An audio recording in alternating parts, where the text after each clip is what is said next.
It will be observed that in the Leibnizian, as in the empirical individualism, the fundamental notion is still that of the abstract separation of the thinking subject from the materials of conscious experience. From this separation arise all the difficulties in the effort to develop the notion systematically, and in tracing the history of Kant's philosophical progress, we are able to discern the gradual perception on his part that here was to be found the ultimate cause of the perplexities, which became apparent in considering the subordinate doctrines of the system. The successive essays, which have already been enumerated as composing Kant's precritical work, are not to be regarded as so many imperfect sketches of the doctrines of the critic, nor are we to look in them for anticipations of the critical view. They are essentially tentative and exhibit, with unusual clearness, the manner in which the difficulties of a received theory force on a wider and more comprehensive view. There can be no doubt that some of the special features of the critic are to be found in these precritical essays. For example, the doctrine of the aesthetic is certainly foreshadowed in the dissertation of 1770. The critic, however, is no patchwork, and what appears in the dissertation takes an altogether new form when it is wrought into the more comprehensive conception of the later treatise. The particular problem which gave the occasion to the first of the precritical writings is in an imperfect or particular fashion the fundamental question to which the critic is an answer: what is the nature of the distinction between knowledge gained by analysis of notions and knowledge of matters of fact? Kant seems never to have been satisfied with the Wolffian identification of logical axioms and of the principle of sufficient reason. The tract on the false subtlety of the four syllogistic figures, in which the view of thought or reason as analytic is clearly expressed, closes with the significant division of judgments into those which rest upon the logical axioms of identity and contradiction, and those for which no logical ground can be shown. Such immediate or indemonstrable judgments, it is said, abound in our experience.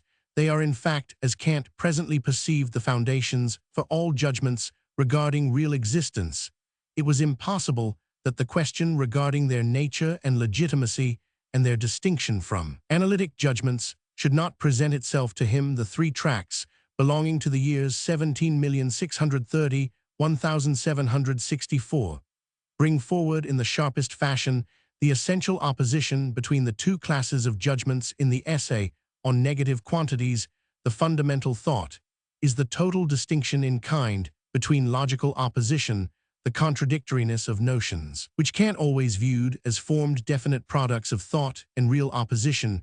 For the one, adequate explanation is found in the logical axiom of analytical thinking. For the other, no such explanation is to be had. Logical ground and real ground are totally distinct.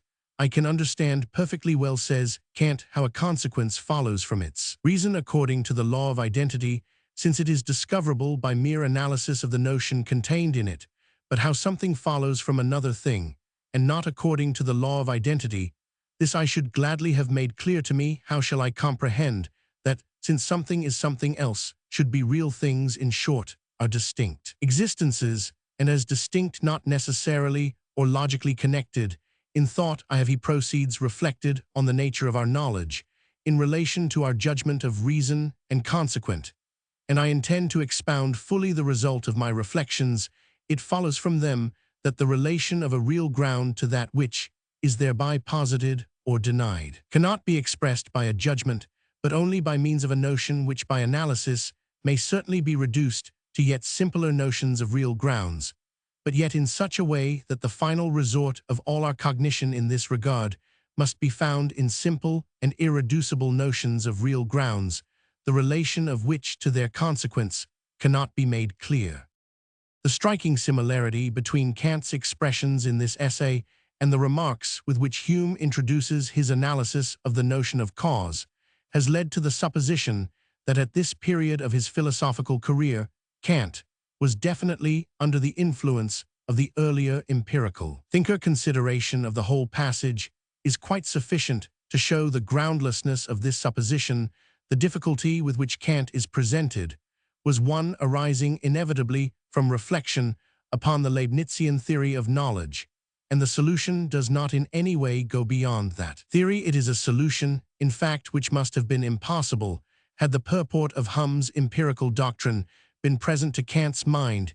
He is here at the point at which he remained for many years, accepting without any criticism certain fundamental notions as required for real cognition. His ideal of metaphysic is still that of complete analysis of given notions, no glimmering of the further question, whence come these notions, and with what right do we apply them in cognition, is yet apparent. Any direct influence from Hume must be referred to a later period in his career.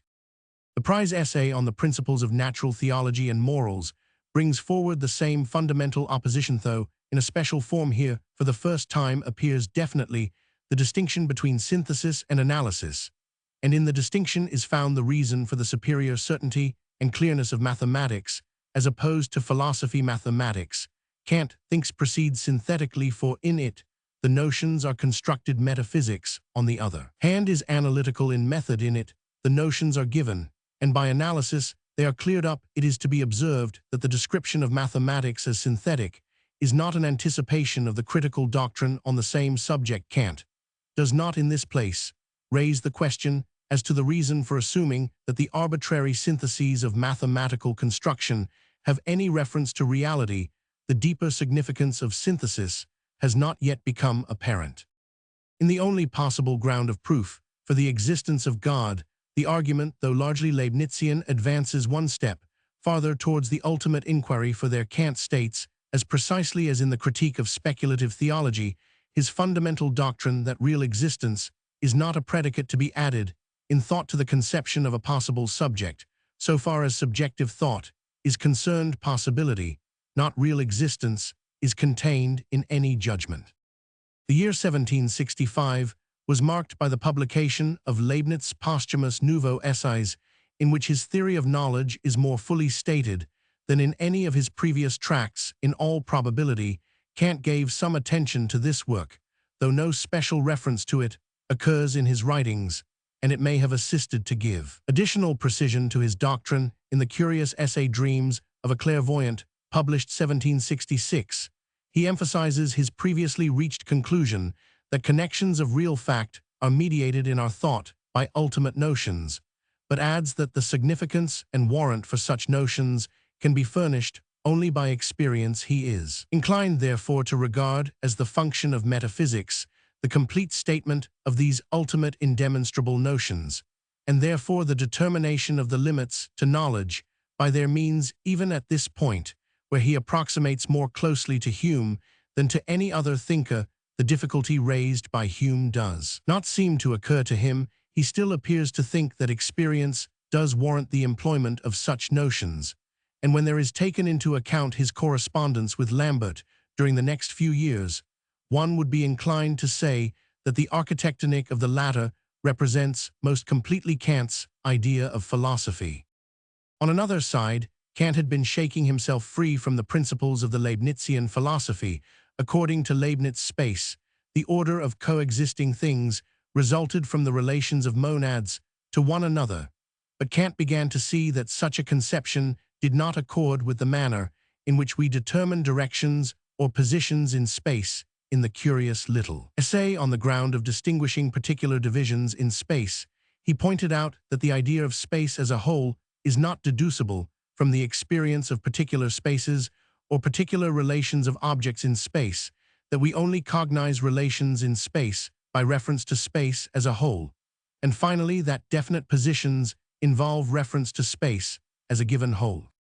The whole development of Kant's thought up to this point is intelligible when regarded from the Leibnizian point of view with which he started. There appears no reason to conclude that Hume at this time exercised any direct influence. One may go still further and add that even in the dissertation of 1770, generally regarded as more than foreshadowing the critic, the really critical question is not involved. A brief notice of the contents of this tract will suffice to show how far removed Kant yet was from the methods and principles of the critical or transcendental philosophy. Sense and understanding, according to the dissertation, are the two sources of knowledge, the objects of the one are things of sense. Or phenomena, the objects of the other are noumena. These are absolutely distinct, and are not to be regarded as differing only in degree. In phenomena, we distinguish matter, which is given by sense, and form, which is the law of the order of sensations. Such form is twofold: order of space and time. Sensations, formed by space and time, compose the world of appearance, and this, when treated by the understanding according to logical rules, is experience. But the logical use of the understanding is not its only use. Much more important is the real use by which are produced the pure notions, whereby we think things as they are. These pure notions are the laws of the operation of the intellect. They are legs intellectus. Apart then from the expanded treatment of space and time as subjective forms, we find in the dissertation little more than the very precise and definite formulation of the slowly growing opposition to the Leibnizian doctrines, that the pure intellectual notions should be defended as springing from the nature of intellect, is not out of harmony with the statement of the Traum eins Geistersehers. For there, the pure notions were allowed to exist, but were not held to have validity for actual things, except on grounds of experience. Here, they are supposed to exist dissevered from experience, and are allowed validity as determinations of things in themselves. The stage which Kant had now reached in his philosophical development was one of great significance. The doctrine of knowledge, expressed in the dissertation, was the final form which the Wolffian rationalism could assume for him, and though many of the elements of the critic are contained therein, it was not really in advance of the Wolffian theory.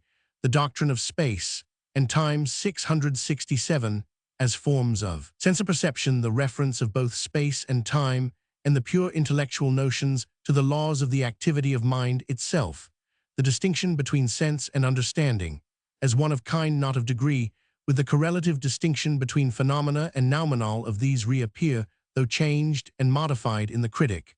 But despite this resemblance, it seems clear that so far as the dissertation is concerned, the way had only been prepared for the true critical inquiry, and that the real import of Hum's skeptical problem had not yet dawned upon Kant. From the manner, however, in which the doctrine of knowledge had been stated in the dissertation, the further inquiry had been rendered inevitable.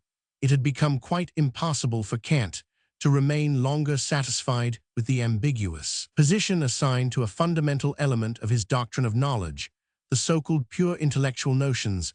Those notions, according to the dissertation, had no function save in relation to things in themselves. Roman 1e, to objects which are not directly or immediately brought into relation to our faculty of cognition. They did not serve as the connecting links of formed experience. On the contrary, they were supposed to be absolutely dissevered from all experience which was possible for intelligence like ours. In his previous essays, Kant, while likewise maintaining that such pure irreducible notions existed, had asserted in general terms that they applied to experience, and that their applicability or justification rested on experience itself, but had not raised the question as to the ground of such justification. Now, from another side, the supreme difficulty was presented: how could such notions have application to any objects whatsoever? For some time, the correlative difficulty, how objects of sense perception were possible, does not seem to have suggested itself to Kant. In the dissertation, sense perception had been taken as receptivity of representations of objects, and experience as the product of the treatment of such representations by the logical or analytical processes of understanding. Some traces of this confused fashion of regarding sense perceptions are left even in the critic, especially perhaps in the aesthetic, and they give rise to much of the ambiguity which unfortunately attaches to the more developed theory of cognition. So soon, however, as the critical question was put on what rests the reference of representations in us to the object or thing, in other words, how do we come to have knowledge of objects at all, it became apparent that the problem was one of perfect generality, and applied not only to cognition through the pure notions, but to sense perceptions likewise. It is in the statement of this general problem that we find the new and characteristic feature of Kant's work. There is thus no reason to doubt the substantial accuracy of Kant's reference to the particular occasion or cause of the critical inquiry up to the stage indicated by the dissertation. He had been attempting in various ways to unite two radically divergent modes of explaining cognition, that which would account for the content of experience by reference to affection from things without us, and that which viewed the intellect itself as somehow furnished with the means of pure rational cognition. He now discovered that Hume's skeptical analysis of the notion of cause was really the treatment of one typical or crucial instance of the much more general problem.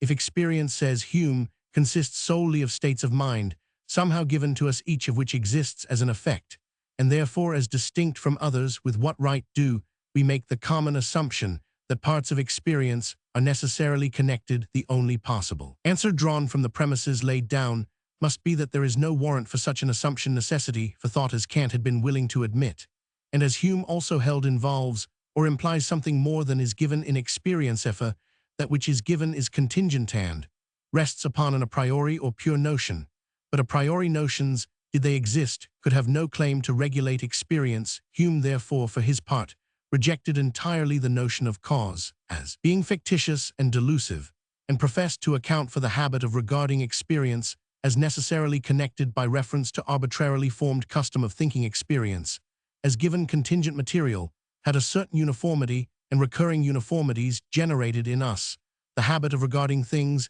as necessarily connected, that such a resort to experience for explanation could lead to no valid conclusion, has been already noted as evident to Hume himself. The dogmatic or individualist conception of experience had thus proved itself inadequate to the solution of Hume's difficulty regarding the notion of causa, difficulty, which Kant erroneously had thought to be the only case contemplated by his predecessor. The perception of its inadequacy in this respect, and the consequent generalization of Hume's problem, are the essential features of the new critical method, for Kant was now prepared to formulate his general inquiry in a definite fashion. His long-continued reflection on the Wolffian doctrine of knowledge had made clear to him that synthetic connection, the essence of real cognition, was not contained in the products of thinking, as a formal activity of mind operating on material otherwise supplied. On the other hand, Hume's analysis enabled him to see that synthetic connection was not contained in experience regarded as given material, thus neither the formal nor the material aspect of conscious experience, when regarded from the individualist point of view, supplied any foundation for real knowledge. Whether a priori or empirical, an absolutely new conception of experience was necessary if the fact of cognition was to be explained at all, and the various modes in which Kant expresses the business of his critical philosophy were merely different fashions of stating the one ultimate problem, differing according to the particular aspect of knowledge which he happened to have in view. To inquire how synthetic a priori judgments are possible, or how far cognition extends, or what worth attaches to metaphysical propositions, is simply to ask in a specific form what elements are necessarily involved in experience of which the subject is conscious. How is it possible for the individual thinking subject to connect together the parts of his experience in the mode we call cognition? The problem of the critical philosophy is therefore the complete analysis of experience from the point of view of the conditions under which such experience is possible for the conscious subject. The central ideas are thus self-consciousness as the supreme condition under which experience is subjectively possible, and the manifold details of experience as a varied and complex whole. The solution of the problem demanded the utmost care in keeping the due balance between these ideas, and it can hardly be said that Kant was perfectly successful. He is frequently untrue to the more comprehensive conception which dominates his work as a whole, the influence of his previous philosophical training, nay, even the unconscious influence of terminology, frequently induces in his statements a certain laxity and want of clearness. He selects definitely for his starting point neither the idea of self-consciousness nor the details of experience, but in his actual procedure passes from one to the other, rarely, if ever, taking into full consideration the weighty question of their relation to one another. Above all, he is continuously under the influence of the individualist notion, which he had done so much to explode. The conception of conscious experience, which is the net result of the critic, is indefinitely profounder and richer than that which had ruled the 18th century philosophizing, but for Kant such experience still appears as somehow the arbitrary product of the relation between the individual conscious subject and the realm of real facts, when he is actually analyzing the conditions of knowledge, the influence of the individualist conception is not prominent. The conditions are stated as quite general as conditions of knowledge, but so soon as the deeper metaphysical problems present themselves, the shadow of the old doctrine reappears. Knowledge is regarded as a mechanical product part furnished by the subject part given to the subject, and is thus viewed as mechanically divisible into a priori and a posteriori into pure and empirical, necessary and contingent. The individual as an agent conscious of universal moral law is yet regarded as in a measure opposed to experience, and the Kantian ethical code remains purely formal. The ultimate relation between intelligence and natural fact expressed in the notion of end is thought as problematic or contingent. The difficulties or obscurities of the Kantian system, of which the above are merely the more prominent, may all be traced to the one source, the false, or at least inadequate idea of the individual. The more thorough explanation of the relation between experience as critically conceived and the individual subject was the problem left by Kant for his successors. In any detailed exposition of the critical system, it would be requisite, in the first place, to state with some fullness the precise nature of the problems immediately before Kant, and in the second place, to follow with some closeness the successive stages of the system as presented in the three main works: the critic of pure reason, the critic of practical reason, and the critic of judgment, with the more important of the minor works, the metaphysic of nature and the metaphysic of ethics. It would be necessary also, in any such expanded treatment, to bring out clearly the Kantian classification of the philosophical sciences, and to indicate the relation between the critical or transcendental investigation of the several faculties and the more developed sciences to which that investigation serves as introduction.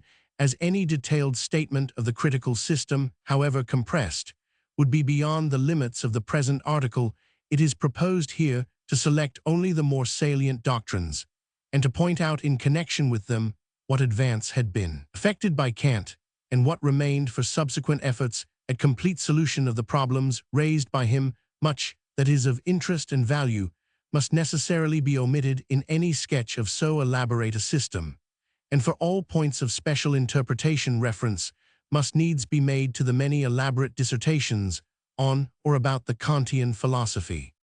The doctrine from which Kant starts in his critical or transcendental investigation of knowledge is that to which the slow development of his thought had led him. The essence of cognition or knowledge was a synthetic act, an act of combining in thought the detached elements of experience. Now synthesis was explicable neither by reference to pure thought, the logical or elaborative faculty, which in Kant's view remained analytic in function, nor by reference to the effects of external real things upon our faculties of cognition. For on the one hand, analysis or logical treatment applied only to objects of knowledge as already given in synthetic forms, and on the other hand, real things could yield only isolated effects, and not the combination of these effects in the forms of cognitive experience. If experience is to be matter of knowledge for the conscious subject, it must be regarded as the conjoint product 668 of given material and synthetic combination form, and matter may indeed be regarded separately and dealt with in isolation for purposes of critical inquiry, but in experience they are necessarily and inseparably united. The problem of the critic thus becomes for Kant the complete statement of the elements necessarily involved in synthesis and of the subjective processes by which these elements are realized in our individual consciousness. He is not asking with Locke whence the details of experience arise. He is not attempting a natural history of the growth of experience in the individual mind, but he is endeavoring to state exhaustively what conditions are necessarily involved in any fact of knowledge. Roman 1e, in any synthetic combination of parts of experience by the conscious subject. So far as the elements necessarily involved in conscious experience are concerned, these may be enumerated briefly. Thus given data of sense, inner or outer, the forms of perception, Roman 1e, space and time, the forms of thought, Roman 1e, the categories, the ultimate condition of knowledge, the identity of the pure ego or self. The ego or self is the central unity in reference to which alone is any part of experience cognizable, but the consciousness of self is the foundation of knowledge only when related to given material. The ego has not in itself the element of difference, and the essence of knowledge is the consciousness of unity in difference for knowledge. Therefore, it is necessary that difference should be given to the ego the modes under which it is possible for such given difference to become portion of the conscious experience of the ego, the modes under which the isolated data can be synthetically combined so as to form a cognizable whole, make up the form of cognition, and upon this form rests the possibility of any a priori or rational knowledge. The notion of the ego as a purely logical unity containing in itself no element of difference and having only analytical identity is fundamental in the critical system, and lies at the root of all its difficulties and perplexities. To say that the ego as an individual does not produce the world of experience is by no means the same as to say that the ego is pure unity without element of difference. In the one case, we are treating the ego as one of the objects of experience and denying of it productive efficacy. In the second case, we are dealing with the unity of the ego as a condition of knowledge of any experience whatsoever. In this second sense, it is wholly wrong to assert that the ego is pure identity, pure unity. The unity and identity of the ego so regarded are taken in abstraction, Roman 1e, as dissevered from the more complex whole of which they are necessary elements, when the ego is taken as a condition of knowledge. Its unity is not more important than the difference necessarily correlated with it. That the ego as a thing should not produce difference is quite beside the mark. The consequences of the abstract separation which Kant so draws between the ego and the world of experience are apparent throughout his whole system. Assuming at the outset an opposition between the two self and matter of knowledge, he is driven by the exigencies of the problem of reconciliation to insert term after term as means of bringing them together, but never succeeds in attaining a junction which is more than mechanical to the end. The ego remains partly the pure logical ego, partly the concrete individual spirit, and no explanation is afforded of the relation between them. It is for this reason that the system of forms of perception and categories appears so contingent and haphazard. No attempt is made to show how or why the difference supplied for the logical ego should present itself necessarily under these forms. They are regarded rather as portions of the subjective mechanism of the individual consciousness. The mind or self appears as though it were endowed with a complex machinery by which alone it could act upon the material supplied to it. Such a crude conception is far indeed from doing justice to Kant's view, but it undoubtedly represents the underlying assumption of many of his cardinal doctrines. The philosophy of Fichte is historically interesting as that in which the deficiencies of Kant's fundamental position were first discerned, and the attempt made to remedy them. Unfortunately for the consistency of the critic, Kant does not attempt to work out systematically the elements involved in knowledge before considering the subjective processes by which knowledge is realized in consciousness. He mixes up the two inquiries, and in the general division of his work depends rather upon the results of previous psychology than upon the lines prescribed by his own new conception of experience. He treats the elements of cognition separately in connection with the several subjective processes involved in knowledge, viz. Sense and understanding. Great ambiguity is the natural result of this procedure, for it was not possible for Kant to avoid the misleading connotation of the terms employed by him. In strictness, sense, understanding, imagination, and reason ought to have had their functions defined in close relation to the elements of knowledge with which they are severally connected, and as these elements have no existence as separate facts, but only as factors in the complex organic whole, it might have been possible to avoid the error of supposing that each subjective process furnished a distinct, separately cognizable portion of a mechanical whole, but the use of separate terms such as sense and understanding almost unavoidably led to phraseology only interpretable as signifying that each furnished a specific kind of knowledge, and all Kant's previous training contributed to strengthen this erroneous view. Especially noteworthy is this in the case of the categories. Kant insists upon treating these as begriff notions and assigns to them certain characteristics of notions, but it is readily seen, and in the logic Kant shows himself fully aware of the fact that these pure connective links of experience, general aspects of objects of intelligible experience, do not resemble concepts formed by the so-called logical or elaborative processes from representations of completed objects. Nothing but harm can follow from any attempt to identify two products, which differ so entirely. So again, the aesthetic is rendered extremely obscure and difficult by the prevalence of the view, already noted as obtaining in the dissertation, that sense is a faculty receiving representations of objects. Kant was anxious to avoid the error of Leibniz, who had taken sense and understanding to differ in degree, only not in kind. But in avoiding the one error, he fell into another of no less importance.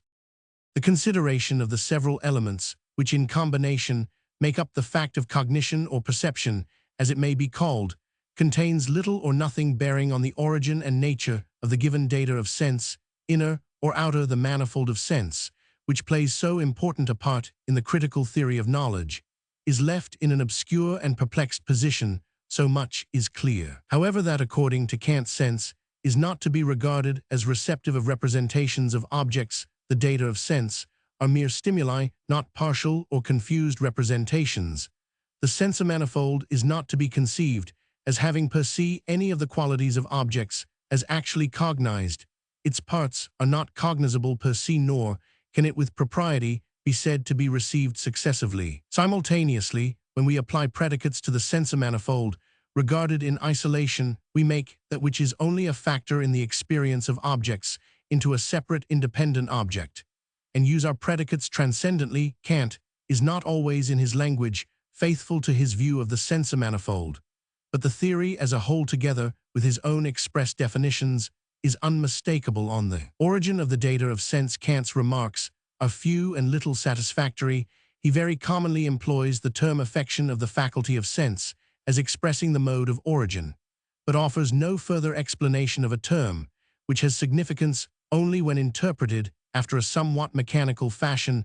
Unquestionably, certain of his remarks indicate the view that the origin is to be sought in things in themselves, but against hasty misinterpretations of such remarks, there are certain cautions to be borne in mind. The relation between phenomena and noumena in the Kantian system does not in the least resemble that which plays so important a part in modern psychology between the subjective results of sense affection and the character of the objective conditions of such affection. Kant has pointedly declared that it would be a gross absurdity to suppose that in his view separate distinct things in themselves existed corresponding to the several objects of perception.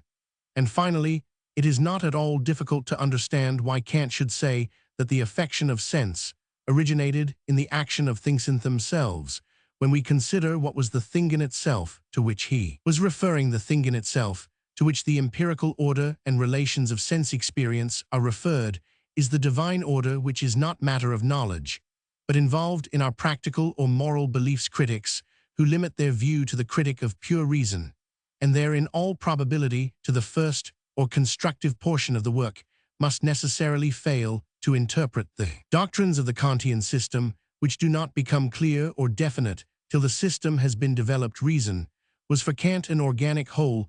The speculative and moral aspects are never severed, and the solution of problems which appear at first sight to belong solely to the region of speculative thought may be found ultimately to depend upon certain characteristics of our nature as practical. Data of sense affection do not contain in themselves synthetic combination. The first conditions of such combination are found by Kant in the universal forms, under which alone sense phenomena manifest themselves. In experience, these universal forms of perception, space and time, are necessary a priori, and in characteristic features resembling intuitions, not notions, they occupy therefore a peculiar position, and one section of the critic, the aesthetic, is entirely devoted to the consideration of them. It is important to observe that it is only through the priori character of these perceptive forms that rational science of nature is at all possible. Kant is here able to resume with fresh insight his previous discussions regarding the synthetic character of mathematical propositions in his early essays. he had rightly drawn the distinction between mathematical demonstration and philosophically proof, referring the certainty of the first to the fact that the constructions were synthetic in character and entirely determined by the action of constructive imagination. It had not then occurred to him to ask, with what right do we assume that the conclusions arrived at from arbitrary constructions in mathematical matter have applicability to objects of experience? Might not mathematics be a purely imaginary science? To this question, he is now enabled to return an answer. Space and time, the two essential conditions of sense perception, are not data given by things, but universal forms of intellect, into which all data of sense must be received. Hence, whatever is true of space and time regarded by imagination as objects Roman 1, quantitative constructions, must be true of the objects making up our sense experience. The same forms and the same constructive activity of imagination are involved in mathematical 669 synthesis and in the constitution of objects of sense experience, the foundation for pure or rational mathematics. There being included under this, the pure science of movement, is thus laid in the critical doctrine of space and time. The aesthetic isolates sense perception and considers its forms as though it were an independent, complete faculty. A certain confusion arising from this is noticeable in the analytic, when the necessity for justifying the position of the categories is under discussion. But the real difficulty in which Kant was involved by his doctrine of space and time has its roots even deeper than the erroneous isolation of sensibility. He has not in any way deduced space and time, but proceeding from the ordinary current view of sense experience, has found these remaining as residuum after analysis. The relation in which they stand to the categories or pure notions is ambiguous, and when Kant has to consider the fashion in which category and data of sense are to be brought together, he merely places side by side as a priori elements the pure connective notions and the pure forms of perception, and finds it apparently only a matter of contingent convenience that they should harmonize with one another, and so render cognition possible. To this point also Fichte was the first to call attention. Affection of sense, even when received into the pure forms of perception, is not matter of knowledge. For cognition, there is requisite synthetic combination, and the intellectual function through which such combination takes place. The forms of intellectual function Kant proceeds to enumerate with the aid of the commonly received logical doctrines. For this reference to logic, he has been severely blamed, but the precise nature of the debt, due to the commonly accepted logical classification, is very generally misconceived. Synthetic combination, Kant points out, is formally expressed in a judgment, which is the act of uniting representations at the foundation of the judgments, which express the types of synthetic combination through which knowledge is possible, lie the pure general notions, the abstract aspect of the conditions under which objects are cognizable in experience. General logic has also to deal with the union of representations, though its unity is analytic merely, not synthetic, but the same intellectual function which serves to give unity in the analytic judgments of formal logic serves to give unity to the synthetic combinations of real perception. It appeared evident then to Kant that in the forms of judgment, as they are stated in the common logic, there must be found the analogues of the types of judgment which are involved in transcendental logic or in the theory of real cognition. His view of the ordinary logic was wide and comprehensive, though in his restriction of the science to pure form, one can trace the influence of his earlier training, and it is no small part of the value of the critical philosophy that it has revived the study of logic and prepared the way for a more thorough consideration of logical doctrines. The position assigned to logic by Kant is not in all probability one which can be defended. Indeed, it is hard to see how Kant himself, in consistency with the critical doctrine of knowledge, could have retained many of the older logical theorems, but the precision with which the position was stated, and the sharpness with which logic was marked off from cognate philosophically disciplines, prepared the way for the more thoughtful treatment of the whole question.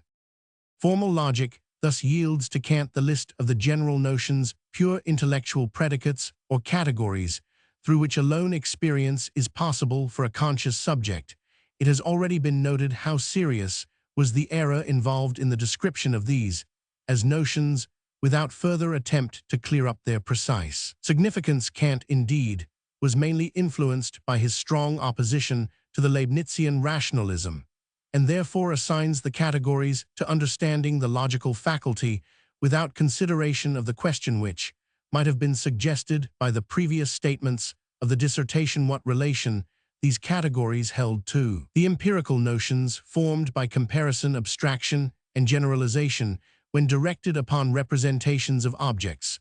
But when the categories are described as notions, Roman 1e formed products of thought, there rises of necessity the problem which had presented itself to Kant at every stage of his precritical thinking: with what right can we assume that these notions apply to objects of experience? The answer, which he proceeds to give altogether, explodes the definition of the categories as formed products of thought, and enables us to see more clearly the nature of the new conception of experience, which lies in the background of all the critical work. The unity of the ego, which has been already noted as an element entering into the synthesis of cognition, is a unity of a quite distinct and peculiar kind. That the ego to which different parts of experience are presented must be the same ego if there is to be cognition at all, is analytically evident. But the peculiarity is that the ego must be conscious of its own unity and identity, and this unity of self-consciousness is only possible in relation to difference not contained in the ego, but given to it. The unity of apperception, then, as Kant calls it, is only possible in relation to synthetic unity of experience itself, and the forms of this synthetic unity.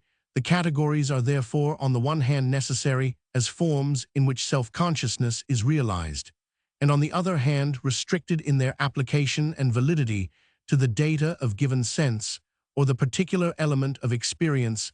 Thus experience presents itself as the organic combination of the particular of sense with the individual unity of the ego through the universal forms of the categories, reference of representations to the unity of the object, synthetic unity of apperception, and subsumption of data of sense under the categories are thus three sides or aspects of the one fundamental fact. In this deduction of the categories, as Kant calls it, there appears for the first time an endeavor to connect together into one organic whole the several elements entering into experience. It is evident, however, that much was wanting before this essential task could be regarded as complete. Kant has certainly brought together self-consciousness, the system of the categories and data of sense. He has shown that the conditions of self-consciousness are the conditions of possible experience, but he has not shown, nor did he attempt to show, how it was that the conditions of self-consciousness are the very categories arrived at by consideration of the system of logical judgments. He does endeavor to show, but with small success, how the junction of category and data of sense is brought about, for according to his scheme, these stood to a certain extent at least apart from and independent of one another. The failure to effect an organic combination of the several elements was the natural consequence of the false start which had been made. The mode in which Kant endeavors to show how the several portions of cognition are subjectively realized brings into the clearest light the inconsistencies and imperfections of his doctrine. Sense had been assumed as furnishing the particular of knowledge, understanding as furnishing the universal, and it had been expressly declared that the particular was cognizable only in and through the universal. Still, each was conceived as somehow in itself complete and finished. Sense and understanding had distinct functions, and there was wanting some common term, some intermediary, which should bring them into conjunction. Data of sense, as purely particular, could have nothing in common with the categories as purely universal, but data of sense had at least one universal aspect. Their aspect, as the particular of the general forms, space and time categories, were in themselves abstract and valueless, serviceable only when restricted to possible objects of experience. There was thus a common ground on which category and intuition were united in one, and an intermediate process whereby the universal of the category might be so far individualized as to comprehend the particular of sense. This intermediate process, which is really the junction of understanding and sense, Kant calls productive imagination, and it is only through productive imagination that knowledge or experience is actually realized in our subjective consciousness, the specific forms of productive imagination are called schemata, and upon the nature of the schema Kant gives much that has proved of extreme value for subsequent thought. Productive imagination is thus the concrete element of knowledge, and its general modes are the abstract expression, the a priori laws of all possible experience. The categories are restricted in their applicability to the schema Roman 1e, to the pure forms of conjunction of the manifold in time, and in the modes of combination of schemata and categories, we have the foundation for the rational sciences of mathematics and physics. Perception, or real cognition, is thus conceived as a complex fact involving data of sense and pure perceptive forms determined by the category and realized through productive imagination in the schema, the system of principles which may be deduced from the consideration of the mode, in which understanding and sense are united by productive imagination, is the positive result of the critical theory of knowledge, and some of its features are remarkable enough to deserve attention. According to his usual plan, Kant arranges these principles in conformity with the table of the categories, dividing the four classes, however, into two main groups, the mathematical and the dynamical. The mathematical principles are the abstract expression of the necessary mode, in which data of sense are determined by the category in the form of intuitions or representations of objects. The dynamical are the abstract expression of the modes, in which the existence of objects of intuition is determined. The mathematical principles are constitutive Roman 1e express determinations of the objects themselves. The dynamical are regulative Roman 1e express the conditions under which objects can form parts of real experience. Under the mathematical principles come the general rules which furnish the ground for the application of quantitative reasoning to real facts of experience, for as data of sense are only possible objects when received in the forms of space and time, and as space and time are only cognized when determined in definite fashion by the understanding through the schema of number quantity or degree quality, all intuitions are extensive quantities and contain a real element, that of sense, which has degree. Under the dynamical principles, the general modes in which the existence of objects are determined fall the analogies of experience or general rules, according to which the existence of objects in relation to one another can be determined, and the postulates of experience, the general rules according to which the existence of objects for us or our own subjective existence can be determined. The analogies of experience rest upon the order of perceptions in time Roman 1, either permanent succession or coexistence, and the principles are respectively those of substance, causality, and reciprocity. It is to be observed that Kant, in the expression of these analogies, reaches the final solution of the difficulty which had 670 so long pressed upon him, the difficulty as to the relation of the pure connective notions to experience. These notions are not directly applicable to experience, nor do we find in experience anything corresponding to the pure intellectual notions of substance, cause, and reciprocity, but experience is for us the combination of data of sense in the forms of productive imagination, forms determined by the pure intellectual notions, and accordingly, experience is possible for us only as in modes corresponding to the notions. The permanent in time is substance in any possible experience, and no experience is possible save through the determination of all changes, as in relation to permanent in time. Determined sequence is the causal relation in any possible experience, and no experience is possible save through the determination of perceived changes, as in relation to a determined order in time, so with coexistence and reciprocity. The postulates of experience are general expressions of the significance of existence in the experience of a conscious subject. The element of reality in such experience must always be given by intuition, and so far as determination of existence is assumed, external intuition is a necessary condition of inner intuition. The existence of external things is as certain as the existence of the concrete subject, and the subject cannot cognize himself as existing save in relation to the world of facts of external perception. Inner and outer reality are strictly correlative elements in the experience of the conscious subject. Throughout the positive portion of his theory of cognition, Kant has been beset by the doctrine that the categories as finished complete notions have an import or significance transcending the bounds of possible experience. Moreover, the manner in which space and time had been treated made it possible for him to regard these as contingent forms necessary for intelligences like ours, but not to be viewed as absolutely necessary, the real meaning of. These peculiarities is hardly ever expressed by him, though it is clear that the solution of the matter is to be found in the inadequacy of the positive theory to meet the demands of reason for completed explanation. But the conclusion to which he was led was one of the greatest importance, for the after development of his system cognition is necessarily limited. The categories are restricted in their application to elements of possible experience too. That which is presented in intuition, and all intuition is for the ego contingent, but to assert that cognition is limited, and its matter contingent, is to form the idea of an intelligence for whom cognition would not be limited, and for whom the data of intuition would not be given contingent facts, but necessarily produced, along with the pure categories. This idea of an intuitive understanding is the definite expression for the complete explanation, which reason demands, and it involves the conception of a realm of objects, for such an understanding a realm of objects, which in opposition to the phenomena of our relative and limited experience, may be called noumena or things in themselves. The noumenon, therefore, is in one way the object of a non-sensuous intuition, but more correctly is the expression of the limited and partial character of our knowledge. The idea of a noumenon is thus a limiting notion.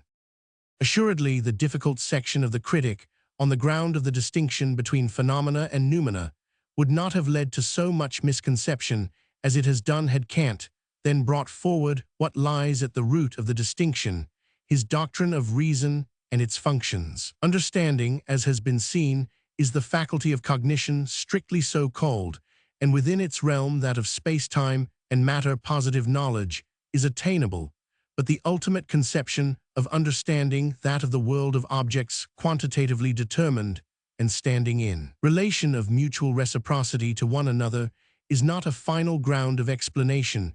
We are still able and necessitated to reflect upon the whole world of phenomena, as thus cognized and driven to inquire after its significance. In our reflection, we necessarily treat the objects not as phenomena as matters of positive scientific knowledge, but as things in themselves as noumena.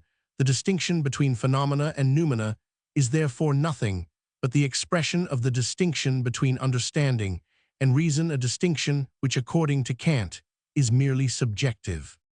The specific function of reason is the effort after completed explanation of the experience presented in cognition, but in such effort there are no notions to be employed other than the categories, and these, as has already been seen, have validity only in reference to objects of possible experience. We may expect then to find the transcendent employment of the categories leading into various difficulties and inconsistencies. The criticism of reason in its specific aspect throws fresh light on the limits to human knowledge and the significance of experience. Experience has presented itself as the complex result of relation between the ego or subject and the world of phenomena. Reason may therefore attempt a completed explanation either of the ego or of the world of phenomena, or of the total relation between them. The three inquiries correspond to the subjects of the three ancient metaphysical sciences: rational psychology, rational cosmology, rational theology. It is readily seen in regard to the first, them that all attempts to determine the nature of the ego as a simple, perdurable, immaterial substance rest upon a confusion between the ego as pure logical unity and the ego as object of intuition, and involve a transcendent use of the categories of experience. It profits not to apply such categories to the soul, for no intuition corresponding to them is or can be given. The idea of the soul must be regarded as transcendent. So too, when we endeavor, with the help of the categories of quantity, quality, relation, and modality, to determine the nature and relation of parts of the world, we find that reason is landed in a peculiar difficulty. Any solution that can be given is too narrow for the demands of reason and too wide for the restrictions of understanding. The transcendent employment of the categories leads to antinomy or equally balanced statements of apparently contradictory results. Due tension to the relation between understanding and reason enables us to solve the antinomies and to discover their precise origin and significance. Finally, the endeavor to find in the conception of God as the supreme reality the explanation of experience is seen to lead to no valid conclusion. There is not any intuition given whereby we might show the reality of our idea of a supreme being so far as knowledge is concerned. God remains a transcendental ideal. The criticism of the transcendental ideas, which is also the examination of the claims of metaphysic to rank as a science, yields a definite and intelligible result. These ideas, the expression of the various modes in which unity of reason may be sought, have no objects corresponding to them in the sphere of cognition. They have not, therefore, like the categories, any constitutive value, and all attempts at metaphysical construction, with the notions or categories of science, must be resigned as of necessity hopeless. But the ideas are not on that account destitute of all value. They are supremely significant, as indicating the very essence of the function of reason. The limits of scientific cognition become intelligible only when the sphere of understanding is subjected to critical reflection, and compared with the possible sphere of reason, that is the sphere of rationally complete cognition. The ideas, therefore, in relation to knowledge, strictly so called, have regulative value, for they furnish the general precepts for extension and completion of knowledge.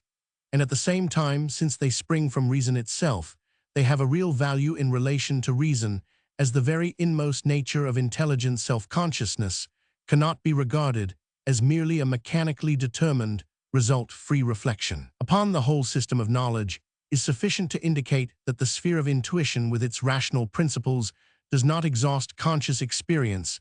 There still remains over and above the realm of nature the realm of free self-conscious spirit, and within this sphere it may be anticipated that the ideas will acquire a significance richer and deeper than the merely regulative import which they possess in reference to cognition.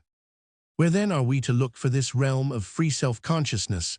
Not in the sphere of cognition, where objects are mechanically determined, but in that of will or of reason as practical. That reason is practical or prescribes ends for itself is sufficiently manifest from the mere fact of the existence of the conception of morality or duty, a conception which can have no corresponding object within the sphere of intuition, and which is theoretically or in accordance with the categories of understanding incognizable. The presence of this conception is the datum upon which may be founded a special investigation of the conditions of reason as practical, a critic of pure practical reason, and the analysis of it yields the statement of the formal prescripts of morality.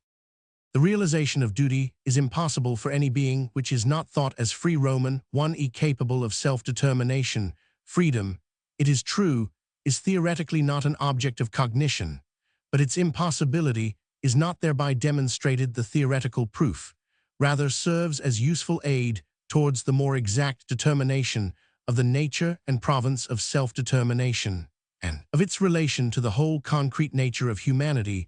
For in man self-determination and mechanical determination by empirical motives coexist, and only in so far as he belongs, and is conscious of belonging both to the sphere of sense and to the sphere of reason, does moral obligation become possible for him, the supreme end prescribed by reason in its practical aspect, namely the complete subordination of the empirical side of nature to the prescripts of morality, demands as conditions of its possible realization the permanence of ethical progress in the moral agent, the certainty of freedom in self-determination, and the necessary harmonizing of the spheres of sense and reason through the intelligent author or ground of both these conditions. The postulates of practical reason are the concrete expressions of the three transcendental ideas, and in them we have the full significance of the ideas for reason, immortality of the soul, positive freedom of will, and the existence of an intelligent ground of things, are speculative ideas, practically warranted, though theoretically neither demonstrable nor comprehensible. Thus reason as self-determining supplies notions of freedom, reason as determined supplies categories of understanding. Union between the two spheres, which seem at first sight disparate, is found in the necessary postulate that reason shall be realized. For its realization is only possible in the sphere of sense, but such a union, when regarded in abstracto, rests upon or involves a notion of quite a new order, that of the adaptation of nature to reason, or as it may be expressed, that of end in nature understanding, and reason thus coalesce in the faculty of judgment which mediates between or brings together the universal and particular elements. 671. In conscious experience, judgment is here merely reflective, that is to say, the particular element is given so determined as to be possible material of knowledge, while the universal not necessary for cognition is supplied by reason itself. The empirical details of nature, which are not determined by the categories of understanding, are judged as being arranged or ordered by intelligence, for in no other fashion could nature, in its particular contingent aspect, be thought as forming a complete, consistent, intelligible whole. The investigation of the conditions under which adaptation of nature to intelligence is conceivable and possible makes up the subject of the third great critic, the Critic of Judgment, a work presenting unusual difficulties to the interpreter of the Kantian system. The general principle of the adaptation of nature to our faculties of cognition has two specific applications, with the second of which it is more closely connected than with the first. In the first place, the adaptation may be merely subjective, when the empirical condition for the exercise of judgment is furnished by the feeling of pleasure or pain. Such adaptation is aesthetic. In the second place, the adaptation may be objective or logical, when empirical facts are given of such a kind that their possibility can be conceived only through the notion of the end realized in them. Such adaptation is teleological, and the empirical facts in question are organisms. Aesthetics, or the scientific consideration of the judgments resting on the feelings of pleasure and pain arising from the harmony or want of harmony between the particular of experience and the laws of understanding, is the special subject of the Critic of Judgment, but the doctrine of teleology there unfolded is the more important for the complete view of the critical system, for the analysis of the teleological judgment, and of the consequences flowing from it leads to the final statement of the nature of experience, as conceived by Kant. The phenomena of organic production furnish data for a special kind of judgment, which however involves or rests upon a quite general principle, that of the contingency of the particular element in nature, and its subjectively necessary adaptation to our faculty of cognition. The notion of contingency arises, according to Kant, from the fact that understanding and sense are distinct, that understanding does not determine the particular of sense, and consequently that the principle of the adaptation of the particular to our understanding is merely supplied by reason on account of the peculiarity or limited character of understanding. End in nature, therefore, is a subjective or problematic conception, implying the limits of understanding, and consequently resting upon the idea of an understanding constituted, unlike our soft and intuitive understanding, in which particular and universal should be given together. The idea of such an understanding is for cognition transcendent, for no corresponding fact of intuition is furnished, but it is realized with practical certainty in relation to reason as practical, for we are from practical grounds compelled with at least practical necessity to ascribe a certain aim or end to this supreme understanding. The moral law or reason as practical prescribes the realization of the highest good, and such realization implies a higher order than that of nature. We must therefore regard the supreme cause as a moral cause, and nature as so ordered that realization of the moral end is in it possible. The final conception of the Kantian philosophy is therefore that of ethical teleology, as Kant expresses it in a remarkable passage of the Critic, the systematic unity of ends in this world of intelligences, which although as nature it is to be called only the world of sense, can yet, as a system of freedom, be called an intelligible Roman, one immoral world. Regnum Graecii leads inevitably to the teleological unity of all things, which constitute this great whole according to universal natural laws, just as the unity of the former is according to universal and necessary moral laws, and unites the practical with the speculative reason. The world must be represented as having originated from an idea, if it is to harmonize with that use of reason without which we should hold ourselves unworthy of reason, viz. the moral use, which rests entirely on the idea of the supreme good. Hence, all natural research tends towards the form of a system of ends, and in its highest development would be a physicotheology. But this, since it arises from the moral order as a unity grounded in the very essence of freedom, and not accidentally instituted by external commands, establishes the teleology of nature on grounds which a priori must be inseparably connected with the inner possibility of things. The teleology of nature is thus made to rest on a transcendental theology, which takes the ideal of supreme ontological perfection as a principle of systematic unity, a principle which connects all things according to universal and necessary natural laws, since they all have their origin in the absolute necessity of a single primal, being p. 538. Bibliography editions and works of reference are exceedingly numerous. Since 1896, an indispensable guide is the periodical review Kantstudien Hamburg and Berlin, thrice yearly edited by Hans Vaihinger and Bruno Boch, which contains admirable original articles and notices of all important books on Kant and Kantianism. It has reproduced a number of striking portraits of Kant for books up to 1887. See Erich Addix in Philosophical Review, Boston 1892, Fall for 18,901,894. R. Reichs, Kant Bibliography, 1895. C. Also in general, the latest edition of Überwegs Grundriss der Geschichte der Philosophie. Editions. Complete editions of Kant's works are as follows: 1 G. Hartenstein, Leipzig, 18,380,1839, 10 vols. 2 K. Rosenkranz and F. W. Schubert, Leipzig, 18,380,1840, 12 vols. The 12th containing a history of the Kantian school. 3 G. Hartenstein in chronological order, Leipzig, 18,671,869, 8 vols. 4 Kirchmann in the Philosophische Bibliothek, Berlin, 18,680,1873, 8 vols. And Supplement 5, under the auspices of the Königliche Preußische Akademie der Wissenschaften, a new collected edition was begun in 1900, Vol. Roman II, 1906. In charge of a number of editors, it was planned in 4 sections: works, letters, MSS, remains, and Vorlesungen. There are also useful editions of the 3 critics by K. Bach and critical editions of the Prolegomena and Kritik der reinen Vernunft by B. Erdmann. See also his Beiträge zur Geschichte und Revision des Texts von Kants, Kritik der reinen Vernunft, 1900. A useful selection in English is that of John Watson, The Philosophy of Kant, Glasgow, 1888. Translations. There are translations in all the principal languages. The chief English translators are J. P. Mahaffey, W. Hasty, T. K. Abbott, J. H. Bernard, and Belfort Bax.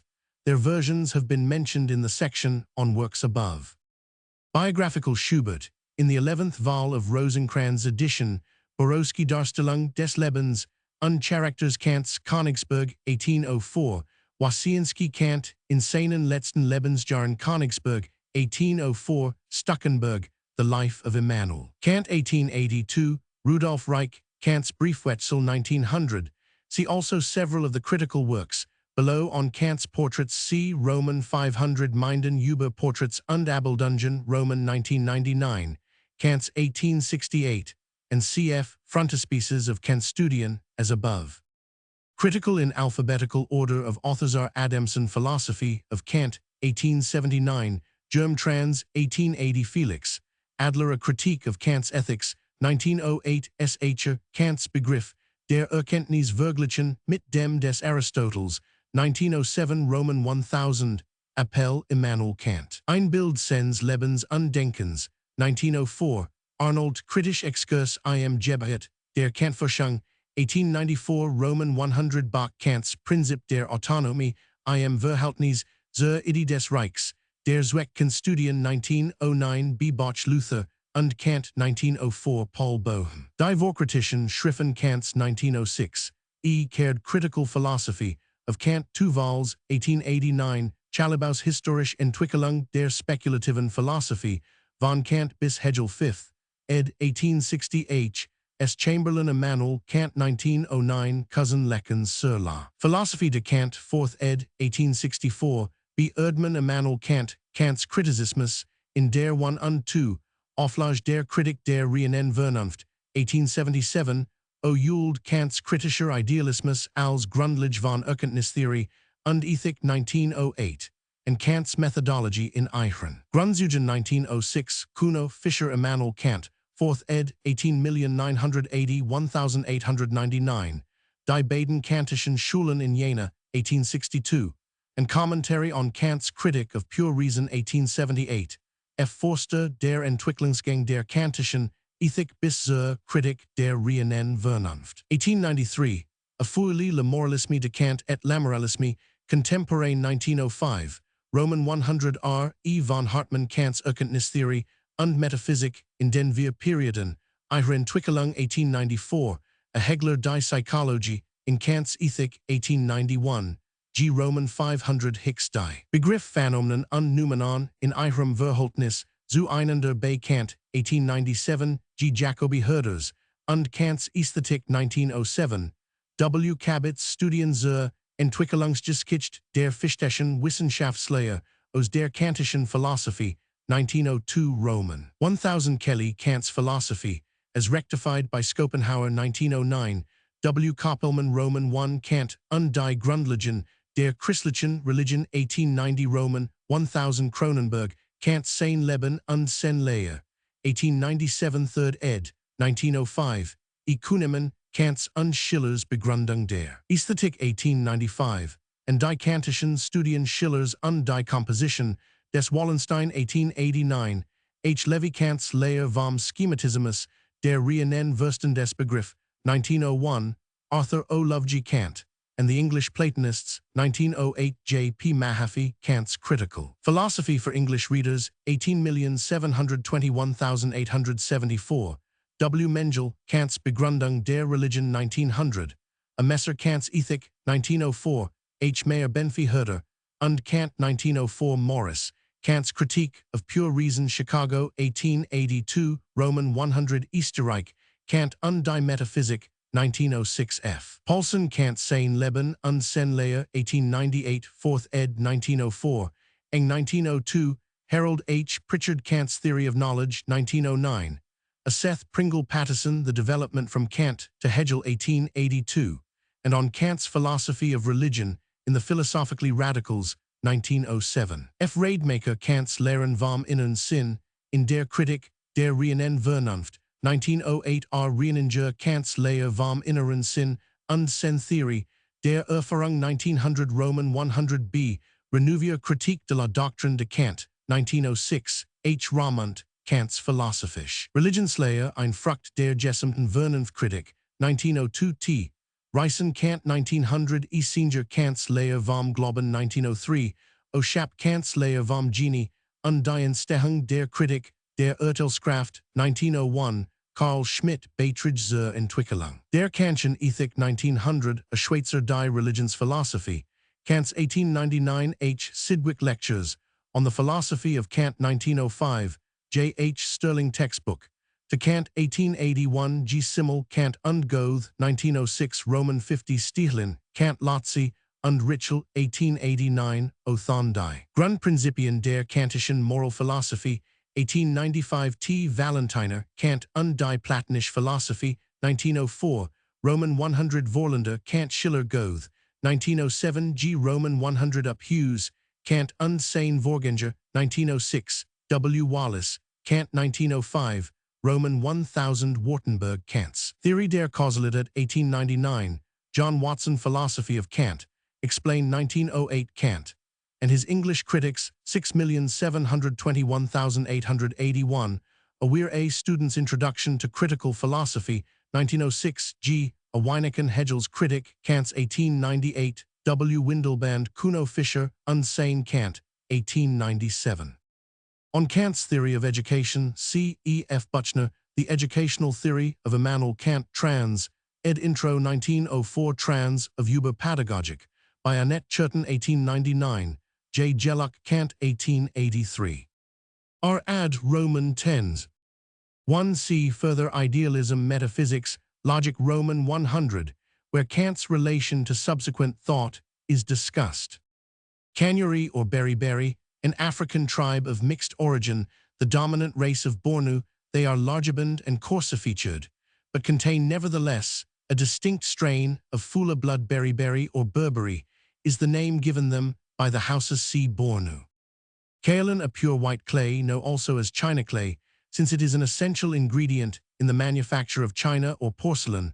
The word kaolin, formerly written by some authors Kalin, is said to be a corruption of the Chinese calling meaning high ridge, the name of a hill east of Kingteken, whence the earliest samples of the clay sent to Europe, were obtained by the Père d'Entrecalles, a French Jesuit. Missionary in China in the early part of the 18th century, his specimens examined in Paris by R. Riaume showed that true porcelain, the composition of which had not previously been known in Europe, contained two essential ingredients, which came to be known, though it now appears incorrectly, as kaolin and patunca, corresponding respectively to our china clay and china stone. The kaolin confers plasticity on the paste and secures retention of form for the wear when exposed to the heat of the kiln, whilst the patunca gives the translucency so characteristic of porcelain. Some of the earliest discoveries of kaolin in Europe were at Auen near Schneeberg in Saxony and at St. Yrieix near Limoges in France. In England, it was discovered in Cornwall about the year 1750 by William Cookworthy of Plymouth, and in 1768 he took out his patent for making porcelain from moorstone or Groen china stone and Groen clay kaolin, the latter imparting whiteness and infusibility to the china. These raw materials were found first at Tregunning Hill near Breege and afterwards at St. Stephen's in Brannel near St. Austell, and their discovery led to the manufacture of hard paste or true porcelain at Plymouth and subsequently at Bristol. Kaolin is a hydrous aluminum silicate having the formula H4-altacetuo9 or altacetuo72H2O, but in common clay, this silicate is largely mixed with impurities. Certain clays contain pearly white hexagonal scales, usually microscopic. Referable to the monoclinic system and having the chemical composition of kaolin, this crystalline substance was termed kaolinite by S. W. Johnson and J. Roman 1000 Blake in 1867, and it is now regarded as the basis of pure clay. The kaolinite of Amluch in Anglesey has been studied by Alan Dick. The origin of kaolin may be traced to the alteration of certain aluminous silicates like feldspar, scapolite, beryl, and topaz, but all large deposits of china clay are due to the decomposition of feldspar, generally in granite, but sometimes in gneiss pitchstone. Roman 100. The turbidity of many feldspars is the result of partial kaolinization or alteration to kaolin. The china clay rocks of Cornwall and Devon are granites in which the orthoclase has become kaolinized. These rocks are sometimes known as carclasite, a name proposed by J. H. Collins from a typical locality, the Carclase mine near St. Austell. It has often been supposed that the alteration of the granite has been effected mainly by meteoric agencies, the carbonic acid having decomposed the alkaline silicate of the feldspar, whilst the aluminous silicate assumes a hydrated condition and forms kaolin. In many cases, however, it seems likely that the change has been affected by subterranean agencies, probably by heated vapors carrying fluorine and boron, since minerals containing these elements like tourmaline often occur in association with the china clay. According to F. H. Butler, the kaolinization of the west of England granite may have been affected by a solution of carbonic acid at a high temperature acting from below. The china stone or patunca is a granitic rock which still retains much of the unaltered feldspar on which its fusibility depends. In order to prepare kaolin for the market, the china clay rock is broken up, and the clay washed out by means of water. The liquid containing the clay in mechanical suspension is run into channels called drags, where the coarser impurities subside, and whence it passes to another set of channels known as micas, where the finer materials settle down. Thus purified, the clay water is led into a series of pits or tanks in which the finely divided clay is slowly deposited, and after acquiring sufficient consistency, it is transferred to the drying house or dry heated by flues, where the moisture is expelled, and the kaolin obtained as a soft, white, earthy substance. The clay has extensive application in the arts, being used not only in ceramic manufacture, but in paper-making, bleaching, and various chemical industries.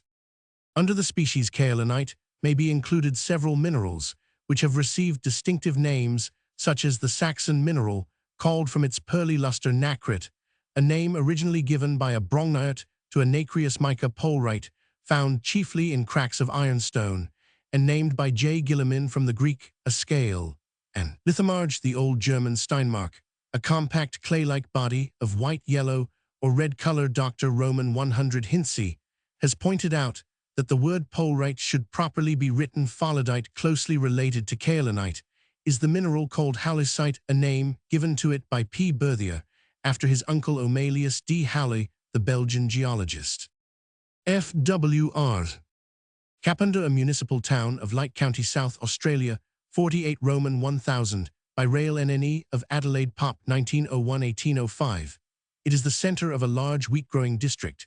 The celebrated copper mines discovered in 1843 were closed in 1879. There are quarries near the town, in which is found fine marble of every colour from dark blue to white. This marble was largely used in the Houses of Parliament at Adelaide. Kapurthala, a native state of India, within the Punjab area, 652, SQ Roman 1000 Pop 1901 314,341, showing an increase of 5 in the decade. Estimated gross revenue 178,000, tribute 8,700. The Kapurthala family is descended from Jassa Singh, a contemporary of Nader Shah, and Ahmad Shah, who by his intelligence and bravery made himself the leading Sikh of his day. At one time it held possessions on both sides of the Sutlej and also in the Bari Doab.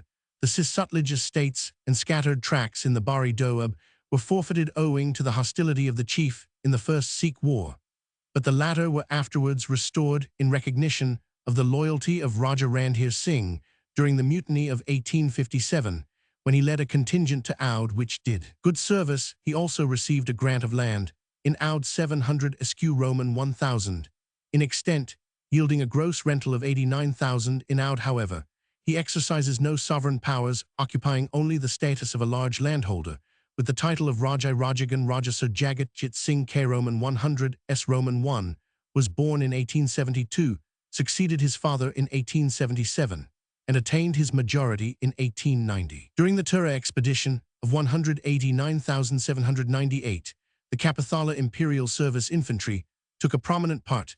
The territory is crossed by the railway from Jalandhar to Amritsar. The state has a large export trade in wheat, sugar, tobacco, and cotton. The hand-painted cloths and metalwork of Phagwara are well known. The town of Kapurthala is 11 miles from Jalandhar. Pop 1901 18,519.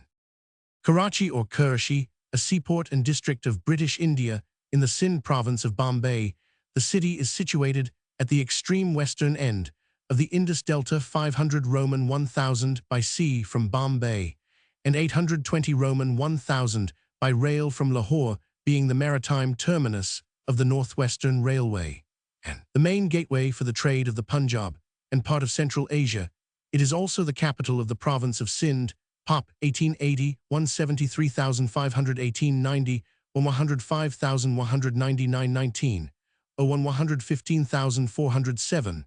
Before 1725 no town appears to have existed here, but about that time some little trade began to center upon the convenient harbor and the silting up of Shabandar, the ancient port of Sindh. Shortly afterwards drove much of its former trade and population to the rising village under the Kalhora princes. The Khan of Kalat obtained a grant of the town, but in 1795 it was captured by the Talpur Mirs, who built the fort at Manora. At the entrance to the harbor, they also made considerable efforts to increase the trade of the port. 673, and at the time of the British acquisition of the province, the town and suburbs contained a population of 14,000. This was in 1843, from which time the importance of the place practically dates. The harbor of Karachi has an extreme length and breadth of about 5 Roman 1000. It is protected by the promontory of Manora Head, and the entrance is partially closed by rocks, and by the peninsula, formerly an island of Kayamari on Manora Head, which is fortified, are the buildings of the port establishment. A cantonment. Roman 100 Kayamari is the landing place for passengers and goods, and has 3 piers and railway connections.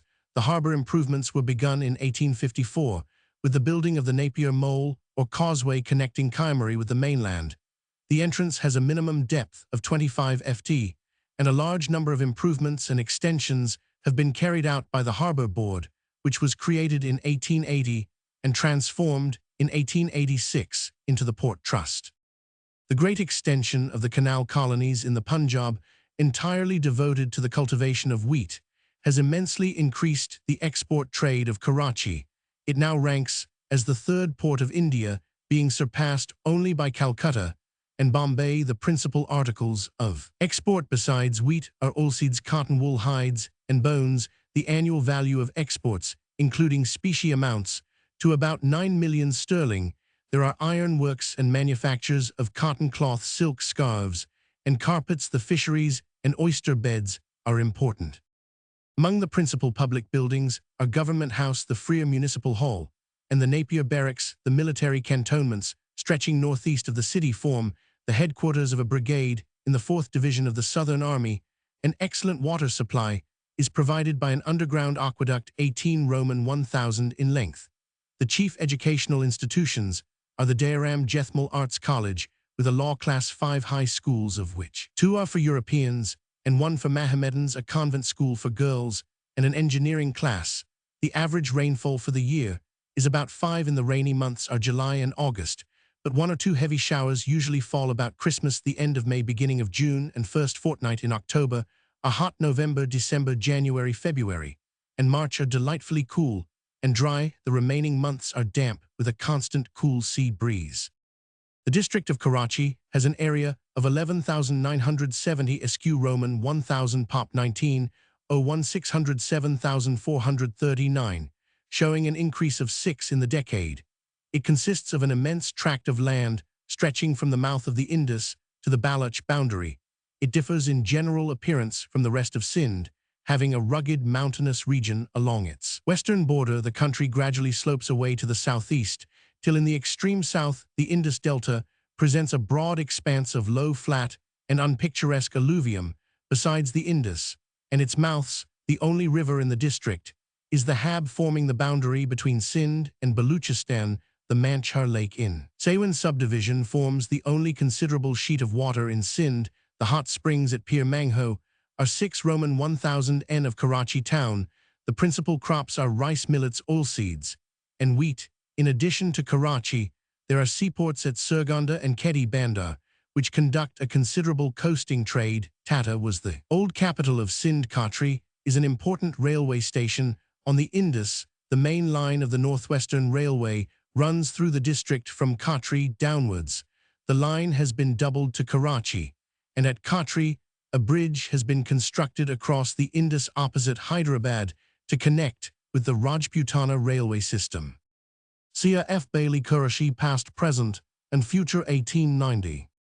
Karageorge in Servian, Karageorgi Roman 1,001,817, the leader of the Servians during their first revolution against the Turks, 180,413, and founder of the Servian dynasty. Karageorgevich, his Christian name was George Diordi, but being not only of dark complexion, but of gloomy, taciturn, and easily excitable temper, he was nicknamed by the Servians Tsrni Diordi and by the Turks Karageorge, both meaning Black George, the Turkish name becoming soon the generally adopted one. He was born in 1766, according to some in 1768, the son of an extremely poor Servian peasant Petroniy Petrovich.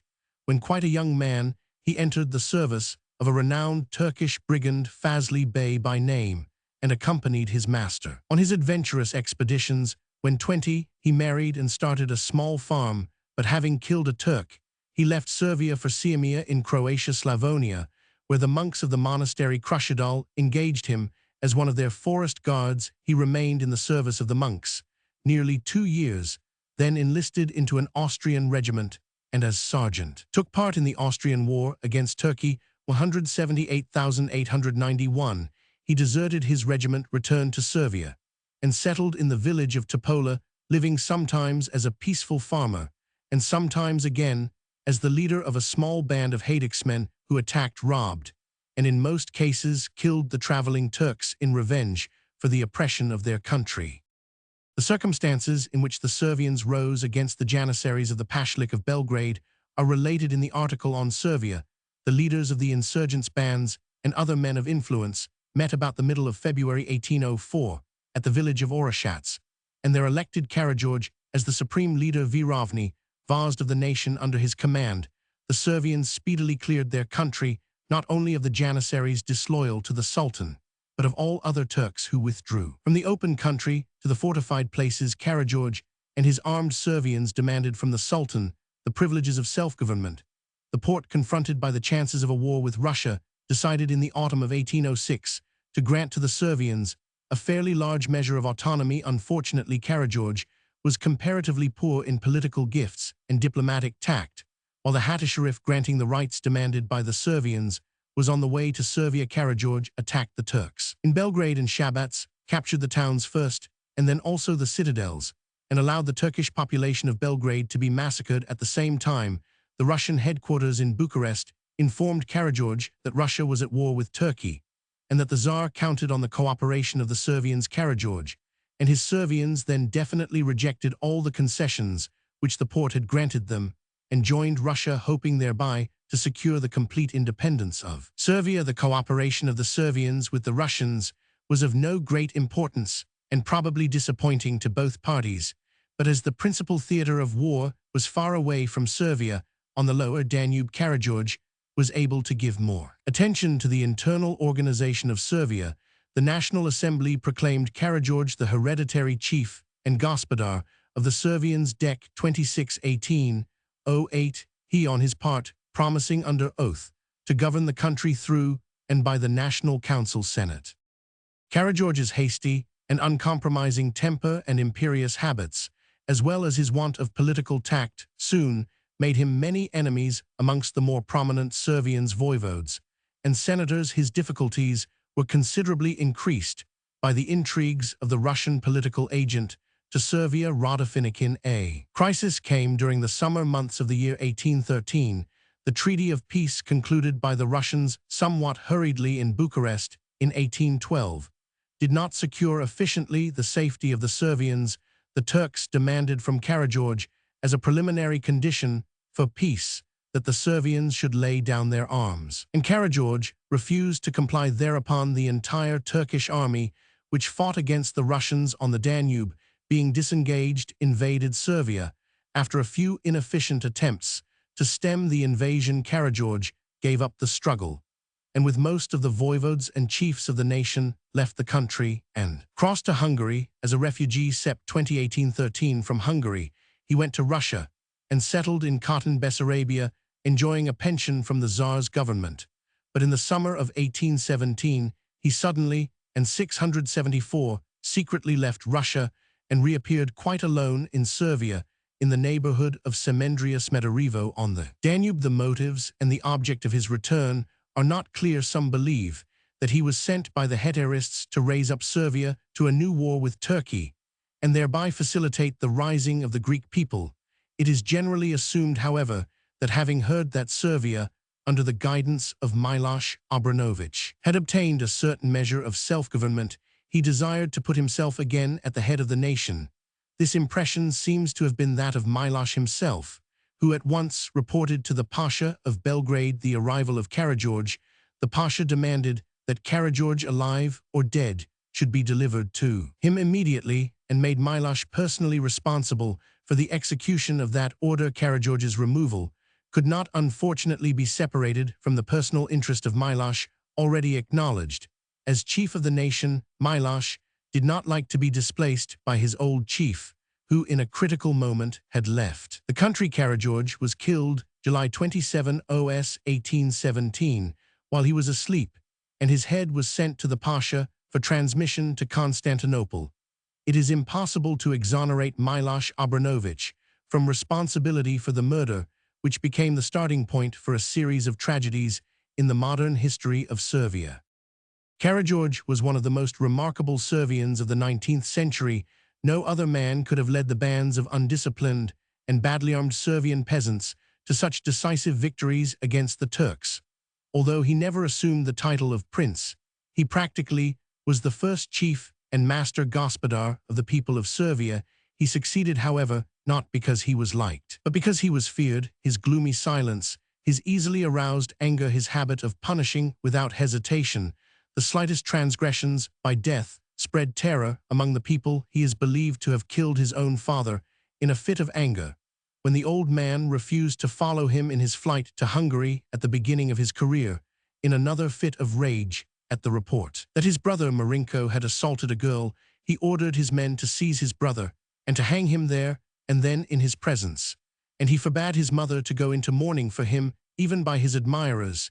He is admitted to have killed by his own hand no fewer than 125 men who provoked his anger, but in battles he is acknowledged to have been always admirable, displaying marvelous energy and valor, and giving proofs of a real military genius. The Servians consider him one of their greatest men. In grateful remembrance of his services to the national cause, they elected his younger son Alexander in 1842 to be the reigning prince of Servia, and again in 1903 they chose his grandson Peter Karageorgevich, son of Alexander, to be the king of Servia. See Servia also ranked Die Serbisch Revolution, Stojan Novakovic, Vask Srpski Djarjev, Belgrade 1904, Roman 1000 G, Militievich, Karađorđe, Belgrade 1904. Roman 100, Roman 1001. Karahisar Black Castle, 1 Afium Kara Hisar Kuroman 52 Ich, or Iskakara Hisar, Enk Decimium, a small village, about 14 Roman 1000 NE of no 1 decimium, was a Macedonian colony, established on an older site. It was a self-governing municipality, striking its own coins, and stood on the Apamia Synada Pessinus road by which the celebrated marble called Sinaitic Decimian and Phrygian was conveyed to the coast. The quarries are 212 Roman 1000 from the village, and the marble was carried thence direct to Synada Chifat, Kasaba. Some of the marble has the rich purple veins in which poets saw the blood of 80s. C.W. Roman 1000 Ramsay Hist, Geog of Asia Minor London, 1890 Murray, HBK, to Asia Minor 1893. Karahisar Sharki Roman 1E Eastern Karahisar, also called Shabin Karahisar, from the alum mines in its vicinity, the chief town of a Sanjak of the same name in the Sivas Vilayet of Asia Minor Pop, about 12,000 2/3 Mussulman. It is the Roman Colonia, which gradually superseded Pompey's foundation Nicopolis, whose ruins lie at Perk, about 12 Roman 1000 W. Hence Kara Hisar is called Nicopoli by the Armenians in later Byzantine times. It was an important frontier station, and did not pass into Ottoman hands till 12 years after the capture of Constantinople.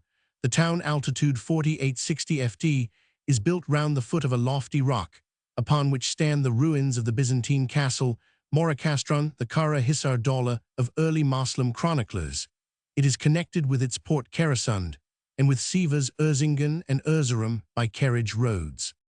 Karaiskakis Georges 17,821,827, leader in the War of Greek Independence, was born at Agrapha in 1782.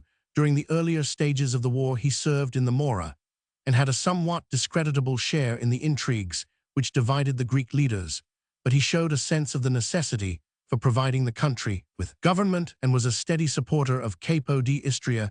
His most honorable services were performed in the middle and later stages of the war. He helped to raise the first siege of Missolonghi in 1823, and did his best to save the town in the second siege in 1826. In that year, he commanded the Patriot forces in Rumelia, and, though he failed to cooperate effectually with other chiefs, or with the foreign sympathizers fighting for the Greeks, he gained some successes against the Turks, which were very welcome amid the disasters of the time. He took a share in the unsuccessful attempts to raise the siege of Athens in 1827, and made an effort to prevent the disastrous massacre of the Turkish garrison of Fort Spiridion.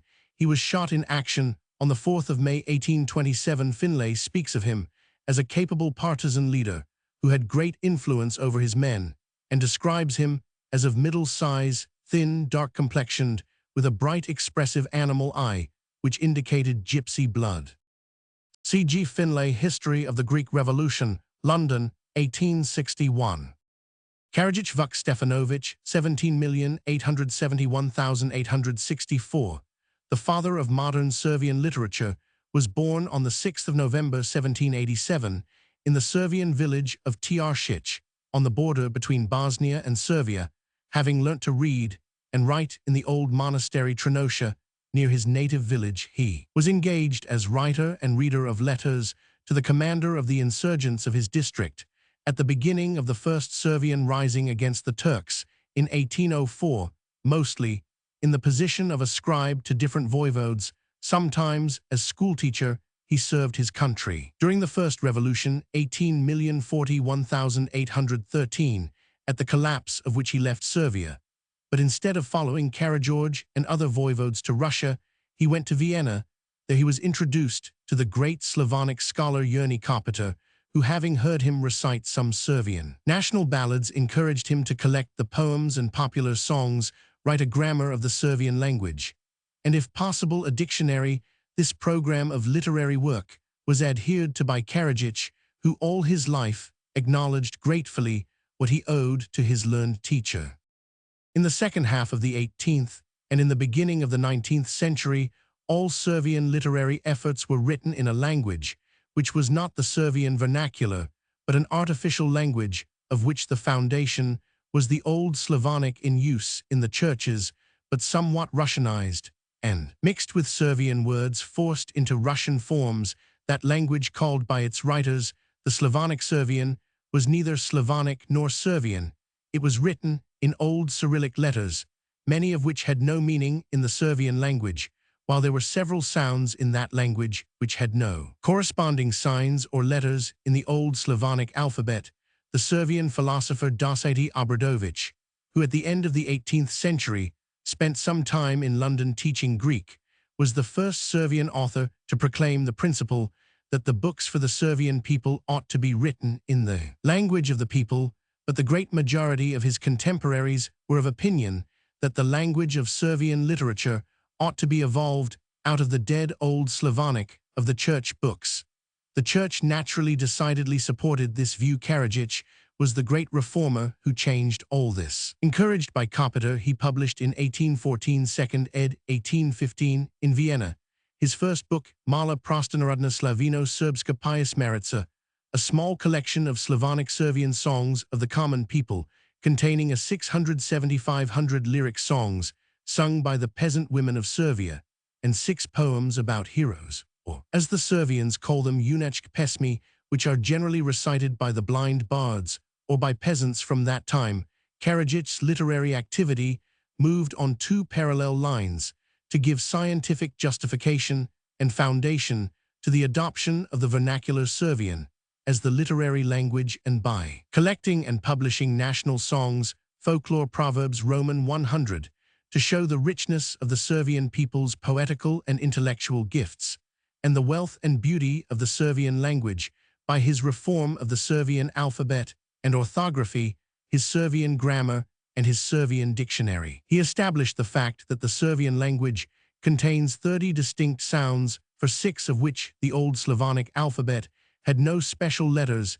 He introduced new letters for those special sounds, at the same time throwing out of the Old Slavonic alphabet 18 letters, for which the Servian language had no use. This reform was strenuously opposed by the Church and many conservative authors, who went so far as to induce the Servian government to prohibit the printing of books in new letters, a prohibition removed in 1859. Karadzic's alphabet facilitated his reform of orthography, his principle being write as you speak and read as it is written. Hardly any other language in the civilized world has such a simple, logical, scientific spelling system and orthography as the Servian has. In Karadzic's system, his first grammatical essay was published in Vienna in 1814, Pismenica Serbskoga Jezika po govoru prostoga naroda, the grammar of the Servian language, as spoken by the common people. An improved edition appeared in Vienna in 1818, together with his great work Srpski Rječnik Lexicon Serbico Germanico Latinum. This dictionary, containing 26,270 words, was full of important contributions to folklore, as Karadzic never missed an opportunity to add to the meaning of the word the description of the national customs or popular beliefs connected with it. A new edition of his dictionary, containing 46,270 words, was published at Vienna in 1852. Meanwhile, he gave himself earnestly to the work of collecting the creations of the mind of the Servian common people. He traveled through Servian countries, Servia, Bosnia, Herzegovina, Montenegro, Dalmatia, Siamia, Croatia, and the result was shown in a largely augmented edition of his Srpski Narodni Pjesmi, of which the first 3 volumes appeared at Leipzig in 1823 and 1824, the 4th volume appearing at Vienna in 1833.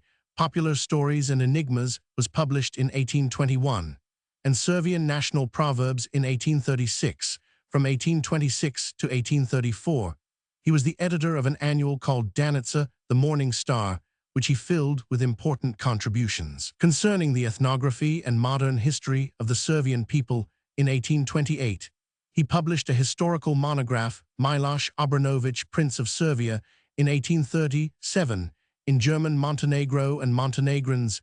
In 1867, the Servian Governing Council of State, he supplied Leopold Ranke with the materials for his history. Of the Servian Revolution, he also translated the New Testament into Servian for the British and Foreign Bible Society, Vienna 1847. Karadzic died in Vienna on the 6th of February 1864, and his remains were transferred to Belgrade in 1897 with great solemnity and at the expense of the government of Servia. Roman 100, Roman 1001. Karakalpaks Black Caps, a Mongolo-Tatar people originally dominant along the east coast of the Aral Sea, where they still number some thousands. They thus form geographically the transition between the northern Kyrgyz and the southern Turkomans. Once a powerful nation, they are scattered for the most part in Astrakhan Perm Orenburg, in the Caucasian province of Kuban, and in Tobolsk, Siberia, numbering in all about 50,000. These emigrants have crossed much with the alien populations among whom they have settled, but the pure type on the Aral Sea are a tall, powerful people with broad, flat faces, large eyes, short noses, and heavy chins. Their women are the most beautiful in Turkestan. The name of Black Caps is given them in allusion to their high sheepskin hats. They are a peaceful agricultural folk who have suffered much from their fierce nomad neighbors. Karakorum Turkish Black Stone, debris, the name of two cities in Mongolia. One of these, according to G. Potanin, was the capital of the Uyghur Kingdom in the 8th century, and the other was in the 13th century, a capital of the steppe monarchy of Mongolia. The same name seems also to have been applied to the Kongai Range. At the headwaters of the Orkhan I, the Uyghur Karakorum, also named Mubilik Bad Town, was situated on the left bank of the Orkhan, in the Talokandala steppe to the southeast of Ughaner. It was deserted after the fall of the Uyghur Kingdom. And in the 10th century, Abaki, the founder of the Khitan Kingdom, planted on its ruins a stone bearing a description of his victories too. The Mongolian Karakorum was founded at the birth of the Mongolian monarchy, established by Genghis Khan. A palace for the Khan was built in it by Chinese architects in 1234, and its walls were erected in 1235. Plano Carpini visited it in 1246, Rubruquis in 1253, and Marco Polo in 1275. Later, the fourth Mongolian king Kublai left Karakorum in order to reside at Kaipanfu near Peking, when the Khan Arikbog declared himself, and Karakorum independent of Kublai Khan. The latter besieged Karakorum, took it by famine, and probably laid it waste so thoroughly that the town was afterwards forgot. The exact sites of the two Mongolian capitals were only established in 18,891,891.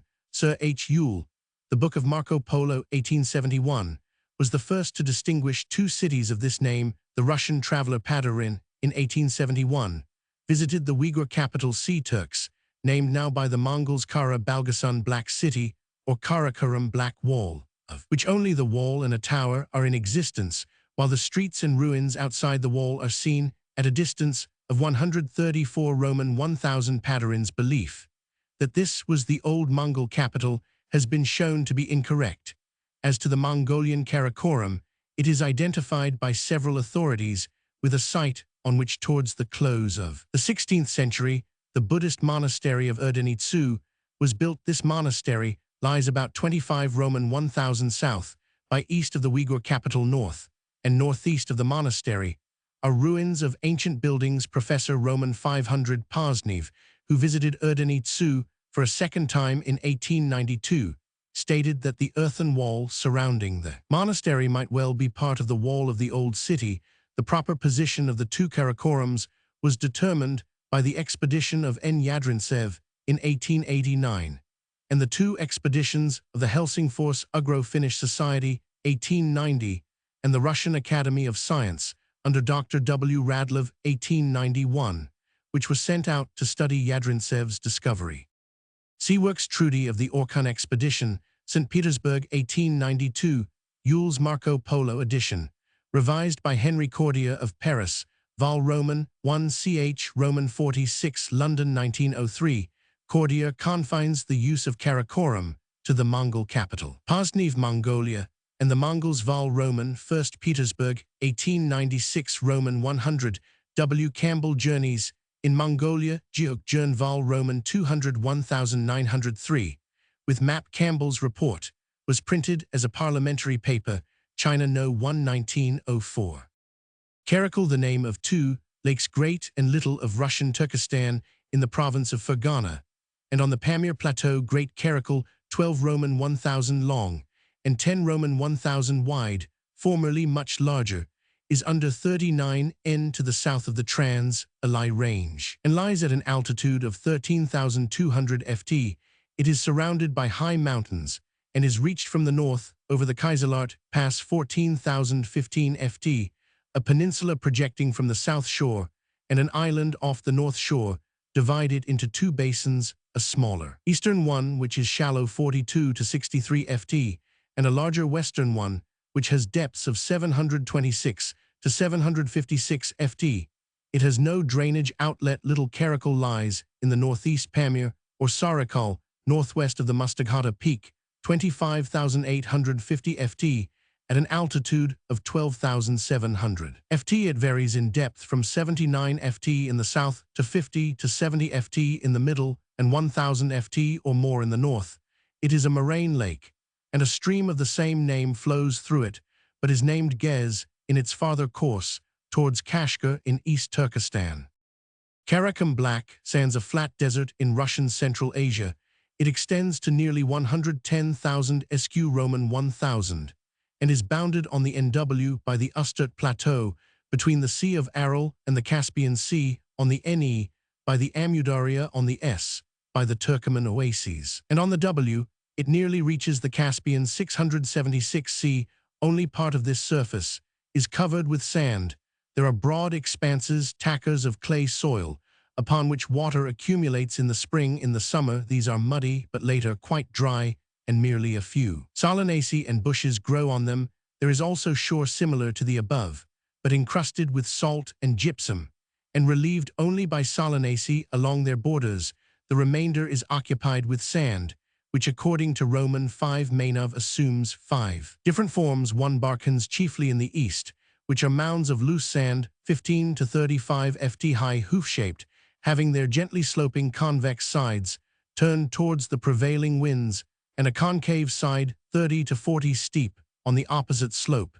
They are disposed in groups or chains, and the winds drive them at an average rate of 20 ft annually towards the south and southeast. Some grass Stipa pennata and bushes of Saxol halixilin amodendron and other steppe bushes, for example Caligonium halimodendron and Atrophaxis, grow on them. 2 mounds of sand of about the same size but irregular in shape and of a slightly firmer consistence, mostly bearing the same bushes, and also Artemisia and Tamarix. They are chiefly met with in the east and south. 3 A sandy desert, slightly undulating and covered in spring with grass and flowers, for example tulips, room various umbelliferae, which are soon burned by the sun.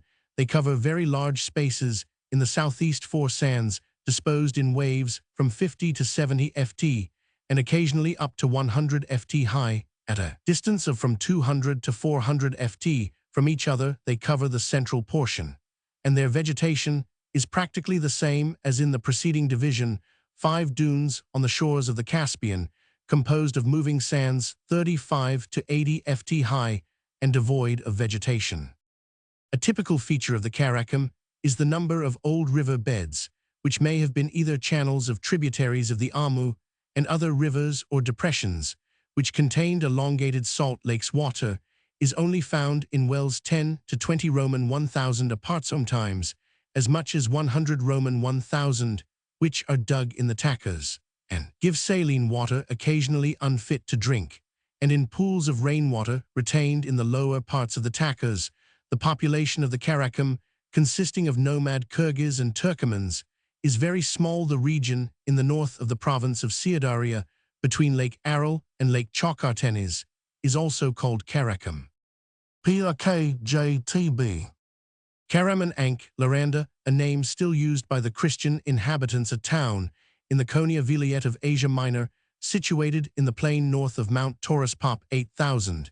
It has few industries and little trade, but the medieval walls, well-preserved castle and mosques are interesting, and the old Seljuk Medres or college is a beautiful building.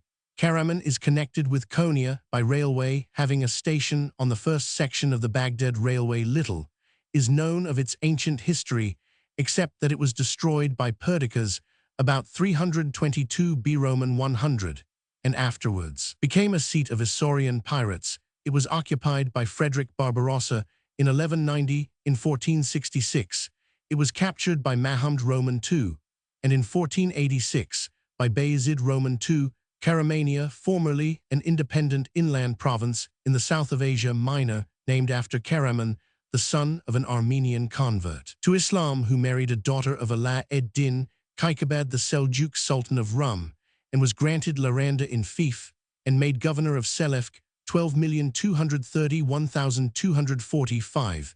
The name Karaman is, however, Turkoman, and that of a powerful tribe settled apparently near Laranda. The Armenian convert must have been adopted into this on the collapse of the Seljuk Empire. Karaman's grandson Mahmud, 12,790,1319, founded a state which included Pamphylia, Lycaonia, and large parts of Cilicia, Cappadocia, and Phrygia. Its capital Laranda superseded Konya. This state was frequently at war with the kings of Lesser Armenia, the Lusignan princes of Cyprus, and the Knights of Rhodes. It was also engaged in a long struggle for supremacy with the Osmanli Turks, which only ended in 1472, when it was definitely annexed by Mahmud Roman II. The Osmanlis divided Karamania into Karaj north and Ikili south of the Taurus and restored Konya to its metropolitan position. The name Karamania is now often given by geographers to Ikili only, but so far as it has had any exact significance in modern times, it has stood for the whole province of Konya before the present provincial division was made. 1864, Karamania was the eyalet of which Konya was the capital, and it did not extend to the sea, the whole littoral from Adalia eastward, being under the Pasha of Adana. Nevertheless, in Levantan popular usage, at the present day, Karamania signifies the coast from Adalia to Messina. Roman 500 GH. Karamnasa, a river of northern India tributary to the Ganges, on its right bank, forming the boundary between Bengal and the United Provinces. The name means destroyer of religious merit, which is explained by more than one legend. To this day, all high-caste Hindus have to be carried over without being defiled by the touch of its waters. Kara Mustafa, Roman 500 Turkish vizier, surnamed Mirzafanli, was a son of Uruj Bey, a notable Sipahi of Mirzafan Marsavan and brother-in-law to Ahmed Kuprali, whom he succeeded as Grand Vizier in 1676, after having for some years held the office of Kaimakam or Locum Tenens. His greed and ostentation were equaled by his incapacity, and he behaved with characteristic insolence to the foreign ambassadors, from whom he extorted large bribes after conducting a campaign in Poland, which terminated unfortunately. He gave a ready response to the appeal for aid made by the Hungarians under Imre Thakali Kuroman V, when they rose against Austria, his hope being to form out of the Habsburg dominions a Mussulman empire of the west, of which he should be the Sultan. The plan was foiled in part by his own lack of military skill, but chiefly through the heroic resistance of Vienna and its timely relief by John Sobieski, King of Poland. Kara Mustafa paid for his defeat with his life. He was beheaded at Belgrade in 1683, and his head was brought to the Sultan on a silver dish.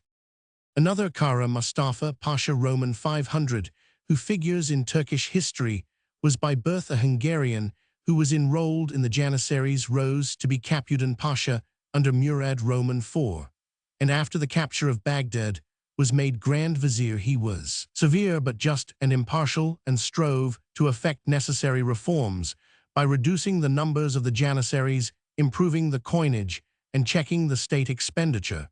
But the discontent of the Janissaries led to his dismissal and death in 1643. Karamzin Nikolai Mikhailovich, 17,651,826, Russian historian, critic, novelist, and poet, was born at the village of Mikhailovka in the government of Orenburg, and not at Simbirsk, as many of his English and German biographers incorrectly state, on the 1st of December Old Style, 1765. His father was an officer in the Russian army of Tatar extraction. He was sent to Moscow to study under Professor Shadin, whence he afterwards removed to St. Petersburg, where he made the acquaintance of Dmitriev, a Russian poet of some merit, and occupied himself with translating essays by foreign writers into his native language. After residing some time at St. Petersburg, he went to Simbirsk, where he lived in retirement till induced to revisit Moscow. There, finding himself in the midst of the society of learned men, he again betook himself to literary work. In 1789, he resolved to travel and visited Germany, France, Switzerland, and England. On his return, he published his Letters of a Russian Traveler, which met with great success. These letters were first printed in the Moscow Journal, which he edited, but were afterwards collected and issued in 6 volumes, 17,971,801. In the same periodical, Karamzin also published translations of some of the tales of Marmontel and some original stories, among which may be mentioned Poor Liza and Natalia the Boyar's Daughter in 1794 and 1795. Karamzin abandoned his literary journal and published a miscellany in 2 volumes entitled Aglaia, in which appeared, among other things, The Island of Bornholm and Ilya Muromets, a story based upon the adventures of the well-known hero of many a Russian legend. In 17,971,799, he issued another miscellany or poetical almanac, The Aeonides, in conjunction with Derzhavin and Dmitriev. In 1798, he compiled the Pantheon, a collection of pieces from the works of the most celebrated authors, ancient and modern, translated into Russian. Many of his lighter productions were subsequently printed by him in a volume entitled My Trifles in 1802 and 1803. Karamzin 677 edited the journal The European Messenger. It was not until after the publication of this work that he realized where his strength lay and commenced his history of the Russian Empire. In order to accomplish the task, he secluded himself for 2 years, and on the cause of his retirement becoming known to the Emperor Alexander, Karamzin was invited to Tver, where he read to the emperor the first 8 volumes of his history. In 1816, he removed to St. Petersburg, where he spent the happiest days of his life, enjoying the favor of Alexander and submitting to him the sheets of his great work, which the emperor read over with him in the gardens of the palace of Tsarsko Selo. He did not, however, live to carry his work further than the 11th volume, terminating it at the accession of Michael Romanov in 1613. He died on the 22nd of May Old Style, 1826. In the Taurida Palace, a monument was erected to his memory at Simbirsk in 1845. As an historian, Karamzin has deservedly a very high reputation. Till the appearance of his work, little had been done in this direction in Russia. The preceding attempt of Tatishev was merely a rough sketch, inelegant in style, and without the true spirit of criticism. Karamzin was most industrious in accumulating materials, and the notes to his volumes are mines of curious information. The style of his history is elegant and flowing, modeled rather upon the easy sentences of the French prose writers than the long periodical paragraphs of the old Slavonic school.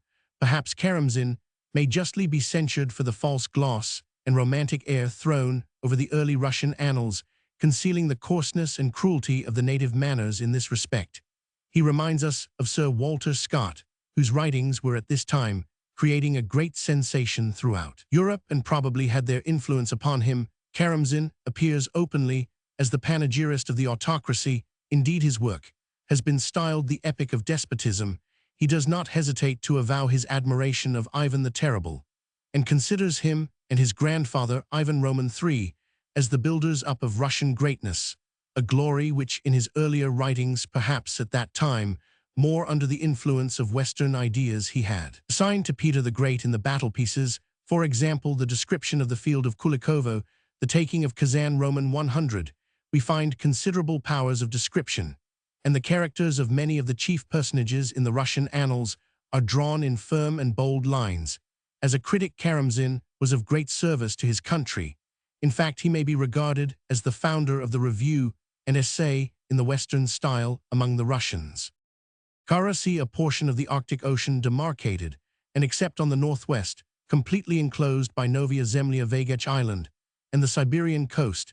It is approached from the west by three straits Matichkin between the two islands of Novaya Zemlya and Kara and Yuga to the north and south of Vagech Island, respectively. On the southeast, Kara Bay penetrates deeply into the mainland, and to the west of this, the short Kara River enters the sea. The sea is all shallow, the deepest parts lying off Vagech Island and the northern part of Novaya Zemlya.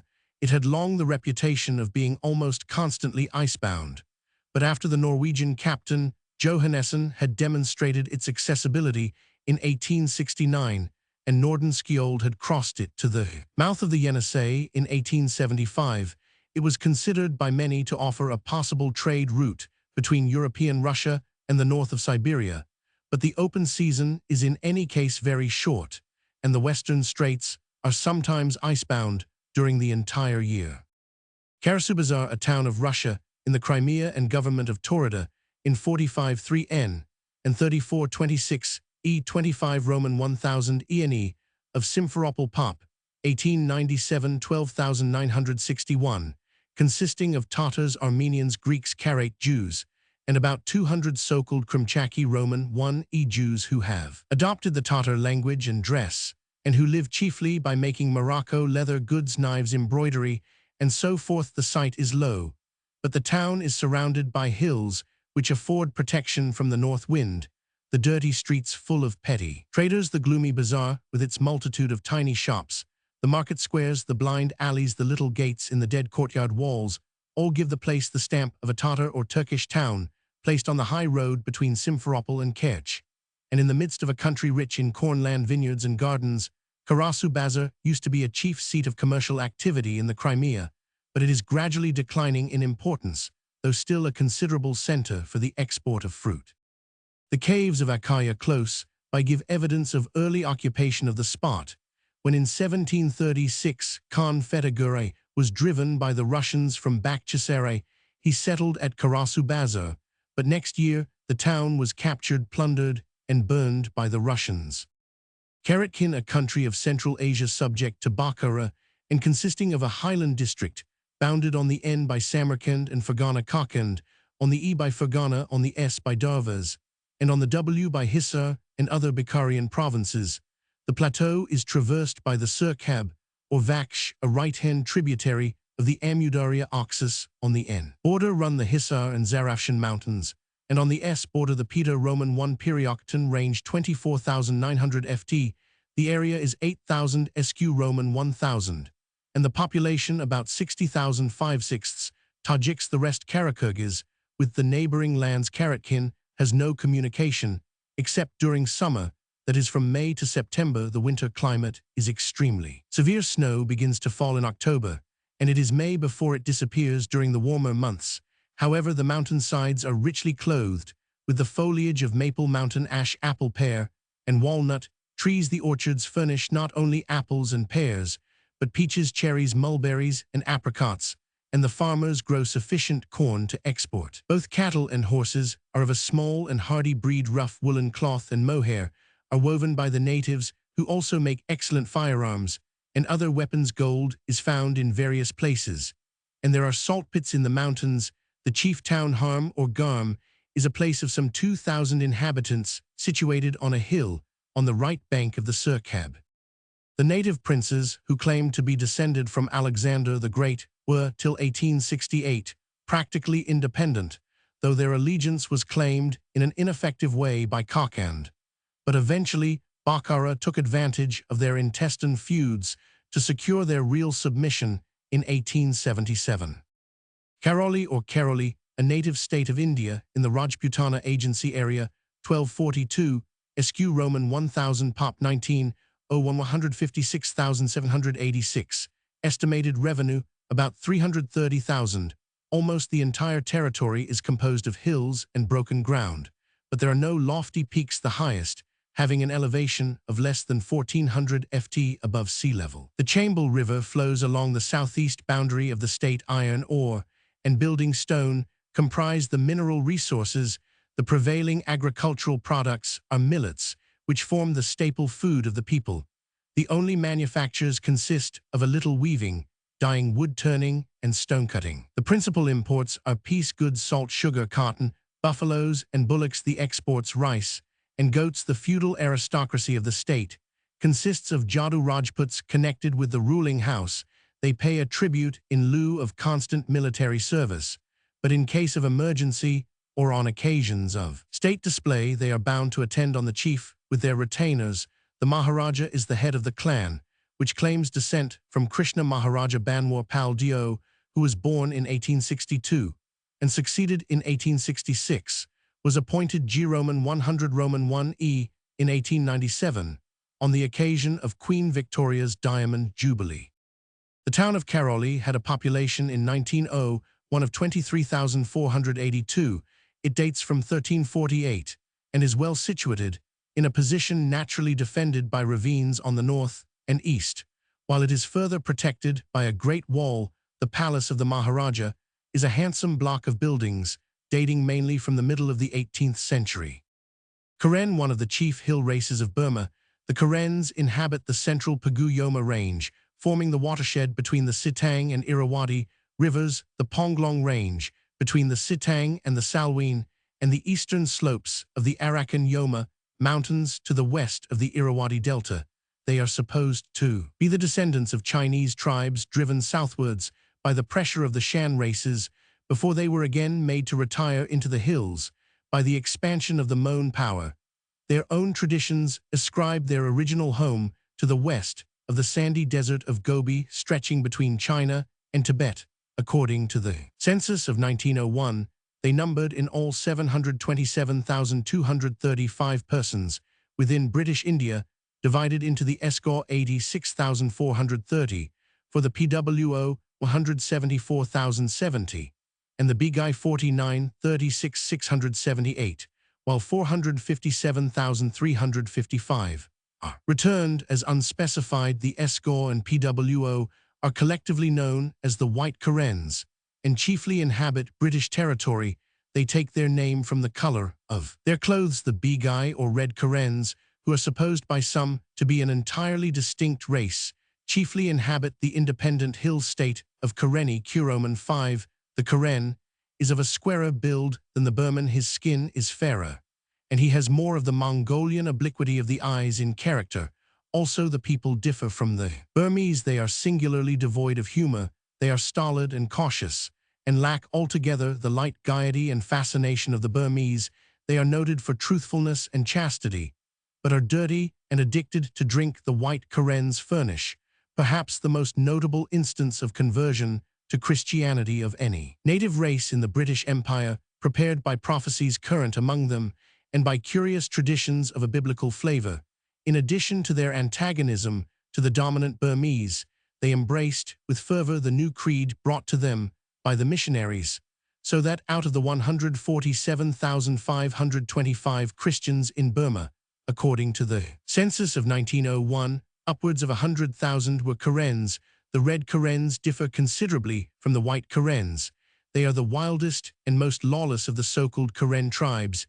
Every male belonging to the clan used to have the rising sun tattooed in bright vermilion on his back. The men are small and wizened, but athletic, and have broad reddish-brown faces. Their dress consists of a short pair of breeches, usually of a reddish color, with black and white stripes interwoven perpendicularly or like a tartan, and a handkerchief is tied round the head. The Karen language is tonal and belongs to the Siamese Chinese branch of the Indo-Chinese family. See Roman 500 Roman 1000 Smeaton, The Loyal Karens of Burma, 1887, J. Nisbet Burma, under British rule, 1901 Roman 1000, and B. Ferrars Burma 1900, and O'Connor Scott, The Silken East 1904. JGSC. Karenni, the country of the Red Karens, a collection of small states formerly independent, but now feudatory to Burma. It is situated approximately between 1850 and 1955 N, and between 9710 and 9750 E. The tract is bounded on the N by the Shan states of Mong Pai H Satang and Mokmai, on the E by Siam, on the S by the Papan district of Lower Burma, and on the W stretch of mountainous country inhabited by the Bri and various other small tribes formerly in a state of independence. divides it from the districts of Taungu and Yamathin, it is divided in a general way into eastern and western Karenni, the former consisting of one state Gantrawadi, with an approximate area of 2,500 SQ Roman 1,000, the latter of the four small states of Kaibaji area, about 350 SQ Roman 1,000 Bolek, 200 SQ Roman 1,000 Namakan 50 SQ Roman 1,000, and Nongpil about 30 SQ Roman 1,000. The small states of Western Karenni were formerly all subject to Bolek, but the subordination has now ceased. Karenni consists of two widely differing tracts of country, which roughly mark now, and formerly actually did mark the division into East and West. Gantrawadi has however encroached westwards beyond the boundaries which nature would assign to it. The first of these two divisions is the southern portion of the valley of the Hpilu or Balu stream, an open fairly level plain well watered, and in some parts swampy. The second division is a series of chains of hills intersected by deep valleys through which run the two main rivers, the Salween and the Pawn, and their feeder streams. Many of the latter are dried up in the hot season and only flow freely during the rains, the whole country being hilly. The most conspicuous ridge is that lying between the Pawn and the Salween, which has an average altitude of 5,000 ft. It is crossed by several tracks passable for pack animals, the most in use being the road between Solon, the capital of Gantrawadi, and Man. Now the principal peak east of the Salween is on the Loy Lan ridge 7109 ft. Above mean sea level. Parts of this ridge form the boundary between eastern Karenni and Mokmai on the west, and Siam on the east. It falls away rapidly to the south, and at Pang Saling is crossed at a height of 2,200 ft by the road from Sato to Mehing Son west of the Balu Valley. The continuation of the eastern rim of the Myalat Plateau rises in Loy Nangpa to about 5,000 ft. The Nam Pon is a large river with an average breadth of 100 ids, but is unnavigable owing to its rocky bed. Even timber cannot be floated down it without the assistance of elephants. The Salween throughout Karenni is navigated by large native craft. Its tributary, the Mipai on the eastern bank, is navigable as far as Mehing Son in Siamese territory. The Balu stream flows out of the Inal Lake and is navigable from that point to close on Lopita, where it sinks into the ground in a marsh or succession of funnel holes. Its breadth averages 50 ids, and its depth is 15 ft in some places. The chief tribes are the Red Karens, 24,043 Brez, 3,500, and Padong's 1867 total revenue, Rs 37,000.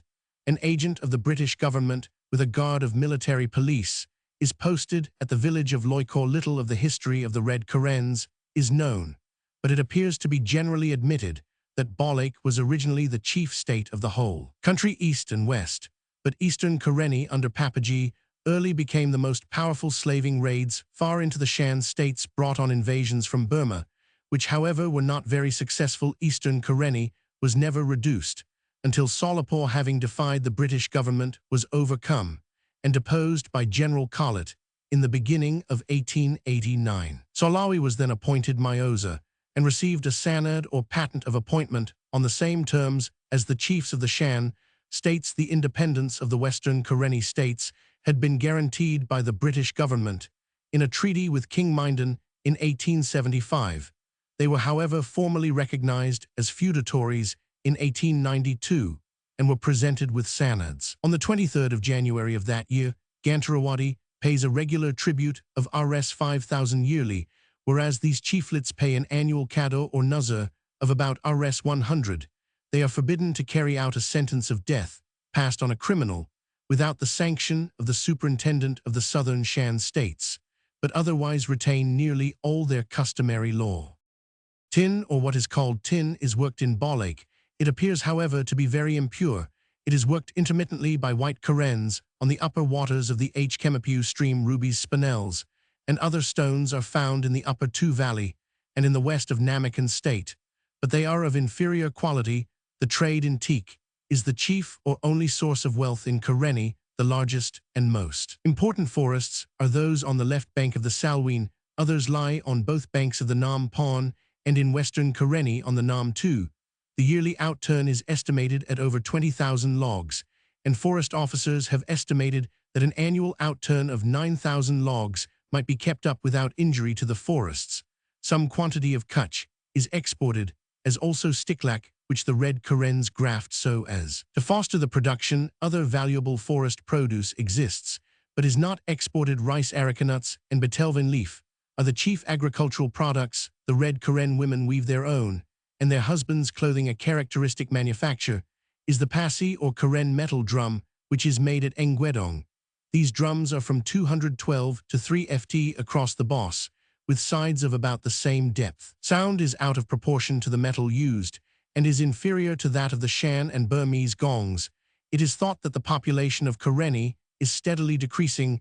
The birth rate of the people is considered to exceed the death rate by very little, and the red Karen habit of life is most unwholesome. Numbers have enlisted in the Burma police, but there are various opinions as to their value. JGSC. Karakal, a French settlement in India, situated on the southeast coast within the limits of Tanjore district, with an area of 53 sq Roman 1000, and a population 1901 of 56,595. The site was promised to the French by the Tanjore Raja in 1738 in return for services rendered, but was only obtained by them by force in 1739. It was captured by the British in 1760, restored 1765, again taken in 1768, and finally restored in 1817. The town is neatly built on one of the mouths of the Cauvery, and carries on a brisk trade with Ceylon, exporting rice and importing chiefly European articles, and timber. A chef de l'administration, subordinate to the government at Pondicherry, is in charge of the settlement, and there is a tribunal of first instance. Karli, a village of British India in the Pune district of the Bombay Presidency, famous for its rock caves. Pop 1901-903. The Great Cave of Karli is said by Ferguson to be, without exception, the largest and finest. Chadia Cave in India. It was 679, excavated at a time when the style was in its greatest purity, and is splendidly preserved. The Great Chadia Hole is 126 ft long, 45 ft 7 in wide, and about 46 ft high. A row of ornamental columns rises on either side to the ribbed teak roof, and at the far end of the nave is a massive dagoba dating from the beginning of the Christian era or earlier. This cave has a wooden roof, which repeats the pattern of the walls, and which Ferguson considers to be part of the original design, since wood rapidly deteriorates in India owing to the climate and the ravages of white ants. The state of preservation of this roof is remarkable. Karlovic or Karlovic, Hungarian, Karloza, Croatian, Karlovci, a city of Croatia, Slavonia, in the county of Sirmia, on the right bank of the Danube, and on the railway from Peterwardein 6 Roman 1000 NW to Belgrade. Pop 1956-43. Karlovic is the seat of an Orthodox metropolitan, and has several churches and schools, and a hospital. The fruit farms and vineyards of the Fruska Gora, a range of hills to the south, yield excellent plum brandy and red wine. An obelisk at Slankamen 13 Roman 1000 E by S commemorates the defeat of the Turks by Louis of Baden in 1691. The Treaty of Karlovic between Austria, Turkey, Poland, and Venice was concluded in 1699 in 18,480,1849. The city was the headquarters of Servian opposition to Hungary. It was included until 1881 in the military front. Karlskrona, a seaport of Sweden, on the Baltic coast, chief town of the district Lan of Blekinge and headquarters of the Swedish Navy. Pop 1923,955. It is pleasantly situated upon islands, and the mainland 290 Roman 1000 SSW of Stockholm. By rail, the harbor is capacious and secure, with a sufficient depth of water for the largest vessels. It has 3 entrances. The principal, and the only one practicable for large vessels, is to the south of the town, and is defended by 2 strong forts at Drottningskar on the island of Espo and on the islet of Kungsholm. The dry docks, of great extent, are cut out of the solid granite. There is slip accommodation for large vessels. Karlskrona is the seat of the Royal Naval Society, and has a naviarsenal and hospital and naval and other schools. Charles Roman 11, the founder of the town, as naval headquarters 1680, is commemorated by a bronze statue. 1897. There are factories for naval equipments, galvanized metal goods, felt hats, canvas, leather, and rice and breweries, and granite quarries exports are granite, and timber imports, coal, flour, provisions, hides, and machinery. Karlsruhe or Karlsruhe, a city of Germany, capital of the Grand Duchy of Baden, 33 Roman 1000 SW of Heidelberg, on the railway Frankfurt and Main Basel, and 39 Roman 1000 NW of Stuttgart Pop, 1895-84, 1030-19, 05 111,200. It stands on an elevated plain 5 Roman 1000 E of the Rhine, and on the fringe of the Hartwald forest. Karlsruhe takes its name from Karl Wilhelm Margrave of Baden, who, owing to disputes with the citizens of Durlach, erected here in 1715. Hunting seat around which the town has been built, the city is surrounded by beautiful parks and gardens. The palace Schloss, built in 17,511,776, on the site of the previous erection of 1715, is a plain building in the old French style composed of a center and two wings, presenting nothing remarkable except the octagon tower Blatum, from the summit of which a splendid view of the city and surrounding country is obtained, and the marble saloon, in which the meridian of Cassini was fixed or drawn in front of the palace, is the great circle, a semicircular line of buildings containing the government offices. From the palace, the principal streets, 14 in number, radiate in the form of an expanded fan in a SES and SW direction, and are again intersected by parallel streets.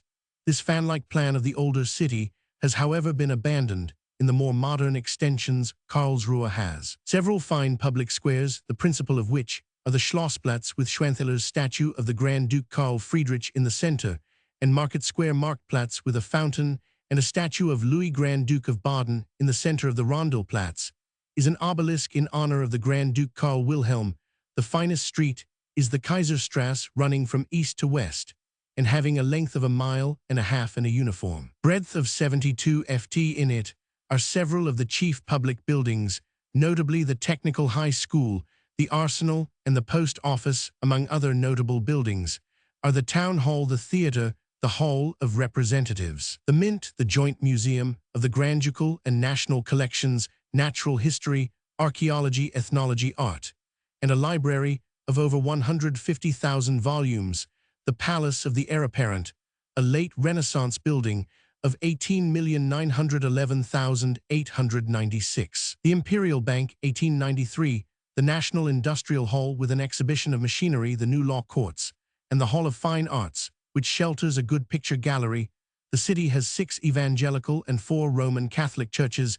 The most noteworthy of these are the Evangelical Town Church, the burial place of the Margraves of Baden, the Christuskirche, and the Bernharduskirche. Karlsruhe possesses further the Zaringen Museum of Curiosities, which is in the left wing of the Schloss, an architectural school, 1891, industrial art school, and museum cadet school, 1892, botanical and electrotechnical institutes, and horticultural and agricultural schools. Of its recent public monuments may be mentioned 1 to Joseph Victor von Scheffel, 18,261,886, a bronze equestrian statue of the Emperor William Roman, 11,896, and a memorial of the 187,071 war. Karlsruhe is the headquarters of the Roman 14 German Army Corps. Since 1870, the industry of the city has grown rapidly, as well as the city itself.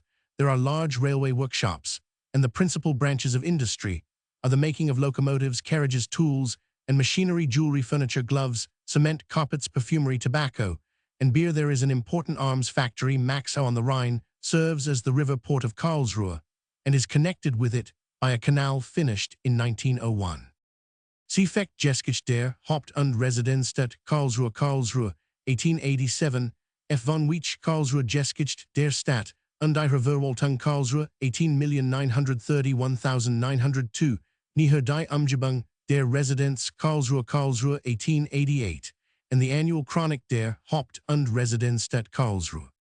Karlstad. Karlstad, a town of Sweden, the capital of the district land of Värmland, on the island of Tingvalla, under the northern shore of Lake Vänern. 205 Roman 1000 W of Stockholm, by the Christiania Railway Pop, 1911,869. The fine Klar River here enters the lake descending from the mountains. Frontier to the northwest lies the Frixtal or Valley of the Nors River, containing 3 beautiful lakes, and fancifully named the Swedish Switzerland. In this and other parts of the district are numerous ironworks. Karlstad was founded in 1584. It is the seat of a bishop and has a cathedral. Trade is carried on by way of the lake and the Gotha Canal. There are mechanical works, match factories and stockinet factories, and a mineral spring rich in iron, the water of which is bottled for export under the Constitution of United Sweden and Norway in the event of the necessity of electing a regent, and the disagreement of the parliaments of the 2 countries. Karlstad was indicated as the meeting place of a delegacy for the purpose. Here, on the 31st of August 1905, the conference met to decide upon the severance of the union between Sweden and Norway, the delegates concluding their work on the 23rd of September. Karlstad or Karlstad Hungarian, Karlovaros Croatian, Karlovac, a royal free city municipality and garrison town in the county of Agram, Croatia, Slavonia, standing on hilly ground beside the river Kulpa, which here receives the Korana, and the Dobra Pop 1973-96. Karlstad is on the railway from Agram to Fiume. It consists of the fortress, now obsolete, the inner town, and the suburbs. Besides the Roman Catholic and Orthodox churches, its chief buildings are the Franciscan monastery, law courts, and several large schools, including one for military cadets. Karlstad has a considerable transit trade in grain, wine, spirits, and honey, and manufactures the liqueur called Rosaglio. Karma, sometimes written Karman, a Sanskrit noun from the root kry, to do, meaning deed or action. In addition to this simple meaning, it has also, both in the philosophical and the colloquial speech of India, a technical meaning denoting a person's deeds as determining his future lot. This is not merely in the vague sense that on the whole good will be rewarded and evil punished, but that every single act must work out to the uttermost its inevitable consequences and receive its retribution, however many ages the process may require. Every part of the material universe, man, woman, insect, tree, stone, or whatever it bays, the dwelling of an eternal spirit that is working out its destiny, and while receiving reward and punishment for the past, is laying up reward and punishment for the future. This view of existence as an endless and concomitant sowing and reaping is accepted by learned and unlearned alike, as accounting for those inequalities in human life which might otherwise lead men to doubt the justice of God. Every act of every person has not only a moral value producing merit or demerit, but also an inherent power which works out its fitting reward or punishment. To the Hindu, this does not make heaven and hell unnecessary. These two exist in many forms, more or less grotesque, and after death, the soul passes to one of them and there receives its due, but that existence too is marked by desire and action, and is therefore productive of merit or demerit. And as the soul is thus still entangled in the meshes of karma, it must again assume an earthly garb and continue the strife. Salvation is, to the Hindu, simply deliverance from the power of karma, and each of the philosophically systems has its own method of obtaining it. The last book of the Laws of Manu deals with karmaphalam, the fruit of karma, and gives many curious details of the way in which sin is punished and merit rewarded. The origin of the doctrine cannot be traced with certainty, but there is little doubt that it is post-Vedic, and that it was readily accepted by Buddha in the 6th century B. Roman 100. As he did not believe in the existence of soul, he had to modify the doctrine. See Buddhism. Karman Joseph, 17,691,795, Hungarian author, was born at Lasanx on the 14th of March 1769. The son of a Calvinist pastor, he was educated at Lasanx and Pest, whence he migrated to Vienna. There he made the acquaintance of the beautiful and eccentric Countess Markovics, who was for a time his mistress, but she was not, as has often been supposed, the heroine of his famous novel Fanny. Hagiomani Fanny's Testament. Subsequently, he settled in Pest as a lawyer. His sensibility, social charm, liberal ideas. He was one of the earliest of the Magyar Freemasons, and personal beauty opened the doors of the best houses to him. He was generally known as the Pest Alcibiades, and was especially at home in the salons of the Protestant magnates. In 1792, together with Count Rade he founded the first theatrical society at Buda. He maintained that Pest, not Pressburg, should be the literary center of Hungary, and in 1794 founded the first Hungarian quarterly Urania, but it met with little support and ceased to exist in 1795. After 3 volumes had appeared, Carman, who had long been suffering from an incurable disease, died in the same year. The most important contribution to Urania was his sentimental novel Fanny Hagiomani, much in the style of La Nouvelle Héloïse, and were the most exquisite product of Hungarian prose in the 18th century, and one of the finest psychological romances in the literature. Carman also wrote 2 satires and fragments of an historical novel, while his literary program is set forth in his dissertation Anemzit Sisina Sadasa. Carman's collected works were published in Abafis Nemzeti Kanavter Pest, 1878, Roman 100, preceded by a life of Carman C. F. Barath Joseph, Carman Hung Vas Ujs, 1874, Zolt Beathi article on Carman in Keeps Iridalum Tortenet, Budapest, 1894. R.N.B. Karnak, a village in Upper Egypt, Pop 1907, 12,585, which has given its name to the northern half of the ruins of Thebes on the east bank of the Nile, the southern being known as Luxor Kuroman 5. The Karnak ruins comprise 3 great enclosures built of crude brick. The northernmost and smallest of these contained a temple of the god Mont, built by Amenophis Roman 3 and restored by Ramesses Roman 2 and the Ptolemies, except a well-preserved gateway dating from the reign of Ptolemy Euergetes Roman 1. Little more than the plan of the foundations is traceable, its axis, the line of which is continued beyond the enclosure wall by an avenue of sphinxes pointed downstream. The southern enclosure contained a temple of the goddess Mut, also built by Amenophis Roman 3, and almost as ruinous as the last, but on a much larger scale. At the back is the sacred lake in the shape of a horseshoe. The axis of the temple runs approximately northward and is continued by a great avenue of rams to the southern pylons of the central enclosure. This last is of vast dimensions, forming approximately a square of 1,500 ft, and it contains the greatest of all known temples, the Karnak Temple of Amun. See Architecture Sect Egyptian with plan. Inside and outside each of these enclosures, there were a number of subsidiary temples and shrines, mostly erected by individual kings to special deities. The Triad of Thebes was formed by Amun, his wife Mut, and their son Khans. The large temple of Khans is in the enclosure of the Amun temple, and the temple of Mut, as already stated, is connected with the latter by the avenue of rams. The Mont temple, on the other hand, is isolated from the others and turned away from them. It is smaller than that of Khans. Mont, however, may perhaps be considered a special god of Thebes. He certainly was a great god from very ancient times in the immediate neighborhood, his seats being about 4 Roman 1000 NE at Medamot, the ancient Madu, and about 10 Roman 1000 SW on the west bank at Hermonthis.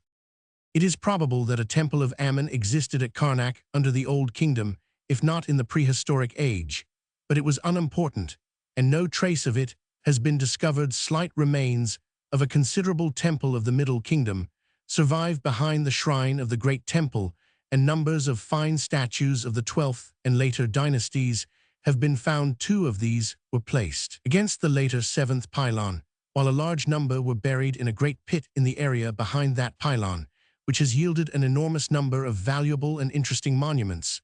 Reaching to the age of the Ptolemies, the axis of the early temple lay from E to W and was followed by the main line of the later growth.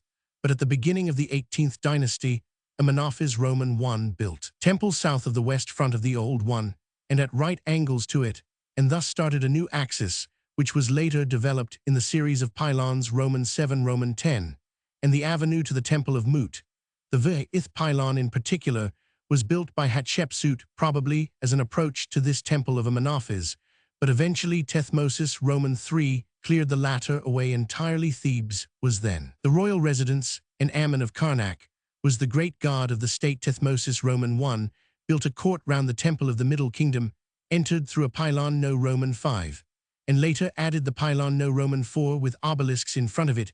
Hatshepsut placed 2 splendid obelisks between the pylons Roman 4 and Roman 5, and built a shrine in the court of Thutmose, Roman I, in front of the old temple. Thutmose, Roman III, greatest of the pharaohs, remodeled the buildings about the obelisks of his unloved sister, with the deliberate intention of hiding them from view, and largely reconstructed the surroundings of the court.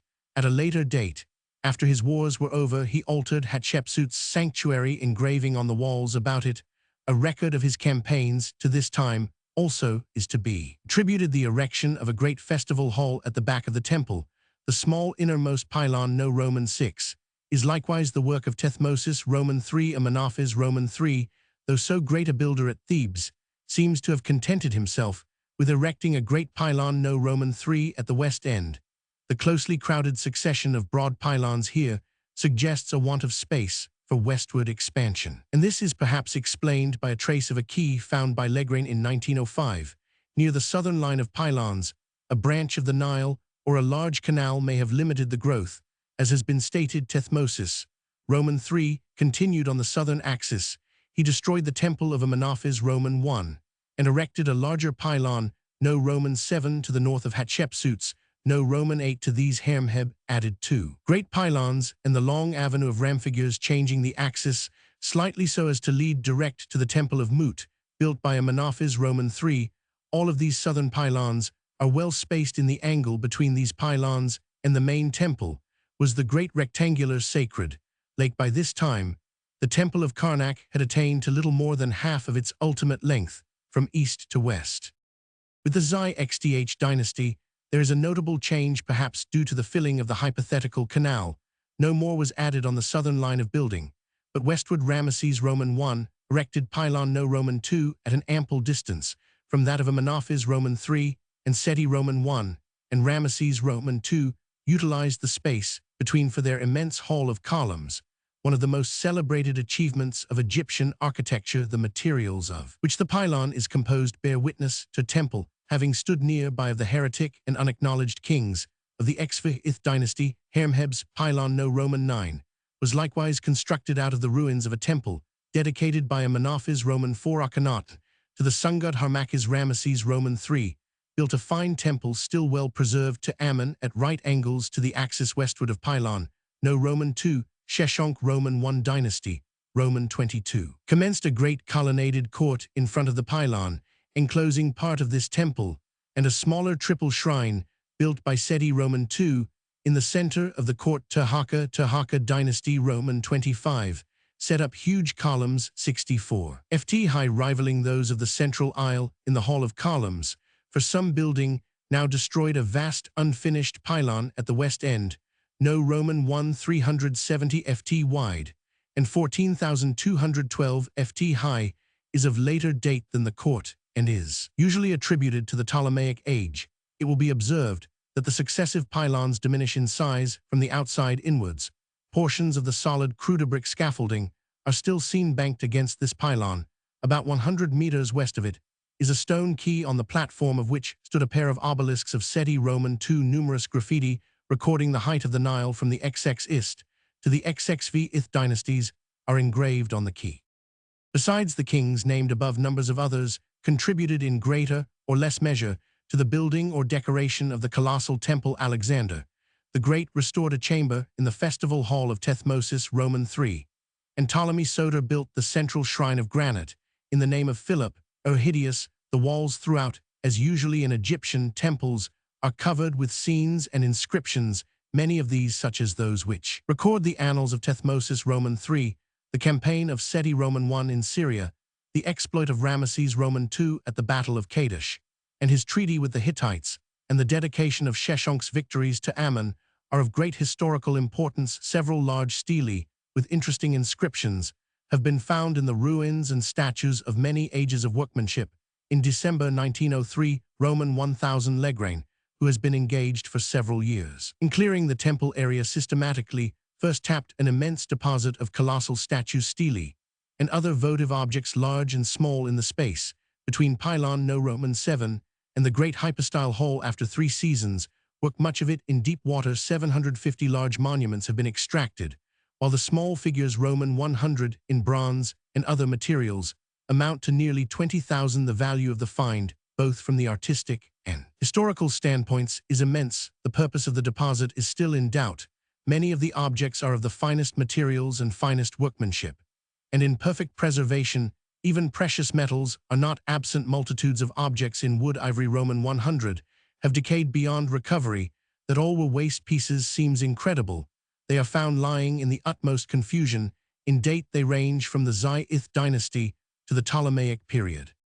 The inundation annually reaches the floor of the temple, and the saltpeter produced from the organic matter about the ruins annually melting and crystallizing has disintegrated the soft sandstone in the lower courses of the walls and the lower drums and bases of the columns. There is moreover no solid foundation in any part of the temple site. Falls of masonry have taken place from time to time, and the accumulation of rubbish was the only thing that prevented a great disaster. Repairs, often on a large scale, have therefore gone on side by side with the clearance, especially since the fall of many columns in the Great Hall in 1899. All the columns which fell in that year were re-erected by 1908. The Temple of Khans in the SW corner of the great enclosure is approached by an avenue of rams and entered through a fine pylon erected by Urgits Roman I. It was built by Ramesses Roman III and his successors of the XXTH dynasty, with Hrihor of dynasty Roman 21. Excavations in the opposite SC corner have revealed flint weapons and other sepulchral remains of the earliest periods, proving that the history of Thebes goes back to a remote antiquity. See Baedeker's Handbook for Egypt, also Description de l'Egypte, Atlas Antiquites, Tome Roman 3, a Mariette Karnak Étude topographique et archéologique Roman 50 Borchardt zur Baugeschichte des Amontempels von Karnak Gilegrain in Recueil des Travaux Relatifs, a Larch Egypt Vol Roman 27 Roman 100, and reports in Annals du Service des Antiquités de l'Egypte. F. Roman 100 G. Karnal, a town and district of British India in the Delhi division of the Punjab. The town is 7 Roman 1000 from the right bank of the Jumna, with a railway station 76 Roman 1000 N of Delhi Pop 1901 23,559. There are manufactures of cotton cloth and boots, besides considerable local trade and an annual horse fair. The district of Karnal stretches along the right bank of the Jumna north of Delhi. It is entirely an alluvial plain, but is crossed by the low uplift of the watershed between the Indian Ocean and the Bay of Bengal area 3153 SQ Roman 1000 Pop 1901 880 3225, showing an increase of nearly 3 in the decade. The principal crops are millets, wheat, pulse, rice, cotton, and sugar cane. There are several factories for ginning and pressing cotton. The district is traversed by the Delhi-Ambala Kalka Railway and also by the Western Jumna Canal. It suffered from famine in 18,961,897, and again, to some extent, in 18,991,900. No district of India can boast of a more ancient history than Karnal, as almost every town or stream is connected with the legends of the Mahabharata. The town of Karnal itself is said to owe its foundation to Raja Karna, the mythical champion of the Kauravas in the Great War, which forms the theme of the national epic Panipat in the south of the district. Is said to have been one of the pledges demanded from Duryodhana by Yudhisthira as the price of peace in that famous conflict in historical times. The plains of Panipat have 3 times proved the theater of battles which decided the fate of Upper India. It was here that Ibrahim Lodi and his vast host were defeated in 1526 by the veteran army of Babur. 1556, Akbar reasserted the claims of his family on the same battlefield against the Hindu general of the house of Adil Shah, which had driven the heirs of Babur from the throne for a brief interval. And at Panipat too, on the 7th of January 1761, the Maratha Confederation was defeated by Ahmad Shah Durrani during the troublous period which then ensued. The Sikhs managed to introduce themselves, and in 1767, one of their chieftains, Desu Singh, appropriated the fort of Kaithal, which had been built during the reign of Akbar. His descendants, the Bais of Kaithal, were reckoned amongst the most important Cis-Sutlej princes. Different portions of this district have lapsed from time to time into the hands of the British.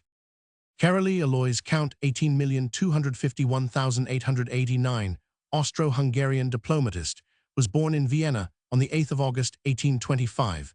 The greatness of the Hungarian family of Karolyi dates from the time of Alexander Karolyi 16,680–1743, one of the generals of Francis Rákóczi Roman II, who in 1711 negotiated the Peace of Shatmur between the insurgent Hungarians and the new king, the Emperor Charles Roman VI, was made a Count of the Empire in 1712, and subsequently became a field marshal in the imperial army.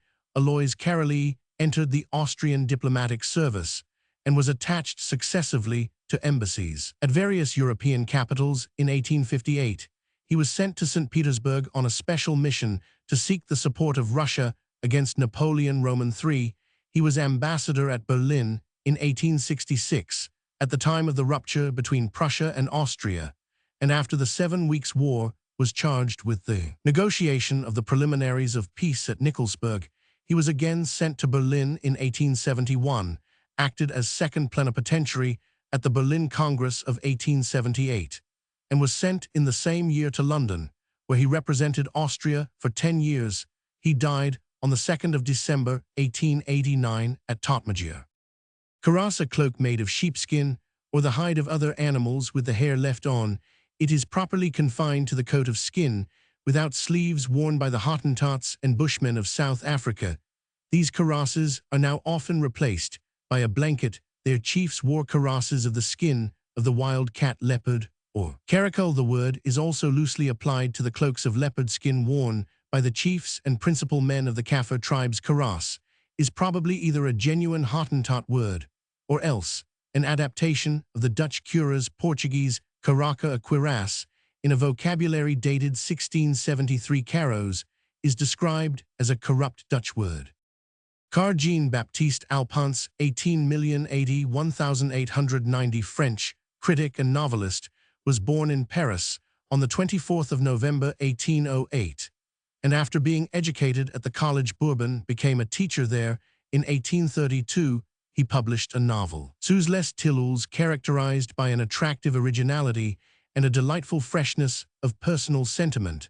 A second novel, Une heure trop tard, followed next year and was succeeded by many other popular works. His Vendredi Soir, 1835, and Le Chemin le plus court, 1836, continued the vein of autobiographical romance with which he had made his first success.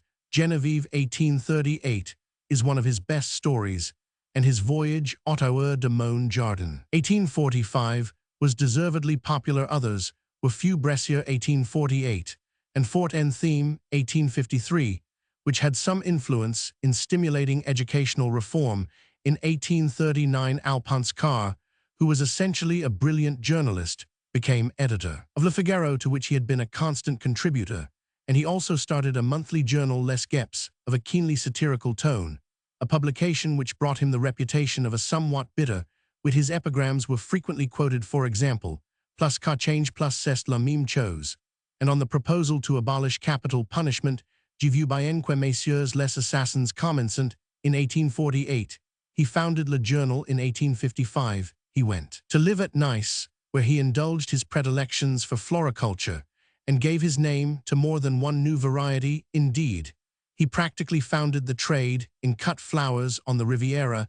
He was also devoted to fishing, and in Les Soirées de Saint-Adresse, 1853, and Au bord de la mer, 1860, he made use of his experiences. His reminiscences, Livres de bord, were published in 18,791,880. He died at St. Raphael, Var, on the 29th of September, 1890. Cara Felix, 18,251,903, Austrian geologist, was born in Venice on the 11th of March, 1825. He was educated in Vienna and served for a time in the War Department, but he retired from the public service at the age of 32 and devoted himself to science.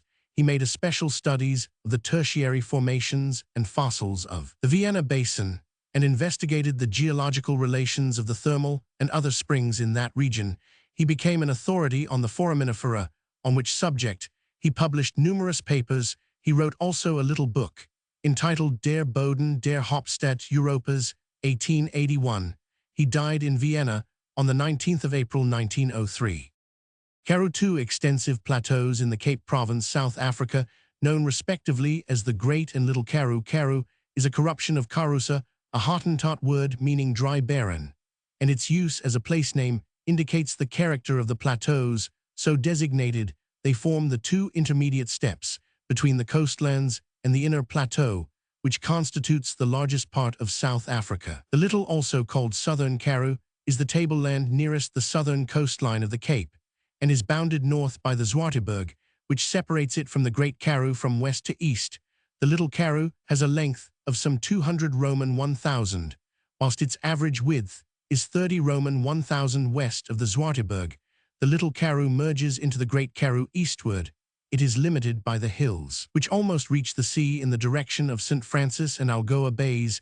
The Great Karoo is of much larger extent, bounded south as stated by the Zwartberg, further east by the Zouwerberg of the coast chain. Its northern limit is the mountain range, which under various names, such as Neoveld and Sneeuwberg, forms the wall of the inner plateau to the southwest and west.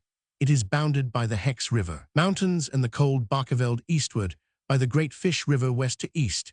It extends fully 350 Roman 1000 in a straight line, varying in breadth from more than 80 to less than 40 Roman 1000, whilst the Little Karoo is divided by a chain of hills which run across it from east to west, and varies in altitude from 1000 to 2000 ft.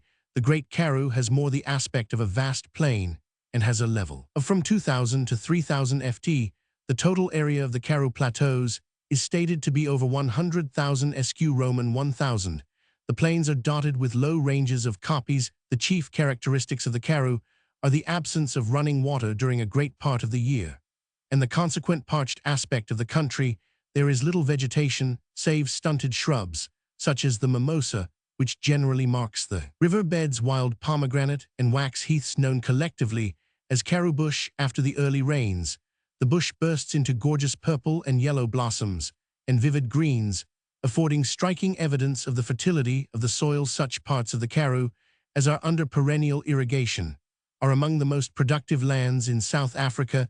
Even the parched bush provides sufficient nourishment for millions of sheep and goats. There are also numerous ostrich farms, in particular in the districts of Oudtshoorn and Ladysmith. In the Little Karoo, where lucerne grows with extraordinary luxuriance, the Karoo is admirably adapted to sufferers from pulmonary complaints. The dryness of the air tempers the heat of summer, which reaches in January a mean maximum of 87 F, whilst July, the coldest month, has a mean minimum of 36 F. A marked feature of the climate is the great daily range, nearly 30 in temperature. The Karoo towns are also subject to violent dust storms. Game, formerly plentiful, has been, with the exception of buck, almost exterminated. In a looser sense, the term Karoo is also used of the vast northern plains of the Cape, which are part of the inner tableland of the continent. Sea Cape Colony. Kars, a province of Russian Transcaucasia, having the governments of Kutaisi and Tiflis on the N, those of Tiflis and Yerevan on the E, and Asiatic Turkey on the S and W. Its area amounts to 7410 sq Roman 1000. It is a mountainous, or rather a highland country, being in reality a plateau with ranges of mountains running across it. The northern border is formed by the Arzian Range, a branch of the Ajuri MTS, which attains altitudes of over 9,000 ft in the south. The Karadog reached 10,270 ft in Mount Aladog, and the Agradog 10,720 ft in Mount Ashak, and in the middle, Alahakbar rises to 10,215 ft. The passes, which connect valley with valley, often lie at considerable altitudes, the average of those in the SC being 9,000 ft. Chaldergal altitude 6,520 ft, and one or two other smaller lakes lie towards the NE. The Chaldergal is overhung on the SW by the Kaisiadog 10,470 ft. The east side of the province is throughout demarcated by the Arpachai, which receives from the right the Kars River, and as it leaves the province at its SC corner, joins the Aras. The Kura rises within the province not far from the Kaisiadog and flows across it westwards, then eastwards and northeastwards, quitting it in the northeast. The winters are very severe. The towns of Kagishman 4620 ft and Sarakamish 7800 ft have a winter temperature like that of Finland, and at the latter place, with an annual mean 35 F equal to that of Hammerfest in the extreme north of Norway. The thermometer goes down in winter to 40 below zero and rises in summer to 99. The annual mean temperature at Kars is 40, and at Ardahan farther north 37. The alpine meadows Yalas reach up to 1,000 ft and afford excellent pasturage in spring and summer. The province is almost everywhere heavily forested. Firs and birches flourish as high as 7,000 ft, and the vine up to above 3,000 ft. Cereals ripen well, and barley and maize grow up to considerable altitudes. Large numbers of cattle and sheep are bred. Extensive deposits of salt occur at Kaghishman and Olti. The population was 167,610 in 1883 and 292,863 in 1897. Estimated population in 1906 was 349,100. It is mixed. In remote antiquity, the province was inhabited by Armenians, the ruins of whose capital Ani attest the ancient prosperity of the country. To the Armenians succeeded the Turks, while 683 Kurds invaded the alpine pasturages above the valley of the Aras, and after them Kabardians, Circassians, Ossets, and Karapapaks successively found a refuge in this highland region after the Russo-Turkish War of 187,778. When this region was transferred to Russia by the Treaty of Berlin, some 82,750 Turks emigrated to Asia Minor, their places being taken by nearly 22,000 Armenians, Greeks, and Russians.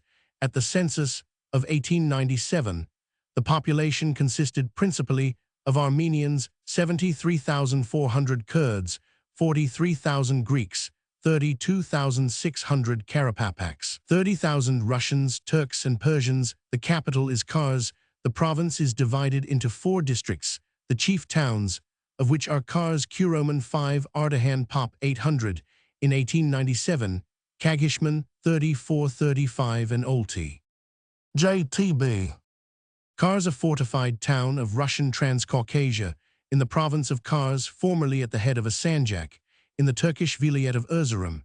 It is situated in 4037 N and 436 E 180 5 Roman 1000 by rail SW of Tiflis. On a dark basalt spur of the Saganlidog, above the deep ravine of the Karshai, a subtributary of the Aras Pop, 1878-8672, 1897, 20,891, there are 3 considerable suburbs: Ortacapi to the S. Behram Pasha to the E. and Timur Pasha. On the western side of the river, at the NW corner of the town overhanging the river, is the ancient citadel. In earlier times, a strong military post, but completely commanded by the surrounding eminences.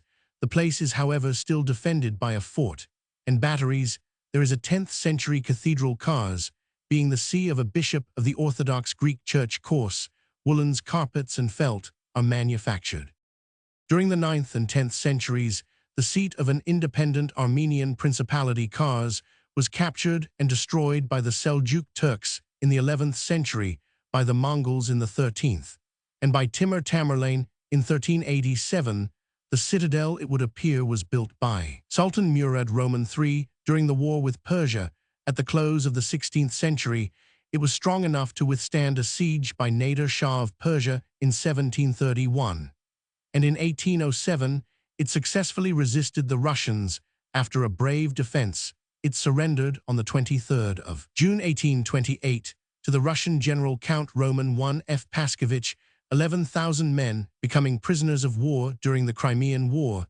The Turkish garrison, guided by General Williams, Sir W. Fenwick Williams of Kars, and other foreign officers, kept the Russians at bay during a protracted siege. But after the garrison had been devastated by cholera and food had utterly failed, nothing was left but to capitulate. Nov 1855, the fortress was again stormed by the Russians in the War of 187,778, and on its conclusion was transferred to Russia.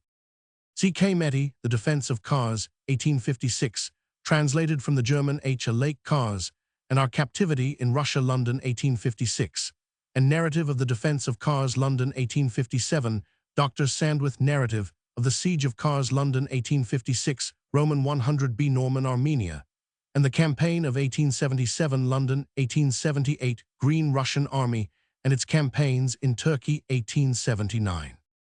Karshi, a town of Bokhara in Central Asia, situated 96 Roman 1000 SE of the city of Bokhara, in a plain at the junction of two main confluents of the Kashkadaria. It is a large and straggling place with a citadel, and the population amounts to 25,000. There are 3 colleges, and the Biki Mosque is a fine building inlaid with blue and white tiles. Along the river stretches a fine promenade sheltered by poplars, poppies, and tobacco. Largely grown, the tobacco being deemed the best in Central Asia, there is a considerable trade in grain, but the commercial prosperity of Karshi is mainly due to its being a meeting point for the roads from Samarkand, Bokhara, Hisar, Balkh, and Maymana, and serves as the market where the Turkomans and Uzbegs dispose of their carpets, knives, and firearms.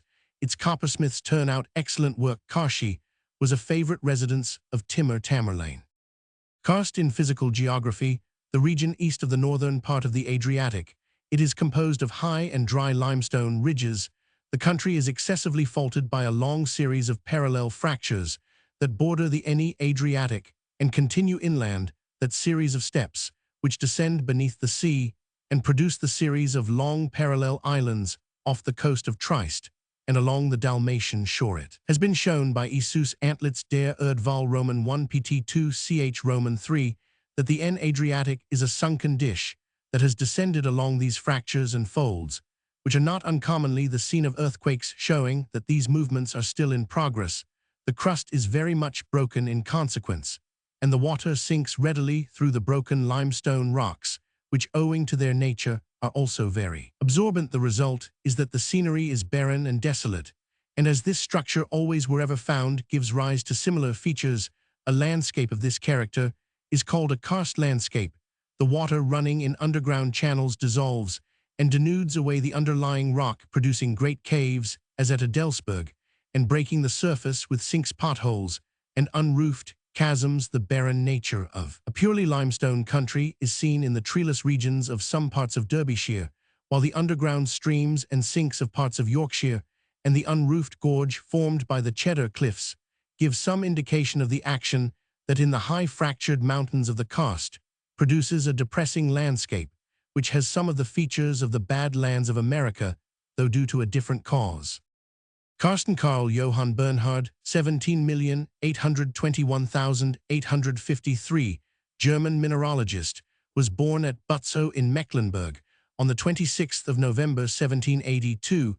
He was author of several comprehensive works, including Handbuch der Eisenhüttenkund 2 vols, 1816 3rd, ed. 1841 System der Metallurgie geschichtlich statistisch theoretisch und technisch 5 vols, with Atlas 18,311,832, Lehrbuch der Seelenenkund 2 vols, 18,461,847. He was well known as editor of the Archive für Bergbau und Huttenwesen 20 vols, 18,180,1831, and with H. von de Chen of the Archive für Mineralogie, Geognosie, Bergbau und Huttenkund 26 vols, 18,201,854. He died at Berlin on the 22nd of August, 1853. His son, Dr. Hermann Karsten, 18,090,1877, was professor of mathematics and physics in the University of Rostock. Kardikya in Hindu mythology, the god of war of his birth. There are various legends. One relates that he had no mother, but was produced by Siva alone, and was suckled by 6 nymphs of the Ganges, being miraculously endowed with 6 faces, that he might simultaneously obtain nourishment from each. Another story is that 6 babes miraculously conceived were born of the 6 nymphs, and that Parvati, the wife of Siva, in her great affection for them, embraced the infants so closely that they became one, but preserved 6 faces, 12 arms, feet, eyes. Roman 100 Kardikya became the victor of giants and the leader of the armies of the gods. He is represented as riding a peacock in southern India. He is known as Subramanya. Karan, an important river of Persia. Its headwaters are in the mountain cluster known, since at least the 14th century, as Zardeka 13,000 ft, and situated in the Bakshari country, about 115 Roman 1000 W of Isfahan in its upper course, until it reaches Shushtar. It is called Ab-i-Kurang, also Kurand and Kuran, and in the Bundahish, an old cosmographical work in Pahlavi, it is named Kari from the junction of the two. Principal sources in the Zarde Ka, at an altitude of about 8,000 ft, the Ab-i-Kurang is a powerful stream full deep and flowing with great velocity for most of its upper course between precipices varying in height from 1,000 to 3,000 ft. The steepness and height of its banks make it in general useless for irrigation purposes from its principal sources to shush to the distance, as the crow flies, is only about 75 Roman 1,000. The course of the river is so tortuous that it travels 250 Roman 1,000 before it reaches that city, besides being fed on its journey through the Bakshari country by many mountainside streams freshwater and salt. It receives various tributaries, the most important being the Ab-i-Bazaft from the right and the Ab-i-Bars from the left. At Shushtar it divides into two branches, one, the Jurjar, an artificial channel cut in olden times and flowing east of the 684 city, the other, the Shudate, flowing west. These two branches, which are navigable to within a few miles below Shushtar, unite after a run of about 50 Roman 1,000 at Band-i-Kir, 24 Roman 1,000 s of Shushtar, and there also take up the Ab-i-Diz river of Dizful from Band-i-Kir to a point 2 miles above Muhamra.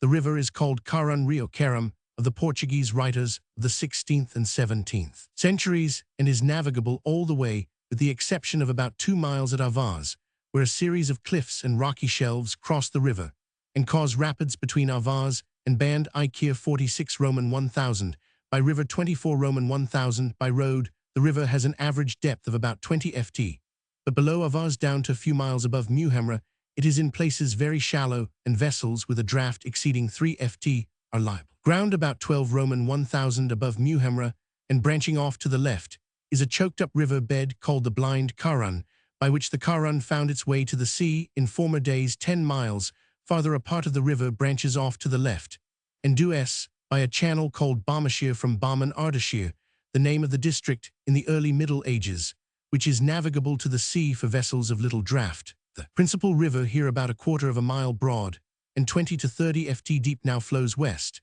and after passing Muhamra enters into the Shat El Arab about 20 Roman 1,000 below Basra. This part of the river from the Bamashir to the Shat is a little over 3 miles in length, and as its name Hafar Dug implies an artificial channel, it was dug Roman 100 A Roman 500 by Azad ed Dowleh to facilitate communication by water between Basra and Avaz, as related by the Arab geographer Muqaddasi A Roman 500. The total length of the river is 460 to 470 Roman 1,000, while the distance from the sources to its junction with the Shat El Arab is only 160 Roman 1,000. As the crow flies, the Karun up to Avaz was opened to international navigation on the 30th of October 1888, and Messrs. Lynch of London established a fortnightly steamer service on it immediately after. To increase the water supply of Isfahan, Shah Thomas Roman 115,240,1576, and some of his successors, notably Shah Abbas Roman 115,871,629, undertook some works for diverting the Kurang into a valley which drains into the Zayandirud, the river of Isfahan, by tunneling or cutting through narrow rocky ridge separating the two river systems, the result of many years' work. A cleft 300 ids long, 15 broad, and 18 deep, cut into the rock, probably amounting to no more than 1/20th of the necessary work, can be seen at the junction of the two principal sources of the Kurang. On the upper Karun, see Mrs. Bishop Journeys in Persia and Kurdistan, London, 1891, Lord Curzon, Persia, and the Persian Question, London, 1892, Lieutenant Colonel H. A. Sawyer, The Bakshari Mountains, and Upper Elam Geog Journal Dec, 1894. A. Jez. 1. The real principal source of the river has been correctly located at 10 miles above the reputed principal source, but the name Kurang has been erroneously explained as standing for Ka-i-Rang and has been given to the mountain with the real principal source. Ka-i-Rang has been wrongly explained as meaning the variegated mountain. Karwar or Karwar, a seaport of British India, administrative headquarters of North Kanara district in the Bombay Presidency, 295 Roman 1000 s of Bombay City, Pop 1901, 16,847. As early as 1660, the East India Company had a factory here with a trade in muslin and pepper, but it suffered frequently from Dutch, Portuguese, and native attacks. And in 1752, the English agent was withdrawn, old Karwar fell into ruins, but a new town grew up after the transfer of North Kanara to the Bombay Presidency. It is the only safe harbor all the year round between Bombay and Cochin in the bay, is a cluster of islets called the Oyster Rocks, on the largest of which is a lighthouse. Two smaller islands in the bay afford good shelter to native craft during the strong northwest winds that prevail from February to April. The commercial importance of Karwar has declined since the opening of the railway to Marmago in Portuguese territory. Karwar, a town of British India in the Banda district of the United Provinces, on a branch of the Indian Midland Railway Pop. 1901-77-43. Before the mutiny, it was the residence of a Maratha noble who lived in great state, and whose accumulations constituted the treasure afterwards famous as the Kurwi and Banda prize money. Karyogamy gr nut or kernel, thus nucleus, and marriage in biology, one the fusion of nuclei to form a single nucleus in syngamic processes. See reproduction 2, the process of pairing in Infusoria, Q. 5, in which two migratory nuclei are interchanged and fuse with two stationary nuclei, while the cytoplasmic bodies of the two mates are in intimate temporary union. Kasai or Kasai, a river of Africa, the chief southern affluent of the Congo. It enters the main stream in 310 s 1616 e after a course of over 800 Roman 1000 from its source in the highlands, which form the southwestern edge of the Congo, basin separating the Congo and Zambezi systems. The Kas and its many tributaries cover a very large part of the Congo basin. The Kasai rises in about 12 s 19 e and flows first in a northeasterly direction, about 1035 s 2215 e. It makes a rectangular bend northward, and then takes a northwesterly direction. 5 rivers Lumbo, Chiumbo, Luajimo, or Luashimo, Chikapa, and Lovua or Lower rise west of the Kas, and run in parallel courses for a considerable distance, falling successively into the parent stream between 7 and 6 s.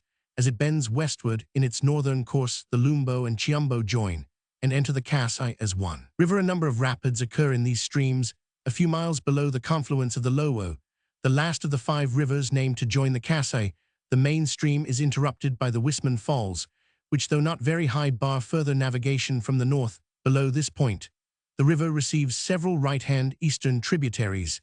These also have their source in the Zambezi-Congo watershed, rising just north of 12 s, flowing north in parallel lines, and in their lower course bending west to join the Kasai.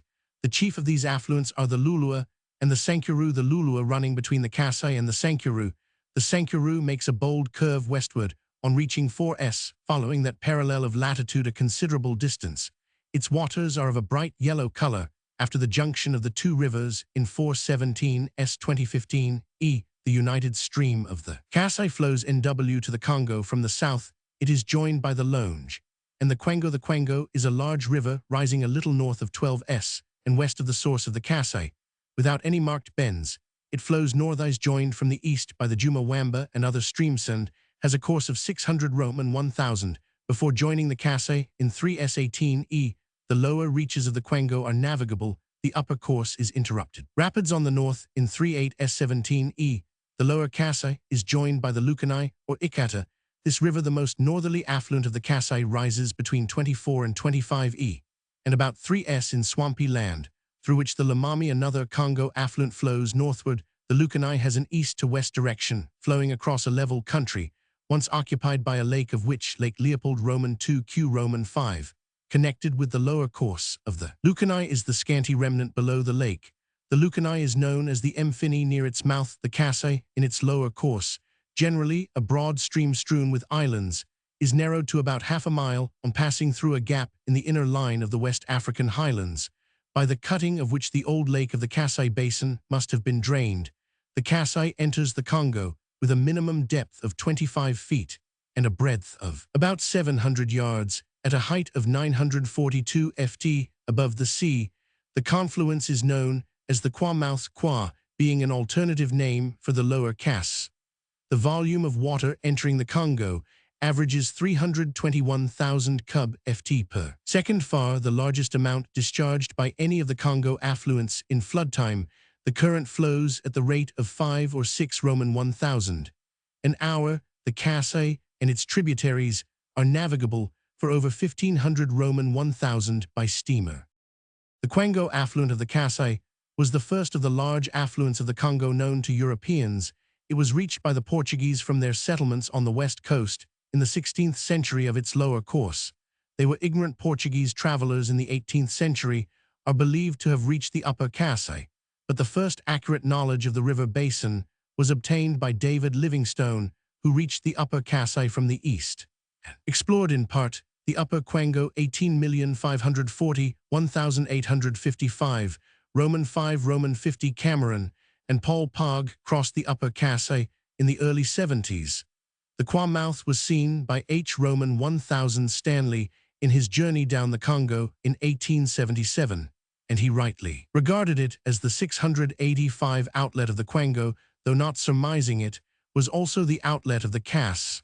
In 1882, Stanley ascended the river to the Kwango-Kasai confluence, and thence proceeding up the Mfini discovered Lake Leopold Roman II. In 1884, George Grenfell journeyed up the river beyond the Kwango confluence, the systematic exploration of the main stream, and its chief tributaries was however mainly the work of Hermann von Wissmann, Ludwig Wolf, Paul Pog, and other Germans during 18,801,887. See Wissmann's books, especially I Am Innern Afrika's, Leipzig, 1888.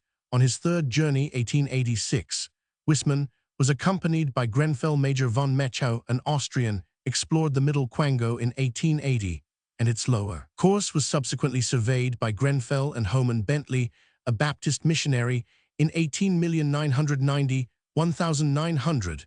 A Belgian expedition under Captain Roman 100 Lemaire traced the Congo's Zambezi watershed, obtaining valuable information concerning the upper courses of the southern Kasai tributaries. The upper Kasai basin and its peoples were further investigated by a Hungarian traveler E. Torde in 19,081,909. See Torde's paper in Geog Jour 1910, also Congo and the authorities there cited. Kaspek Georgian Mkinvari Ossetian, Urskok, one of the chief summits of the Caucasus, situated in 4242 N and 4430 E7 Roman 1000. As the crow flies from a station of the same name on the high road to Tiflis, its altitude is 16,545 ft. It rises on the range, which runs north of the main range main waterparting, and which is pierced by the gorges of the Arden and the Terek. It represents an extinct volcano, built up of trachyte and sheathed with lava, and has the shape of a double cone, whose base lies at an altitude of 5,800 ft, owing to the steepness of its slopes. Its 8 glaciers cover an aggregate surface of not more than 8 sq Roman 1000. Though one of them, Maliv, is 36 Roman 1000 long, the best known glacier is the Divdorak or Devdorak, which creeps down the northeastern slope into a gorge of the same name, reaching a level of 7530 ft. At its eastern foot runs the Georgian military road through the pass of Dariel 7805 ft. The summit was first climbed in 1868 by Roman 500 W. Freshfield A. W. Moore and Roman 100 Tucker with a Swiss guide. Several successful ascents have been made since, the most valuable in scientific results being that of Pastakov 1889 and that of G. Merzbacher and Roman 50 Perchler in 1890. Kaspek has a great literature and has left a deep mark in Russian poetry.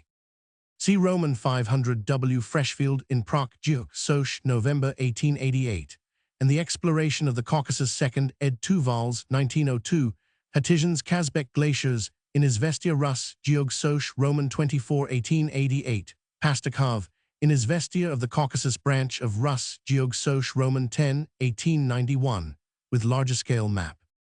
Kashan, a small province of Persia situated between Isfahan and Qum. It is divided into the 2 districts Jurmzir the warm and Sardsir the cold, the former, with the city of Kashan in the plains, the latter in the hills. It has a population of 75,000 to 80,000. and pays a yearly revenue of about 18,000 Kashan. Kashan is the provincial capital in 340N and 5127E at an elevation of 3190 ft 150 Roman 1000 from Tehran Pop 35,000, including a few hundred Jews occupied as silkwinders, and a few Zoroastrians engaged in trade great quantities of silk stuffs from raw material. Imported from Gilan and copper utensils are manufactured at Kashan and sent to all parts of Persia. Kashan also exports rosewater made in villages in the hilly districts, about 20 Roman 1000 from the city, and is the only place in Persia where cobalt can be obtained from the mine at Kamsar 19 Roman 1000 to the south. At the foot of the hills 4 Roman 1000 W of the city are the beautiful gardens of Fin, the scene of the official murder on the 9th of January 1852 of Mirza Taqi Khan, Emir Nizam the Grand Vizier, one of the ablest ministers that Persia has had in modern times. Kashgar, an important city of Chinese Turkestan, in 39-24-26, and lat 76-647, Elong 40-43 ft above sea level. It consists of two towns, Kuna Shah, or Old City, and Yangi Shah, or New City, about 5 miles apart, and separated from one another by the Kazil, Su, a tributary of the Tarim River. It is called Sule by the Chinese, which perhaps represents an original Solak or Sorak. This name seems to be older than Kashgar, which is said to mean variegated houses situated at the junction of routes, from the valley of the Oxus, from Kokand and Samarkand, Almaty Aksu, and Cotton, the last two. Leading from China and India, Kashgar has been noted from very early times as a political and commercial center. Like all other cities of Central Asia, it has changed hands repeatedly, and was from 18,641,887 the seat of government of the Emir Yaqub Beg, surnamed the Atalik Ghazi, who established and for a brief period ruled with remarkable success a Mohammedan state comprising the chief cities of the Tarim basin from Turfan round along the skirt of the mountains to Cotton. But the kingdom collapsed with his death, and the Chinese retook the country in 1877 and have held it since. Kuna Shah is a small fortified city on high ground overlooking the river Tuman. Its walls are lofty and supported by buttress bastions with loopholed turrets at intervals. The fortifications, however, are but of hard clay and are much out of repair. The city contains about 2,500 houses beyond the bridge. A little way off are the ruins of ancient Kashgar, which once covered a large extent of country on both sides of the Tuman, and the walls of which even now are 12 feet wide at the top and twice that in height. This city, Aski Shar Old Town, as it is now Khalid, was destroyed in 1514 by Mirza Abubakar Abubekar on the approach of Sultan Said Khan's army. About 2 miles to the north beyond the river is the shrine of Hazrat Afak, the saint king of the country, who died and was buried here in 1693. It is a handsome mausoleum faced with blue and white glazed tiles, standing under the shade of some magnificent silver poplars about it. Yaqub Beg erected a commodious college, mosque, and monastery, the whole being surrounded by rich orchards, fruit gardens, and vineyards. The Yangi Shah of Kashgar is, as its name implies, modern, having been built in 1838. It is of oblong shape, running north and south, and is entered by a single gateway. The walls are lofty and massive, and topped by turrets, while on each side is a projecting bastion. The whole is surrounded by a deep and wide ditch, which can be filled from the river, at the risk, however, of bringing down. The whole structure, for the walls are of mud, and stand upon a porous sandy soil. In the time of the Chinese, before Yaqub Beg's sway, Yangi Shah held a garrison of 6,000 men, and was the residence of the Amban, or Governor. Yaqub erected his order or palace on the site of the Amban's residence, and 200 ladies of his harem occupied a commodious enclosure hard by the population of Kashgar has been recently estimated at 60,000 in the Kuna Shah, and only 2,000 in the Yangi Shah. With the overthrow of the Chinese rule in 1865, the manufacturing industries of Kashgar declined. Silk culture and carpet manufacture have flourished for ages at Cotton, and the products always find a ready sale at Kashgar. Other manufactures consist of a strong coarse cotton cloth, called kham, which forms the dress of the common people, and for winter wear is padded with cotton, and quilted boots and shoes. Saddlery, felts, furs, and sheepskins made up into cloaks, and various articles of domestic use. a curious street sight in Kashgar, is presented by the hawkers of meat pies, pastry, and sweetmeats, which they trundle about on hand-barrows, just as their counterparts do in Europe, while the knife-grinder's cart and the vegetable seller with his tray or basket on his head recall exactly similar itinerant traders further west. The earliest authentic mention of Kashgar is during the second period of ascendancy of the Han dynasty, when the Chinese conquered the Xiongnu Yushan Cotton Sule Kashgar, and a group of states in the Tarim Basin almost up to the foot of the Tian Shan Mountains. This happened in 76 B. Roman 100. Kashgar does not appear to have been known in the West at this time, but Ptolemy speaks of Scythia beyond the Emmaus, which is in Acacia Regio, possibly exhibiting the name, whence Kashgar and Kashgaria, often applied to the district, are formed. Next ensues a long epoch of obscurity. The country was converted to Buddhism, and probably ruled by Indo-Scythian Kushan kings. Suan Tiswang passed through Kashgar, which he calls Kasha, on his return journey from India to China. The Buddhist religion, then beginning to decay in India, was working its way to a new growth in China, and contemporaneously, the Nestorian Christians were establishing bishoprics at Herat Merv and Samarkand, whence they subsequently proceeded to Kashgar, and finally to China itself. In the 8th century came the Arab invasion from the west, and we find Kashgar and Turkestan lending assistance to the reigning queen of Bukhara to enable her to repel the enemy. But although the Mohammedan religion from the very commencement sustained checks, it nevertheless made its 686 weight felt upon the independent states of Turkestan to the north and east, and thus acquired a steadily growing influence. It was not, however, till the 10th century that Islam was established at Kashgar under the Uyghur kingdom.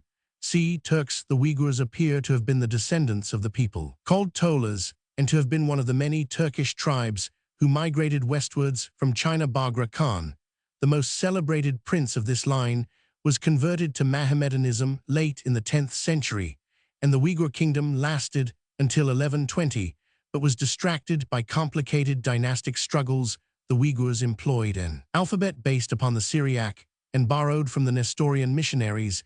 They spoke a dialect of Turkish preserved in the Kudat Kubilik, a moral treatise composed in 1065. Their kingdom was destroyed by an invasion of the Kara Kittais, another Turkish tribe, pressing westwards from the Chinese frontier, who in their turn were swept away in 1219 by Genghis Khan. His invasion gave a decided check to the progress of the Mohammedan creed, but on his death, and during the rule of the Jagatai Khans, who became converts to that faith, it began to reassert its ascendancy.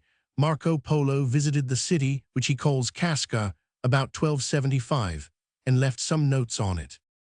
In 13,891,390, Timur ravaged Kashgar Andijan, and the intervening country Kashgar passed through a troublous time, and in 1514, on the invasion of the Khan Sultan said, was destroyed by Mirza Abubakar, who with the aid of 10,000 men built the new fort, with massive defenses higher up on the banks of the Tuman. The dynasty of the Jagatai Khans collapsed in 1572 by the dismemberment of the country between rival representatives, and soon after two powerful Khoja factions, the White and Black Mountaineers Ak and Kara Tagluk, arose, whose dissensions and warfares, with the intervention of the Kalmucks of Dzungaria, fill up the history till 1759, when a Chinese army from Ili Kulja invaded the country, and after perpetrating wholesale massacres, finally consolidated their authority by settling therein Chinese emigrants together with a Manchu garrison. The Chinese had thoughts of pushing their conquests towards western Turkestan and Samarkand, the chiefs of which sent to ask assistance of the Afghan king Ahmed Shah. This monarch dispatched an embassy to Peking to demand the restitution of the Mohammedan states of Central Asia, but the embassy was not well received, and Ahmed Shah was too much engaged with the Sikhs to attempt to enforce his demands by arms. The Chinese continued to hold Kashgar, with sundry interruptions from Mohammedan revolts, of the most serious occurring in 1827, when the territory was invaded, and the city taken by Jahangir Khoja Changlung. However, the Chinese general of Ili recovered possession of Kashgar and the other revolted cities in 1828, a revolt in 1829 under Muhammad Ali Khan and Yusuf, brother of Jahangir, was more successful, and resulted in the concession of several important trade privileges to the Mohammedans of the district of Alti-Shar, the Six Cities, as it was then named. Until 1846, the country enjoyed peace under the just and liberal rule of Zahiruddin, the Chinese governor. But in that year, a fresh Khoja revolt under Kath Torah led to his making himself master of the city, with circumstances of unbridled license and oppression. His reign was, however, brief, for, at the end, 7 to 5 days on the approach of the Chinese, he fled back to Kokand amid the jeers of the inhabitants. The last of the Khoja revolts, 1857, was of about equal duration with the previous one, and took place under Wali Khan, a degraded debauchee and the murderer of the lamented traveler Adolf Schlagentweit. The Great Tungani-Dungani Revolt, or insurrection of the Chinese Mohammedans, which broke out in 1862 in Kansa, spread rapidly to Dzungaria, and through the line of towns in the Tarim Basin the Tungani troops in Yarkand rose, and 10th of August, 1863, massacred some 7,000 Chinese, while the inhabitants of Kashgar, rising in their turn against their masters, invoked the aid of Sadik Beg, a Kyrgyz chief, who was reinforced by Buzurg Khan, the heir of Jahangir, and Yakub Beg, his general, these being dispatched at Sadik's request by the ruler of Kokand to raise what troops they could to aid his Mohammedan friends in Kashgar. Sadik Beg soon repented of having asked for a Khoja and eventually marched against Kashgar, which by this time had succumbed to Buzurg Khan and Yakub Beg, but was defeated and driven back to Kokand. Buzurg Khan delivered himself up to indolence and debauchery, but Yakub Beg, with singular energy and perseverance, made himself master of Yangi Shar, Yangi Hisar, Yarkand, and other towns, and eventually became sole master of the country. Buzurg Khan, proving himself totally unfitted for the post of ruler. Kashgar and the other cities of the Tarim Basin remained under Yakub Beg's rule until 1877, when the Chinese regained possession of their ancient dominion. Roman 100 E, Roman 500 B, Roman 100 L. Kashi or Kasi, formerly the Persian word for all glazed and enameled pottery, irrespectively, now the accepted term for certain kinds of enameled tilework, including brickwork and tile-mosaic work, manufactured in Persia and parts of Mohammedan India, chiefly during the 16th and 17th centuries. Undoubtedly originating in the Semitic word for glass cars, it is quite possible that the name Kashi is immediately derived from Kashan, a town in Persia noted for its faience. This ancient pottery site, in turn, probably receives its name from the old-time industry. As a city of the plain, it would obviously have no claim to the farther eastern suffix, shan, meaning a mountain. Sir George Birdwood wisely considers that the art of glazing earthenware has in Persia descended in an almost unbroken tradition from the period of the greatness of Chaldea and Assyria. The name Kaz, by which it is known in Arabic and Hebrew, carries us back to the manufacture of glass and enamels, for which Great Sidon was already famous 1,500 years before Christ. The designs used in the decoration of Sind and Punjab glazed pottery also go to prove how much these Indian wares have been influenced by Persian examples and the Persian tradition of the much earlier art of Nineveh and Babylon. The industrial arts of India, 1880. The two native names for glass, Kanch and Shisha, common to Persia and India, are seemingly modifications of Kashi. The Indian tradition of Chinese potters settling in bygone days at Lahore and Hala, respectively, still lingers in the Punjab and Sindh provinces, and evidently traveled eastward from Persia with the Mughals. Howbeit in Lahore, the name Chini is sometimes wrongly applied to Kashi work, and the so-called Chinika Raza Mausoleum at Agra is an instance of this misuse. It now seems an established fact that a colony of Chinese ceramic experts migrated to Isfahan during the 16th century, probably in the reign, and at the invitation of Shah Abbas Roman I, and there helped to revive the jaded pottery industry of that district. Kashi work consisted of two kinds, enamel-faced tiles and bricks of strongly fired red earthenware or terracotta, b. enamel-faced tiles and tesserae of lightly fired lime mortar or sandstone. Tile-mosaic work is described by some authorities as the true Kashi. From examination of figured tile-mosaic patterns, it would appear that in some instances the shaped tesserae had been cut out of enameled slabs or tiles after firing, in other examples to have been cut into shape, before receiving their facing of colored enamel mosaic panels in the fort at Lahore, are described by J. Roman 50 Kipling as showing a guldasta or foliated pattern of a branching tree, each leaf of which is a separate piece of pottery, conventional representations of foliage, flowers, and fruit, intricate geometrical figures interlacing arabesques and decorative calligraphy inscriptions in Arabic and Persian constitute the ordinary kashi. Designs. The colors chiefly used were cobalt blue, copper blue, turquoise color, lead antimoniate, yellow, mustard color, manganese, purple, iron, brown, and tin white. A color scheme popular with Mughal and contemporary Persian kashigars was the design in cobalt blue and copper blue, reserved on a ground of deep mustard yellow. Before applying the enamel colors, the rough face of the tile or the tesserae received a thin coating of slip of variable composition. It is probably owing to some defect in this part of the process, or to imperfect firing, that the enameled tile surfaces on many old buildings, particularly on the south side, have weathered and flaked away. In India, the finest examples of kashi work are in the Punjab and Sindh provinces. At Lahore, amongst many beautiful structures, the most notable are the Mosque of Wazir Khan A Roman 500 and the gateways of three famous pleasure gardens, the Shalimar Bagh A Roman 500, the Gulabi Bagh A Roman 500, and the Charbaji Roman 100 A Roman 500. At Tata, the Jami Masjid, built by Shah Jahan Roman 100 A Roman 500, is a splendid illustration, whilst in that vast cemetery of 6 square miles, on the adjacent Malki Plateau, are numerous Mohammedan tombs A Roman 5,001,640, with extraordinary kashi ornamentation. Delhi, Multan, Jalandhar, Shahdara, Lahore Cantonment, Agra, and Hyderabad, Sindh, all possess excellent monuments of the best period, viz. Those erected during the reigns of Akbar and Jahangir A Roman 5,001,628. In Persia, at Isfahan, Kashan, Mesht, and Kerman are a few buildings and ruins showing the old kashi work. The Palace of Chehel Sitan in Isfahan, built during the reign of Shah Abbas Roman 1 Roman 100 A Roman 500, is a magnificent specimen of this art. Occasional revivals of the manufacture have taken place both in India and Persia.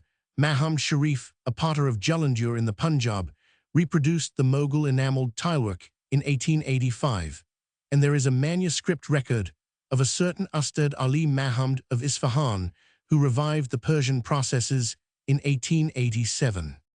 W.B. Roman 100 S. Roman 100. 1. Kashi, the Hindu name for the sacred city of Benares, has no ceramic significance. Kashmir or Kashmir, a native state of India, including much of the Himalayan mountain system to the north of the Punjab. It has been fabled in song for its beauty, for example, in Moor's Lalla Rookh, and is the chief health resort for Europeans in India, while politically it is important as guarding one of the approaches to India on the northwest frontier. The proper 687 name of the state is Jammu and Kashmir, and it comprises in all an estimated area of 80,900 sq Roman 1,000, with a population 1901 of 2,905,578, showing an increase of 14 in the decade. It is bounded on the north by some petty hills, chiefships, and by the Karakoram Mountains on the east, by Tibet, and on the south and west by the Punjab and northwest frontier provinces. The state is in direct political subordination to the government of India, which is represented by a resident. Its territories comprise the provinces of Jammu, including the Jagiar of Punch, Kashmir, Ladakh, Baltistan, and Gilgit, the Shin states of Yagistan, of which the most important are Chilas, Dale, and Tangier, are nominally subordinate to it, and the two former pay a tribute of gold dust. The following are the statistics for the main divisions of the state. Area in SQ Roman 1000 Pop in 1901. Jammu 52.23, 1,521,307. Kashmir 79.22, 1,157,394. Frontier districts 443, 226,877. The remainder of the state consists of uninhabited mountains, and its only really important possessions are are the districts of Jammu and Kashmir. Physical conformation: the greater portion of the country is mountainous, and with the exception of a strip of plain on the southwest, which is continuous with the great level of the Punjab, may be conveniently divided into the following regions.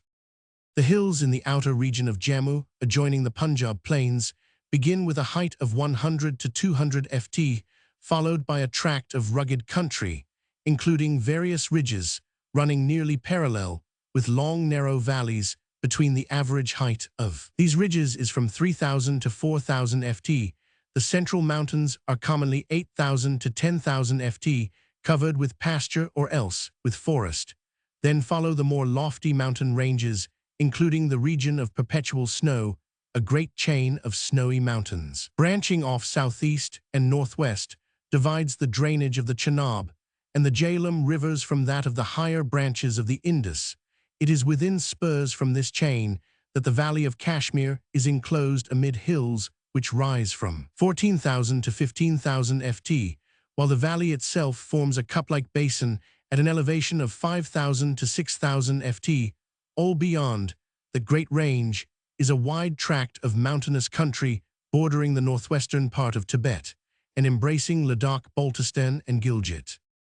The length of the Kashmir Valley, including the inner slopes of its surrounding hills, is about 120 Roman 1,000 from northwest to southeast, with a maximum width of about 75 Roman 1,000. The low and comparatively level floor of the basin is 84 Roman 1,000 long and 20 to 24 Roman 1,000 broad. The hills forming the northern half-circuit of the Kashmir Valley and running beyond include many lofty mountain masses and peaks, the most conspicuous of which, a little outside the confines of Kashmir, is Nanga Parbat, the fourth highest mountain in the world, 26,656 ft above the sea, with an extensive area of glacier on its eastern face. The Great Ridge, which is thrown off to the southwest by Nanga Parbat, rises at a distance of 12 Roman 1,000 to another summit 20,740 ft in height, from which run southwest and southeast the ridges, which are the northern watershed boundary of Kashmir. The former range, after running 70 Roman 1,000 southwest, between the valleys of the Kishinganga and the Kanha or Nainsuck, turns southward, closely pressing the river Jhelum, after it has received the Kishinganga, with a break a few miles farther south, which admits the Kanhar. This range presents several prominent summits, the highest 16,487 and 15,544 ft above the sea. The range, which runs southeast from the junction peak above mentioned, divides the valley of the Kishinganga from that of the Astor and other tributaries of the Indus. The highest point on this range, where it skirts Kashmir, is 17,202 ft above the sea. For more than 50 Roman 1,000 from Nanga Parbat, there are no glaciers on this range. Thence eastward they increase. One near the Zagila Pass is only 10,850 ft above the sea. The mountains at the east end of the valley, running nearly north and south, drain inwards to the Jhelum, and on the other side to the Wardwan, a tributary of the Chenab. The highest part of this eastern boundary is 14,700 ft. There are glaciers. The highest point on the Panjal Range, which forms the south and southwest boundary, is 15,523 ft above the sea. The river Jhelum, Kuroman 5, or Behat Sanskrit Videsthath Hydesps of Greek historians and geographers, flows northwestward through the middle of the valley. After a slow and winding course, it expands about 25 Roman 1,000 below Srinagar over a slight depression in the plain, and forms the Wooler Lake and Marsh, which is about 12 Roman 1,000 by 5 Roman 1,000 in extent, and surrounded by the lofty mountains which tower over the north and northeast of the valley. Leaving the lake on the southwest side near the town of Sapur, the river pursues its sluggish course southwestward, about 18 Roman 1,000 to the gorge at Baramula. From this point, the stream is more rapid through the narrow valley, which conducts it westward 75 Roman 1,000 to Muzaffarabad, where it turns sharply south, joined by the Kishinganga at Islamabad, about 40 Roman 1,000 above Srinagar. The river is 5,400 ft above sea level, and at Srinagar 5,235 ft. It has thus a fall of about 4 ft per mile. In this part of its course, for the next 24 Roman 1000 to the Wooler Lake, and thence to Baramulla. Its fall is only about 214 ft in the mile on the 80 Roman 1000 of the river in the flat valley between Islamabad and Baramulla. There is much boat traffic, but none below Baramulla till the river comes out into the plains.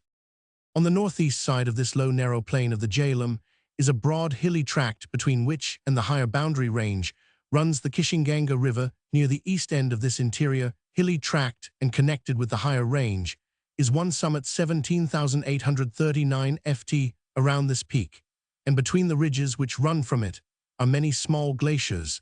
These heights look down on one side into the beautiful valley of the Sindh River and on another into the valley of the Lidar, which join the Jhelum. Among the hills north of Srinagar rises one conspicuous mountain, mass 16,903 ft in height, from which on its north side descend tributaries of the Kishinganga, and on the south the Wangat River, which flows into the Sindh. By these rivers and their numerous affluents, the whole valley of Kashmir is watered abundantly.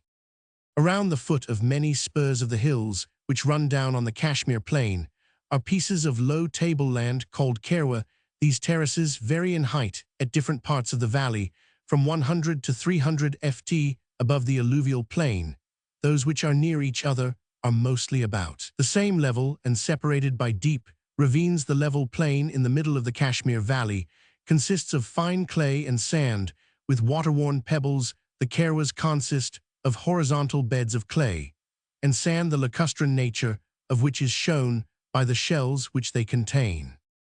Two passes lead northward from the Kashmir Valley, the Burzil 13,500 ft and the Kamri 14,050. The Burzil is the main pass between Srinagar and Gilgit via Store. It is usually practicable only between the middle of July and the middle of September. The road from Srinagar to Lehin, Ladakh follows the Sindh Valley to the Zajalapas 11,300 ft. Only a short piece of the road where snow accumulates prevents this pass being used all the year. At the southeast end of the valley are three passes: the Margan 11,500 ft, the Hoxar 13,315, and the Marble 11,500, leading to the valleys of the Chenab and the Ravi. South of Islamabad on the direct route to Jammu and Sialkot is the Banihal Pass 9236 ft. Further west on the Panjal Range is the Pir Panjal or Panchal Pass 11,400 ft, with a second pass, the Ratan Pir 8,200 ft, across. Second ridge about 15 Roman 1000 southwest of it between the two passes is the beautifully situated fort of Baramgali. This place is in the domain of the Raja of Punch, cousin and tributary of the Maharaja of Kashmir. At Rajouri south of these passes, the road divides. One line leads to Bimba and Gujarat, the other to Jammu and Sialkot. By Akner southwest of Baramulla is the Haji Pir Pass 8,500 ft, which indicates the road to Punch. From Punch one road leads down to the plains at the town of Jhelum, another eastward through the hills to the Ratan Pir Pass and Rajouri. Lastly, there is the river pass of the Jhelum, which is the easy route from the valley westward, having two ways down to the plains, one by Muzaffarabad and the Hazara Valley to Hassan Abdul, the other by the British Hills station of Murray to Rawalpindi. Geology: the general strike of the beds and of the folds which have affected them is from NW to SE. Parallel to the mountain ranges along the southwestern border lies the zone of tertiary beds, which forms the sub-Himalayas. Next to this is a great belt of Paleozoic rocks, through which rise the granite, gneiss, and schist of the Zanskar and Dauladhar ranges, and of the Pir Panjal. In the midst of the Paleozoic area lie the alluvium and Pleistocene deposits of the Srinagar Valley and the Mesozoic and Carboniferous basin of the upper part of the Sindh Valley. Beyond the Great Paleozoic belt is a zone of Mesozoic and Tertiary beds, which commences at Kargil and extends southeastward, past the Kashmir boundary to Spiti and beyond. Finally, in Baltistan and the Ladakh Range, there is a broad zone composed chiefly of gneiss and schist of ancient date. The oldest fossils found belong either to the Ordovician or Silurian systems, but it is not until the Carboniferous is reached that fossils become at all abundant. So far as is yet known, the Mesozoic deposits belong chiefly to the Trias and Jura, but Cretaceous beds have been found near the head of the Tsarap Valley. The Tertiary system includes representatives of all the principal divisions recognized in other parts of the Himalayas. Climate: the valley of Kashmir, sheltered from the southwest monsoon by the Panjal Range, has not the periodical rains of India. Its rainfall is irregular, greatest in the spring months. Occasional 688 storms in the monsoon pass over the crests of the Panjal and give heavy rain on the elevated plateaus on the Kashmir side, and again clouds pass over the valley and are arrested by the higher hills on the northeast side. Snow falls on the surrounding hills at intervals from October to March in the valley. The first snow generally falls about the end of December, but never to any great amount. The hottest months are July, August, and the greater part of September, during which the noon shade temperature varies from 85° to 90°, and occasionally 95° at Srinagar, probably the hottest place in the valley. The coldest months are January and February, when for several weeks the average minimum temperature is about 15° below freezing. As a health resort, the province, excluding Srinagar, which is insanitary and relaxing, has no rival anywhere in the neighborhood of India. Its climate is admirably adapted to the European constitution, and in consequence of the varied range of temperature and the facility of moving about, the visitor is enabled with ease to select places at elevations most congenial to him. Formerly, only 200 passes a year were issued by the government, but now no restriction is placed on visitors, and their number increases annually. European sportsmen and travelers, in addition to residents of India, resort there freely. The railway to Rawalpindi and a driving road thence to Srinagar make the valley easy of access. When the temperature in Srinagar rises at the beginning of June, there is a general exodus to Gulmarg, which has become a fashionable hill station. This great influx of visitors has resulted in a corresponding diminution of game. Special game preservation rules have been introduced, and nullahs are let out for stated periods, with a restriction on the number of head to be shot. The wild animals of the country include ibex, markhor, urial, the Kashmir stag, and black and brown bears. Many sportsmen now cross into Ladakh and the Pamirs. People: the great majority of the inhabitants of Kashmir are professedly Mohammedans, but their conversion to the faith of Islam is comparatively recent, and they are still strongly influenced by their ancient superstitions.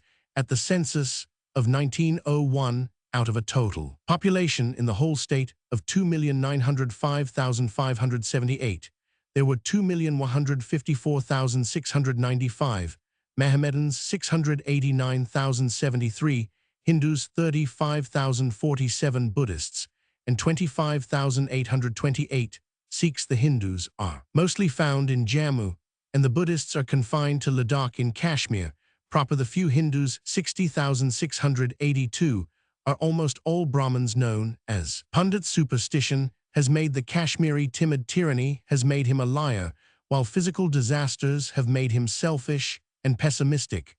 Up to recent times, the cultivator lived under a system of bigar, which entitled an official to take either labor or commodities free of payment from the villages. Having no security of property, the people had no incentive to effort, and with no security for life, they lost the independence of free men. But the land settlement of 1889 swept all these abuses away. Restrictive monopolies, under which bricks, lime, paper, and certain other manufactures were closed to private enterprise, were abolished. The results of the settlement are thus enumerated by Sir Walter Lawrence. Little by little, confidence has sprung up. Land which had no value in 1889 is now eagerly sought after by all classes. Cultivation has extended and improved. Houses have been rebuilt and repaired, fields fenced in, orchards planted, vegetable gardens well stocked, and new mills constructed. Women no longer are seen toiling in the fields, for their husbands are now at home to do the work, and the long journeys to Gilgit are a thing of the past. When the harvest is ripe, the peasant reaps it at his own good time, and not a soldier ever enters the villages.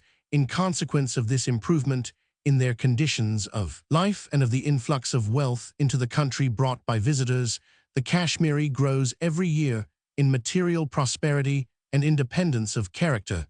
The Kashmir women have a reputation for beauty which is not altogether deserved, but the children are always pretty. The language spoken in Kashmir is akin to that of the Punjab, though marked by many peculiarities. It possesses an ancient literature, which is written in a special character see Kashmiri. Natural calamities. The effect of physical calamities, partly incidental to the climate of Kashmir, upon the character of its inhabitants, has been referred to the list, includes fires, floods, earthquakes, famines, and cholera. The ravages of fire are chiefly felt in Srinagar, where the wood houses and their thatched roofs fall an easy prey to the flames.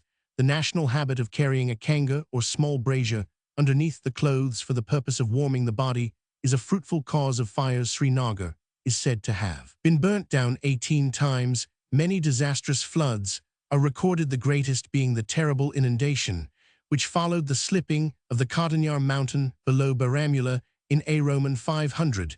The channel of the Jhelum River was blocked, and a large part of the valley submerged in 1841. A serious flood caused great damage to life and property. There was another in 1893, when 6 out of the 7 bridges in Srinagar were washed away. 25,426 acres under crops were submerged, and 2225 houses were wrecked. Another flood occurred in July 1903, when the bund between the Dal Lake and the canal gave way, and the lake rose 10 ft in half an hour. Between 2,000 and 3,000 houses in and around Srinagar collapsed, while over 40 miles of the Tonga Road were submerged. Since the 15th century, 11 great earthquakes have occurred, all of long duration, and accompanied by great loss of life. During the 19th century, there were 4 severe earthquakes, the last 2 occurring in 1864 and 1885, when some 3,500 people were killed. Native historians record 19 great famines, the last 2 occurring in 1831 and 1877. In 1878, it was reported that only 2/5 of the total population of the valley survived during the 19th century. Also, there were 10 epidemics of cholera, all more or less disastrous, while the worst in 1892 was probably the last. During that year, 5781 persons died in Srinagar, and 5931 in the villages. The center of infection is generally supposed to be the squalid capital of Srinagar, and some efforts to improve its sanitation have been made of recent years. Crops. The staple crop of the valley is rice, which forms the chief food of the people. Indian corn comes next. Wheat, barley, and oats are also grown. Every kind of English vegetable thrives well, especially asparagus, artichoke, sea kale, broad beans, scarlet runners, beetroot, cauliflower, and cabbage. Fruit trees are met with all over the valley, wild but bearing fruit, and the cultivated orchards yield pears, apples, peaches, cherries. Roman 100 equal to the best European produce. The chief trees are deodar, firs, and pines, chenar, or plain maple, birch, and walnut. There are state departments of viticulture, hops, horticulture, and sericulture. A complete list of the flora and fauna of the valley will be found in Sir Walter Lawrence's book on Kashmir. Industries. The chief industry of Srinagar was formerly the weaving of the celebrated Kashmir shawl, which dates back to the days of the Emperor Baber. These shawls first became fashionable in Europe in the reign of Napoleon, when they fetched from 10 to 100. But the industry received a blow at the time of the Franco-German War, and the famine of 1877 scattered the weavers. The place of the Kashmir shawl has to some extent been taken by the Kashmir carpet, but the most thriving industry now is that of silk weaving. Srinagar is also celebrated for its silverwork, papier mâche, and wood carving. The minerals and metals of the Jammu district are promising, and a company has been formed to work them. Coal of fair quality has been found, but the difficulties of transport interfere with its working. History. The metrical chronicle of the kings of Kashmir, called Rajatarangini, was pronounced by Professor H. H. Wilson to be the only Sanskrit composition yet discovered to which the title of history can with any propriety be applied. It first became known to the Mohammedans when, on Akbar's invasion of Kashmir in 1588, a copy was presented to the emperor. A translation into Persian was made by his order, and a summary of its contents from this Persian translation is given by Abul Fazl in the Aini Akbari, the Rajatarangini. The first of a series of 4 Sanskrit histories was written about the middle of the 12th century by P. Kulhana. His work in 6 books makes use of earlier writings now lost, commencing with traditional history of very early times. It comes down to the reign of Sangrama, Deva 1006. The second work by Janaraja takes up the history in continuation of Kalhanas and entering the Mohammedan period. Gives an account of the reigns down to that of Zainul Abidin 1412 P. Srivara, carried on the record to the accession of Fah Shah 1486. And the fourth work, called Rajavalipataka by Prajna Bhatta, completes the history to the time of the incorporation of Kashmir in the dominions of the Mughal Emperor Akbar 1588. In the Rajatarangini, it is stated that the valley of Kashmir was formerly a lake, and that it was drained by the great rishi or sage Kasyapa, son of Marichi, son of Brahma, by cutting the gap in the hills at Baramula Varahamula. When Kashmir had been drained, he brought in the Brahmins to occupy it. This is still the local tradition, and in the existing physical condition of the country, we may see some ground for the story which has taken this form. The name of Kasyapa is by history and tradition connected with the draining of the lake, and the chief town, or collection of dwellings in the valley, was called Kasyapapura, name, which has been plausibly identified with the of Hecataea Steph Bys S. Roman 5, and of Herodotus Roman 3 Roman 4. Kashmir is the country meant also by Ptolemies. The ancient 689 name Kasyapapur was applied to the kingdom of Kashmir when it comprehended great part of the Punjab and extended beyond the Indus in the 7th century. Kashmir is said by the Chinese traveler H. Suan Sang to have included Kabul and the Punjab and the hill region of Gandhara, the country of the Gandhari of classical geography.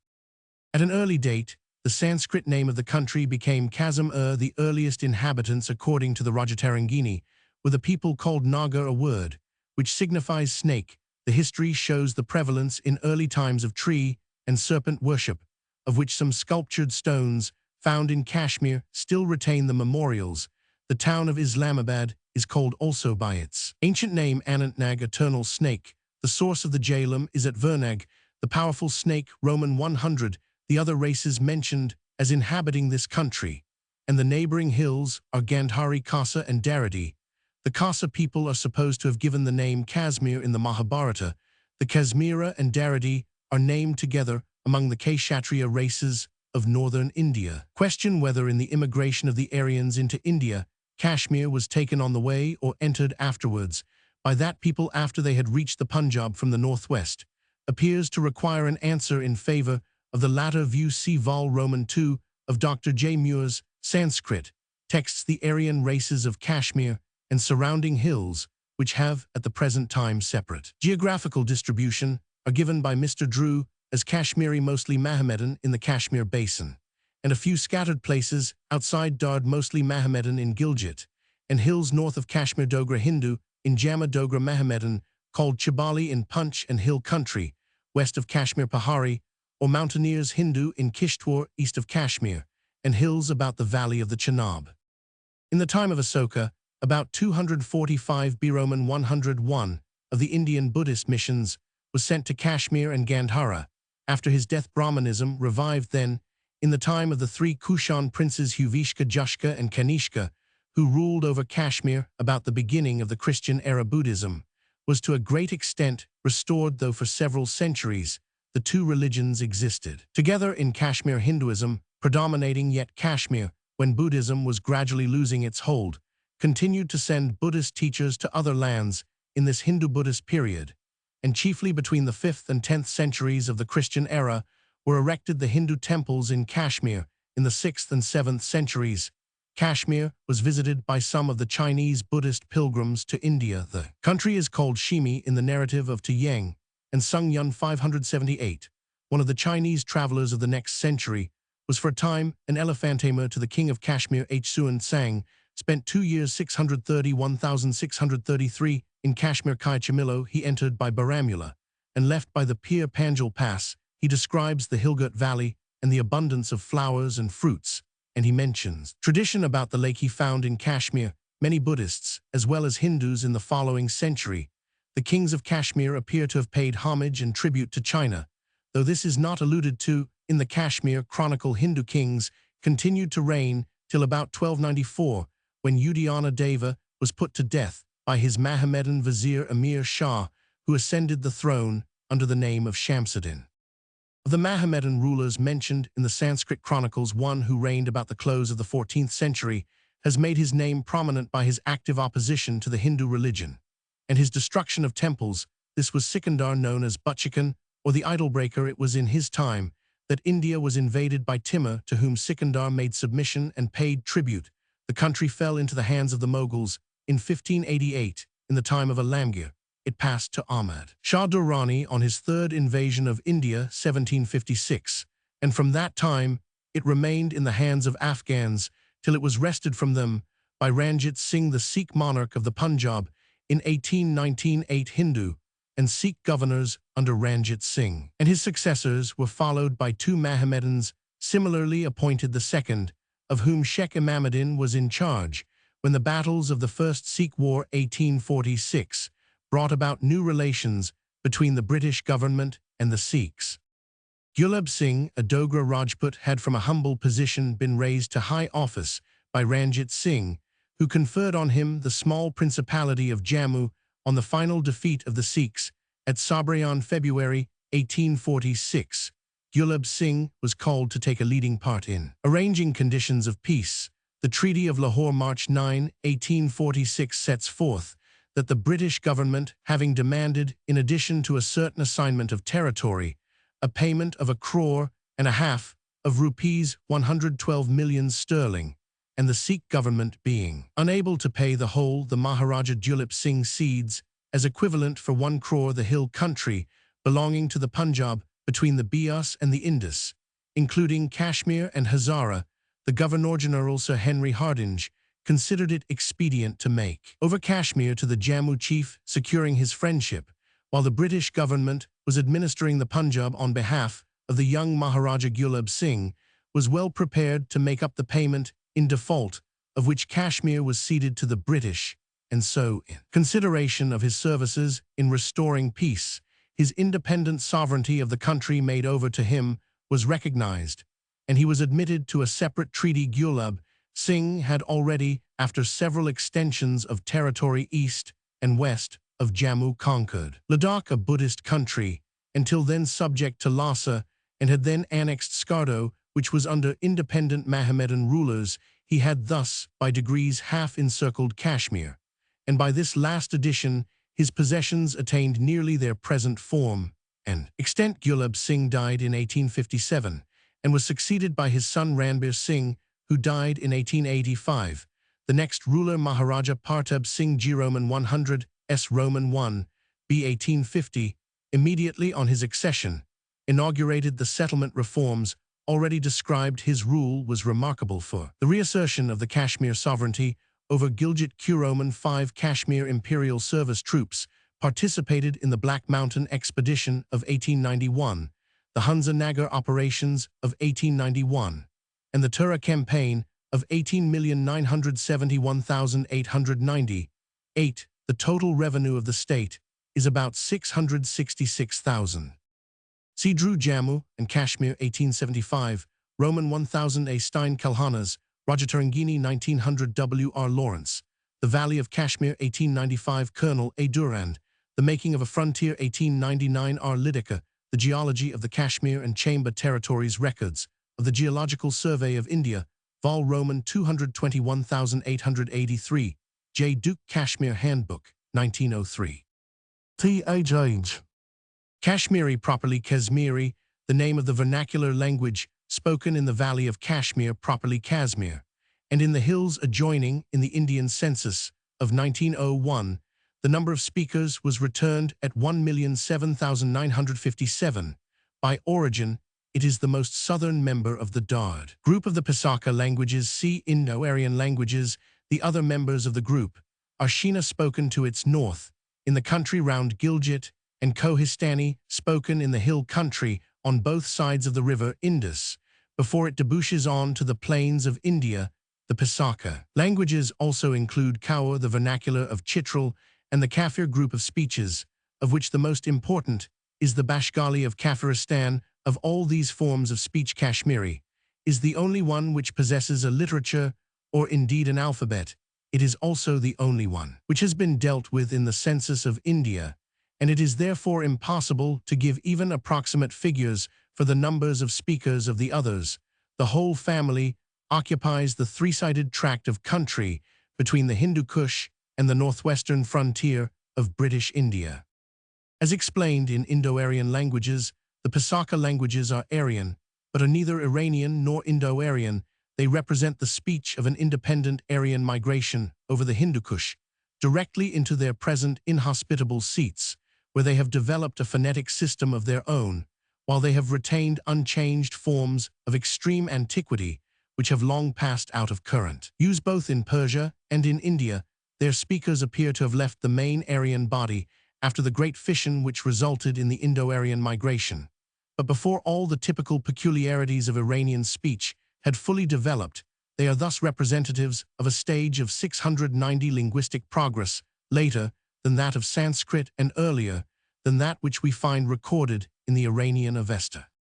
The immigrants into Kashmir must have been Shins speaking a language closely allied to the ancestor of the modern Shina. They appear to have dispossessed and absorbed an older non-Aryan people whom local tradition now classes as Nagas or snake gods, and at an early period to have come themselves under the influence of Indo-Aryan immigrants from the south who entered the valley along the course of the river Jhelum. The language has therefore lost most of its original Pusaka character and is now a mixed one. Sanskrit has been actively studied for many centuries, and the Kashmiri vocabulary and even its grammar are now largely Indian. So much is this the case that for convenience sake it is now frequently classed Indo-Aryan languages as belonging to the northwestern group of languages, instead of as belonging to the Pusaka family. As its origin demands, it cannot be said that either classification is wrong. Kashmiri has few dialects in the valley. There are slight changes of idiom from place to place, but the only important variety is Kishtwari spoken in the hills southwest of Kashmir. Smaller dialects, such as Pagal and Rambani of the hills south of the Banihal Pass may also be mentioned. The language itself is an old one. Pure Kashmiri words are preserved in the Sanskrit Rajatarangini written by Kalhana in the 12th century A. Roman 500, and judging from these specimens, the language does not appear to have changed materially since his time. General character of the language: Kashmiri is a language of great philological interest. The two principal features which at once strike the student are the numerous epenthetic changes of vowels and consonants, and the employment of pronominal suffixes in both cases. The phenomena are perfectly plain, cause and effect being alike presented to the eye. In the somewhat complicated systems of declension and conjugation, the Indo-Aryan languages proper have long ago passed through this stage, and many of the phenomena now presented by them are due to its influence, although all record of it has disappeared. In this way, a study of Kashmiri explains a number of difficulties found by the student of Indo-Aryan vernaculars. In the following account, the reader is presumed to be in possession of the facts recorded in the articles Indo-Aryan languages and Prakrit, and the following contractions will be employed: KSH Kashmiri, SKR Sanskrit, P Pusaka, SH Shina. A vocabulary: the vocabulary of Kashmiri is, as has been explained, mixed at its basis. It has a large number of words which are also found in the neighboring Shina, and these are such as connote the most familiar ideas, and such as are in most frequent use. Thus the personal pronouns, the earlier numerals, the words for father, mother, fire, the sun, are all closely connected with corresponding Shina words. There is also a large Indian element, consisting partly of words derived from Sanskrit vocables introduced in ancient times, and partly of words borrowed in later days from the vernaculars of the Punjab. Finally, there is a considerable Persian, including Arabic element. Due to the long Mussulman domination of the Happy Valley, many of these have been considerably altered in accordance with Kashmiri phonetic rules, so that they sometimes appear in strange forms. Thus the Persian lagam, a bridle, has become lakam, and the Arabic babat concerning appears as bapat. The population speaking Kashmiri is mainly Mussulman, there being roughly speaking 9 Mohammedan Kashmiris to less than 1 Hindu. This difference of religion has strongly influenced the vocabulary. The Mussulmans use Persian and Arabic words with great freedom, while the Hindus, or Pandits, as they are called, confine their borrowings almost entirely to words derived from Sanskrit. As the literary class is mostly Hindu, it follows that Kashmiri literature taken as a whole, while affording most interesting and profitable study, hardly represents the actual language spoken by the mass of the people. There are, however, a few good Kashmiri works written by Mussulmans in their own dialect. Written characters Mussulmans and Christian missionaries employ an adaptation of the Persian character for their writings. This alphabet is quite unsuited for representing the very complex Kashmiri vowel system. Hindus employ the Sarada alphabet of Indian origin, and akin to the well-known Nagari Kashmiri vowel sounds can be recorded very successfully in this character. But there is unfortunately no fixed system of spelling. The Nagari alphabet is also coming into use in printed books, no Sarada types being yet in existence. Roman 100 phonetics, comparing the Kashmiri with the Sanskrit alphabet. See Sanskrit. We must first note a considerable extension of the vowel system. Not only does KSH possess the vowels a, I, u, r, e, a, I, o, and the ananasika or nasal symbol, but it has also a flatter like the A in hat, flat E like the E in met, a short O like the O in hot, and a broad A like the A in all. It also has a series of what natives call matravowels, which are represented in the Roman character by small letters above the line. Visa iuu of these is simply a very short indeterminate sound, something like that of the Hebrew shawa mobile, except that it may sometimes be the only vowel in a word, as in sa thou. The I is a hardly audible I, while u and u are quite inaudible at the end of a syllable.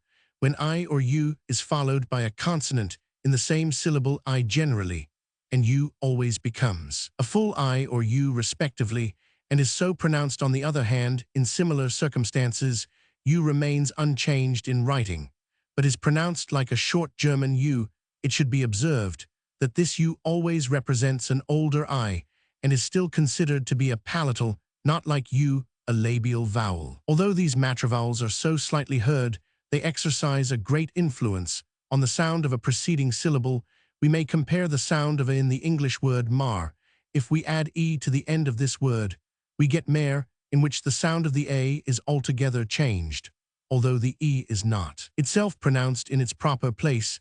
The backaction of these matravowels is technically known as umlaut or epenthesis, and is the most striking feature of the Kashmiri language, the structure of which is unintelligible without a thorough knowledge of the system. In the following pages, when vowel is epenthetically affected by a matravowel, the fact will be denoted by a dot placed under it.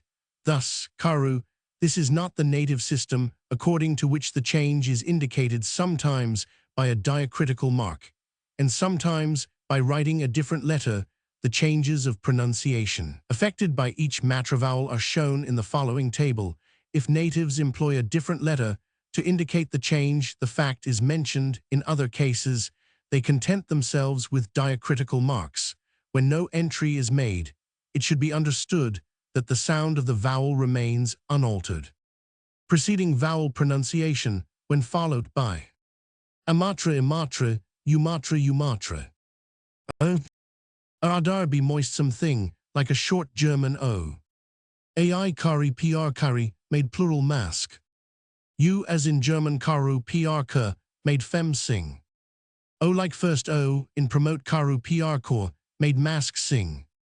O kanner pr kana, makunid like a long German O. Oi German, O mari pr moiri killed mask plur. O maru pr, more killed fem sing. Amaru pr, mar written moru killed mask sing. I. U livu pr liav, plastered fem sing. U livu pr liav written luvu, plastered mask sing. I. U nilu pr nile, written nulu blue mask sing. U. Ui guri, pr giri horses. U. Ui guri, pr giri cowherds. Li. I leda, pr lider be yellow. Utselu pr tile, squeezed fem sing. Utselu pr tile written, sulu squeezed mask sing.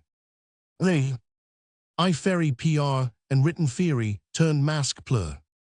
I feru pr fur, written furu, turned fem sing.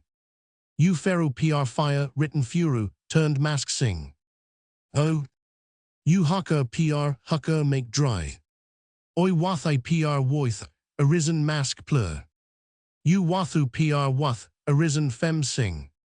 O wathu pr wath, arisen mask sing. O. Ui buzi, pr buzi written buzi heard mask plur. U bazu pr buzz, written buzu heard fem sing. U bazu pr buzz, written buzu heard mask sing.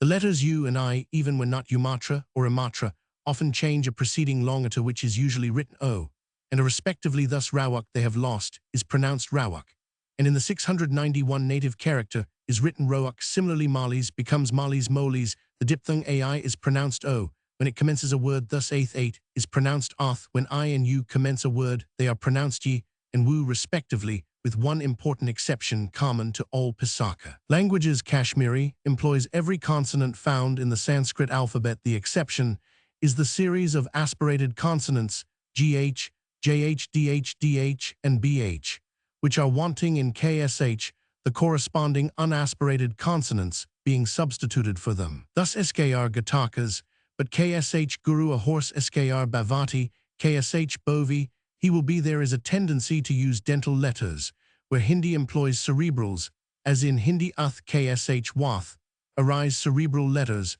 are however owing to Sanskrit influence on the whole better preserved in KSH than in the other Pisaka languages. The cerebral S has almost disappeared, S being employed. Instead, the only common word in which it is found is the numeral Sa6, which is merely a learned spelling for Sa due to the influence of the SKR sat from the palatal CCH, J. A new series of consonants has been formed viz TS TSH aspirate of TS Roman 1 ETS, H not TSH, and Z as in English not DZ. Thus SKR choras, KSH Tsur a thief, SKR Chaliati, KSH Tishali, he will deceive. SKR Jalam KSH, Zal water the sibilant S, and occasionally S, are frequently represented by H, thus SKR Dasa KSH .10, SKR Siras KSH. Here ahead we may compare with this, the Persian word Hind India, compare the Greek and Indian derived from the SKR. Sindhis, the river Indus, when such an H is followed by a palatal letter,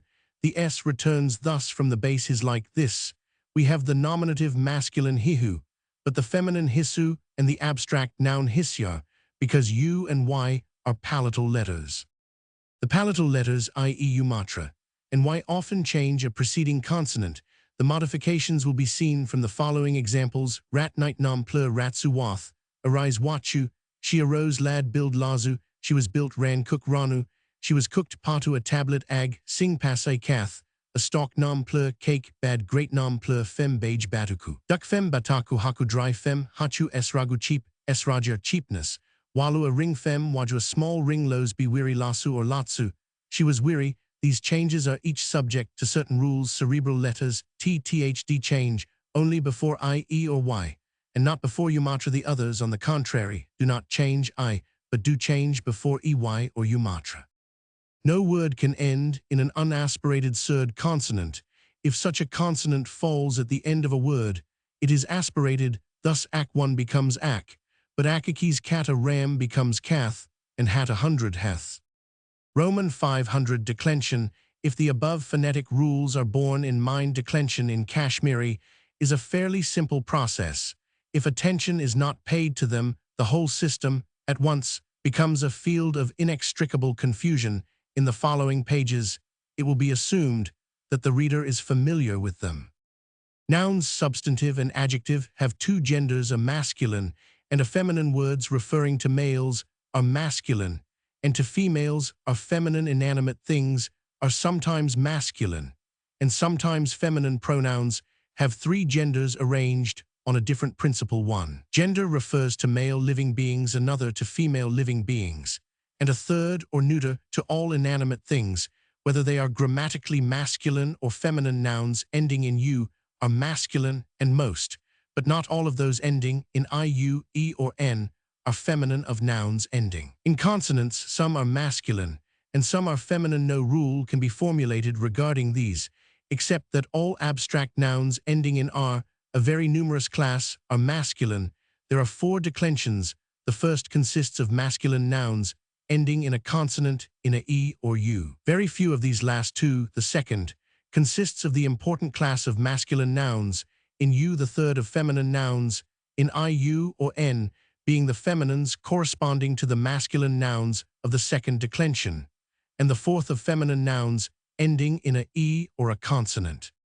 The noun possesses two numbers, a singular and a plural, and in each number there are besides the nominative three organic cases, the accusative the case of the agent see below under verbs, and the ablative the accusative, when not definite, may also be the same in form as the nominative. The following are the forms which a noun takes in each declension, the words chosen as examples being first declension, suer a thief second declension, malu a father third declension, maju a mother fourth declension, a mal, a garland b rat night.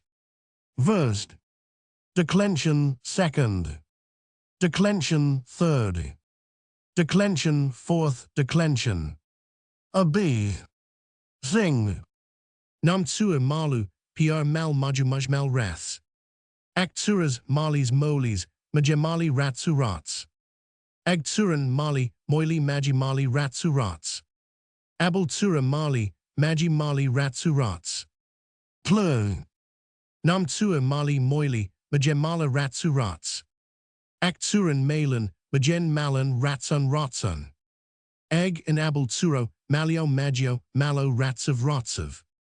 The declension for b is confined to certain nouns in tth, dnh, and l, in which the final consonant is liable to change owing to a following eumatra.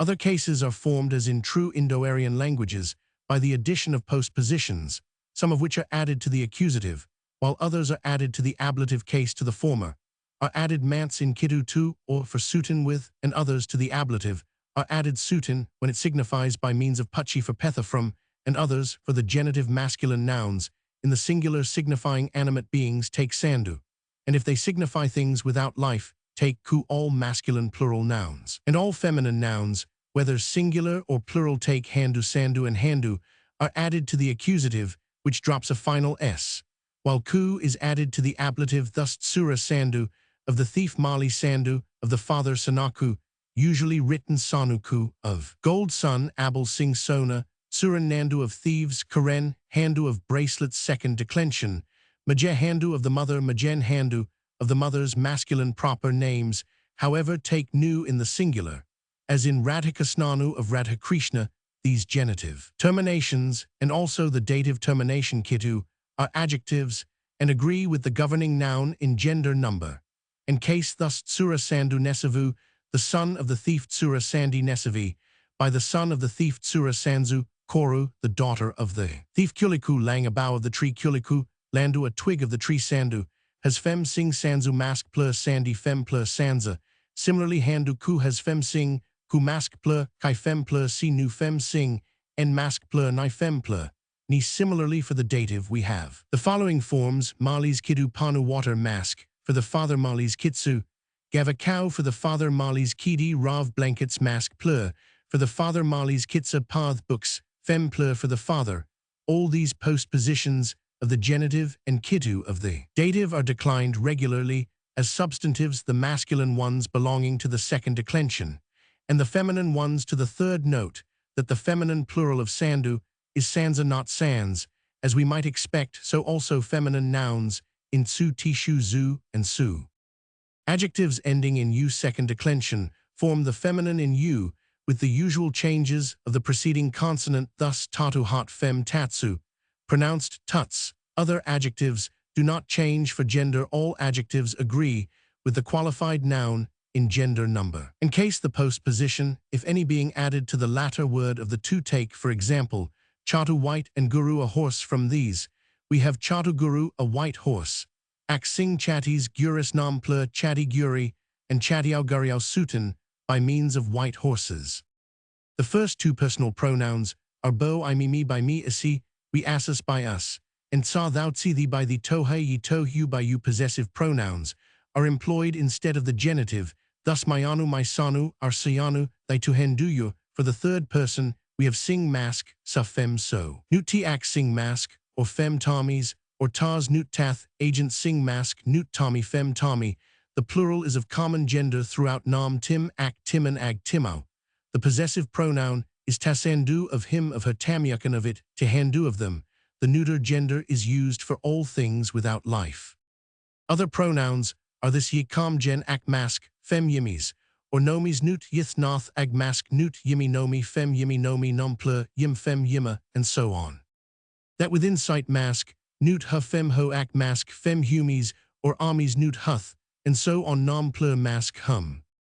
Who mask use fem yasa nut yak mask, fem yemis, yes nut yeth ag mask nut yemi fem yemi nom plur mask yim, and so on.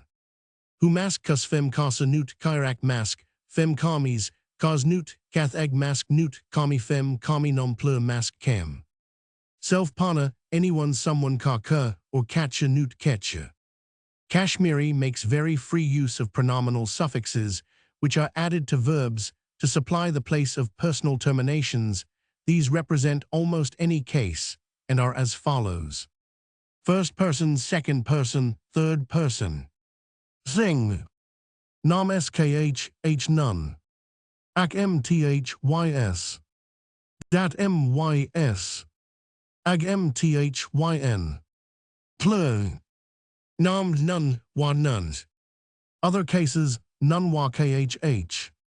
Before these, the verbal terminations are often slightly changed for the sake of euphony, and when necessary for the pronunciation, the vowel a is inserted as a junction vowel.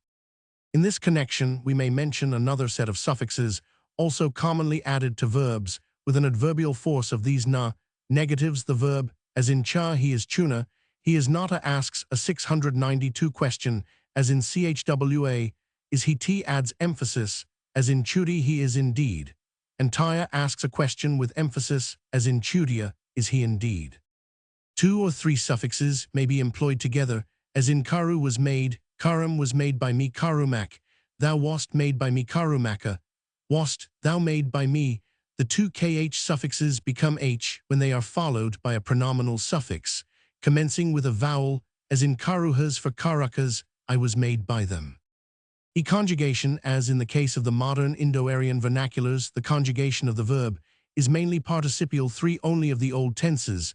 The present, the future, and the imperative have survived, the first having become a future, and the second, a past conditional. These 3 we may call radical tenses. The rest, viz. The Kashmiri present imperfect, past aorist perfect, and other past tenses, are all participial. The verb substantive, which is also used as an auxiliary verb, has 2 tenses, a present and a past. The former is made by adding the pronominal suffixes of the nominative to a base cha, and the latter by adding the same to a base asu. Thus, singular, plural, masculine, feminine, masculine, feminine. 1 choose, I am ches, I am chi, we are che, we are. 2 chuck, thou art, checks, thou art, chiwa, you are, chua, you are. 3 cha, he is che, she is chi, they are che, they are. 1 asus, I was asus, I was a si, we were a sa, we were. 2 a suck, thou wast a suck, thou wast a siwa, you were a sawa, you were.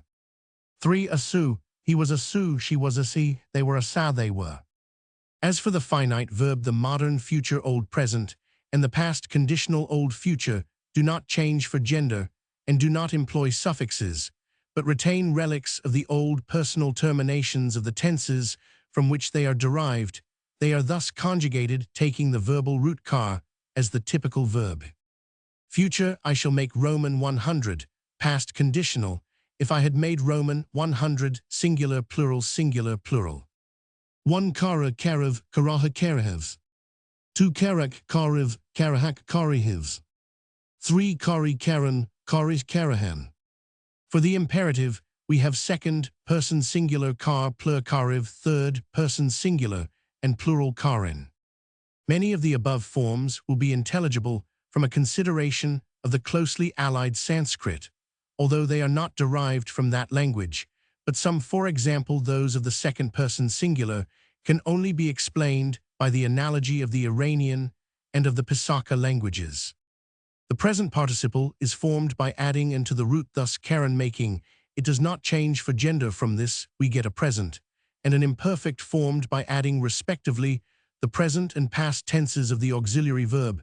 Thus Karen choose I masculine, am making I make Karen ches, I feminine am making I make Karen aces, I masculine was making, and so on. There are several past participles, all of which are liable to change for gender, and are utilized in conjugation. We have singular plural, masculine feminine, masculine feminine. Weak past participle karu, karu kari care. Strong past participle kariov, kariya keri kariya. Pluperfect participle kariov, kariya keri kariya. Compound past participle karumatu, karumatsu karumati kermats. In the strong past participle and the pluperfect participle, the final v and y, like the final h of cha quoted above, are not parts of the original words, but are only added for the sake of euphony. The true words are kario, karai, karia, and karii. There are three conjugations. The first includes all transitive verbs. These have both the weak and the strong past participles. The second conjugation consists of 6 to 6 common intransitive verbs, which also have both of these participles. The third conjugation consists of the remaining intransitive verbs. These have only the strong past participle. The weak past participle in the first two conjugations refers to something which has lately happened and is used to form an immediate past tense. The strong past participle is more indefinite and is employed to form a tense corresponding to the Greek aorist. The pluperfect participle refers to something which happened a long time ago and is used to form the past tense of narration. As the third conjugation has no weak past participle, the strong past participle is employed to make the immediate past, and the pluperfect participle is employed to make the aorist past, while the new pluperfect participle is formed to make the tense of narration. Thus from the root waf fly third conjugation, we have wafiav he flew just now, while kariav first conjugation means he was made at some indefinite time, wafiev he flew at some indefinite time, but kariev he was made a long time ago. Finally, the new participle of the third conjugation, wafiev he flew a long time ago. The corresponding tenses are formed by adding pronominal suffixes to the weak, the strong, or the pluperfect participle in the last two. The final v and y, being no longer required by euphony, are dropped. In the case of transitive verbs, the participles are passive by derivation and in signification, and hence the suffix indicating the subject must be in the agent case. Thus karu means made. For I made, we must say made by me. Karum, for thou madest. Karuth, made by thee, and so on. If the thing made is feminine, the participle must be feminine, and similarly, if it is plural, it must be plural. Thus karam, I made him. Karam, I made her. Karim, I made them masculine, and karm, I made them feminine. Similarly, from the other two participles we have kariam, I made him. Kariam, I made her. Kariam, I made him a long time ago. The past participles of intransitive verbs are not passive, and hence the suffix indicating the subject must be in the nominative form. Thus, Salu escaped second conjugation, Salus escaped I masculine escaped Sagus, I feminine escaped, and so on. Similarly for the third conjugation, Wafiav flew Wafios, I masculine flew Wafias, I feminine flew Roman 100. As explained above, these suffixes may be piled one on another. As a further example, we may give Karu made Karun made by him, he made Karunas made by him, I he made me, or as S also means for him, he made for him. Karanasa, did he make me, or did he make for him, and so on. Tenses corresponding to the English perfect and pluperfect are formed by conjugating the auxiliary verb, adding the appropriate suffixes with the compound past participle. Thus karumatu tunas, made ambihim I, he has made me. Tsalumatu chuk, escaped art, thou hast escaped. Wafiamatu choose flown, am I have flown. Similarly for the pluperfect karumatu, as soon as, made waspihim I, he had made me, and so on. Many verbs have irregular past participles. Thus mardai has mududi give, has didu kai eat, has kaiov for its weak and kayav for its strong participle, while nai take has naiv and niav respectively. Others must be learnt from the regular grammars.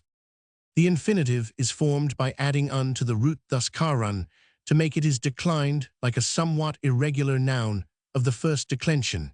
Its accusative being karanas. There are three forms of the noun of agency, of which typical examples are karawunu, karanwalu, and karangrak, a maker. The passive is formed by conjugating the verb ye come with the ablative of the infinitive, thus karana yuan. Cha, it is coming by making or into making Roman 1. It is being made a root, is made active or causal by adding an or arrow, thus karan cause to make cumul be tender cumulor, make tender cal be dumb caloror, make dumb. Some verbs take one form and some another, and there are numerous irregularities, especially in the case of the last. Indeclinables, adverbs, prepositions, conjunctions, and interjections must be learnt from the dictionary. The number of interjections is very large, and they are distinguished by minute rules, depending on the gender of the person addressed, and the exact amount of respect due to him. Literature. Kashmiri possesses a somewhat extensive literature, which has been very little studied. The missionary William Carey published in 1821 a version of the New Testament in the Sarada character, which was the first book published in the language. In 1885, the Rev. J. Hinton Knowles published at Bombay a collection of Kashmiri proverbs and sayings, and K. F. Burkhard in 1895 published an edition of Mahmud Ghami's poem on Yusuf and Zuleika. This, with the exception of later translations of the scriptures in the Persian character, and a few minor works, is all the literature that has been printed or about which anything has been written. Mahmud Ghami's poem is valuable as an example of the Kashmiri used by Mussulmans for Hindu literature. We may quote a history of Krishna by Dinanatha, the very popular Lalavakya, a poem on Saiva philosophy by a woman named Laladvi, is said to be the oldest work in the language which has survived. Another esteemed work is the Siva Parinaya of Krsna Rajanaka, a living author. These and other books, which have been studied by the present writer, have little independent value, being imitations of Sanskrit literature. Nothing is known about the dates of most of the authors. Authorities. The scientific study of Kashmiri is of very recent date. The only printed lexicographical work is a short vocabulary by W. J. Elmsley, London, 1872. K. F. Burkhard brought out a grammar of the Mussulman dialect in the Proceedings of the Royal Bavarian Academy of Science for 18,871,889, of which a translation by G. A. Grierson appeared in the Indian Antiquary of 1895, and the following years reprinted as a separate publication. Bombay 1897. T. R. Wade's Grammar, London 1888, is the merest sketch, and the only attempt at a complete work of the kind. In English is G. A. Grierson's Essays on Kashmiri Grammar, London and Calcutta 1899, a valuable native grammar in Sanskrit. The Kasma Rasabdamata of Isvara Kaula has been edited by the same writer, Calcutta 1888, for an examination of the origin of Kashmiri grammatical forms. And the Pisaka question, generally see G. A. Grierson's On Certain Suffixes in the Modern Indo-Aryan Vernaculars, in the Zeitschrift für Vergleichende Sprachforschung, auf dem Gebiet der Indogermanischen Sprachen for 1903, and the Pisaka Languages of Northwestern India, London, 1906. The only important text which has been published is Burkhard's edition with a partial translation of Mahmud Ghami's Yusuf and Zuleika in the Zeitschrift der Deutschen Morgenländischen Gesellschaft for 1895 and 1899. The text of the Siva Parinaya, edited by G. A. Grierson, is in course of publication by the Asiatic Society of Bengal. G. A. Gr. 1 C. G. A. Grierson on pronominal suffixes in the Kashmiri languages, and on the radical and participial tenses of the modern Indo-Aryan languages, in Journal of the Asiatic Society of Bengal, Vol. Roman 640, 1895, pt. Roman 1, pp. 336 and 352. Kashub Singh Kasab Plur, Kaseb, a Slavonic people numbering about 200,000 and living on the borders of West Prussia and Pomerania, along the Baltic coast between Danzig and Lake Garden and inland. As far as Konitz, they have no literature and no history, as they consist of peasants and fishermen. The educated classes being mostly Germans or Poles, their language has been held to be but a dialect of Polish, but it seems better to separate it, as in some points it is quite independent. In some it offers a resemblance to the language of the Palabs Kuroman 5, this is most seen in the Western dialect of the so-called Slavinsai, of whom there are about 250 left, and Kabatki, whereas the Eastern Kashub is more like Polish, which is encroaching upon and assimilating it. Lawrence calls the Western dialect a language and distinguishes 38 vowels. The chief points of Kashub as against Polish are that all its vowels can be nasal instead of an e, only that it has preserved quantity, and a free accent has developed several special vowels, for example ou, and has preserved the original order, for example gard, as against grad. The consonants are very like Polish, see also Slavs. Authorities F. Lawrence, Slavensisch Grammatik, St. Petersburg, 1903, and Die Gegenseitigen Verhältnis der Sogenleckischen Sprachen in Arch F. Slav, Phil Roman, 240-1902, J. Baudouin de Courtenay Curses Resume der Kashubischen Frage Ibid Roman 261,904, G. Bronisch Kashubisch Dialect Studien, Leipzig, 18,961,890, 8 Ramalt Staunik Jezika, Pomorskiego Cizili Kasubskiego, Roman 1 E-Dictionary of the Seacoast Pomeranian or Kashub language, Krakow, 1893. E.H. Roman 1000. Kasimov, a town of Russia in the government of Ryazan on the Oka River in 5456 N and 41-3 E75 Roman 1000 ENE of Ryazan Pop, 1897 13,545, of whom about 1,000 were Tatars. It is famed for its tanneries and leather goods, sheepskins, and post-horse bells. Founded in 1152, it was formerly known as Meshchersky Gorodets. In the 15th century, it became the capital of a Tatar Khanate subject to Moscow and so remained until 1667. The town possesses a cathedral and a mosque supposed to have been built by Qasim, founder of the Tatar Principality.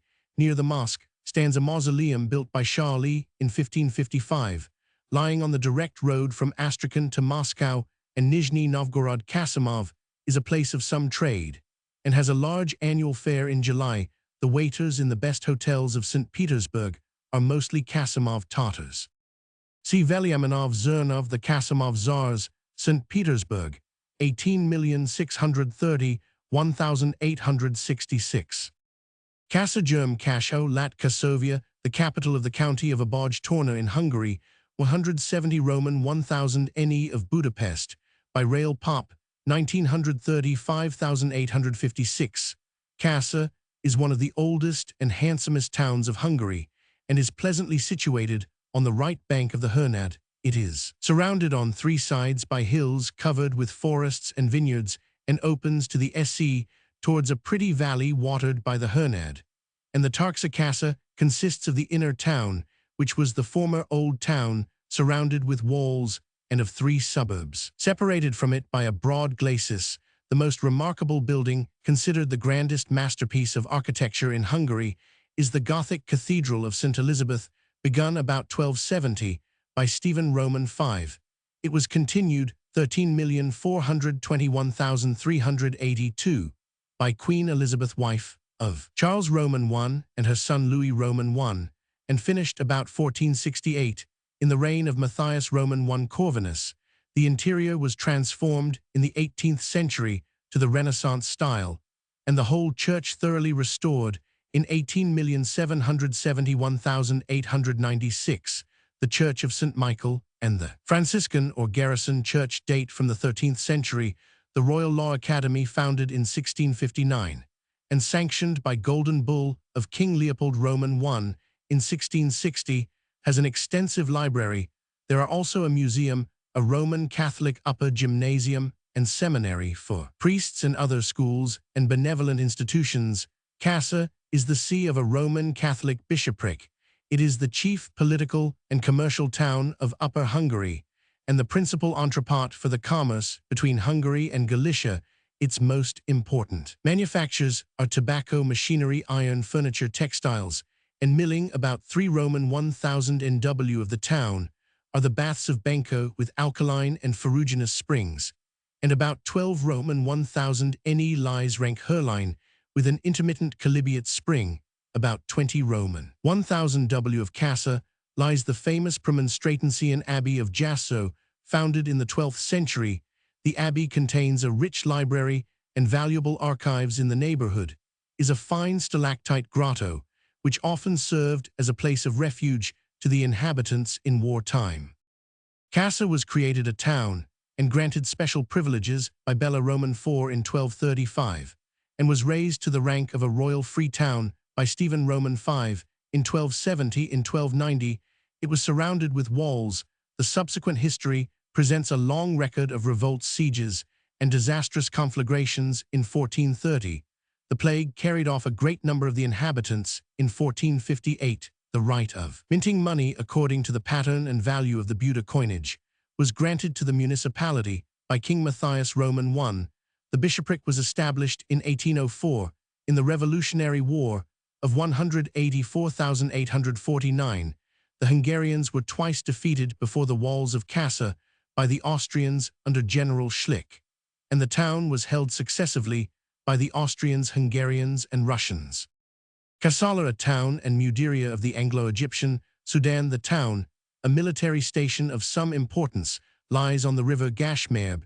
In 1528 and 3624, e 260 Roman 1000 s of Khartoum, and 240 Roman 1000 w of Massawa. The nearest seaport Pop, about 20,000.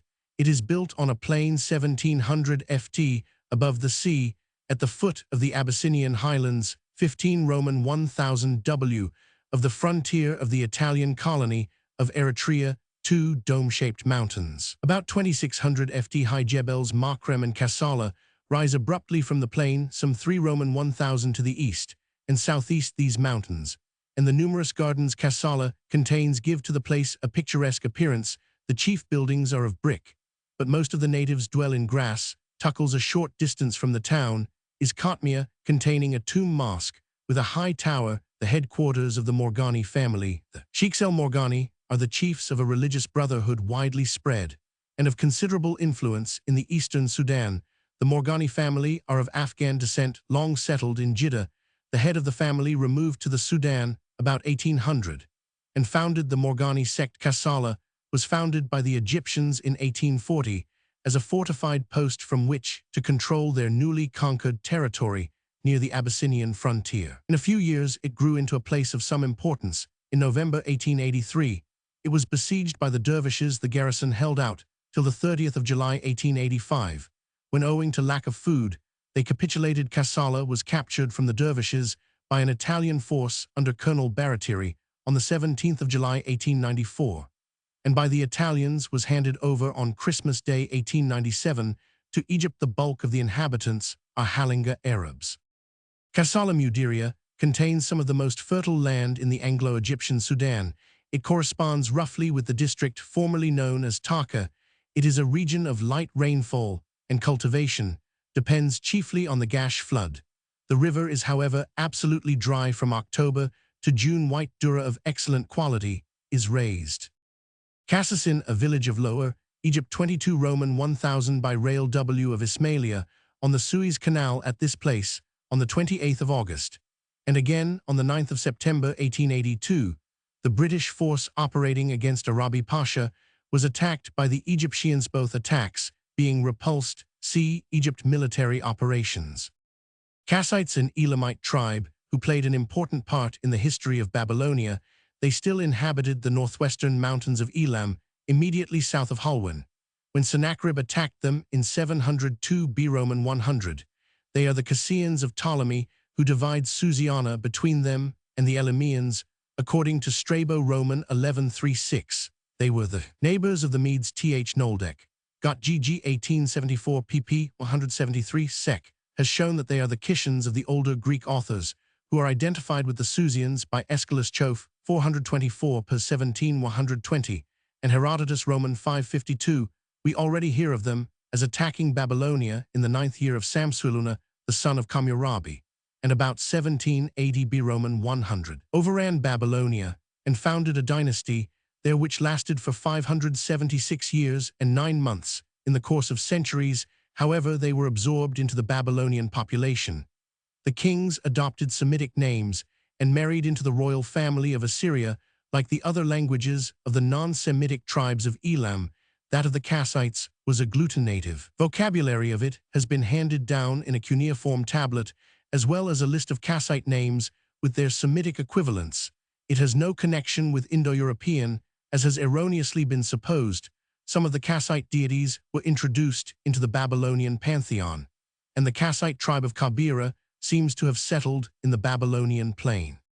CFR de Litz, Die Sprache, der Kasse 1884. OHS. Kastamuni or Castambul, one a vilayet of Asia Minor, which includes Paphlagonia and parts of Pontus and Galatia. It is divided into 4 sanjaks: Kastamuni, Boli, Changra, and Sinopis, rich in mineral wealth, and has many mineral springs and extensive forests, the timber being used for charcoal and building, and the bark for tanning. The products are chiefly cereals, fruits, opium, cotton, tobacco, wool, ordinary goat hair, and mohair, in which there is a large trade. There are coal mines at and near Eregli and Heraclea, which yield steam coal nearly as good in quality as the English, but they are badly worked. Its population comprises about 993,000 Moslems and 27,000 Christians. The capital of the vilayet, the ancient Kastamon, altitude 2,500 ft, situated in the narrow valley of the Juk Ermak Amnias, and connected by a carriage road 54 Roman 1000 with its port in Eboli on the Black Sea. The town is noted for its copper utensils, but the famous copper mines about 36 Roman 1000 N, worked from ancient times to the 19th century, are now abandoned. There are over 30 mosques in the town, a dervish monastery, and numerous theological colleges, medresses, and the Moslem inhabitants have a reputation for bigotry. The climate, though subject to extremes of heat and cold, is healthy in winter. The roads are often closed by snow. The population of 16,000 includes about 2,500 Christians. Kastamon became an important city in later Byzantine times. It lay on the northern trunk road to the Euphrates and was built round a strong fortress, whose ruins crown the rocky hill west of the town. It was taken by the Danishmend, emirs of Sivas, early in the 12th century, and passed to the Turks in 1393. J.G. Roman 100a. Kastoria, Turkish Kesri, a city of Macedonia, European Turkey, in the vilayet of Monastir 45 Roman 1000 s. by W. of Monastir, Bitolia, Pop, 1905, about 10,000, 1/3 of whom are Greeks, 1/3 Slavs, and the remainder Albanians or Turks. Kastoria occupies part of a peninsula on the western shore of Lake Kastoria, which here receives from the north its affluent, the Jelava. The lake is formed in a deep hollow surrounded by limestone mountains, and is drained on the south by the Bistritsa, a large river which flows nearly to the Greek frontier, then sharply turns and finally enters the Gulf of Salonika. The lake has an area of 20 sq Roman 1000 and is 2850 ft above sea level. Kastoria is the seat of an Orthodox archbishop. It is usually identified with the ancient Seletrum, captured by the Romans under Sulpicius during the First Macedonian Campaign 200 B Roman 100, and better known for the defense maintained by Bryennius against Alexis Roman 1 in 1084. A Byzantine wall with round towers runs across the peninsula. Kasur, a town of British India in the Lahore district of the Punjab, situated on the north bank of the old bed of the river Bias, 34 Roman 1000 SC, of Lahore, Pop, 1901, 22,022. A Rajput colony seems to have occupied the present site before the earliest Mohammedan invasion, but Kasur does not appear in history until late in the Mussulman period, when it was settled by a Pathan colony from beyond the Indus. It has an export trade in grain and cotton, and manufactures of cotton and leather goods. Katagum, the subprovince of the double province of Kano, in the British Protectorate of Northern Nigeria. It lies approximately between 11 and 13 N and 820 and 1040 E. It is bounded N by the French Sudan, E by Bornu, S by Boche, and W by Kano. Katagum consists of several small but ancient Mohammedan emirates: Katagum, Mesogumal, Hadejah, Mashina, with a fringe of Bed pagans on its eastern frontier towards Bornu and other pagans on the south towards Boche. The Wab flows from Kano through the province via Hadejah and by Damjiri in Bornu to Lake Chad, affording a route for the transport of goods brought by the Zunjuru Zaria Kano Railway to the headquarters of Katagum and western Bornu. Katagum is a fertile province inhabited by an industrious people whose manufactures rival those of Kano. In ancient times, the province of Katagum formed the debatable country between Bornu and the Hausa states. Though Mohammedan, it resisted the Fula invasion. Its northern emirates were for a long time subject to Bornu, and its customs are nearly assimilated to those of Bornu. The province was taken under administrative control by the British in October 1903. In 1904, the capitals of Gumal Hadejia Meso and Jamari were brought into touch with the administration, and native and provincial courts, established at the beginning of 1905. Katagum was incorporated as a sub-province with the province of Kano, and the administrative organization of a double province was extended over the whole Hadejia, which is a very wealthy town and holds an important position both as a source of supplies and a center of trade, received a garrison of mounted infantry, and became the capital of the sub-province. Hadejia was an old Habe town, and its name an evident corruption of Khadija, the name of the celebrated wife and first convert of Mahomet, is a strong presumption of the incorrectness of the Fula claim to have introduced Islam to its inhabitants. The ruling dynasty of Hadejia was, however, overthrown by Fula usurpation towards the end of the 18th century, and the Fula ruler received a flag and a blessing from Dan Fodio at the beginning of his sacred war in the opening years of the 19th century. Nevertheless, the habit of independence being strong in the town of Hadejia, the little emirate held its own against Sokoto Bornu, and all comers, though included nominally within the province at Katagum.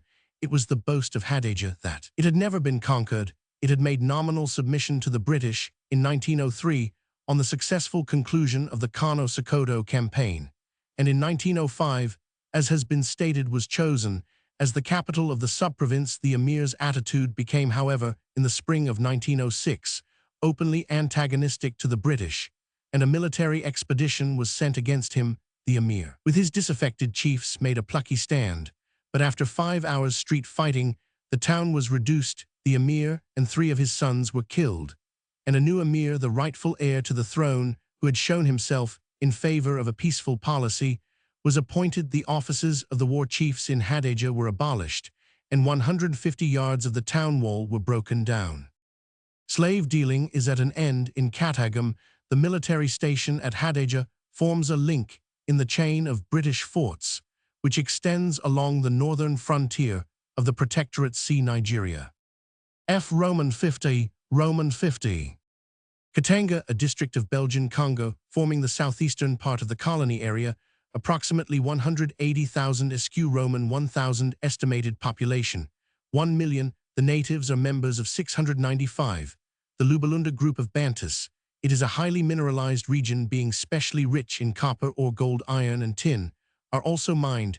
Katanga is bounded S and SC by northern Rhodesia, and British capital is largely interested in the development of its resources, the administration of the territory being entrusted to a committee on which British members have seats. Direct railway communication with Cape Town and Beira was established in 1909. There is also a rail and river service via the Congo to the west coast. See Congo Free State. Carter Henry, 17,771,835, English physicist of German descent, was born at Bristol on the 16th of April 1777. At first he purposed to study law, but this he abandoned on his father's death in 1794, and entered the army, obtaining a commission in the 12th Regiment of Foot, then stationed in India, where he rendered valuable assistance in the great trigonometrical survey. Failing health obliged him to return to England, and in 1808, being then a lieutenant, he entered on a distinguished student career in the senior department of the Royal Military College at Sandhurst. Shortly after, he was promoted to the rank of captain in 1814. He retired on half-pay and devoted the remainder of his life to scientific research. He died at London on the 26th of April 1835. His first important contribution to scientific knowledge was the comparison of the merits of the Cassegrainian and Gregorian telescopes, from which Philtrans 1813 and 1814. He deduced that the illuminating power of the former exceeded that of the latter in the proportion of 5:2. This inferiority of the Gregorian he explained as being probably due to the mutual interference of the rays as they crossed at the principal focus before reflection at the second mirror. His most valuable work was the determination of the length of the seconds pendulum, first at London and subsequently at various stations throughout the country filled trans 1819. In these researches, he skillfully took advantage of the well-known property of reciprocity between the centers of suspension and oscillation of an oscillating body, so as to determine experimentally the precise position of the center of oscillation. The distance between these centers was then the length of the ideal simple pendulum having the same time of oscillation, as the inventor of the floating collimator Catter rendered a great service to practical astronomy. Philtrans 1825-1828. He also published memoirs Philtrans 1821-1831 on British standards of length and mass, and in 1832 he published an account of his labors in verifying the Russian standards of length for his services to Russia. In this respect, he received in 1814 the decoration of the Order of St. Anne, and the same year he was elected a Fellow of the Royal Society. His attention was also turned to the subject of compass needles. His Bakerian lecture on the best kind of steel and form for a compass needle, Philtrans 1821, containing the results of many experiments, the treatise on mechanics in Lardner's Cyclopedia, was partly written by him, and his interest in more purely astronomical questions was evidenced by two communications to the Astronomical Society's memoirs for 18,311,833, the one on an observation of Saturn's outer ring, the other on a method of determining longitude by means of lunar eclipses. Katha, a district in the northern division of Upper Burma, with an area of 6994 sq Roman 1037/30, of which consists of the former separate state of Wontho.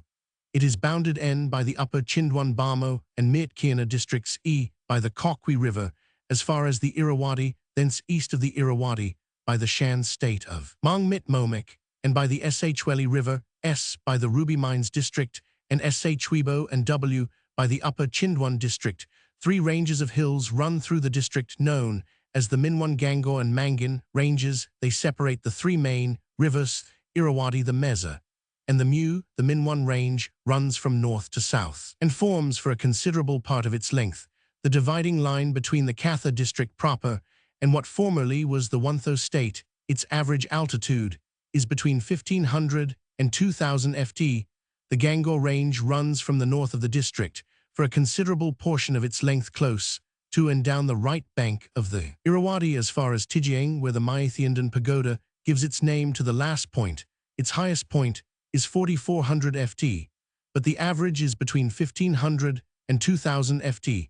The Katha branch of the railway crosses it at Petsut, a village 12 miles west of Katha town. The Mangin range runs through Wontho highest peak, Mangthon 5450 ft. Gold, copper, iron, and lead are found in considerable quantities in the district.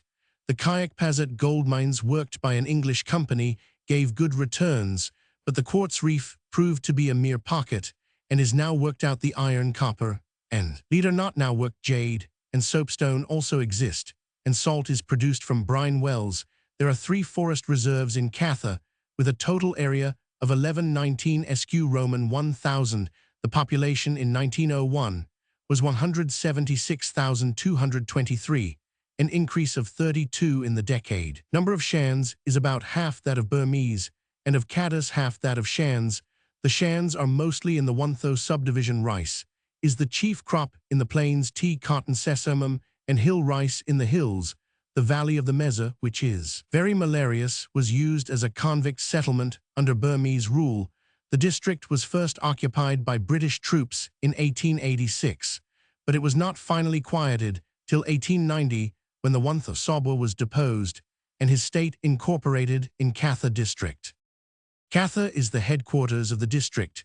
The principal means of communication are the Irrawaddy flotilla steamers, which run between Mandalay and Bamo, and the railway which communicates with Sagaing to the south and Metkina to the north. A ferry steamer plies between Katha and Bamo. Kathiawar or Kathiawar, a peninsula of India, within the Gujarat division of Bombay, giving its name to a political agency. Total area, about 23,400 sq Roman 1000 pop, 19, 2,645,805. These figures include a portion of the British district of Ahmedabad, a portion of the state of Baroda, and the small Portuguese settlement of Diu. The peninsula is bounded N by the run of Kutch, E by Ahmedabad district, and the Gulf of Cambay, and S and W by the Arabian Sea. The extreme length is 220 Roman 1,000, the greatest breadth about 165 Roman 1,000. Generally speaking, the surface is undulating with low ranges running in various directions, with the exception of the Tangha and Mandav hills in the west of Jalawar, and some unimportant hills in Halar.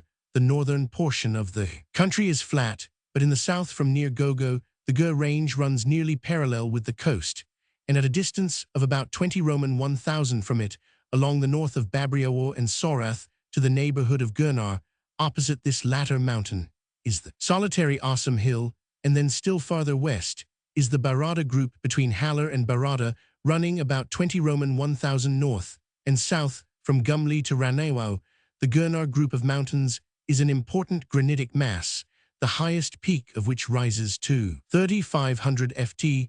The principal river is the Badar, which rises in the Mandav hills, and flowing SW falls into the sea at Navi Bandar. It is everywhere marked by highly cultivated lands, adjoining its course of about 115 Roman 1,000 other rivers are the Aji Machu and Satranjai. Last remarkable for romantic scenery, four of the old races, the Jaitwas, Churasamas, Salunkis, and Walas, still exist as proprietors of the soil, who exercised sovereignty in the country prior to the immigration of the Jalas, Jaijas, Permas, Kathais, Gohals, Jats, Mohammedans, and Marathas, between whom the country is now chiefly portioned out. Kathiawar has many notable antiquities, comprising a rock inscription of Asoka Buddhist caves and fine Jain temples on the sacred hill of Gurnar and at Palitana. The political agency of Kathiawar has an area of 20,882 SQ Roman 1,000. In 1901, the population was 2,329,196, showing a decrease of 15 in the decade. Due to the results of famine, the estimated gross revenue of the several states is 1,278,000 total tribute, payable to the British, the Gikwar of Baroda, and the Nawab of Junagadh 70,000. There are altogether 193 states of varying size and importance, of which 14 exercise independent jurisdiction, while the rest are more or less under British administration. The 8 states of the first class are Junagadh, Nawanagar, Banagar, Porbandar, Drangadra, Morvi, Gondal, and Jafarabad. The headquarters of the political agent are at Rajkot in the center of the peninsula, where also is the Rajkumar College for the education of the sons of the chiefs. There is a similar school for Jarajas or chiefs of lower rank at Gondal, and 696 excellent system of meter gauge railways has been provided at the cost of the leading state's maritime trade is also very active, the chief ports being Porbandar, Mangrol, and Verol. In 19,031,904, the total seaborne exports were valued at 1,300,000, and the imports at 1,120,000. The progressive prosperity of Kathiawar received a shock from the famine of 18,991,900, which was felt everywhere with extreme severity. Katkov Michael Nikiforovich, 18,181,887, Russian journalist, was born in Moscow in 1818. On finishing his course at the university, he devoted himself to literature and philosophy and showed so little individuality that during the reign of Nicholas Roman I, he never once came into disagreeable contact with the authorities, with the liberal reaction and strong reform movement, which characterized the earlier years of Alexander Roman II's reign. 18,551,881, he thoroughly sympathized, and for some time he warmly advocated the introduction of liberal institutions of the British type. But when he perceived that the agitation was assuming a socialistic and nihilist tinge, and that in some quarters of the liberal camp indulgence was being shown to Polish national aspirations, he gradually modified his attitude until he came to be regarded by the liberals as a renegade. At the beginning of 1863, he assumed the management and editorship of the Moscow Gazette, and he retained that position till his death in 1887. During these 24 years, he exercised considerable influence on public opinion and even on the government by representing with great ability the moderately conservative spirit of Moscow in opposition to the occasionally ultra-liberal and always cosmopolitan spirit of St. Petersburg, with the Slavophiles he agreed in, advocating the extension of Russian influence in southeastern Europe, but he carefully kept aloof from them and condemned their archaeological and ecclesiastical sentimentality. Though generally temperate in his views, he was extremely incisive and often violent in his modes of expressing them, so that he made many enemies and sometimes incurred the displeasure of the Precentor and the ministers, against which he was more than once protected by Alexander Roman III. In consideration of his able advocacy of national interests, he is remembered chiefly as an energetic opponent of Polish national aspirations, of extreme liberalism, of the system of public instruction based on natural science, and of German political influence. In this last capacity, he helped to prepare the way for the Franco-Russian alliance. Kathmandu, less correctly Kathmandu, the capital of the state of Nepal, India, situated on the bank of the Vishnumati River at its confluence with the Bagmati in 2736 N80 524 E. The town, which is said to have been founded about 723, contains a population estimated at 70,000, occupying 5,000 houses made of brick, and usually from 2 to 4 stories high. Many of the houses have large, projecting wooden windows or balconies, richly carved. The Maharaja's Palace, a huge, rambling, ungainly building, stands in the center of the town, which also contains numerous temples. One of these, a wooden building in the center of the town, gives it its name Cat Wood. The streets are extremely narrow, and the whole town very dirty. A British resident is stationed about a mile north of the town. Kato Takakura, 1859, Japanese statesman, was born at Nagoya and commenced life as an employee in the great firm of Mitsubishi. In 1887, he became private secretary to Count Okuma, Minister of State for Foreign Affairs. Subsequently, he served as director of a bureau in the finance department, and from 1894 to 1899, he represented his country at the court of St. James. He received the portfolio of foreign affairs in the 4th Ito cabinet, 19,001,901, which remained in office. Only a few months appointed again to the same position in the Seonji cabinet, 1906. He resigned after a brief interval, being opposed to the nationalization of the private railways, which measure the cabinet approved. He then remained without office until 1908, when he again accepted the post of ambassador in London. He was decorated with the Grand Cross of St. Michael and St. George, and earned the reputation of being one of the strongest men among the junior statesmen.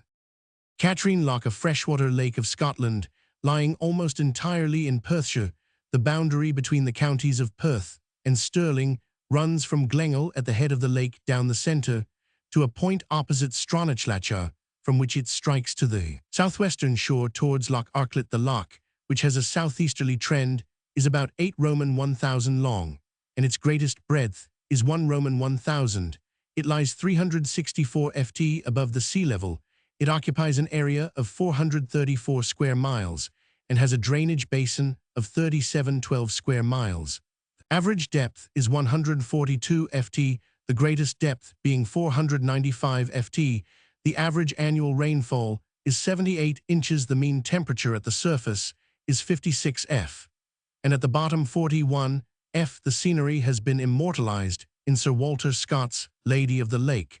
The surrounding hills are of considerable altitude, the most remarkable being the head of Ben on 1750 ft, and the grassy craigs and broken contour of Benvenue 2393 ft.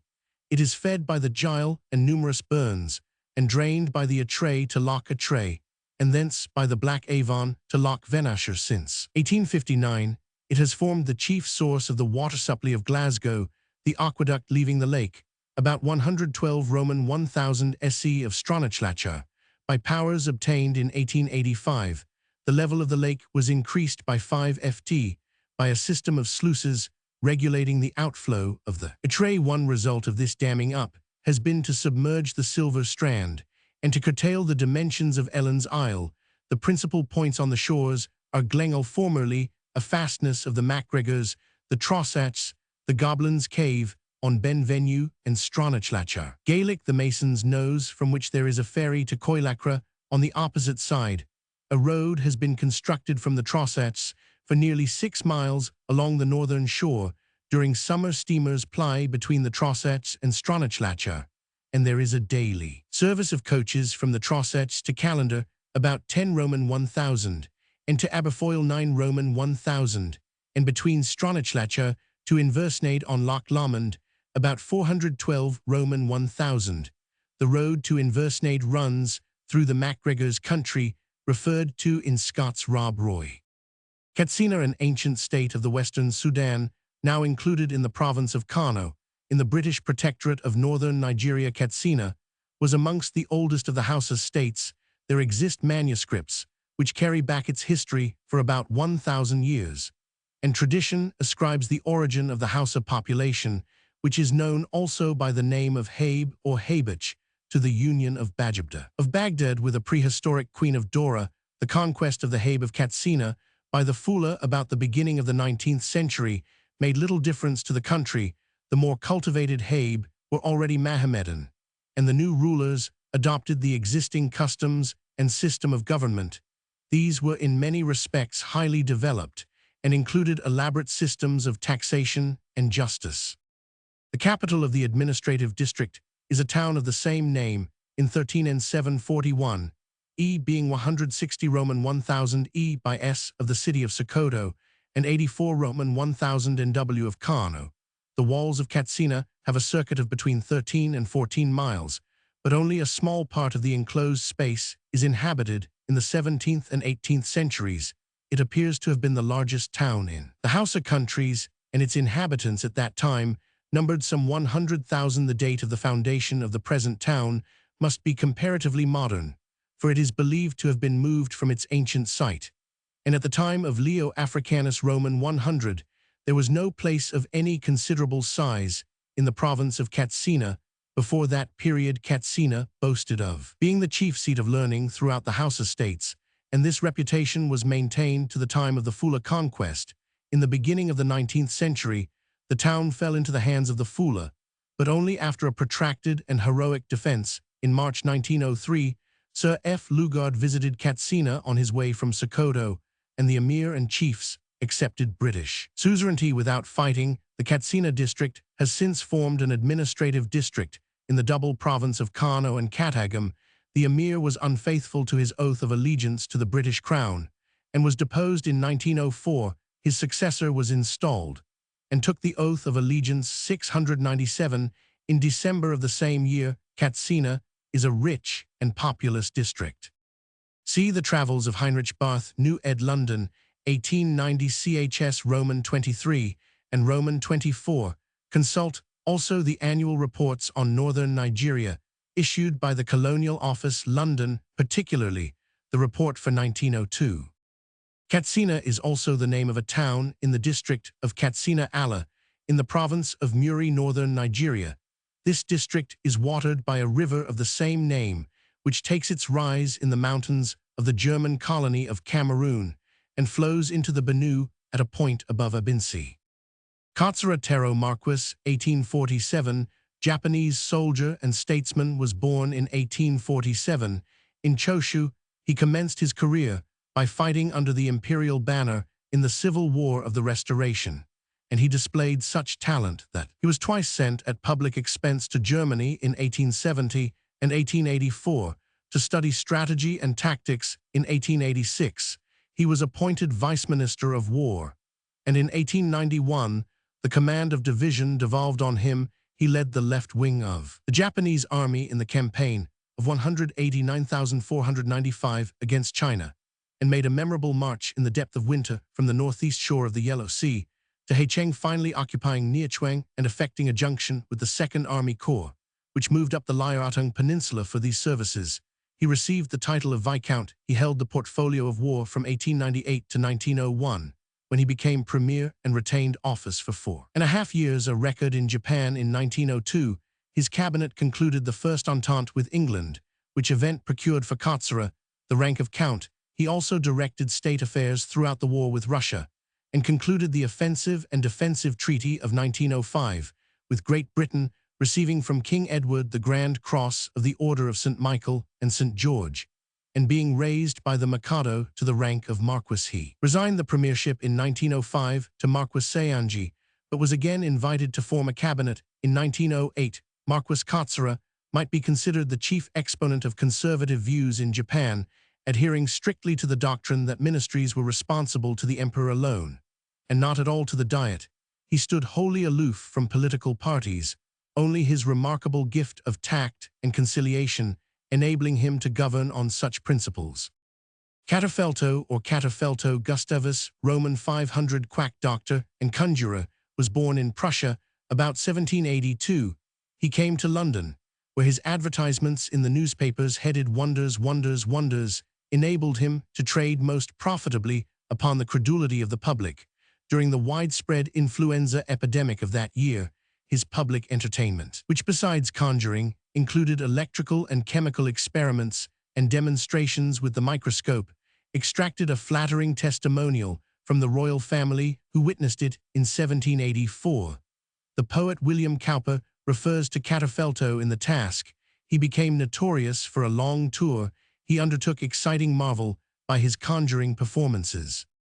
Katowice, a town in the Prussian province of Silesia on the Rawa, near the Russian frontier, 5 Roman 1000 SC, from Boyton by rail Pop, 1875, 11,352, 1905, 35,772.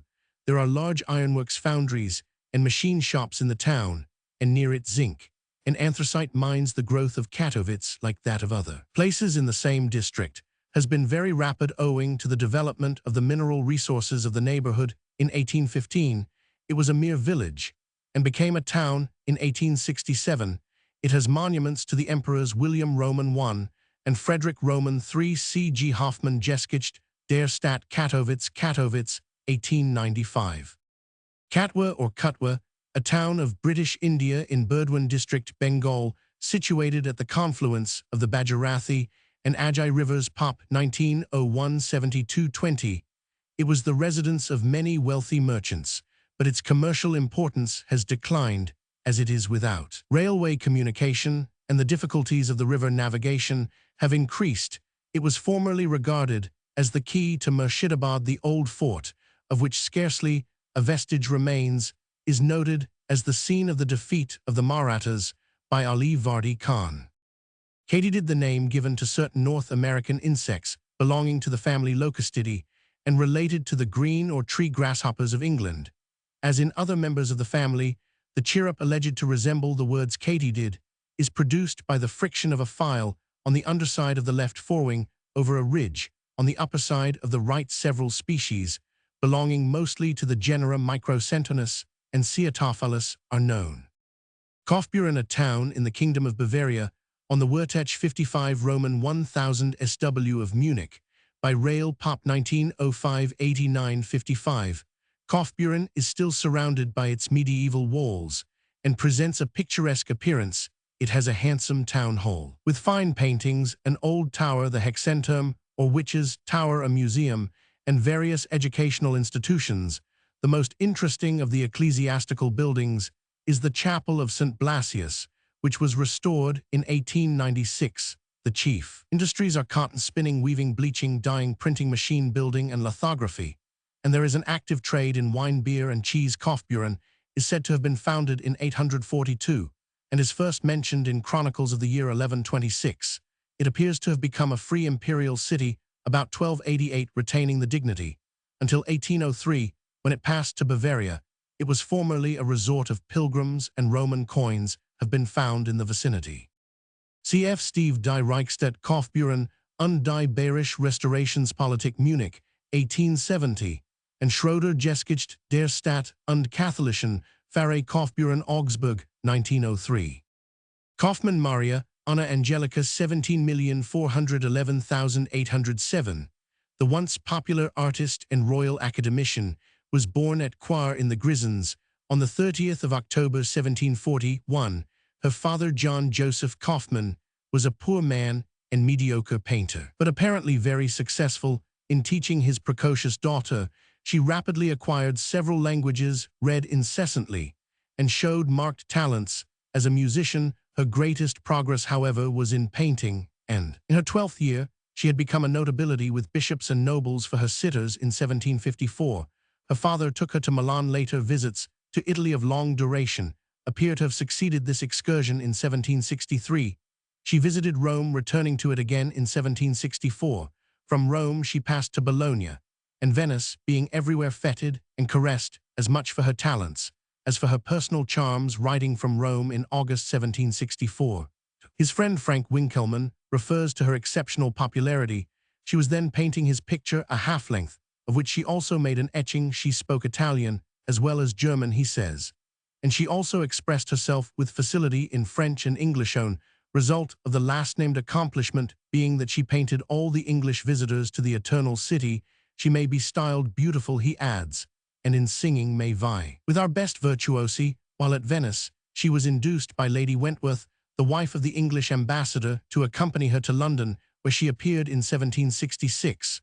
One of her first works was a portrait of Garrick, exhibited in the year of her arrival at Mr. Moring's great room in Maiden Lane.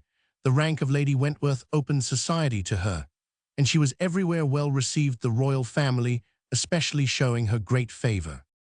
Her firmest friend, however, was Sir Joshua Reynolds. In his pocketbook her name as Miss Angelica or Miss Angel appears frequently, and in 1766 he painted her a compliment, which she returned by her portrait of Sir Joshua Reynolds. Edat 46. Another instance of her intimacy with Reynolds is to be found in the variation of Guercino's Et in Arcadia Ego, produced by her at this date, a subject which Reynolds repeated a few years later in his portrait of Mrs. Bouverie and Mrs. Crewe, when about November 1767 she was entrapped into a clandestine marriage with an adventurer who passed for a Swedish count. The Count de Horn. Reynolds befriended her, and it was doubtless owing to his good offices that her name is found among the signatories to the famous petition to the King for the establishment of the Royal Academy. In its first catalogue of 1769, she appears with Ra after her name, an honor which she shared 698 with another lady and compatriot, Mary Moser, and she contributed the interview of Hector and Andromache and 3 other classical compositions. From this time until 1782, she was an annual exhibitor, sending sometimes as many as 7 pictures, generally classic or allegorical subjects. One of the most notable of her performances was the Leonardo expiring in the arms of Francis, the first, which belongs to the year 1778.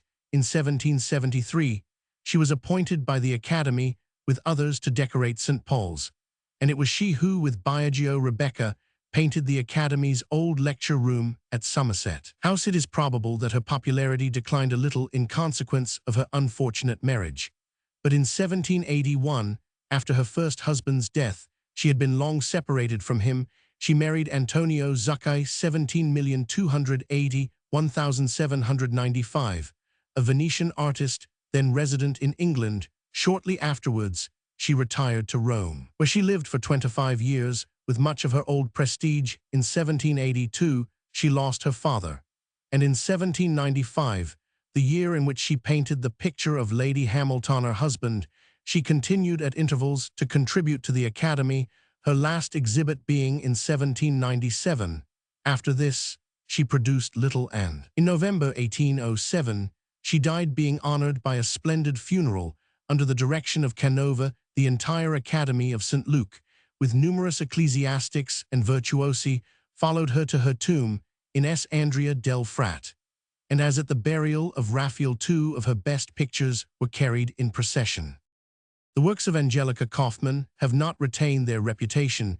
She had a certain gift of grace and considerable skill in composition, but her drawing is weak and faulty. Her figures lack variety and expression, and her men are masculine women. Her coloring, however, is fairly enough defined by Wagen's term cheerful. Rooms decorated by her brush are still to be seen in various quarters. At Hampton Court is a portrait of the Duchess of Brunswick in the National Portrait Gallery, a portrait of herself. There are other pictures by her at Paris, at Dresden, in the Hermitage at St. Petersburg, and in the Alt Pinakothek at Munich. The the Munich example is another portrait of herself, and there is a third in the Uffizi at Florence. A few of her works in private collections have been exhibited among the old masters at Burlington House, but she is perhaps best known by the numerous engravings from her designs by Schiavone Bartolazzi and others. Those by Bartolazzi especially still find considerable favor with collectors. Her life was written in 1810 by Giovanni de Rossi. It has also been used as the basis of a romance by Leon de Whaley, 1838, and it prompted the charming novel contributed by Mrs. Richmond Ritchie to the Cornhill magazine in 1875 under the title of Miss Angel. A Roman 500. Kaufman Konstantin Petrovich, 18,180,1882, Russian general, was born at Maidani on the 3rd of March 1818. He entered the engineer branch in 1830. Served in the campaigns in the Caucasus, rose to be colonel, and commanded the sappers and miners at the siege of Kars in 1855. On the capitulation of Kars, he was deputed to settle the terms with General Sir W. Fenwick Williams in 1861. He became Director General of Engineers at the War Office, assisting General Milutin in the reorganization of the army, promoted Lieutenant in 1864. He was nominated aide-de-camp general and governor of the military conscription of Vilna in 1867. He became governor of Turkestan and held the post until his death, making himself a name in the expansion of the empire in Central Asia. He accomplished a successful campaign in 1868 against Bukhara, capturing Samarkand and gradually subjugating the whole country. In 1873, he attacked Khiva, took the capital, and forced the Khan to become a vassal of Russia. Then followed in 1875 the campaign against Kokand, in which Kaufman defeated the Khan. Nasruddin. Kokand, north of the Siadaria, was annexed to Russia, and the independence of the rest of the country became merely nominal. This rapid absorption of the Khanates brought Russia into close proximity to Afghanistan, and the reception of Kaufman's emissaries by the Emir was a main cause of the British war with Afghanistan in 1878. Although Kaufman was unable to induce his government to support all his ambitious schemes of further conquest, he sent Skobelev in 1880 and 1881 against the Akhal-Teks, and was arranging to add Merv to his annexations when he died suddenly at Tashkent on the 15th of May, 1882. Kokona, a city of Outagamie County, Wisconsin, USA, on the Fox River, 7 Roman 1000 NE of Appleton, and about 100 Roman 1000 N of Milwaukee Pop, 1951-15, of whom 1044 were foreign-born. 1905-49-91. 1910-47-17, Kokona is served by the Chicago Northwestern Railway, which has car shops here, by interurban electric railway lines connecting with other cities in the Fox River Valley and by river steamboats. It has a Carnegie Library, a hospital, and manufactories of pulp, paper, lumber, and woodenware. Dams on the Fox River furnish a good water power. The city owns its waterworks. A small settlement of Indian traders was made here as early as 1820. In 1830, a Presbyterian mission was established, but the growth of the place was slow, and the city was not chartered until 1885. Kaulbach Wilhelm von 18,051,874, German painter, was born in Westphalia on the 15th of October 1805. His father, who was poor, combined painting with the goldsmith's trade, but means were found to place Wilhelm, a youth of 17, in the Art Academy of Dusseldorf. Then, becoming renowned under the directorship of Peter von Cornelius, young Kaulbach contended against hardships, even hunger, but his courage never failed, and uniting genius with industry, he was ere long foremost among the young National Party, which sought to revive the arts of Germany. The ambitious work by which Louis Roman I sought to transform Munich into a German Athens afforded the young painter an appropriate sphere. Cornelius had been commissioned to execute the enormous frescoes in the Glyptothek, and his custom was in the winters, with the aid of Kaulbach and others, to complete the cartoons at Dusseldorf, and in the summers, accompanied by his best scholars, to carry out the designs in color on the museum walls in Munich. But in 1824, Cornelius became director of the Bavarian Academy. Kaulbach, not yet 20, followed, took up his permanent residence in Munich, labored hard on the public works executed independent commissions, and in 1849, when Cornelius left for Berlin, succeeded to the directorship of the Academy, an office which he held till his death on the 7th of April 1870, for his son Hermann 18,461,909 also became a distinguished painter. Kaulbach matured, after the example of the masters of the Middle Ages, the practice of mural or monumental decoration. He once more conjoined painting with architecture, and displayed a creative fertility and readiness of resource scarcely found since the era of Raphael and Michelangelo. Early in the series of his multitudinous works came the famous Narrenhaus, the appalling memories of a certain madhouse near Dusseldorf. The composition all the more deserves mention for points of contact with Hogarth. Somewhat to the same category belong the illustrations to Reinecke. Fetch these together with occasional figures or passages in complex pictorial dramas show how dominant and irrepressible were the artist's sense of satire and enjoyment of fun. Character, in its breadth and sharpness, is depicted with keenest relish, and at times the sardonic smile bursts into the loudest laugh. Thus occasionally the grotesque degenerates into the vulgar, the grand into the ridiculous, as in the satire on the pigtail age in a fresco outside the new Pinakothek.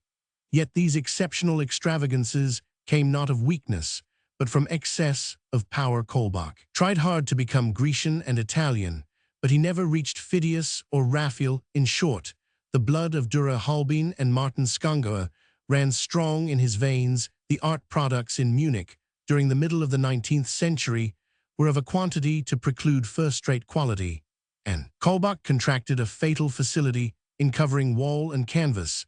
By the acre he painted in the Hofgarten, the Odeon, the palace, and on the external walls of the new Pinakothek. His perspicuous and showy manner also gained him abundant occupation as a book illustrator in the pages of the poets his fancy reveled. He was glad to take inspiration from Wieland, Goethe, even Klopstock. Among his engraved designs are the Shakespeare Gallery, the Goethe Gallery, and a folio edition of the Gospels. With regard to these examples of the Munich school, it was asserted that Kaulbach had been unfortunate alike in having found Cornelius for a master and King Louis for a patron, that he attempted subjects far beyond him, believing 699 that his admiration for them was the same as inspiration, and supplied the lack of real imagination by a compound of intellect and fancy. Nevertheless, in such compositions as the destruction of Jerusalem and the Battle of the Huns, Kaulbach shows creative imagination as a dramatic poet. He tells the story, depicts character, seizes on action and situation, and thus as it would takes the spectator by storm. The manner may be occasionally noisy and ranting, but the effect, after its kind, is tremendous. The cartoon, which as usual in modern German art is superior to the ultimate picture, was executed in the artist's prime at the age of 30. At this period, as here seen, the knowledge was little short of absolute. Subtle is the sense of beauty, playful, delicate, firm, the touch, the whole treatment, artistic.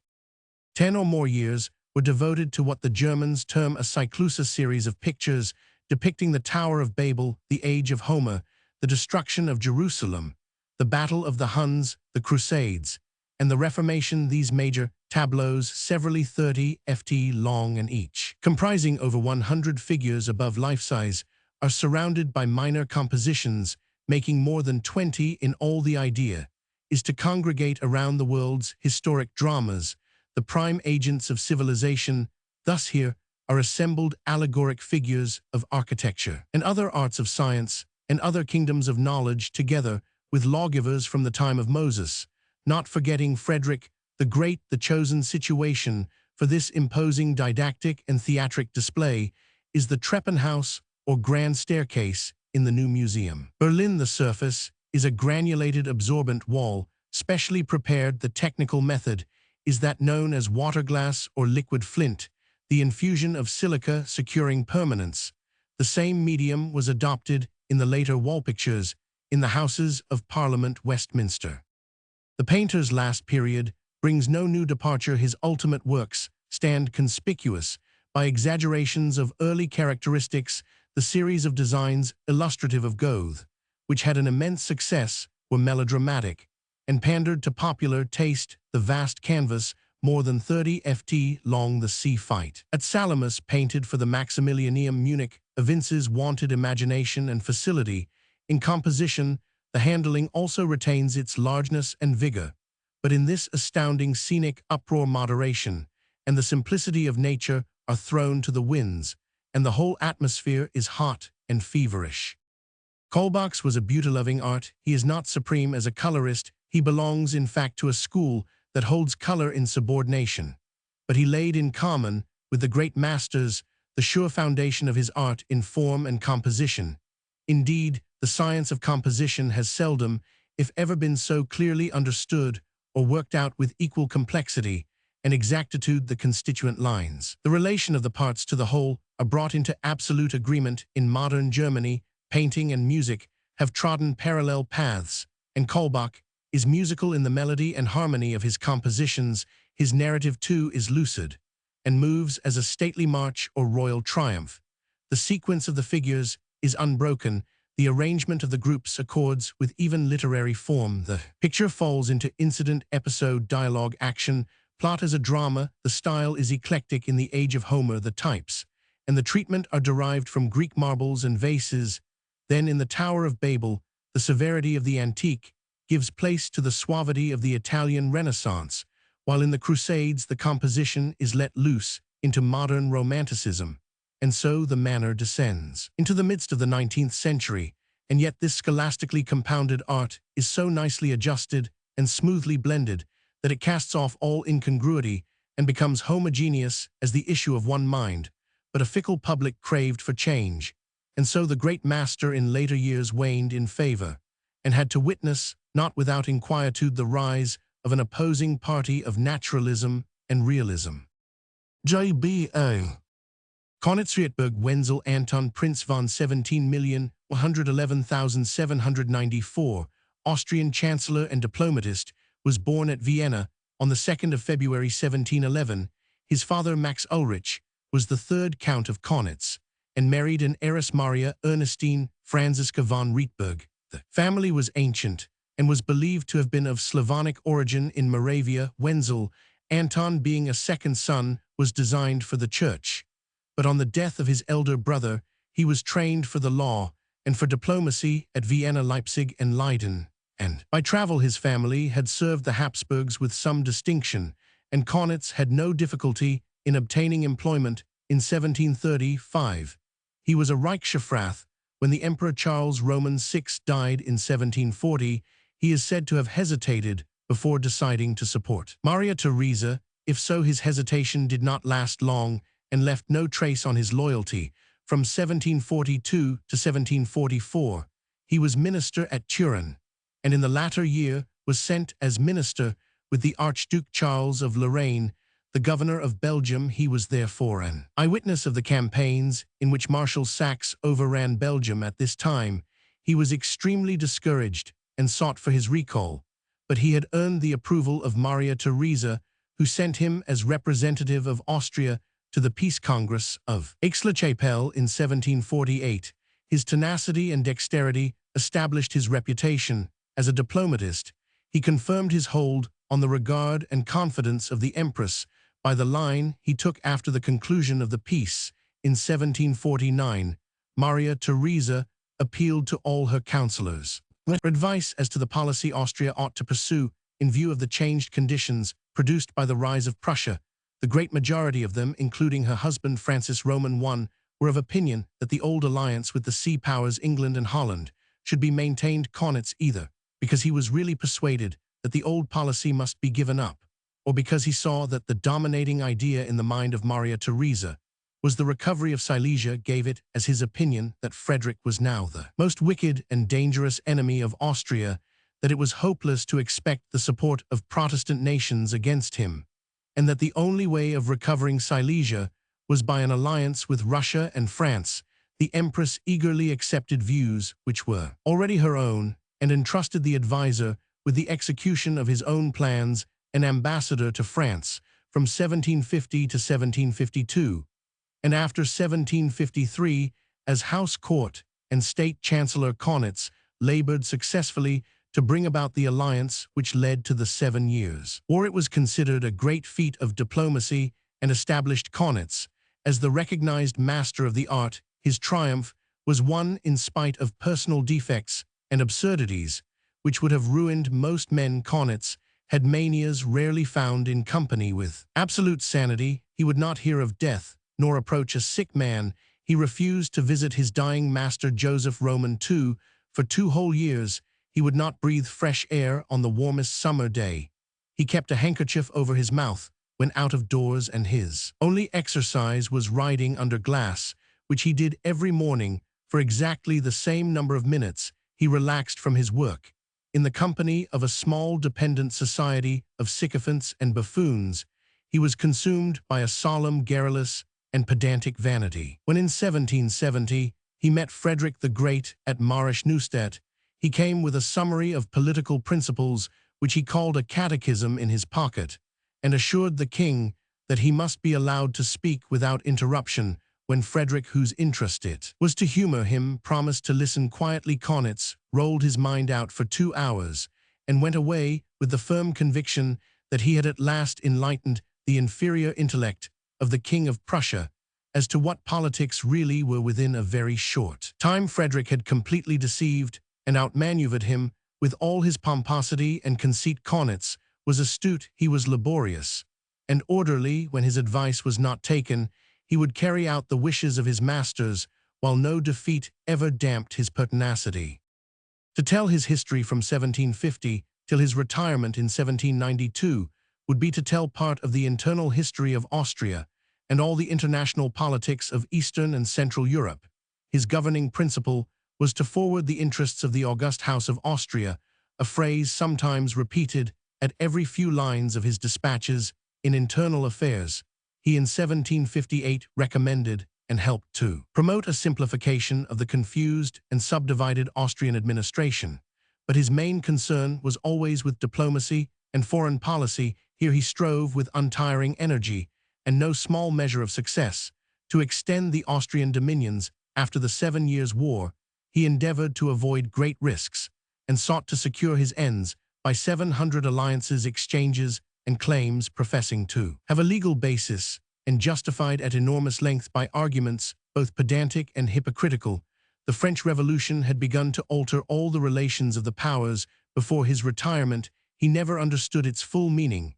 Yet the circular dispatch, which he addressed to the ambassadors of the Emperor on the 17th of July, 1794, contains the first outlines of Metternich's policy of legitimacy and the first proposal for the combined action of the powers, based on the full recognition of one another's rights to defend themselves against subversive principles. Kaunitz died at his house, the Garten Palace near Vienna, on the 27th of June 1794.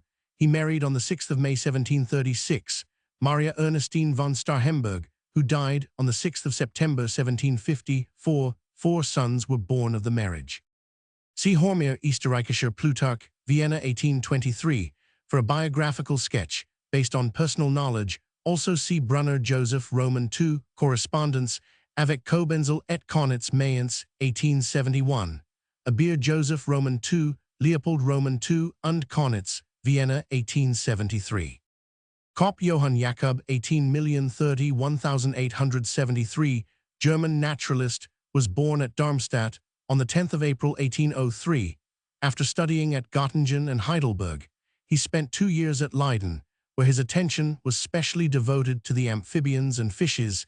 He then returned to Darmstadt as an assistant in the Grand Ducal Museum, of which in 1840 he became inspector. In 1829, he published Skiz zur Entwicklungsgeschichte der Europäischen Tierwelt, in which he regarded the animal world as developed from lower to higher forms, from the amphibians through the birds to the beasts of prey. But subsequently he repudiated this work as a youthful indiscretion, and on the publication of Darwin's Origin of Species, he declared himself against its doctrines. The extensive fossil deposits in the neighborhood of Darmstadt gave him ample opportunities for paleontological inquiries, and he gained considerable reputation by his Beiträge zur Nacheren Kenntnis der urweltlichen Säugetiere, 18,551,862, He also wrote Classification de Soggethier und Vogel 1844, and with H. G. Brown 18,01862 of Heidelberg die Gavialartigen Reste aus dem Lias 18,421,844. He died at Darmstadt on the 4th of July, 1873.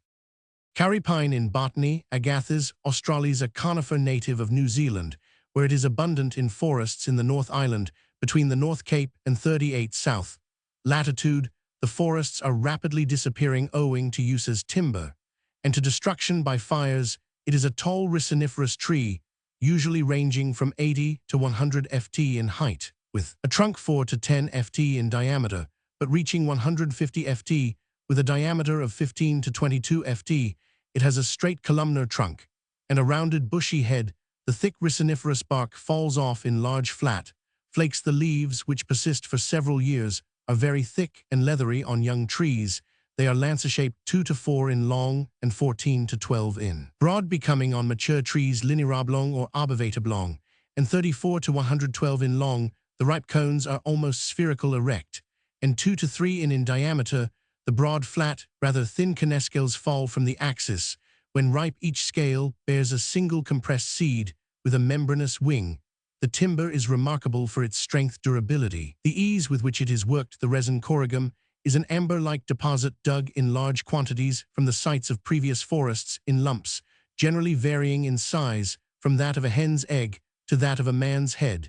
The color is of a rich brown or amber yellow, or it may be almost colorless and translucent. It is of value for varnish making. Kava kava or ava, an intoxicating but non-alcoholic beverage, produced principally in the islands of the South Pacific from the roots or leaves of a variety of the pepper plant Piper methysticum. The method of preparation is somewhat peculiar. The roots or leaves are first chewed by young girls or boys, care being taken that only those possessing sound teeth and excellent general health shall take part in this operation. The chewed material is then placed in a bowl, and water or coconut milk is poured over it. The whole is well stirred, and subsequently the woody matter is removed by an ingenious but simple mechanical manipulation. The resulting liquid, which has a muddy or cafolate appearance, or is of a greenish hue if made from leaves, is now ready for consumption. The taste of the liquid is at first sweet, and then pungent and acrid. The usual dose corresponds to about 2 mouthfuls of the root intoxication, but this apparently only applies to those not inured to the use of the liquor. Follows in about 20 minutes. The drunkenness produced by kava is of a melancholy, silent, and drowsy character. Excessive drinking is said to lead to skin and other diseases, but per contra, many medicinal virtues are ascribed to the preparation. There appears to be little doubt that the active principle in this beverage is a poison of an alkaloidal nature. It seems likely that this substance is not present as such Roman 1e as a free alkaloid in the plant, but that it exists in the form of a glucoside, and that by the process of chewing, this glucoside is split up by one of the ferments in the saliva into the free alkaloid and sugar.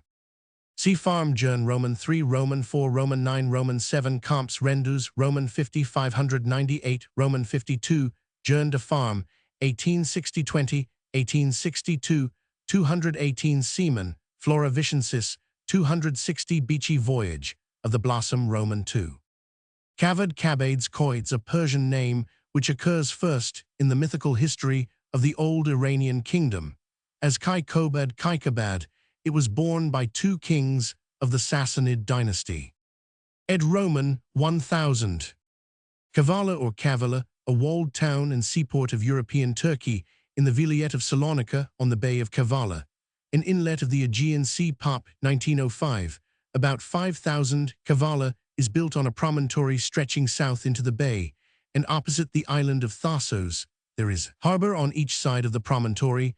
The resident population is increased in summer by an influx of peasantry, of whom, during the season, 5,000 to 6,000 are employed in curing tobacco and preparing it for export.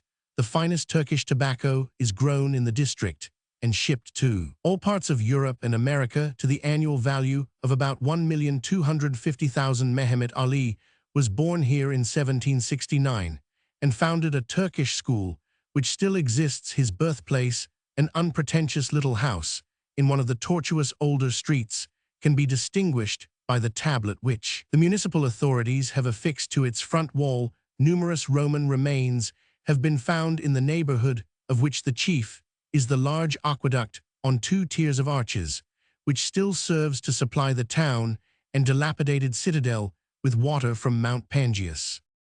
Kavala has been identified with Neapolis, at which St. Paul landed on his way from Samothrace to Philippi. Acts Roman 16. Neapolis was the port of Philippi, as Kavala now is of Sears in the bay on which it stands the fleet of Brutus, and Cassius was stationed during the Battle of Philippi. Some authorities identify Neapolis with datum mentioned by Herodotus as famous for its gold mines. Kavanagh Arthur MacMorrough, 18,311,889, Irish politician, son of Thomas Kavanagh, Roman 1000 p., who traced his descent to the ancient kings of Leinster, was born in Co-Carlow, Ireland, on the 25th of March 1831. He had only the rudiments of arms and legs, but in spite of these physical defects, had a remarkable career. He learnt to ride in the most fearless way, strapped to a special saddle and managing the horse with the stumps of his arms, and also fished, shot, drew, and wrote various mechanical contrivances being devised to supplement his limited physical capacities. He traveled extensively in Egypt, Asia Minor, Persia, and India between 1846 and 1853, and after succeeding to the family estates in the latter year he married in 1855 his cousin Miss Frances Mary Ledley, assisted by his wife. He was a most philanthropic landlord, and was an active county magistrate and chairman of the Board of Guardians. A conservative and a Protestant, he sat in Parliament for Co-Wexford from 1866 to 1868, and for Co-Carlow from 1868 to 1880. He was opposed to the disestablishment of the Irish Church, but supported the Land Act of 1870, and sat on the Bessborough Commission in 1886. He was made a member of the Privy Council in Ireland. He died of pneumonia on the 25th of December 1889 in London. It is supposed that his extraordinary career suggested the idea of Lucas Mallet's novel The History of Sir Richard Comedy. Kavanagh Julia, 18,241,877, British novelist, was born at Thurles in Tipperary, Ireland in 1824.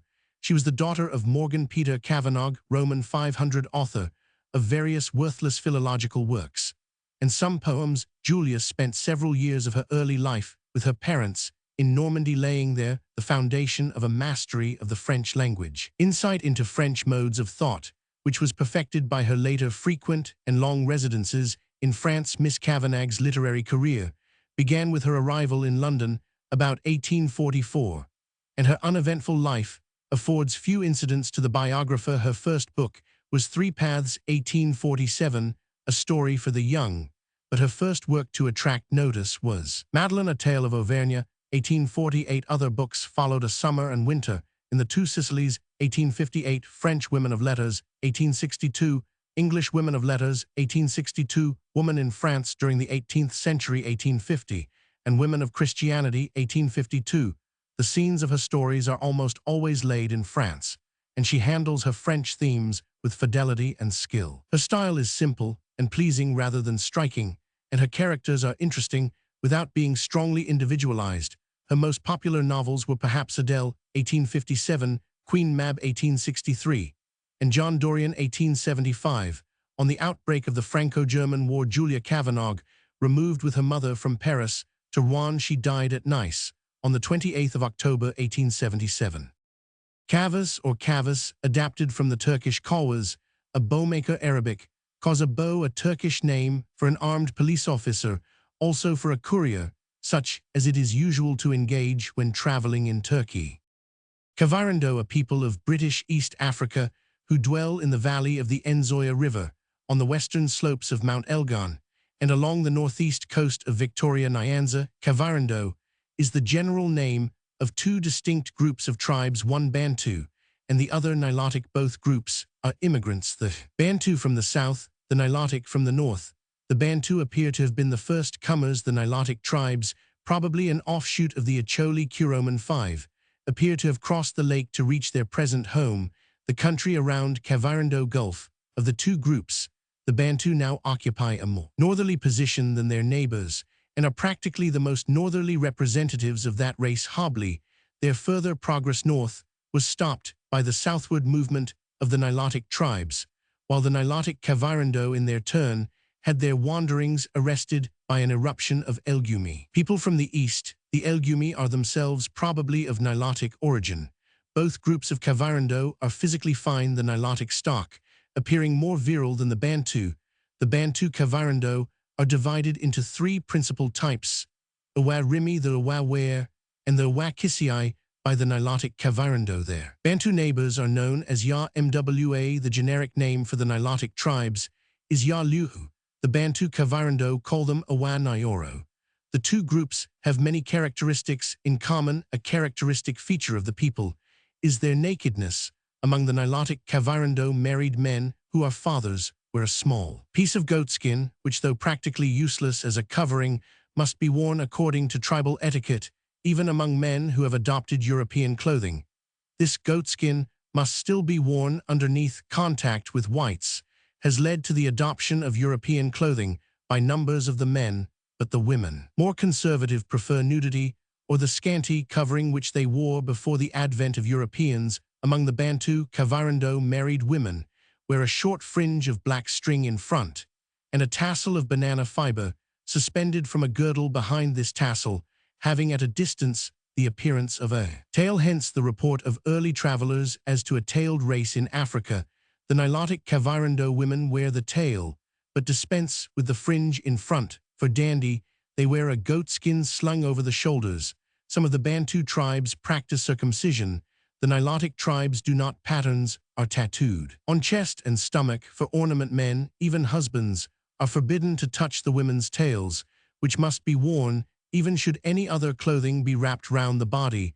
The Kavirando are noted for their independent and pugnacious nature, their honesty, and their sexual morality, traits particularly marked. Among the Bantu tribes, there are more women than men, and thus the Kavirando are naturally inclined towards polygamy. Among the Bantu tribes, a man has the refusal of all the younger sisters of his wife as they attain puberty. Practically, no woman lives unmarried all her life, for if no suitor seeks her, she singles out a man and offers herself to him at a reduced price, an offer usually accepted, as the women are excellent agricultural laborers. The Nilotic Kavirando incline to exogamy, endeavoring always to marry outside. Their clan girls are betrothed at 6 or 7, and the husband-elect continually makes small presents to his father-in-elect till the bride reaches womanhood. It is regarded as shameful if the girl be not found a virgin on her wedding day. She is sent back to her parents, who have to return the marriage 702 price and pay a fine. The wife's adultery was formerly punished with death, and the capital penalty was also inflicted on young men and girls guilty of unchastity. Among the Bantu Kavirando, the usual minimum price for a wife is 40 hoes, 20 goats, and 1 cow paid in installments. The Nilotic Kavirando pay 20 sheep and 2 to 6 cows. The husband-elect can claim his bride when he has made half payment. If a woman dies without bearing children, the amount of her purchase is returnable by her father, unless the widower consents to replace her by another sister. The women are prolific, and the birth of twins is common. This is considered a lucky event and is celebrated by feasting and dances. Among the Bantu Kavirando, the mother of twins must remain in her hut for 7 days. Among the Nilotic Kavirando, the parents and the infants must stay in the hut for a whole month. If a Bantu mother has lost 2 children in succession, the next child born is taken out at dawn and placed on the road, where it is left till a neighbor, usually a woman friend who has gone that way on purpose, picks it up. She takes it to its mother, who gives a goat in return.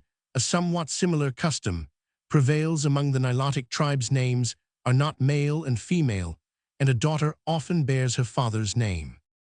The Kavirando bury their dead. Among one of the Bantu tribes, the Uwa Kaisa, a chief is buried in the floor of his own hut in a sitting position, but at such a depth that the head protrudes over the head. An earthenware pot is placed, and his principal wives have to remain in the hut till the flesh is eaten by ants or decomposes. When the skull is removed and buried close to the hut later, the skeleton is unearthed and reburied with much ceremony in the sacred burial place. of the tribe-married women of the Bantu tribes are buried in their hut, lying on their right side, with legs doubled up, the hut being then deserted. Among the Nilotic tribes, the grave is dug beneath the veranda of the hut. Men of the Bantu tribes are buried in an open space in the midst of their huts. In the Nilotic tribes, if the first wife of the deceased be alive, he is buried in her hut. If not, beneath the veranda of the hut in which he died. A child is buried near the door of its mother's hut. A sign of mourning is a cord of banana fiber worn round the neck and waist. A chief chooses, sometimes years before his death, one of his sons to succeed him, often giving a brass bracelet as insignia. A man's property is divided equally among his children. The Kavirondo are essentially an agricultural people. Both men and women work in the fields with large iron hoes. In addition to sorghum, alusane, and maize, tobacco and hemp are both cultivated and smoked. Both sexes smoke, but the use of hemp is restricted to men and unmarried women, as it is thought to injure childbearing women. Hemp is smoked in a hubble bubble. The Kavirondo cultivate sesamum and make an oil from its seeds, which they burn in little clay lamps. These lamps are of the ancient saucer type, the pattern being, in Hobley's opinion, introduced into the country by the coast people. While some tribes live in isolated huts, those in the north have strongly walled villages. The walls are of mud, and formerly among the Nilotic tribes occasionally of stone. Since the advent of the British, the security of the country has induced the Kavirondo to let the walls fall into disrepair. Their huts are circular with conical thatched roof and fairly broad veranda. All round a portion of the hut is partitioned off as a sleeping place for goats, and the fowls sleep indoors in a large basket. Skins form the only bedsteads in each hut. Are two fireplaces about which a rigid etiquette prevails. Strangers or distant relatives are not allowed to pass beyond the first, which is near the door, and is used for cooking. At the second, which is nearly in the middle of the hut, sit the hut owner, his wives, children, brothers and sisters around this fireplace. The family sleep. Cooking pots, water pots, and earthenware grain jars are the only other furniture. The food is served in small baskets. Every full-grown man has a hut to himself, and one for each wife. The huts of the Masaba Kavirondo of West Elgon have the apex of the roof surmounted by a carved pole, which Sir H. Johnston says is obviously a phallus. Among the Bantu Kavirondo, a father does not eat with his sons, nor do brothers eat together. Among the Nilotic tribes, father and sons eat together, usually in a separate hut with open sides. Women eat apart, and only after the men have finished. The Kavirondo keep cattle, sheep, goats, fowls, and a few dogs. Women do not eat sheep, fowls, or eggs, and are not allowed to drink milk, except when mixed with other things. The flesh of the wild cat and leopard is esteemed by most of the tribes. From alusane, a beer is made. The Kavirondo are plucky hunters, capturing the hippopotamus with ropes and traps, and attacking with spears the largest elephants. Fish, of which they are very fond, are caught by line and rod, or in traps. Beekeeping is common, and where trees are scarce, the hives are placed on the roof of the hut. Among the Bantu Kavirondo, goats and sheep are suffocated, snout being held until the animal dies. Though a peaceful people, the Kavirondo fight. Well, their weapons are spears with rather long flat blades, without blood courses, and broad-bladed swords. Some use slings, and most carry shields. Bows and arrows are also used. Firearms are, however, displacing other weapons. Kavirondo warfare was mainly defensive and intertribal, this last a form of vendetta. When a man had killed his enemy in battle, he shaved his head on his return, and he was rubbed with medicine, generally goat's dung, to defend him from the spirit of the dead man. This custom the Awawanga abandoned. When they obtained firearms, the young warriors were made to stab the bodies of their slain enemies. Kavirondo industries are salt-making, affected by burning reeds and water plants, and passing water through the ashes. The smelting of iron ore confined to the Bantu tribes. Pottery and basketwork. The Kavirondo have many tribes divided. Sir H. Johnston suspects totemically their religion appears to be a vague ancestor worship, but the northern tribes have two gods, Awafwa and Ishishemi, the spirits of good and evil. To the former, cattle and goats are sacrificed. The Kavirondo have great faith in divination from the entrails of a sheep. Nearly everybody and everything is to the Kavirondo ominous of good or evil. They have few myths or traditions. The ant-bear is the chief figure in their besolgens. They believe in witchcraft and practice trial by ordeal. As a race, the Kavirondo are on the increase. This is due to their fecundity and morality. Those who live in the lowlying lands suffer from a mild malaria, while abroad they are subject to dysentery and pneumonia epidemics of smallpox have occurred. Native medicine is of the simplest. They dress wounds with butter and leaves, and for inflammation of the lungs or pleurisy, pierce a hole in the chest. There are no medicine men. Women are the doctors certain of the incisor teeth are pulled out. If a man retains these, he will, it is thought, be killed in warfare among certain tribes. The women also have incisor teeth extracted, otherwise misfortune would befall their husbands for the same reason. The wife scars the skin of her forehead or stomach. A cavarando husband, before starting on a perilous journey, cuts scars on his wife's body to ensure him good luck. Of dances, the cavarando have fourth birth dance, the death dance, that at initiation, and one of a propitiatory kind in seasons of drought. Their music is plaintive and sometimes pretty, produced by a large lyra-shaped instrument. They use also various drums. The Yalu women use for ear ornaments small beads attached to pieces of brass like the agri beads of West Africa. These beads are not of local manufacture nor of recent introduction. They are ancient in color, generally blue, occasionally yellow or green, and are picked up in certain districts after heavy rain by the natives. They are supposed to come down with the rain. They are identical in shape and color with ancient Egyptian beads and other beads obtained from ancient cities in Baluchistan. See Roman 100 W. Hobley, Eastern Uganda, an ethnological survey. Anthrop, Inst. Occasional Papers, No. 1, London, 1902. Sir H. H. Johnston, Uganda Protectorate, 1902. J. F. Cunningham, Uganda and its Peoples, 1905. Paul Kalman, The Victoria Nyanza, 1899. T. J.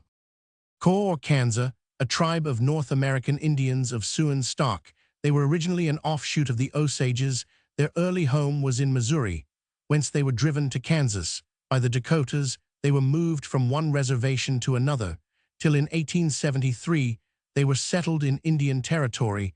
They have since steadily decreased, and now number some 200. Kaurdha, a feudatory state of India, within the Central Provinces area, 798, Esq. Roman 1000 Pop 1901 57,474, showing a decrease of 37 in the decade due to famine. Estimated revenue 7,000 half. The state consists of hill and forest. The residence of the chief, who is a Raj Gand, is at Kaurdha Pop 4772, which is also the headquarters of the Kabapanthi sect. C. Kabir.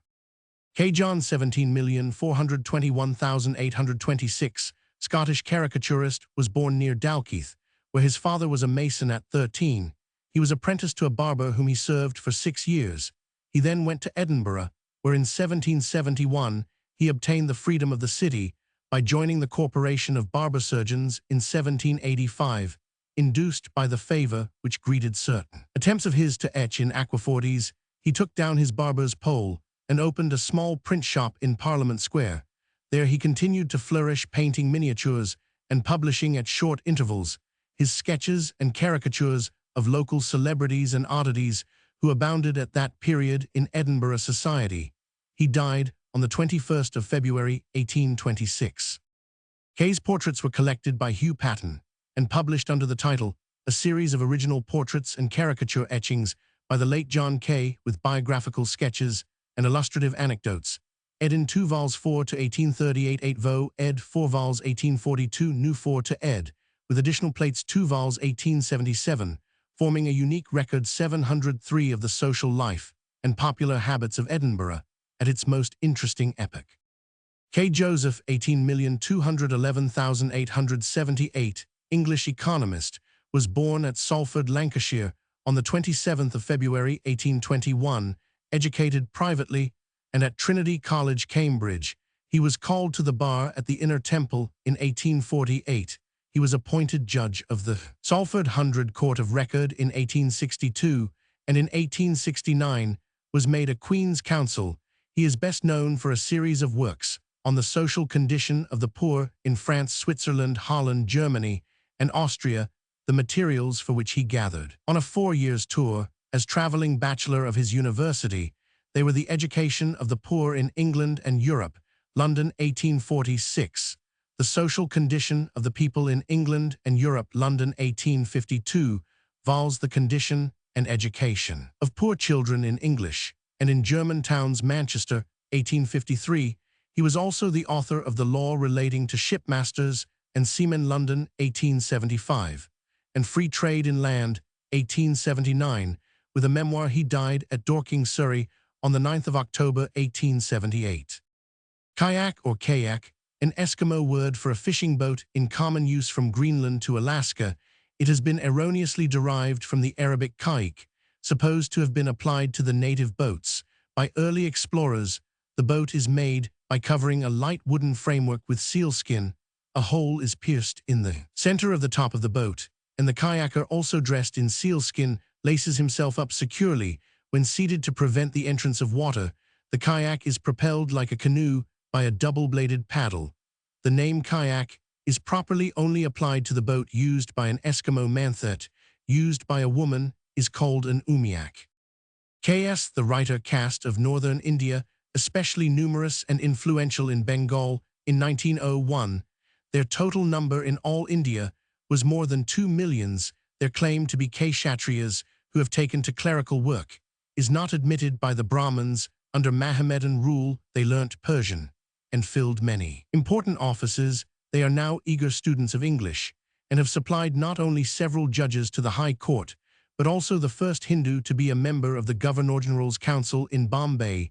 Their place is taken by the Prabhas, and in Assam by the Kalitas in southern India. There is no distinct clerical caste. Sir John William, 18,141,876, English military historian, was the son of Charles K. a solicitor, and was educated at Eton and the Royal Military College, Addiscombe, from 1832 to 1841. He was an officer in the Bengal Artillery afterwards, spending some years in literary pursuits, both in India and in England. In 1856, he entered the civil service of the East India Company, and when the government of India was transferred to the British Crown, succeeded John Stuart Mill as Secretary of the Political and Secret Department of the India Office. In 1871, he was made a K Roman 100s Roman 1. He died in London on the 24th of July, 1876. K's numerous writings include History of the Sepoy War in India, London, 18,640,1876, which was revised and continued by Colonel G. B. Malleson, and published in 6 volumes in 18,880,1889. History of the War in Afghanistan, London, 1851, republished in 1858 and 1874. Administration of the East India Company, London, 1853. The Life and Correspondence of Charles Lord Metcalfe, London, 1854. The Life and Correspondence of Henry St. George Tucker, London, 1854. Life and Correspondence of Sir John Malcolm, London, 1856. Christianity in India, London, 1859. Lives of Indian Officers, London, 1867. And 2 novels, Peregrine Pulteney and Long Engagements. He also edited several works dealing with Indian affairs, wrote Essays of an Optimist, London, 1870, and was a frequent contributor to periodicals. Sir Friedrich Heinrich Emanuel, 1845, German geologist and paleontologist, was born at Königsberg on the 26th of March, 1845. He was educated at Berlin, where he took his degree of Ph. Roman 500 in 1870. In 1882, he became professor of geology in the university. At Marburg, he investigated fossils of various ages and from all parts of the world, but more especially from the Paleozoic formations, including those of South Africa, the polar regions, and notably the Devonian fossils of Germany, Bohemia, and other parts of Europe. Among his separate works are Lehrbuch der Geologie 2 vols Roman 2 Geologische Formationskund, 1891, 2nd ed. 1902, and Roman 1 Allgemeine Geologie, 1893, vol Roman 2. The volume first issued was translated and edited by P. Lake, 1893, under the title Textbook of Comparative Geology. Another work is Beiträge zur Kenntnis der Fauna der Siegenschen Grauwacke, 1892.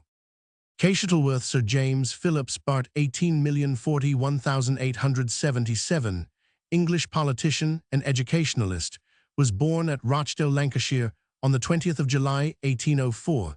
The son of Robert K. At first engaged in a Rochdale bank, in 1824 he became a medical student at Edinburgh University, settling in Manchester about 1827. He worked for the Ancoats and Ardwick Dispensary, and the experience which he thus gained of the conditions of the poor in the Lancashire factory districts, together with his interest in economic science, led to his appointment in 1835 as Poor Law Commissioner in Norfolk and Suffolk, and later in the London districts. In 1839, he was appointed first Secretary of the committee formed by the Privy Council to administer the government grant for the public education in Great Britain.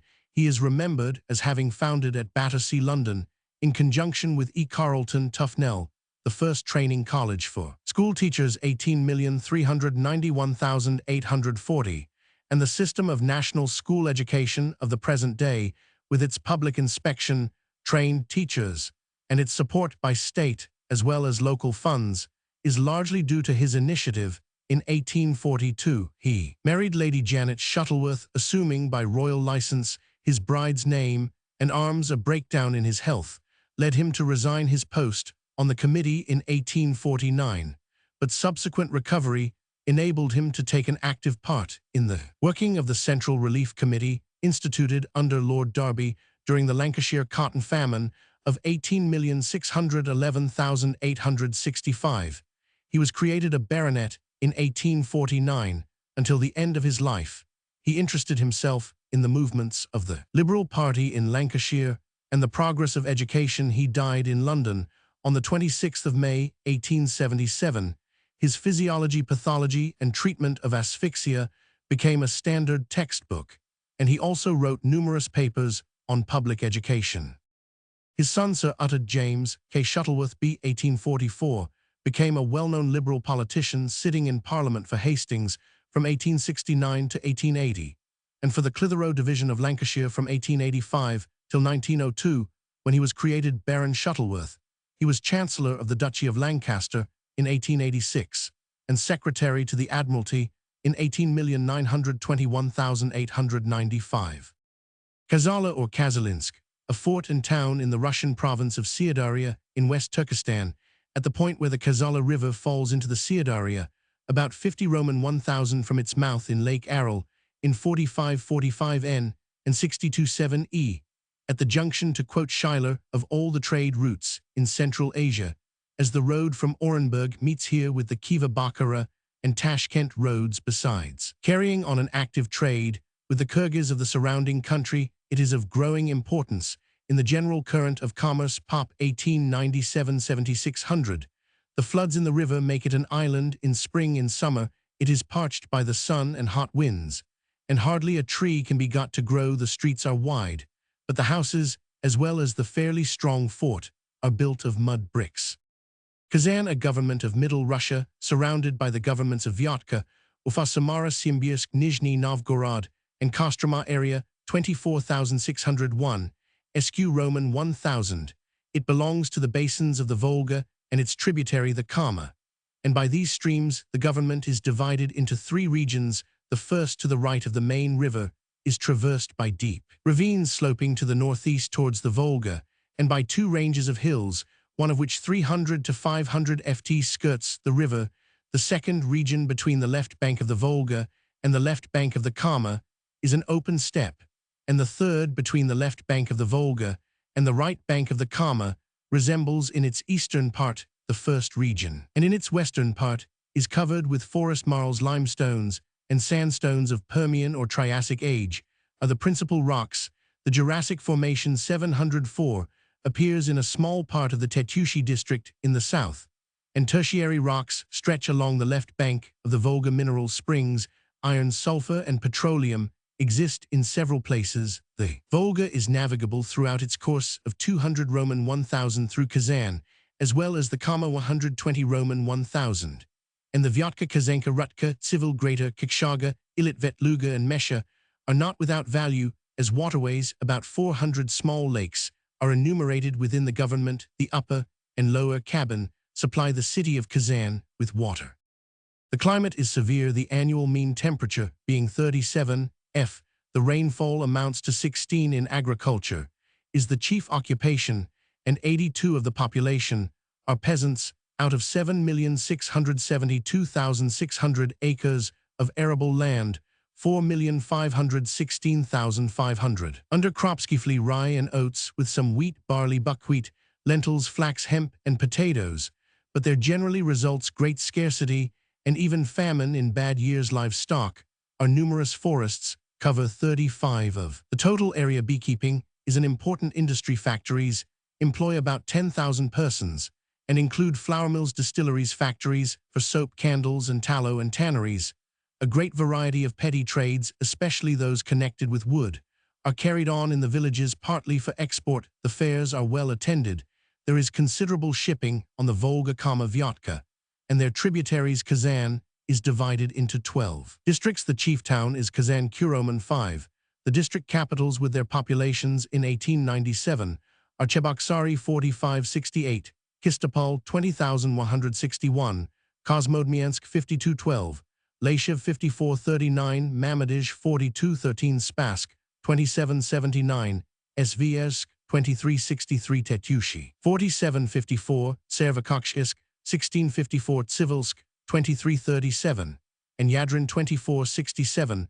Population 1879, 1,872,437, 1897, 2,190,185, of whom 1,113,555 were women, and 176,396 lived in towns. The estimated population in 1906 was 2,504,400.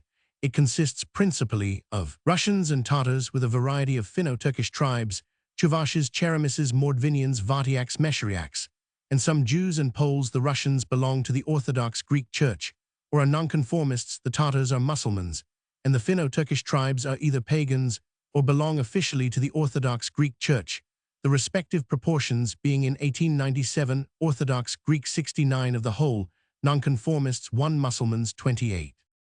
PRKJTB.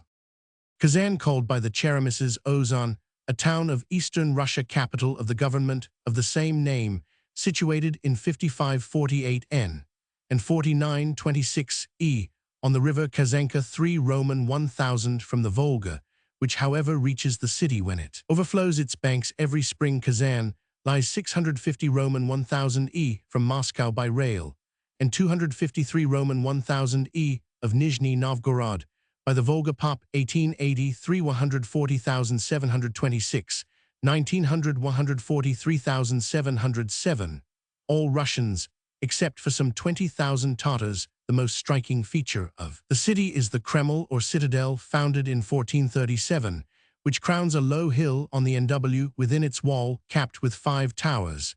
It contains several churches, amongst them the Cathedral of the Annunciation, founded in 1562 by Guri, first Archbishop of Kazan, Kazan being an archiepiscopal see of the Orthodox Greek Church. Other buildings in the Kreml are a magnificent monastery built in 1556, an arsenal, the modern castle in which the governor resides, and the red brick Siembeka Tower 246 ft high, which is an object of great veneration to the Tatars as the reputed burial place of one of their saints.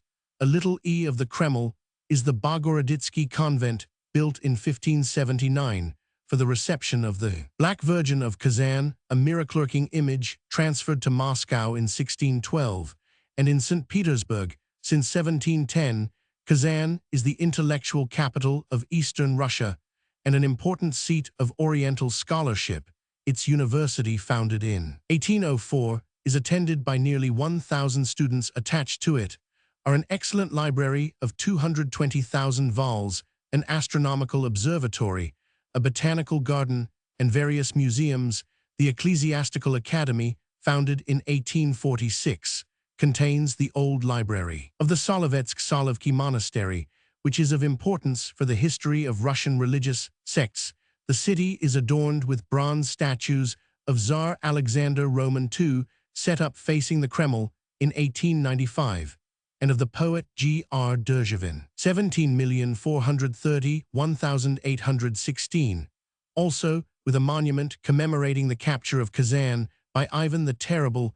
The central parts of the city consist principally of small one-storied houses surrounded by gardens, and are inhabited chiefly by Russians, while some 20,000 Tatars dwell in the suburbs. Kazan is further the intellectual center of the Russian Mohammedans, who have here their more important schools, and their printing presses between the city and the Volga, is the Admiralty, suburb where Peter the Great had his Caspian fleet, built for his campaigns against Persia. The more important manufactures are leather goods, soap, wax candles, sacred images, cloth, cotton, spirits, and bells. A considerable trade is carried on with eastern Russia, and with Turkestan and Persia. Previous to the 13th century, the present government of Kazan formed part of the territory of the Bulgarians, the ruins of whose ancient capital Bulgari or Bulgari lie 60 Roman 1000 s of Kazan. The city of Kazan itself stood down to the 13th century, 30 Roman 1000 to the NE, where traces of it can still be seen. In 1438, Ulugh Mahmud, or Ulu Makhmet Khan, of the Golden Horde of the Mongols, founded on the ruins of the Bulgarian state the kingdom of Kazan, which in its turn was destroyed by Ivan the Terrible of Russia in 1552, and its territory annexed to Russia in 1774. The city was laid waste by the rebel Pugachev. It has suffered repeatedly from fires, especially in 1815 and 1825. The Kazan Tatars, from having lived so long amongst Russians and Finnish tribes, have lost a good many of the characteristic features of their Tatar-Mongol ancestry, and bear now the stamp of a distinct ethnographic type. They are found also in the neighboring governments of Vyatka, Ufa, Orenburg, Samara, Saratov, Simbirsk, Tambov, and Nizhny Novgorod. They are intelligent and enterprising, and are engaged principally in trade. See Pinghins, Kazan Old and New, in Russian Velyaminov Zernovs, Kasimov Tsars, 3 vols, St. Petersburg, 18,630-1866. Zarinsky's Sketches of Old Kazan, Kazan 1877, Trofimov's Siege of Kazan in 1552, Kazan 1890, Fursov's Books on the History of the Native Population, Kazan 1864 and 1869, and S.H. Pavlovsky on the Antiquities of the Town and Government, in Izvestia i Zapisky of the Kazan University, 1877. A bibliography of the Oriental books published in the city is printed in Bulletins of the St. Petersburg Academy, 1867. Compare also Roman 50 ledgers, Kazan et les Tartars, in Bibel Univ de Genève, 1874. PRKJTB. Kazarun, a district and town of the province of Fars in Persia. The district is situated between Shiraz and Bushehr. In its center is the Kazarun Valley, with a direction NW to SE, a fertile plain 30 Roman 1000 long, and 7 to 8 Roman 1000 broad, bounded SE. Parishan Lake 8 Roman 1000 long, 3 Roman 1000 broad NW by the Bashavir River, with the ruins of the old city of Bey Shapur Beshava Bashavir, also short Shapur, and Sasanian bas-reliefs on its banks. There, also in a cave, is a statue of Shapur. The remainder of the district is mostly hilly country, intersected by numerous streams, plains, and hills, being covered with Ziziphus wild almond and oak. The district is divided into 2 divisions, town and villages, the latter being called Ka-I-Mare, and again subdivided into 1 Pusht-I. Ka-2 Yarak 3 Shakan. It has 4 to 6 villages and a population of about 15,000. It produces rice of excellent quality, cotton, tobacco, and opium, but very little corn, and bread made of the flour of acorns is a staple of food. In many villages wild almonds are exported. Kazarun, the chief place of the district, is an unwalled town situated in the midst of the central plain, in 2937 and 5143 E, at an elevation of 2800 ft 70 Roman 1000 from Shiraz, and 96 Roman 1000 from Bushehr. It has a population of about 8,000 and is divided into 4 quarters separated by open spaces. Adjoining it on the W is the famous Nazar Garden, with noble avenues of orange trees planted by former Governor Haji Ali Quli Khan in 1767.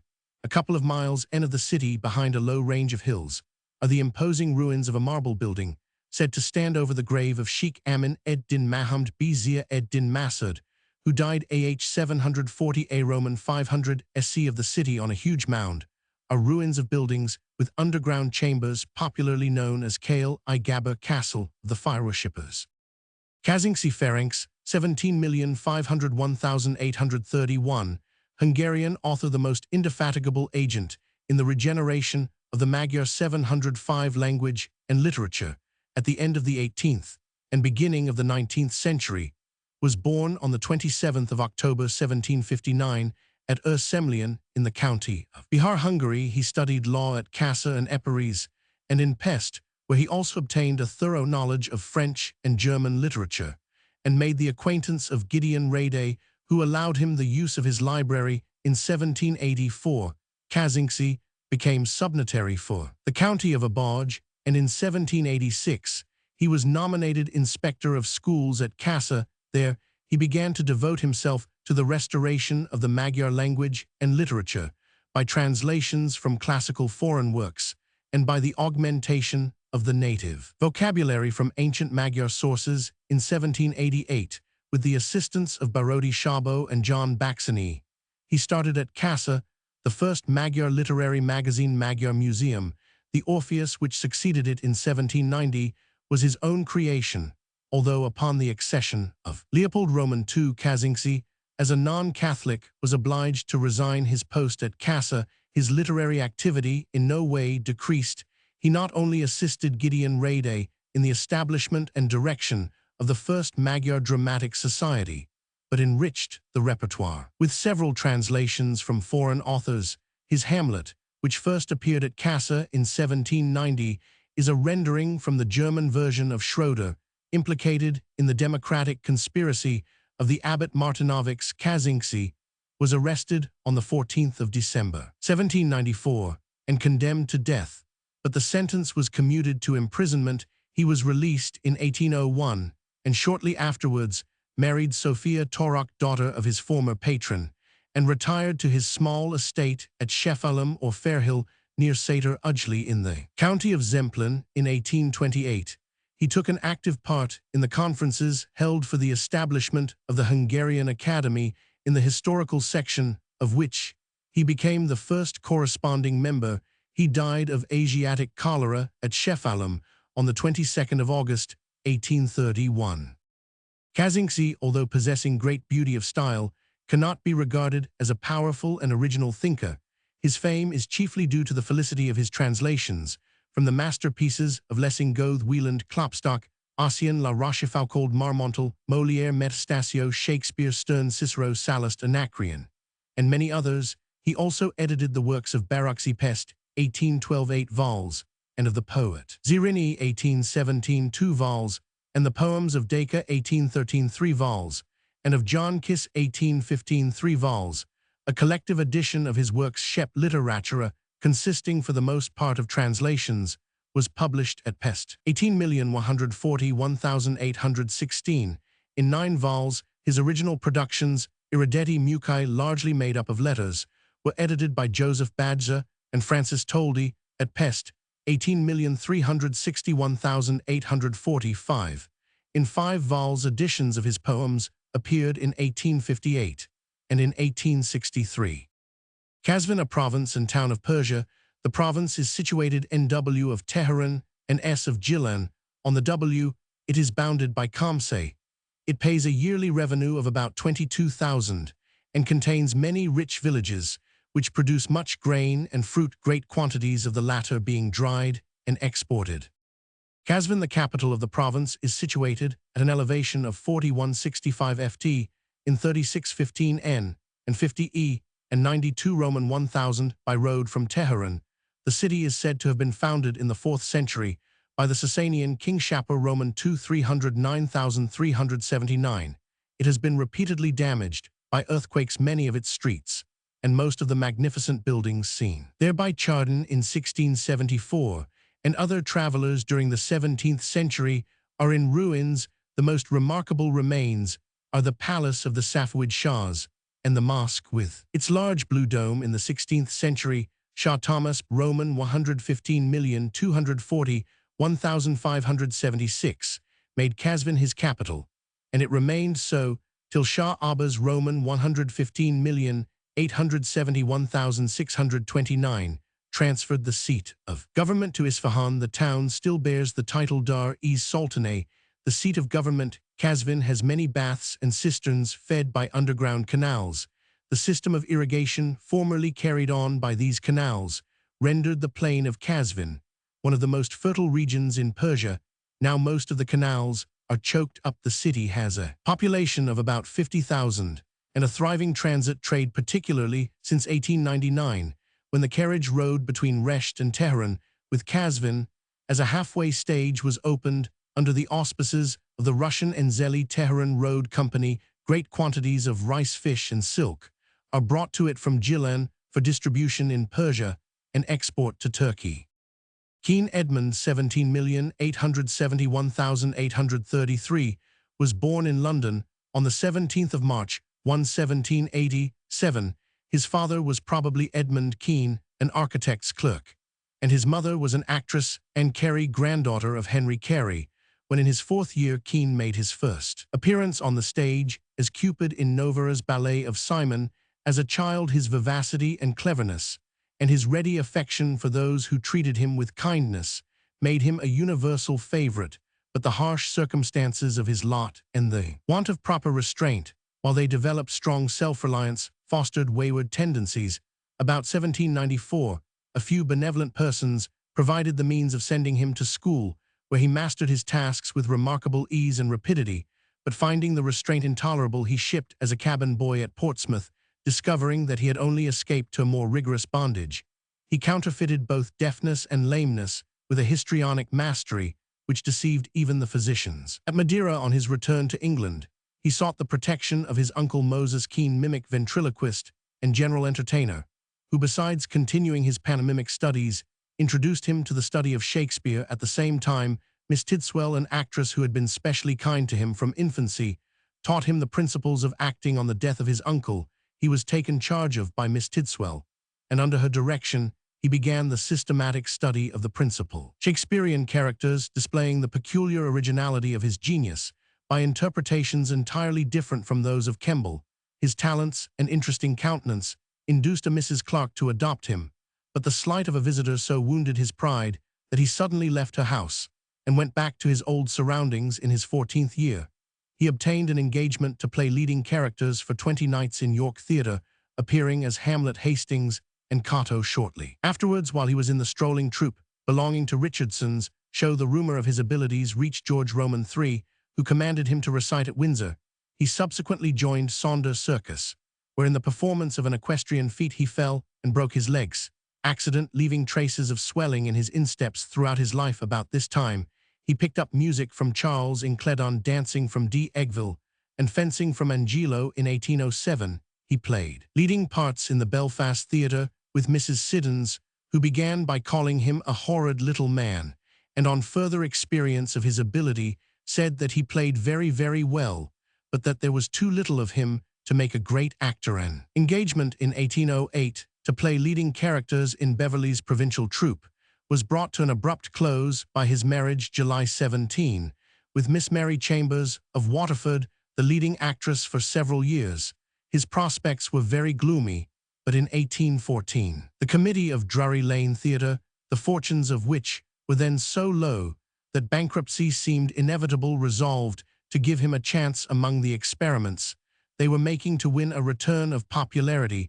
When the expectation of his first appearance in London was close upon him, he was so feverish that he exclaimed, "If I succeed, I shall go mad." His opening at Drury Lane on the 26th of January, 1814, as Shylock roused the audience to almost uncontrollable enthusiasm. Successive appearances in Richard Roman III, Hamlet, Othello, Macbeth, and Lear served to demonstrate his complete mastery of the whole range of tragic emotion.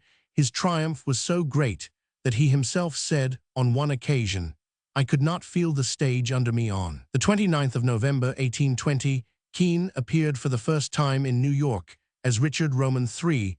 The success of his visit to America was unequivocal, although he fell into a vexatious dispute with the press. On the 4th of June, 1821, he returned to England.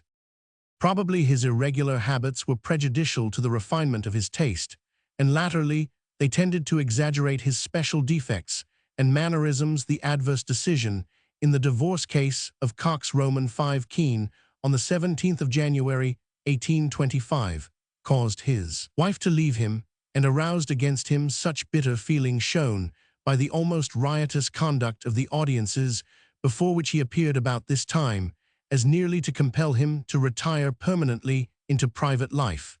A second visit to America in 1825 was largely a repetition of the persecution which in the name of morality he had suffered in England. Some cities showed him a spirit of charity, many audiences submitted him to the grossest insults, and endangered his life by the violence of their disapproval. In Quebec he was much impressed with the kindness of some Huron Indians who attended his performances, and he was made chief of the tribe, receiving the name Alanianuidit. Keen's last appearance in New York was on the 5th of December 1826 in Richard Roman III, the role in which he was first seen in America. He returned to England and was ultimately received with all the old favor, but the contest had made him so dependent on the use of stimulants that the gradual deterioration of his gifts was inevitable. Still, even in their decay, his great powers triumphed during the moments of his inspiration over the absolute wreck of his physical faculties, and compelled admiration after his gait had degenerated into a weak hobble, and the lightning brilliancy of his eyes had become dull and bloodshot, and the tones of his matchless voice marred by rough and grating hoarseness. His appearance in Paris was a failure owing to a fit of drunkenness. His last appearance on the stage was at Covent Garden on the 25th of March 1833, when he played Othello to the Iago of his son Charles. At the words "Villain, be sure," in Scene 3 of Act Roman 3, he suddenly broke down, and crying in a faltering voice, "O God, I am dying, speak to them," Charles fell insensible into his son's arms. He died at Richmond on the 15th of May 1833.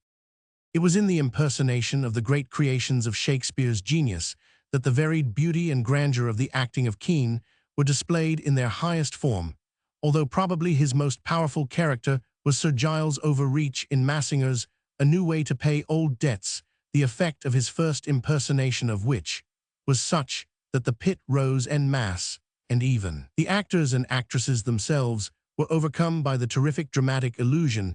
His only personal disadvantage as an actor was his small stature. His countenance was strikingly interesting and unusually mobile. He had a matchless command of facial expression. His fine eyes scintillated with the slightest shades of emotion, and thought his voice, though weak and harsh in the upper register, possessed in its lower range tones of penetrating and resistless power, and a thrilling sweetness, like the witchery of the finest music. Above all, in the grander moments of his passion, his intellect and soul seemed to rise beyond material barriers, and to glorify physical defects with their own greatness. Kean specially excelled as the exponent of passion. In Othello, Iago, Shylock, and Richard Roman III, characters utterly different from each other, but in which the predominant element is some form of passion, his identification with the personality as he had conceived it was as nearly as possible perfect, and each isolated phase and aspect of the plot was elaborated with the minutest attention to details, and yet with an absolute subordination of these to the distinct individuality he was endeavoring to portray. Coleridge said seeing him act was like reading Shakespeare by flashes of lightning. If the range of character in which Kean attained supreme excellence was narrow, no one except Garrick has been so successful in so many great impersonations. Unlike Garrick, he had no true talent for comedy, but in the expression of biting and saturnine wit, of grim and ghostly gaiety, he was unsurpassed. His eccentricities at the height of his fame were numerous. Sometimes he would ride recklessly on his horse Shylock throughout the night. He was presented with a tame lion, with which he might be found playing in his drawing-room. The prize-fighters Mendoza and Richmond the Black were among his visitors.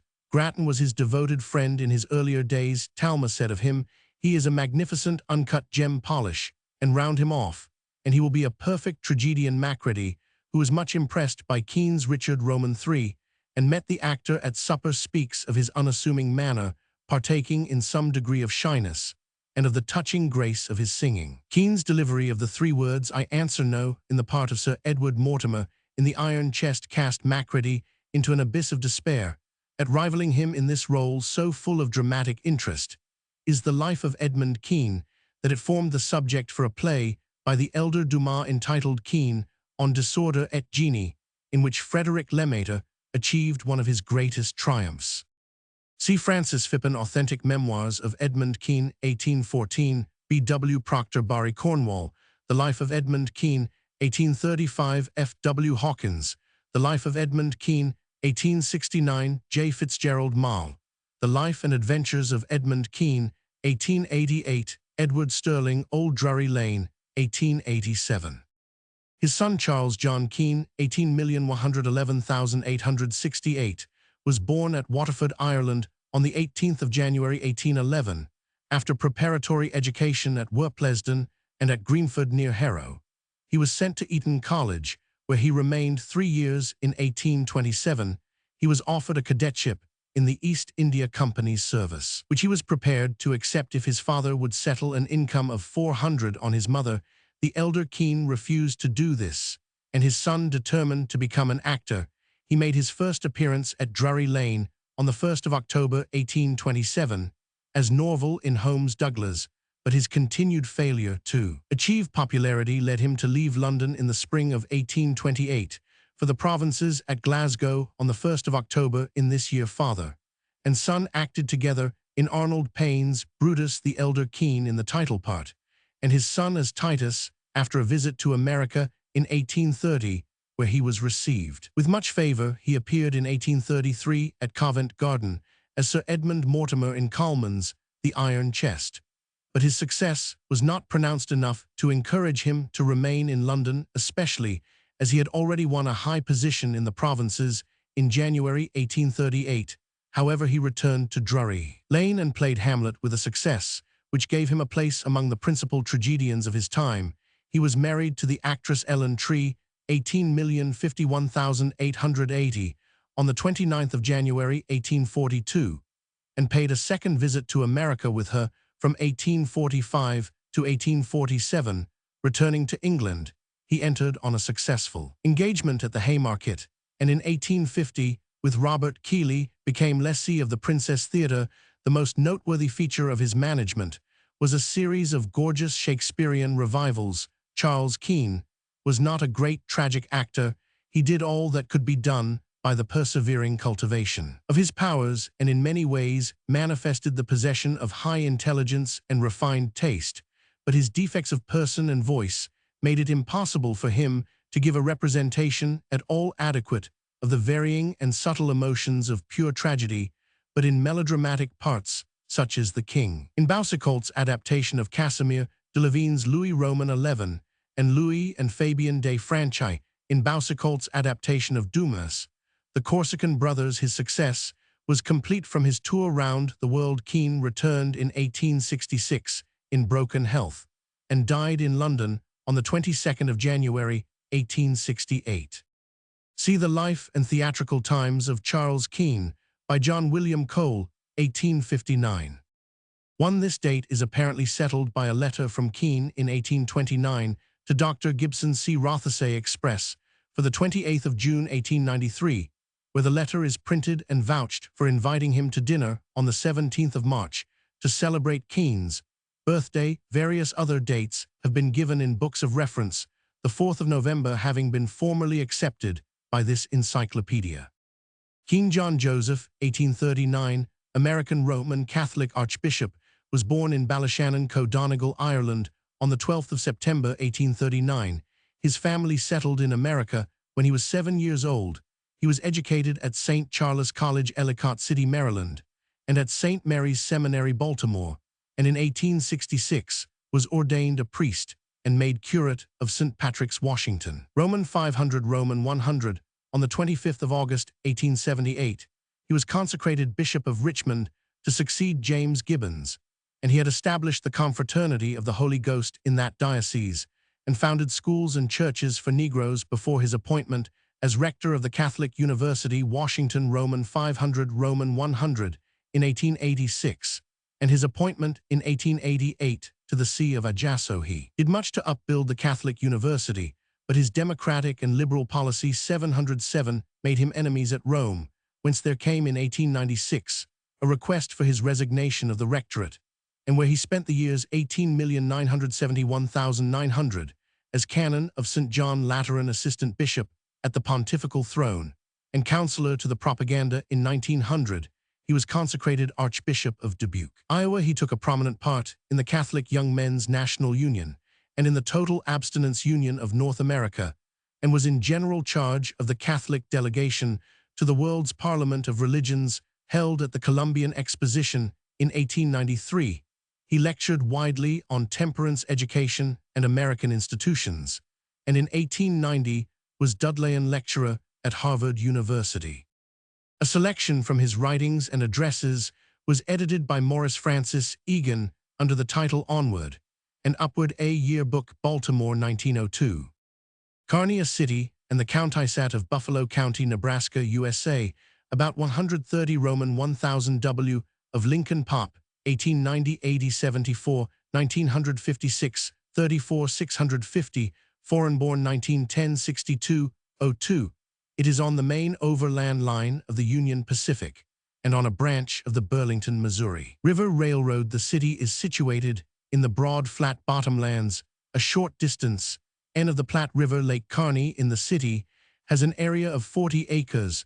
The surrounding region is rich farming land, devoted especially to the growing of alfalfa and Indian corn. At Kearney are a state industrial school for boys, a state normal school, the Kearney Military Academy, and a Carnegie Library. Good water power is provided by a canal from the Platte River, about 17 Roman 1000 above Kearney, and the city's manufactures include foundry and machine shop products, flour and bricks. Kearney Junction, as Kearney was called from 1872 to 1875, was settled a year before the two railways actually formed their junction here, where the city was planned. Kearney became a town in 1873, a city of the second class, and the county seat in 1874, and a city of the first class in 1901.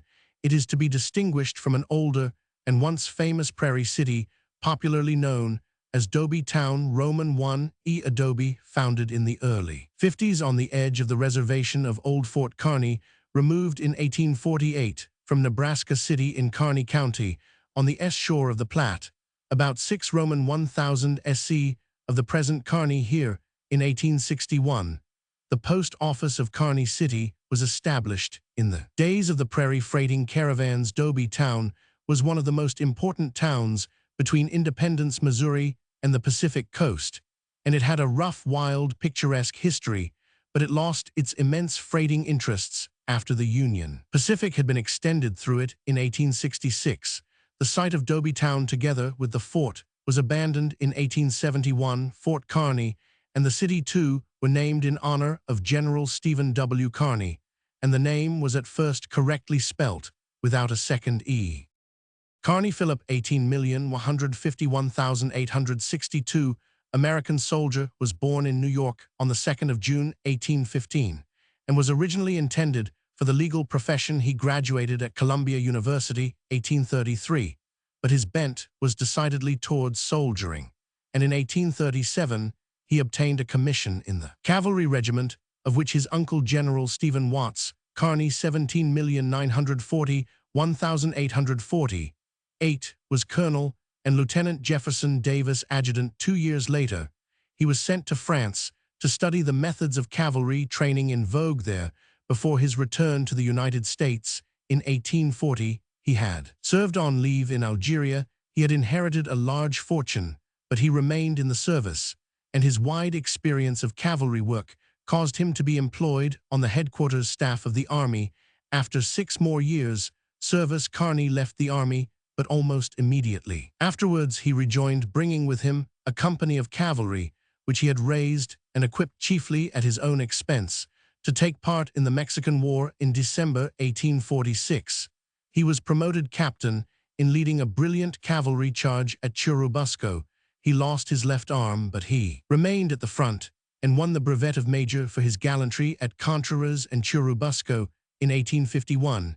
He again resigned to travel round the world. He saw further active service with his old comrades of the French cavalry in the Italian War of 1859, and received the Cross of the Legion of Honor for his conduct at Solferino. Up to the outbreak of the American Civil War, he lived in Paris, but early in 1861, he hastened home to join the Federal Army, at first as a brigade commander and later as a divisional commander of infantry in the Army of the Potomac. He infused into his men his own cavalry spirit of dash and bravery. At Williamsburg, Seven Pines, and Second Bull Run, he displayed his usual romantic courage, but at Chantilly, Sept. 1, 1862, after repulsing an attack of the enemy, he rode out in the dark too far to the front and, mistaking the Confederates for his own men, was shot dead. His body was sent to the Federal lines with a message from General Lee and was buried in Trinity Churchyard, New York. His commission as Major General of Volunteers was dated July 4, 1862, but he never received it. C.J.W. de Peyster, Personal and Military History of Philip Kearny, New York, 1869. Kearny, a town of Hudson County, New Jersey, USA, between the Passaic and Hackensack Rivers, adjoining Harrison, and connected with Newark by bridges over the Passaic. Pop. 1900, 10,896, of whom 3,597 were foreign-born. 1910 census, 18,659. New York Greenwood Lake Division of the Erie Railroad has a station at Arlington, the principal village, in the NW part, which contains attractive residences of Newark, Jersey City, and New York City businessmen. The town covers an area of about 7 sq Roman 1,000, including a large tract of marshland. In Kearny are railway repair shops of the Pennsylvania system and a large abattoir, and there are numerous manufactures. The value of the town's factory products increased from $1,607,002 in 1900 to $4,427,904 in 1905, or 175. Among its institutions are the State Soldiers' Home, removed here from Newark in 1880, a Carnegie Library, 2 Italian homes for orphans, and a Catholic industrial school for boys. The neck of land between the Passaic and the Hackensack Rivers for 7 Roman 1,000 N, from where they unite, was purchased from the proprietors of East Jersey and from the Indians by Captain William Sanford in 1668, and through Nathaniel Kingsland, Sergeant Major of Barbados, received the name New Barbados after the town under this name had been extended considerably to the northward. The town of Lodi was formed out of the S portion in 1825. The town of Harrison was founded out of the S portion of Lodi in 1840, and in 1867 a portion of Harrison was set apart as a township and named in honor of General Philip Kearny. A former resident Kearny was incorporated as a town in 1895. Kiri Annie, 18,251,879, English novelist, was born near Wetherby, Yorkshire, on the 3rd of March, 1825.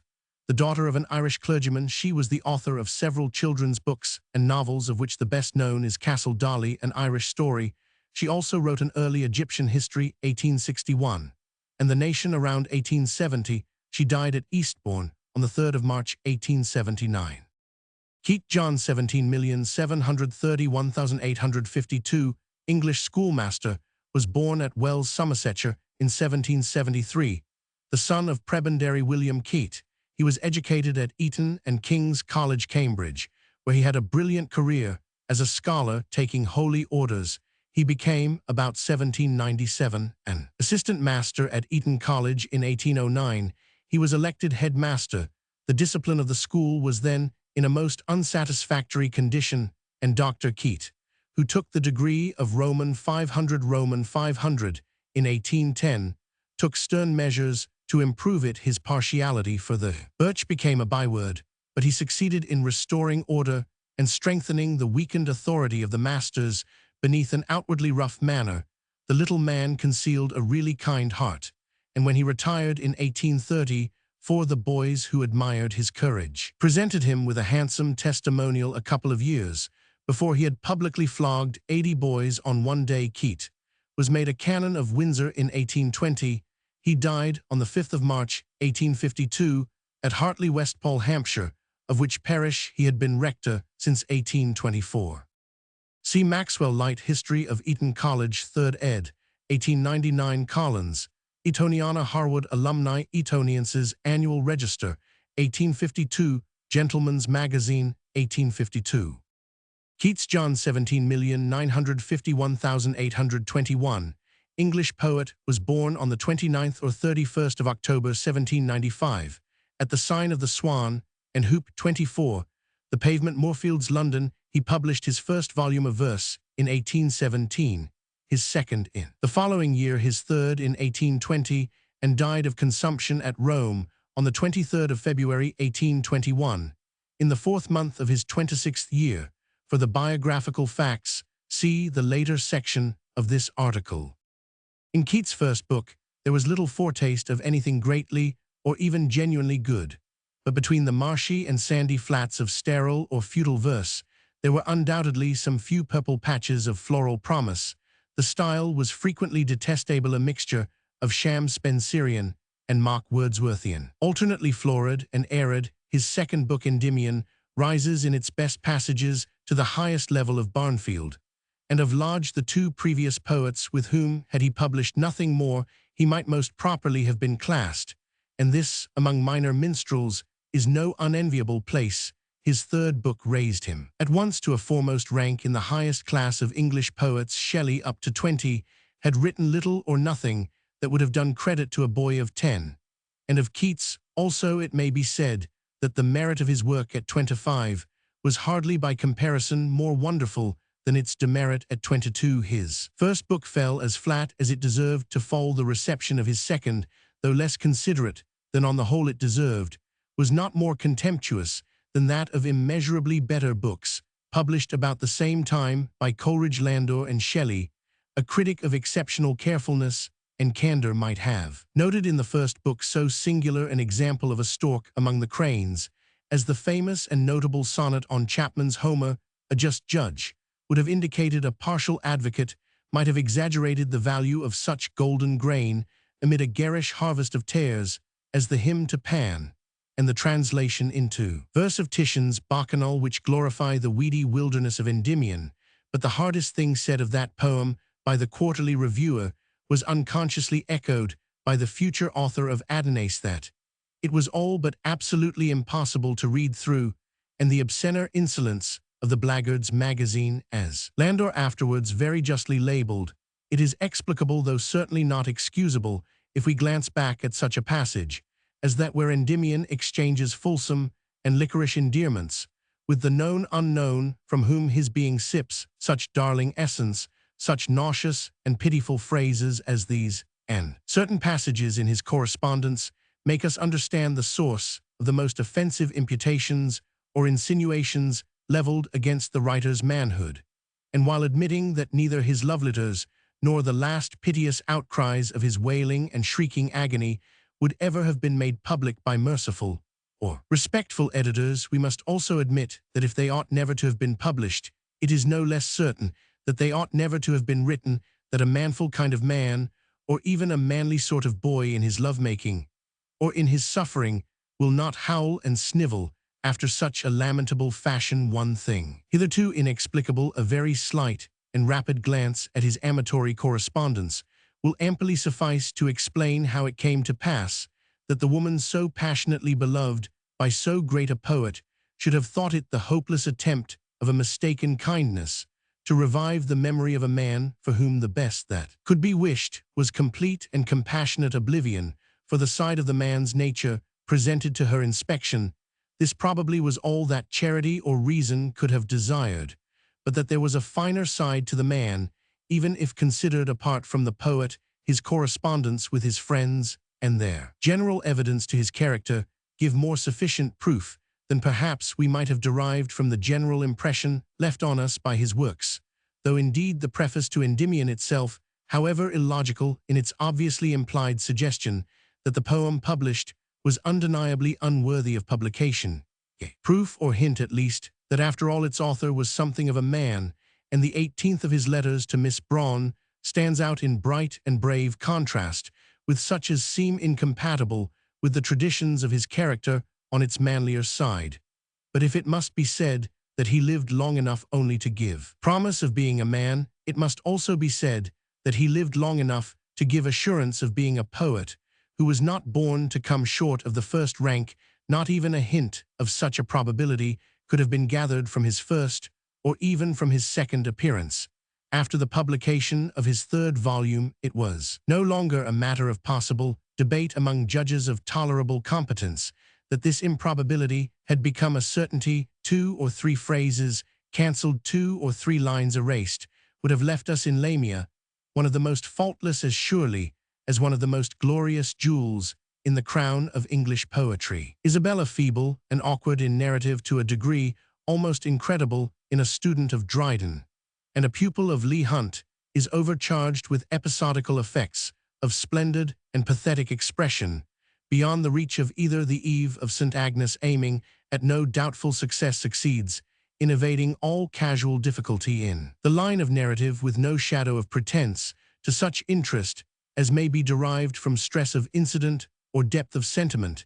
It stands out among all other famous poems as a perfect and unsurpassable study in pure color and clear melody, a study in which the figure of Madeline brings back upon the mind's eye, if only as moonlight recalls a sense of sunshine, the nuptial picture of Marlowe's hero, and the sleeping presence of Shakespeare's Imogen. Beside this poem should always be placed the less famous, but not less precious Eve of St. Mark, a fragment unexcelled for the simple perfection of its perfect simplicity. Exquisite alike in suggestion and in accomplishment, the triumph of Hyperion is as nearly complete as the failure of Endymion, yet Keats never gave such proof of a manly devotion and rational sense of duty to his art as in his resolution to leave this great poem unfinished, not, as we may gather from his correspondence on the subject, for the pitiful reason assigned by his publishers, that of discouragement at the reception given to his former work,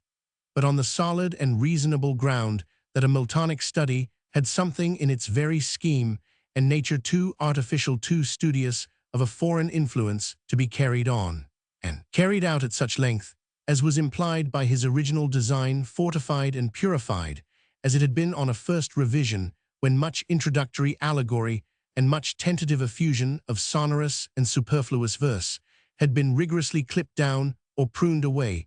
It could not long have retained spirit enough to support or inform the shadowy body of a subject so little charged with tangible significance, the faculty of assimilation as distinguished from imitation, than which there can be no surer or stronger sign of strong and sure original genius, is not more evident in the most Miltonic passages of the revised Hyperion than in the more Shakespearean passages of the unrevised tragedy, which no radical correction could have left other than radically incorrigible.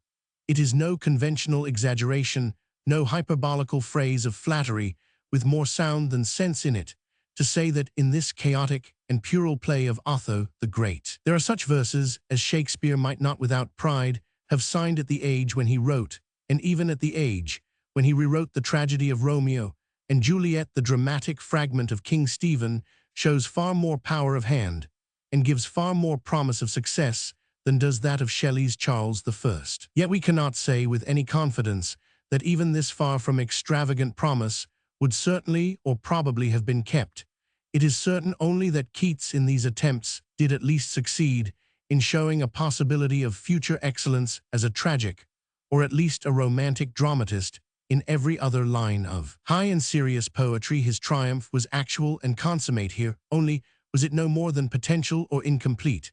As a ballad of the more lyrical order, La Belle Dame sans Merci is not less absolutely excellent, less triumphantly perfect in force and clearness of impression, that as a narrative poem is Lamia. His lines on Robin Hood, and in 1 or 2 other less noticeable studies of the kind, he has shown thorough and easy mastery of the beautiful meter, inherited by Fletcher from Barnfield and by Milton from Fletcher, the simple force of spirit and style, which distinguishes the genuine ballad manner from all spurious attempts at an artificial simplicity, was once more at least 709 achieved in his verses on the crowning creation of Scott's humaner and manlier genius Meg Merrilies. No little injustice has been done to Keats by such devotees as fix their mind's eye only on the more salient and distinctive notes of a genius which in fact was very much more various and tentative, less limited and peculiar than would be inferred from an exclusive study of his more specially characteristic work. But within the limits of that work must we look, of course, for the genuine credentials of his fame, and highest among them we must rate his unequaled and unrivaled odes. Of these, perhaps the two nearest to absolute perfection, to the triumphant achievement and accomplishment of the very utmost beauty possible to human words, may be that to autumn, and that on a Grecian urn, the most radiant, fervent, and musical, is that to a nightingale, the most pictorial, and perhaps the tenderest in its ardor of passionate fancy, is that to Psyche, the subtlest in sweetness of thought and feeling, is that on melancholy greater lyrical poetry the world may have seen than any that is in these lovelier. It surely has never seen, nor ever can it possibly see, from the divine fragment of unfinished ode to Maya, we can but guess that if completed it would have been worthy of a place beside the highest. His remaining lyrics have many beauties about them, but none perhaps can be called thoroughly beautiful. He has certainly left us one perfect sonnet of the first rank, and as certainly he has left us but one. Keats has been promoted by modern criticism to a place beside Shakespeare. The faultless force and the profound subtlety of his deep and cunning instinct for the absolute expression of absolute natural beauty can hardly be questioned or overlooked, and this is doubtless the one main distinctive gift or power which denotes him as a poet among all his equals, and gives him a right to rank forever beside Coleridge and Shelley as a man. The two admirers who did best service to his memory were Lord Houghton and Matthew Arnold, these alone among all of their day who have written of him without the disadvantage or advantage of a personal acquaintance, have clearly seen and shown us the manhood of the man, that ridiculous and degrading legend, which imposed so strangely on the generous tenderness of Shelley, while evoking the very natural and allowable laughter of Byron, fell to dust at once, forever on the appearance of Lord Houghton's biography, which gave perfect proof to all time that men have died and worms have eaten them, but not for fear of critics, or through suffering inflicted by reviews. Somewhat too sensually sensitive Keats may have been in either capacity, but the nature of the man was, as far as was the quality of the poet, above the pitiful level of creature whose soul could let itself be snuffed out by an article, and in fact, owing doubtless to the accident of a death, which followed so fast on his early appearance, and his dubious reception as a poet, the insolence and injustice of his reviewers in general have been comparatively and even considerably exaggerated, except from the chief fountainhead of professional ribaldry, then open in the world of literary journalism. No reek of personal insult arose to offend his nostrils, and the tactics of such unwashed malignants were inevitably suicidal. The references to his brief experiment of apprenticeship to a surgeon, which are quoted from Blackwood in the shorter, as well as in the longer memoir by Lord Houghton, could leave no bad odor behind them, save what might hang about men's yet briefer recollection of his assailant's unmemorable existence. The false Keats, therefore, whom Shelley pitied and Byron despised, would have been, had he ever existed, a thing beneath compassion or contempt. That such a man could have had such a genius is almost evidently impossible, and yet more evident is the proof which remains on everlasting record that none was ever further from the chance of decline to such degradation than the real and actual man who made that name immortal. A Roman 100s. Subjoined are the chief particulars of Keats' life. He was the eldest son of Thomas Keats and his wife Frances Jennings, and was baptized at St. Botolph's Bishopsgate on the 18th of December 1795. The entry of his baptism is supplemented by a marginal note, stating that he was born on the 31st of October. Thomas Keats was employed in the Swan and Hoop livery stables, Finsbury Pavement, London. He had married his master's daughter and managed the business on the retirement of his father-in-law. In April 1804, Thomas Keats was killed by a fall from his horse, and within a year of this event, Mrs. Keats married William Rawlings, a stable-keeper. The marriage proved an unhappy one, and in 1806, Mrs. Rawlings, with her children John George Thomas and Frances Mary, afterwards Mrs. Lano's Roman 500, went to live at Edmonton with her mother, who had inherited considerable competence from her husband. There is evidence that Keats' parents were by no means of the commonplace type that might be hastily inferred from these associations.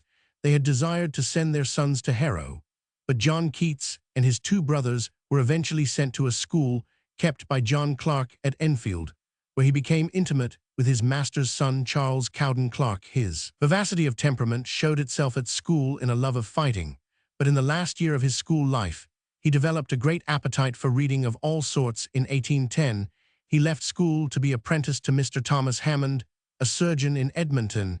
He was still within easy reach of his old school, where he frequently borrowed books, especially the works of Spencer and the Elizabethans. With Hammond he quarreled before the termination of his apprenticeship, and in 1814 the connection was broken by mutual consent. His mother had died in 1810, and in 1814, Mrs. Jennings, the children were left in the care of two guardians, one of whom, Richard Abbey, seems to have made himself solely responsible. John Keats went to London to study at Guy's and St. Thomas Hospitals, living at first alone at 8 Dean Street, Borough, and later with two fellow students in St. Thomas Street. It does not appear that he neglected his medical studies, but his chief interest was turned to poetry. In March 1816, he became a dresser at Guy's, but about the same time, his poetic gifts were stimulated by an acquaintance formed with Leigh Hunt. His friendship with Benjamin Haydon, the painter, dates from later in the same year. Hunt introduced him to Shelley, who showed the younger poet a constant kindness. In 1816, Keats moved to the Poultry to be with his brothers George and Tom, the former of whom was then employed in his guardian's counting house. But much of the poet's time was spent at Leigh Hunt's cottage at Hampstead. In the winter of 18,161,817, he definitely abandoned medicine, and in the spring appeared Poems by John Keats, dedicated to Leigh Hunt, and published by Charles and James Allier. On the 14th of April, he left London to find quiet for work. He spent some time at Shanklin, Isle of Wight, then at Margate and Canterbury, where he was joined by his brother Tom. In the summer, the three brothers took lodgings in Wellwalk, Hampstead, where Keats formed a fast friendship with Charles Wentworth Dilke and Charles Armitage Brown. In September of the same year, 1817, he paid a visit to his friend Benjamin Bailey at Oxford, and in November he finished Endymion at Burford Bridge, near Dorking. His youngest brother had developed consumption, and in March John went to Teignmouth to nurse him in place of his brother George, who had decided to sail for America with his newly married wife Georgiana Wiley. In May 1818, Keats returned to London and soon after appeared Endymion, a poetic romance, 1818, bearing on the title page as motto the stretched meter of an antique song. Late in June, Keats and his friend Armitage Brown started on a walking tour in Scotland. Vividly described in the poet's letters, the fatigue and hardship involved proved too great a strain for Keats, who was forbidden by an Inverness doctor to continue his tour. He returned to London by boat, arriving on the 18th of August. The autumn was spent in constant attendance on his brother Tom, who died at the beginning of December. There is no doubt that he resented the attacks on him in Blackwood's Magazine, August 1818, and the Quarterly Review, April 1818, published only in September. But his chief preoccupations were elsewhere. After his brother's death, he went to live with his friend Brown. He had already made the acquaintance of Fanny Braun, a girl of 17, who lived with her mother close by. For her, Keats 710 quickly developed a consuming passion. He was in indifferent health, and owing partly to Mr. Abbey's mismanagement, in difficulties for money. Nevertheless, his best work belongs to this period. In July 1819, he went to Shanklin, living with James Rice. They were soon joined by Brown. The next 2 months Keats spent with Brown at Winchester, enjoying an interval of calmness due to his absence from Fanny Braun at Winchester. He completed Lamia and Otho the Great, which he had begun in conjunction with Brown, and began his historical tragedy of King Stephen. Before Christmas, he had returned to London, and his bondage to Fanny. In January 1820, his brother George paid a short visit to London, but received no confidence from him. The fatal nature of Keats' illness showed itself on the 3rd of February, but in March he recovered sufficiently to be present at the private view of Haydon's picture of Christ's entry into Jerusalem. In May, he removed to a lodging in Wesleyan Place, Kentish Town, to be near Leigh Hunt, who eventually took him into his house. In July appeared his third and last book, Lamia, Isabella, the Eve of St. Agnes, and Other Poems, 1820. Keats left the Hunts abruptly in August in consequence of a delay in receiving one of Fanny Braun's letters, which had been broken open by a servant. He went to Wentworth Place, where he was taken in by the Brauns. The suggestion that he should spend the winter in Italy was followed up by an invitation from Shelley to Pisa. This, however, he refused, but on the 18th of September 1820, he set out for Naples in company with Joseph Severn, the artist who had long been his friend. the travelers settled in the Piazza di Spagna, Rome. Keats was devotedly tended by Dr. afterwards Sir James Clark and Severn, and died on the 23rd of February 1821. He was buried on the 27th in the old Protestant cemetery near the Pyramid of Cestius. Bibliography. Keats' friends provided the material for the authoritative biography of the poet by Richard Monckton Milnes, afterwards Lord Houghton, entitled Life Letters and Literary Remains of John Keats, 1848, revised ed. 1867. The poetical works of John Keats were issued with a memoir by R. Roman 1000 Milnes in 1854, 1863, 1865, 1866, 1867, and in the Aldine edition 1876, the standard edition of Keats, is the poetical works and other writings of John Keats, now first brought together, including poems and numerous letters, not before published, edited with notes and appendices, by Harry Buxton Forman, 4 vols, 1883, reissue with corrections and additions, 1889. Of the many other editions of Keats' poems may be mentioned that in the Muses Library, the poems of John Keats, 1896, edited by G. Thorne Drury, with an introduction by Robert Bridges, and another by E. de Sellingcourt, 1905. The letters of John Keats to Fanny Brawne, 1889, were edited with introduction and notes by H. Buxton Forman, and the letters of John Keats to his family and friends, 1891, by Sidney Colvin, who is also the author of the monograph Keats, 1887, in the English Men of Letters Series C. Also the papers of a critic, selected from the writings of the late Charles Wentworth Dilke, 1875, and for further bibliographical information and particulars of MS sources, the editor's preface Roman 100, to a reprint edited by H. Buxton Forman, Glasgow, 1900, a facsimile of Keats' autograph MS of Hyperion, purchased by the British Museum in 1904, was published by E. de Sellingcourt, Oxford, 1905. Roman 1000 BR. Keble John, 17,921,866, English poet, and divine, the author of the Christian Year, was born on St. Mark's Day, April 25, 1792, at Fairford, Gloucestershire. He was the second child of the Rev. John Keble, and his wife Sarah Moll descended from a family which had attained some legal eminence in the time of the Commonwealth. John Keble, the father of the poet, was vicar of Calne St. Aldwyn, but lived at Fairford, about 3 Roman 1000 distant from his cure. He was a clergyman of the old High Church school, whose adherents, untouched by the influence of the Wesleys, had moulded their piety on the doctrines on the nonjurors, and the old Anglican divines himself a good scholar. He did not send his son to any school, but educated him and his brother at home so well that both obtained scholarships at Corpus Christi College, Oxford. John was elected Scholar of Corpus in his 15th and Fellow of Oriel in his 19th year, April 1811.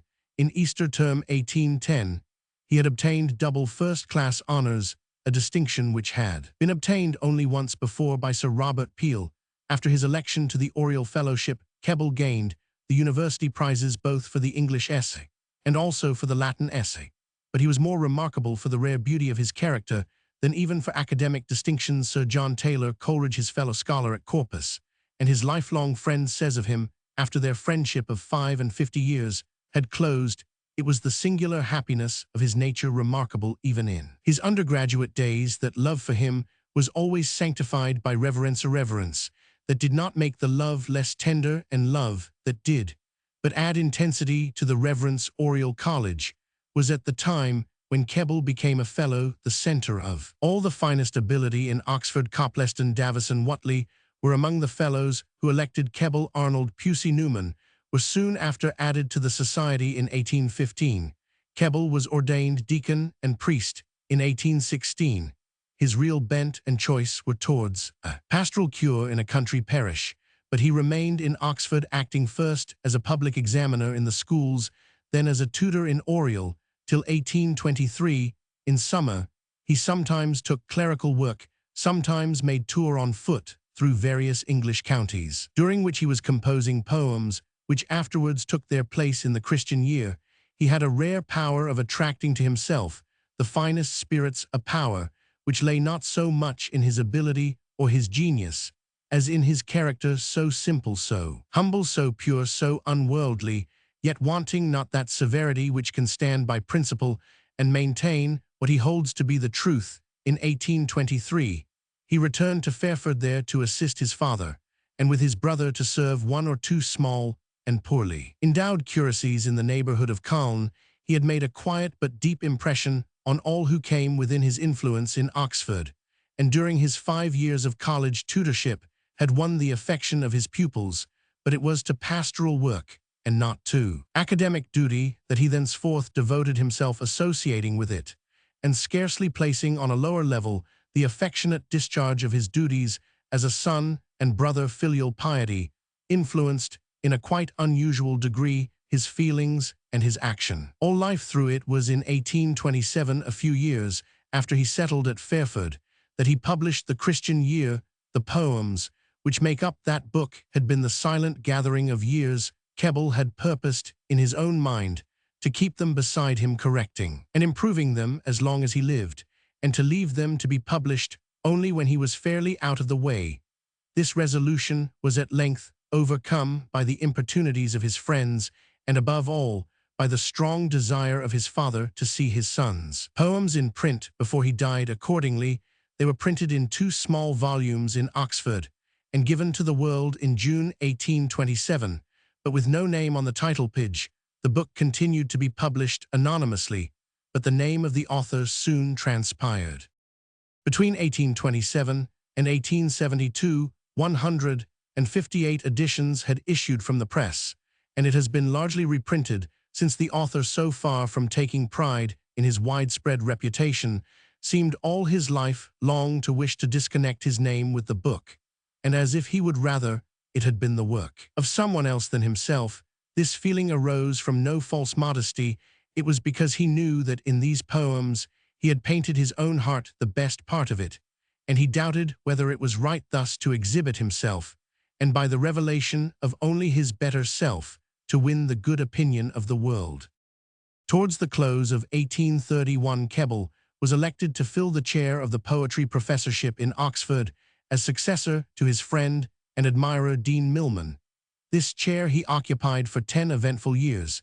He delivered a series of lectures clothed in excellent idiomatic Latin, as was the rule, in which he expounded a theory of poetry, which was original and suggestive. He looked on poetry as a vent for overcharged feeling, or a full imagination, or some imaginative regret, which had not found their natural outlet in life and action. This suggested to him a distinction between what he called primary and secondary poets, first employing poetry to relieve their own hearts, the second poetic artists composing poetry from some other and less impulsive motive. Of the former kind were Homer, Lucretius, Burns, Scott. Of the latter were Euripides, Dryden, Milton.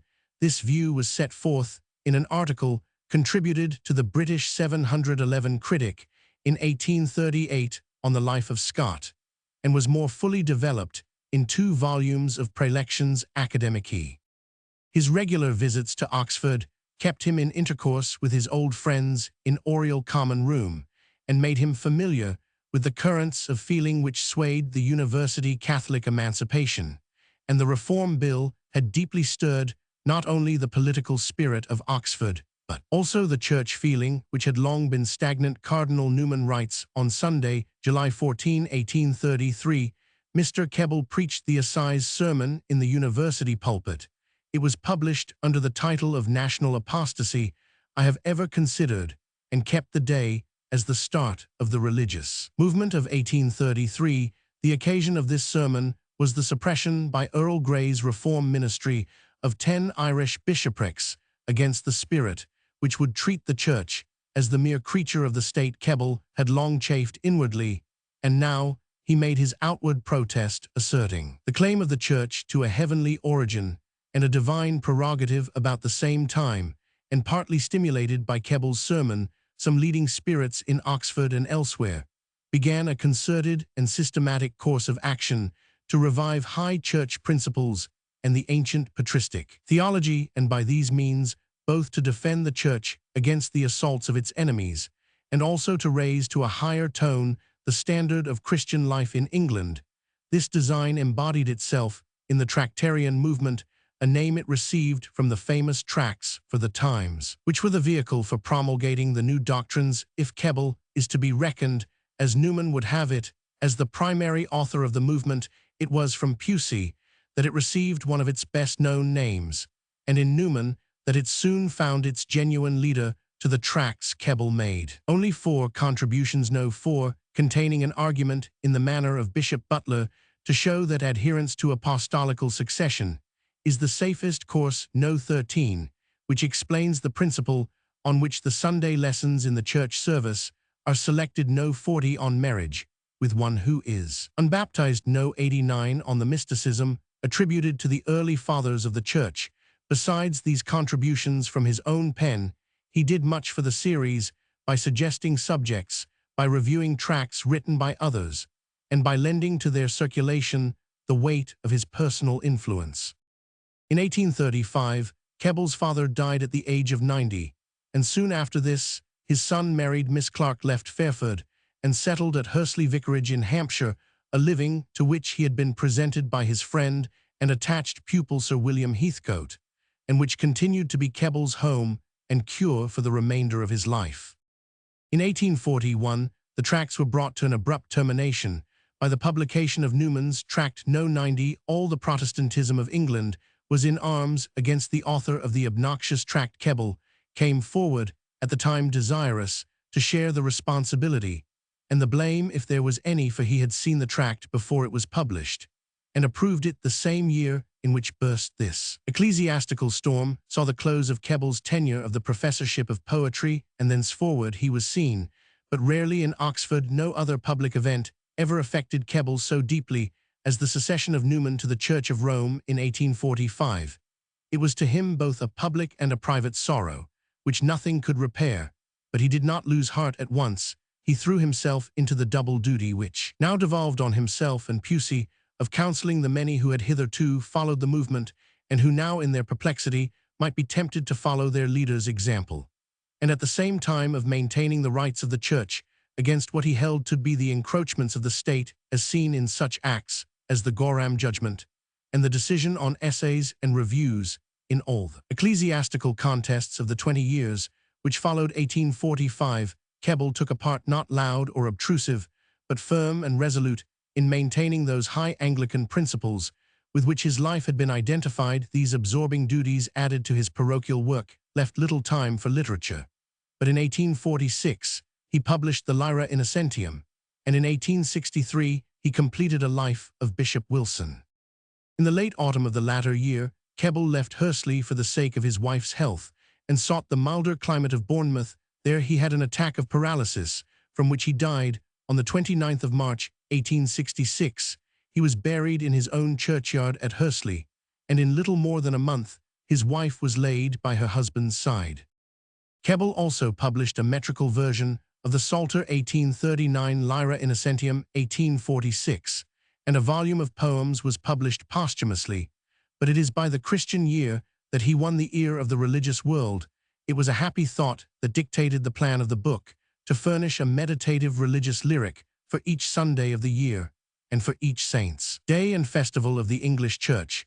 The subject of each poem is generally suggested by some part of the lessons, or the gospel, or the epistle for the day. One thing which gives these poems their strangely unique power is the sentiment to which they appeal, and the saintly character of the poet who makes the appeal, illumining more or less every poem. The intimacy with the Bible, which is manifest in the pages of the Christian year, and the unobtrusive felicity with which biblical sentiments and language are introduced, have done much to endear these poems to all Bible readers.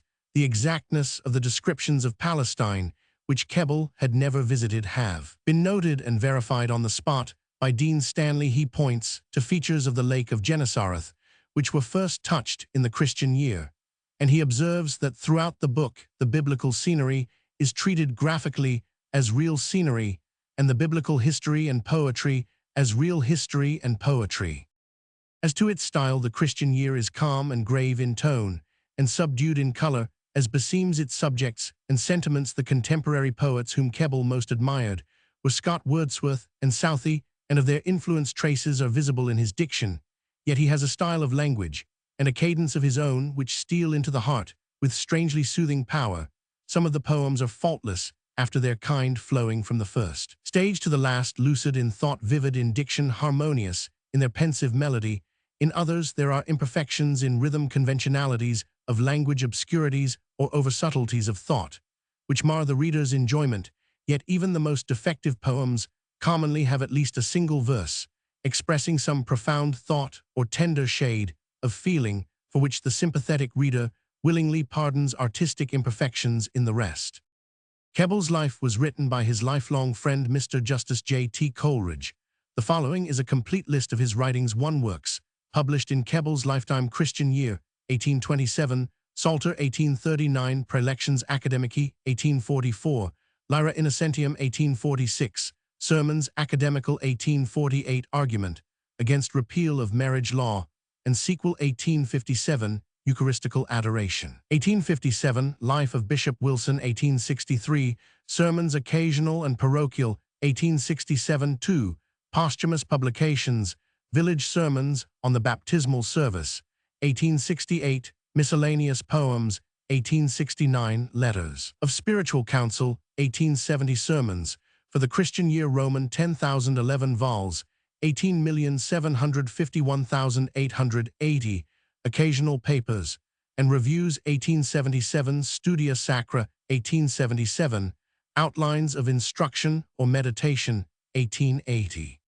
Kecskemét, a town of Hungary, in the county of Pest-Pilis, sold Kiskun 65 Roman 1000 SSE of Budapest, by rail pop 1956,786. Kecskemét is a poorly built and straggling town situated in the extensive Kecskemét Plain. It contains monasteries belonging to the Piarist and Franciscan orders, a Catholic founded in 1714, a Calvinistic, and a Lutheran school, the manufacture of soap and leather. The principal industries, besides the raising of cereals, fruit is extensively cultivated in the surrounding district. Its apples and apricots are largely exported. Large quantities of wine are produced, and cattle rearing constitutes another great source of revenue. Kecskemét was the birthplace of the Hungarian dramatist József Katona, 17,921,830, author of the historical drama Bankben, 1815. Keda, from Hindu kedna, to chase, the term used in India for the enclosure constructed to entrap elephants in Ceylon. The word employed in the same meaning is corral. Kedgeree, Hindustani kikri, an Indian dish composed of boiled rice and various highly flavored ingredients. Kedgeree is of 2 kinds, white and yellow. The white is made with grain, onions, ghee, clarified butter, cloves, pepper, and salt. Yellow kedgeree includes eggs and is colored by turmeric. Kedgeree is a favorite and universal dish in India among the poorer classes.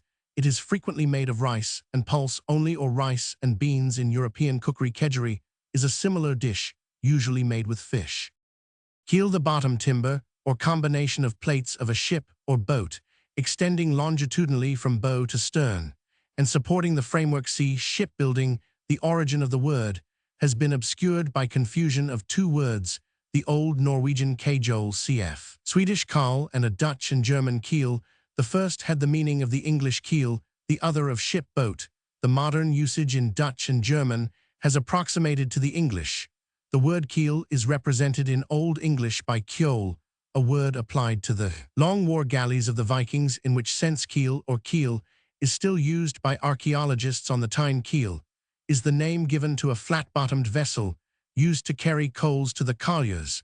There is another word, keel, meaning to cool, familiar in Shakespeare Love's Labour Lost, Roman 5 Roman 2, while Greasy Joan doth keel the pot, Roman 1 prevents a pot from boiling over by pouring in cold water, Roman 100, stirring or skimming.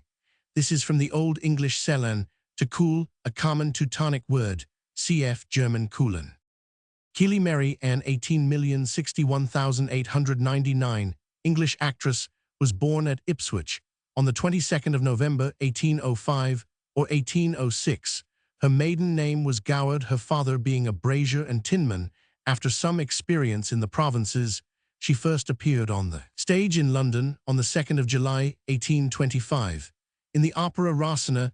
It was not long before she gave up singing parts in favor of the drama proper, where her powers of character acting could have scope. In June 1829, she married Robert Keeley, 17,930,1869, an admirable comedian with whom she had often appeared between 1832 and 1842. They acted at Covent Garden at the Adelphi, with Buckstone at the Olympic, with Charles Matthews, and at Drury Lane with Macready in 1836. Visited America in 1838, she made her first great success as Nydia the Blind Girl in a dramatized version of Bulwer Lytton's The Last Days of Pompeii, and followed this with an equally striking impersonation of Smike in Nicholas Nickleby. In 1839 came her decisive triumph with her picturesque and spirited acting as the hero of a play founded upon Harrison Ainsworth's Jack Sheppard So Dangerous. Was considered the popularity of the play, with its glorification of the prison-breaking felon, that the Lord Chamberlain ultimately forbade the performance of any piece upon the subject. It is perhaps mainly as Jack Sheppard that Mrs. Keeley lived in the memory of playgoers despite her long subsequent career in plays more worthy of her remarkable gifts. Under Macready's management, she played Nerissa in The Merchant of Venice and Audrey in As You Like It. She managed the Lyceum with her husband from 1844 to 1847, acted with Webster and Keane at the Haymarket, returned for 5 years to the Adelphi, and made her last regular public appearance at the Lyceum in 1859. A public reception was given her at this theatre on her 90th birthday. She died on the 12th of March, 1899. See Walter Goodman, The Keeleys on the Stage, and Off London, 1895. Keeling Islands, often called Cocos and Cocos. Keeling Islands, a group of coral islands in the Indian Ocean between 1204 and 1213 S and 964957 E, but including a smaller island in 1150 N and 9650 E. The group furnished Charles Darwin with the typical example of an atoll or lagoon island. There are altogether 23 small islands, 912 Roman 1000 being the greatest width of the whole atoll. The lagoon is very shallow, and the passages between many of the islands are fordable on foot. An opening on the northern side of the reef permits the entrance of vessels into the northern part of the lagoon, which forms a good harbor known as Port Refuge or Port Albion. The coconut, as the name Cocos Islands indicates, is the characteristic product, and is cultivated on all the islands. The flora is scanty in species. One of the commonest living creatures is a monstrous crab which lives on the coconuts, and in some places also there are great colonies of the pomegranate crab. The group was visited by Dr. H. O. Forbes in 1878, and later at the expense of Sir John Murray by Dr. Guppy, Mr. Ridley, and Dr. Andrews. The object of their visits was the investigation of the fauna and flora of the atoll, more especially of the formation of the coral reefs. Dr. Guppy was fortunate in reaching North Keeling Island, where a landing is only possible during the calmest weather. The island he found to be about a mile long with a shallow, enclosed lagoon, less than 3 ft deep at ordinary low water, with a single opening on its east or weather side. A dense vegetation of ironwood cordia and other trees and shrubs together with a forest of coconut palms covers its surface. It is tenanted by myriads of seafowl frigate birds, boobies, and terns, Gyges candida, which find here an excellent nesting place, for the island is uninhabited and is visited only once or twice a year. The excrement from this large colony has changed the carbonate of lime in the soil and the coral nodules on the surface into phosphates to the extent, in some cases, of 60–70, thus forming a valuable deposit beneficial to the vegetation of the island itself, and promising commercial value. The lagoon is slowly filling up and becoming cultivable land, but the rate of recovery from the sea has been specially marked since the eruption of Krakatoa. The pumice from which was washed onto it in enormous quantity, so that the lagoon advanced its shores from 20 to 30 yards. Forbes and Guppy's investigations go to show that, contrary to Darwin's belief, there is no evidence of upheaval or of subsidence in either of the Keeling groups. The atoll has an exceedingly healthy climate and might well be used as a sanatorium for phthisical patients, the temperature never reaching extremes. The highest annual reading of the thermometer hardly ever exceeds 89 F or falls beneath 70. The mean temperature for the year is 78 F, and as the rainfall rarely exceeds 40 in the atmosphere, never becomes unpleasantly moist. The southeast trade blows almost ceaselessly for 10 months of the year. Terrific storms sometimes break over the island, and it has been more than once visited by earthquakes. A profitable trade is done in coconuts, but there are few other exports. The imports are almost entirely foodstuffs and other necessaries for the inhabitants who form a patriarchal colony under a private proprietor.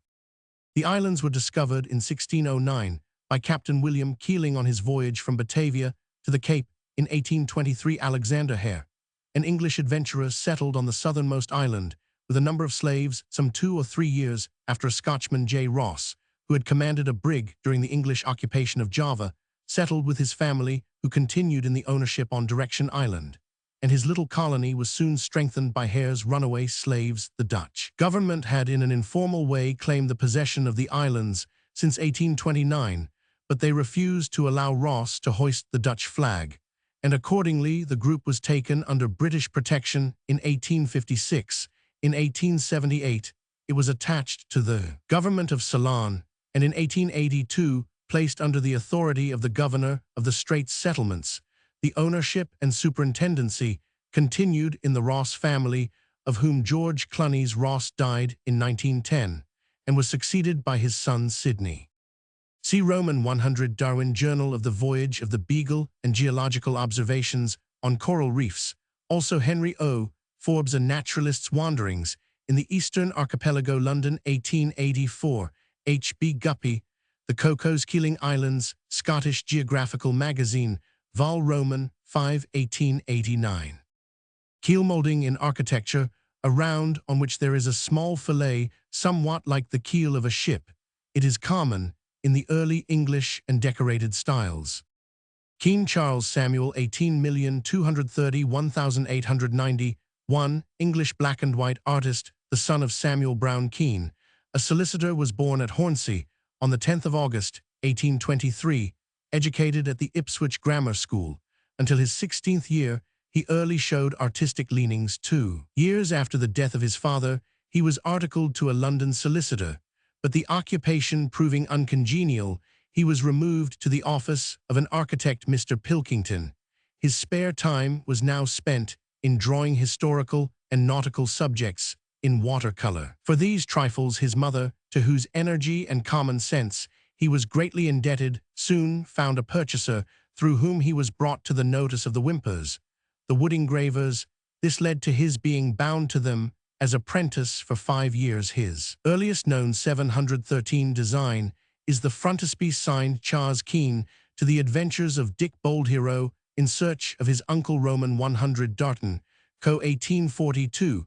His term of apprenticeship over he hired as studio and attic in the block of buildings standing up to 1900 between the Strand and Holywell Street, and was soon hard at work for the Illustrated London News. At this time, he was a member of the Artists' Society in Clipstone Street. Afterwards, removed to the Langham Studios in December 1851, he made his first appearance in Punch, and after 9 years of steady work, was called to a seat at the famous table. It was during this period of probation that he first gave evidence of those transcendent qualities which make his work at once the joy and despair of his brother craftsmen. On the starting of Once a Week in 1859, Keene's services were requisitioned. His most notable series in this periodical being the illustrations to Charles Reade's A Good Fight, afterwards rechristened The Cloister and the Hearth, and to George Meredith's Evan Harrington. There is a quality of conventionality in the earlier of these, which completely disappears in the later. In 1858, Keene, who was endowed with a fine voice and was an enthusiastic admirer of old-fashioned music, joined the German band, afterwards better known as the Moray Minstrels. He was also for many years a member of Leslie's Choir, the Sacred Harmonic Society, the Ketch Glee and Canon Club, and the Bach Choir. He was also an industrious performer on the bagpipes, of which instrument he brought together considerable collection of specimens. About 1863, the Arts Club in Hanover Square was started with Keene as one of the original members. In 1864, John Leech died, and Keene's work in Punch thenceforward found wider opportunities. It was about this time that the greatest of all modern artists of his class, Menzel discovered Keane's existence and became a subscriber to Punch solely for the sake of enjoying week by week the work of his brother craftsman. In 1872, Keane, who though fully possessed of the humorous sense, was not within measurable distance of Leech as a jester, and whose drawings were consequently not sufficiently funny to appeal to the laughter-loving public, was fortunate enough to make the acquaintance of Mr. Joseph Crawhall, who had been in the habit for many years of jotting down any humorous incidents he might hear of or observe, illustrating them at leisure for his own amusement. These were placed unreservedly at Keane's disposal, and to their inspiration we owe at least 250 of his most successful drawings in the last 20 years of his connection with Punch. A list of more than 200 of these subjects is given at the end of the life and letters of Charles Keane of Punch. In 1879, Keane removed to 239 King's Road, Chelsea, which he occupied until his last illness, walking daily to and from his house, 112 Hammersmith Road. In 1881, a volume of his Punch drawings was published by Messrs. Bradbury Agnew with the title Our People. In 1883, Keane, who had hitherto been a strong man, developed symptoms of dyspepsia and rheumatism.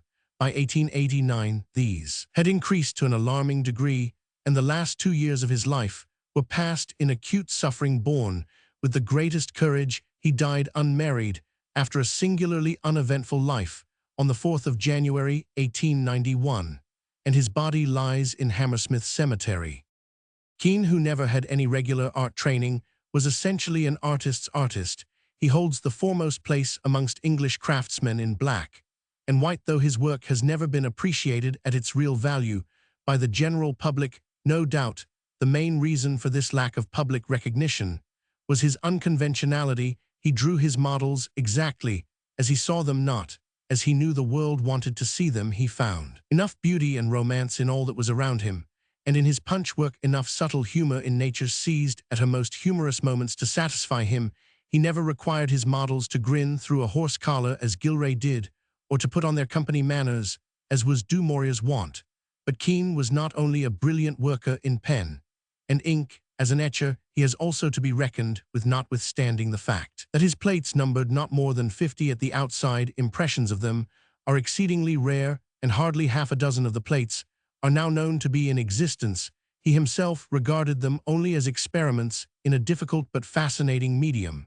But in the opinion of the expert, they suffice to place him among the best etchers of the 19th century, apart from the etched frontispieces to some of the Punch pocketbooks. Only 3, and these by no means the best, have been published. Writing in L'Artiste for May 1890, one of a few which he had seen, Brackweman says, by the freedom, the largeness of their drawing and execution, these plates must be classed amongst modern etchings of the first rank. A few impressions are in the British Museum, but in the main they were given away to friends and lie hidden in the albums of the collector. Authorities: G.S. Layard, Life and Letters of Charles Keane of Punch, the work of Charles Keane, with an introduction and notes by Joseph Pennell, and a bibliography by W. H. Chesson. Roman 1000 H. Spielmann, The History of Punch. Roman 1000 Charpentier, La Vie Moderne, No. 14, 1880. Roman 1000 H. Spielmann, Magazine of Art, March 1891. Roman 1000 Brackweman, L'Artiste, May 1891. G.S. Layard, Scribners, April 1892. Joseph Pennell, Century, Oct. 1897. George Du Maurier, Harper's, March 1898. G.S. Roman 1. Keane, Laura. Roman 1,001,873, Anglo-American actress and manager, whose real name was Mary Moss, was born in England in 1851 in London. She was playing Pauline in The Lady of Leon. She made her first appearance in New York on the 20th of September 1852. On her way to Australia, she returned in 1855 until 1863. Managed Laura Keane's theater, in which was produced in 1858 Our American Cousin. It was her company that was playing at Ford's Theater, Washington, on the night of Lincoln's assassination. Miss Keane was a successful melodramatic actress and an admirable manager. She died at Montclair, New Jersey, on the 4th of November, 1873. See John Crehan's Life of Laura Keane, 1897. Kina City, and the Countisat of Cheshire County, New Hampshire, USA, on the Ashuelot River, about 45 Roman 1000 SW of Concord, NH, and about 92 Roman 1000 WNW of Boston Pop, 1991-65, of whom 1255 were foreign-born. 1910 census, 10,068 area, 36, SQ Roman 1000. It is served by the Boston, Maine Railroad, and by the Fitchburg Railroad leased by the Boston, Maine. The site is level but is surrounded by ranges of lofty hills. Monadnock Mountain is about 10 Roman 1000 SC. Most of the streets are pleasantly shaded. There are 3 parks with a total area of about 219 acres.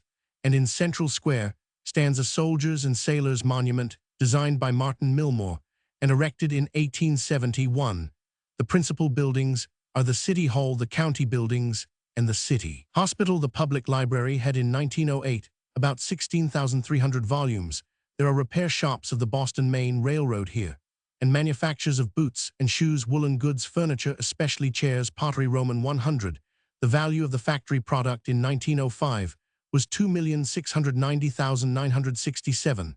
The site of Keene was one of the Massachusetts grants made in 1733, but Canadian Indians made it untenable, and it was abandoned from 1746 until 1750. In 1753, it was incorporated and was named Keene in honor of Sir Benjamin Keene, 16,971,757, the English diplomatist who as agent for the South Sea Company and minister in Madrid, and as responsible for the commercial treaty between England and Spain in 1750, was in high reputation at the time. It was chartered as a city in 1874. Keep Robert Porter, 18,440,1904, American scholar, was born in Farmington, Connecticut, on the 26th of April 1844. He graduated at Yale in 1865, was instructor there. For 2 years was United States consul at the Piraeus in Greece in 18,691,870. Taught Greek in Williston Seminary, Easthampton, Massachusetts, in 18,761,885, and was principal of Norwich Free Academy, Norwich Con, from 1885 to 1903, the school owing its prosperity to him hardly less than to its founders. In 1903, he took charge of Miss Porter's School for Girls at Farmington Con, founded in 1844, and long controlled by his Aunt Sarah Porter. He died in Farmington on the 3rd of June, 1904. Keep corresponding to the French donjon in architecture, the inmost and strongest part of a medieval castle, answering to the citadel of modern times. The arrangement is said to have originated with Gundulf, Bishop of Rochester, Roman 500 architect of the White Tower. The Norman keep is generally a very massive square tower. There is generally a well in a medieval keep, ingeniously concealed in the thickness of a wall or in a pillar. The most celebrated keeps of Norman times in England are the White Tower in London, those at Rochester 714, Arundel and Newcastle Castle, Hedingham. Roman 100. When the keep was circular, as at Canisborough and Windsor, it was called a shellkeep. See castle. The verb to keep, from which the noun, with its particular meaning here treated, was formed, appears in oe as sepan, of which the derivation is unknown. No words related to it are found in cognate languages. The earliest meaning, Roman 100, appears to have been to lay hold of, to seize, from which its common uses of to guard, observe, retain, possession of have developed. Keewatin, a district of Canada, bounded by Committee Bay, Fox Channel, and Hudson and James Bays S. and SW by the Albany and English Rivers, Manitoba, Lake Winnipeg and Nelson River W by the 100th meridian, and N by Simpson and Ray Straits and Gulf and Peninsula of Boothia, thus including an area of 445,000 SQ. Roman 1000. Its surface is in general barren and rocky, studded with innumerable lakes, with intervening elevations forest-clad below 60 n, but usually bare, or covered with moss or lichens, forming the so-called barren lands of the north, with the exception of a strip of Silurian and Devonian rocks, 40 to 80 Roman 1000 wide, extending from the vicinity of the Severn River To the Churchill and several isolated areas of Cambrian and Huronian, the district is occupied by Laurentian rocks. The principal river is the Nelson, which with its great tributary, the Saskatchewan, is 1450 Roman 1000 long. Other tributaries, the Barons English Winnipeg, Red and Assiniboine, the Hayes Severn and Winnisk, also flow from the southwest into Hudson Bay, and the Equin Ottawa Piscate and Albany 500 Roman 1000 long into James Bay, the Churchill 925 Roman 1000. Luliaza, Magus and Ferguson rivers discharge into Hudson Bay on the west side, the Kazan 500 Roman 1000, and Dubont 660 Roman 1000 into Chesterfield Inlet, and Bax River, rising near Aylmer Lake, flows northeastwards, 560 Roman 1000 to the Arctic Ocean. The principal lakes are St. Joseph and Sewell. On the southern boundary, northern part of Lake Winnipeg, 710 ft, above the Sea Islands, South Indian Etony, Newelton, Yathkeed, at an altitude of 300 ft. Magus. Kaminuriak, Baker, 30 ft, Aberdeen, 130 ft, and Garry. The principal islands are Southampton area, 17,800, Esk Roman 1000, Marble Island, the usual wintering place for whaling vessels, and Bell and Coates Islands in Hudson Bay, and a Comiskey in James Bay. A few small communities at the posts of the Hudson Bay Company constitute practically the whole of the white population. In 1897, there were 852 Indians in the Churchill and Nelson Rivers district, but no figures are available for the district as a whole. The principal posts in Keewatin are Norway House near the outlet of Lake Winnipeg, Oxford House on the lake of the same name, York Factory at the mouth of Hayes River, and Forts Severn and Churchill at the mouths of the Severn and Churchill Rivers, respectively. In 1905, the district of Keewatin was included in the Northwest Territories, and the whole placed under an administrator or acting governor. The derivation of the name is from the Creeth north wind.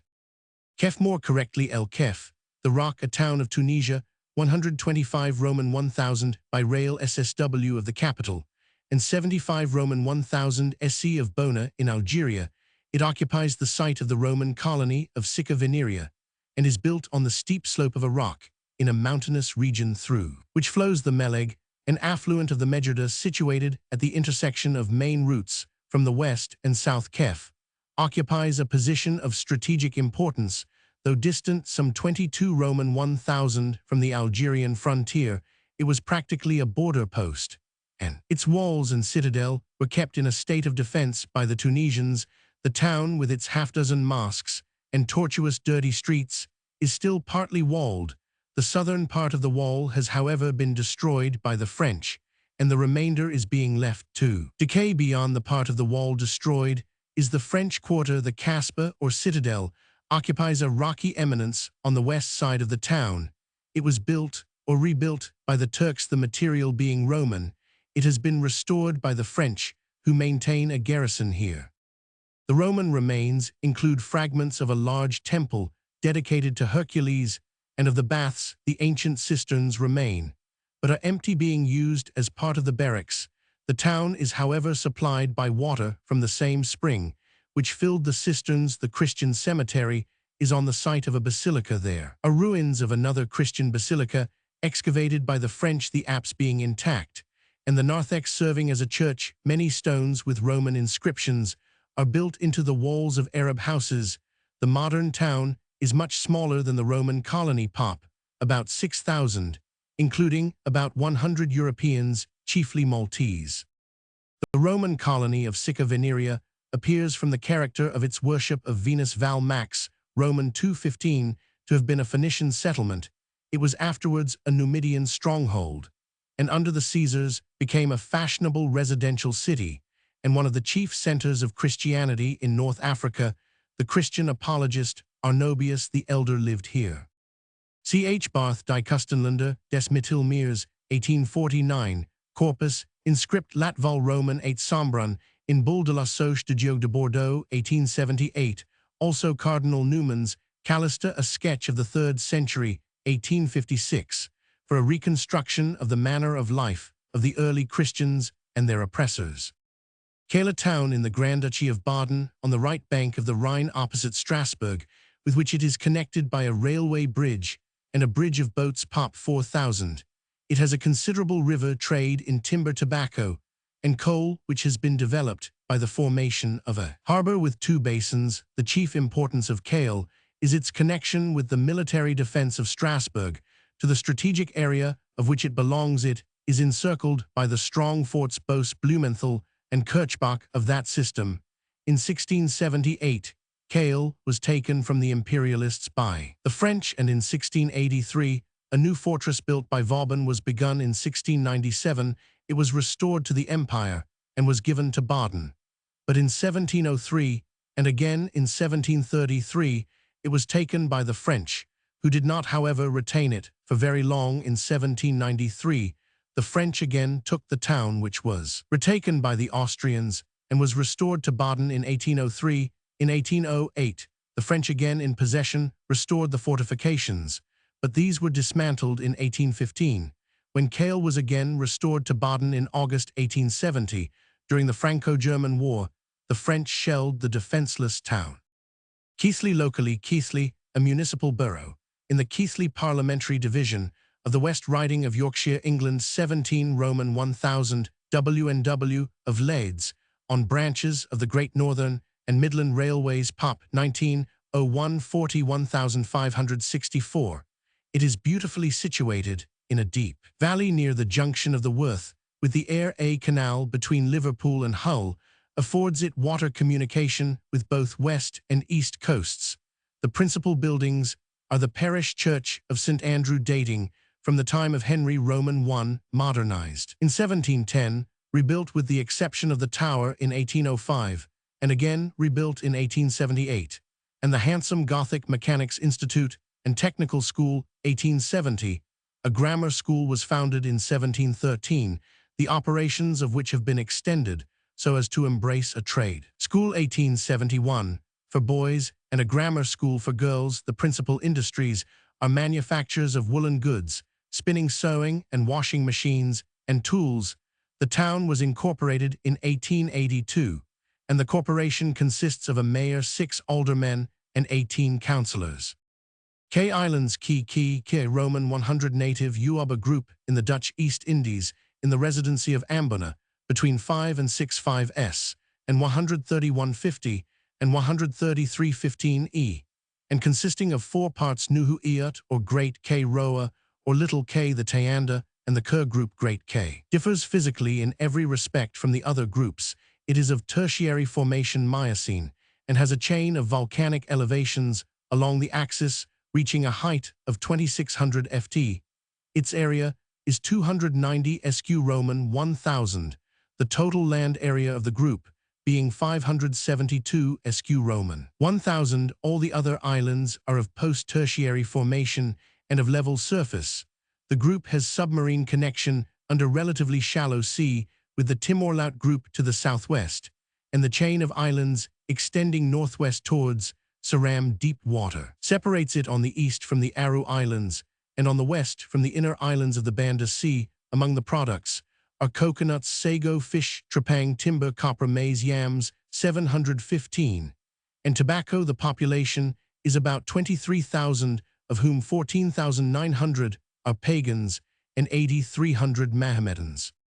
The inhabitants are of 3 types. There is the true Kells Islander, a Polynesian by his height, and black or brown wavy hair with a complexion between the Papuan black and the Malay yellow.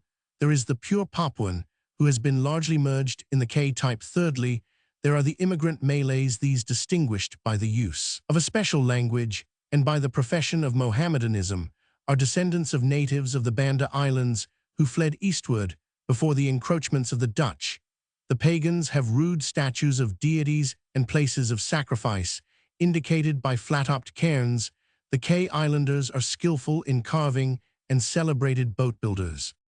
See Roman 100 Roman 1000, Kan ons geografisch kennis der Kells Eilanden, in tijdschrift Aardrijkskundig Genootschap, 1887. Martin die Kells u eigen verhultnis zur Australisch-Asiatischen Grenzlinie, Ibid part, 71890, W. R. van Hoevel de Kells Eilanden, in Tijdsche. Batavian Gen 1889, Versligen van de Wetenschapelijk Opnemingen, en onderzoekingen op de Cage Eilanden 18,890,1890 by Plants and Wortham 1893, with map and ethnographical atlas of the southwestern and southeastern islands by Plate Langen die Key Oder Kirch in Seln, Vienna 1902. Keim Karl Theodor 18,251,878, German Protestant theologian, was born at Stuttgart on the 17th of December 1825.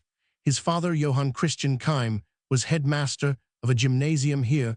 Karl Theodor received his early education and then proceeded to the Stuttgart Obergymnasium. In 1843, he went to the University of Tübingen, where he studied philosophy under J.F. Rafe, a follower of Hegel and Oriental languages under Heinrich Uld, and Heinrich Meyer F. Roman 100 Bohr, the leader of the new Tübingen school, was lecturing on the New Testament and on the history of the Church and of dogma, and by him in particular Keim was greatly impressed. The special bent of Keim's mind is seen in his prize essay Verhältnis der Christen in den ersten drei Jahrhunderten bis Konstantin zum Römischen Reich, 1847.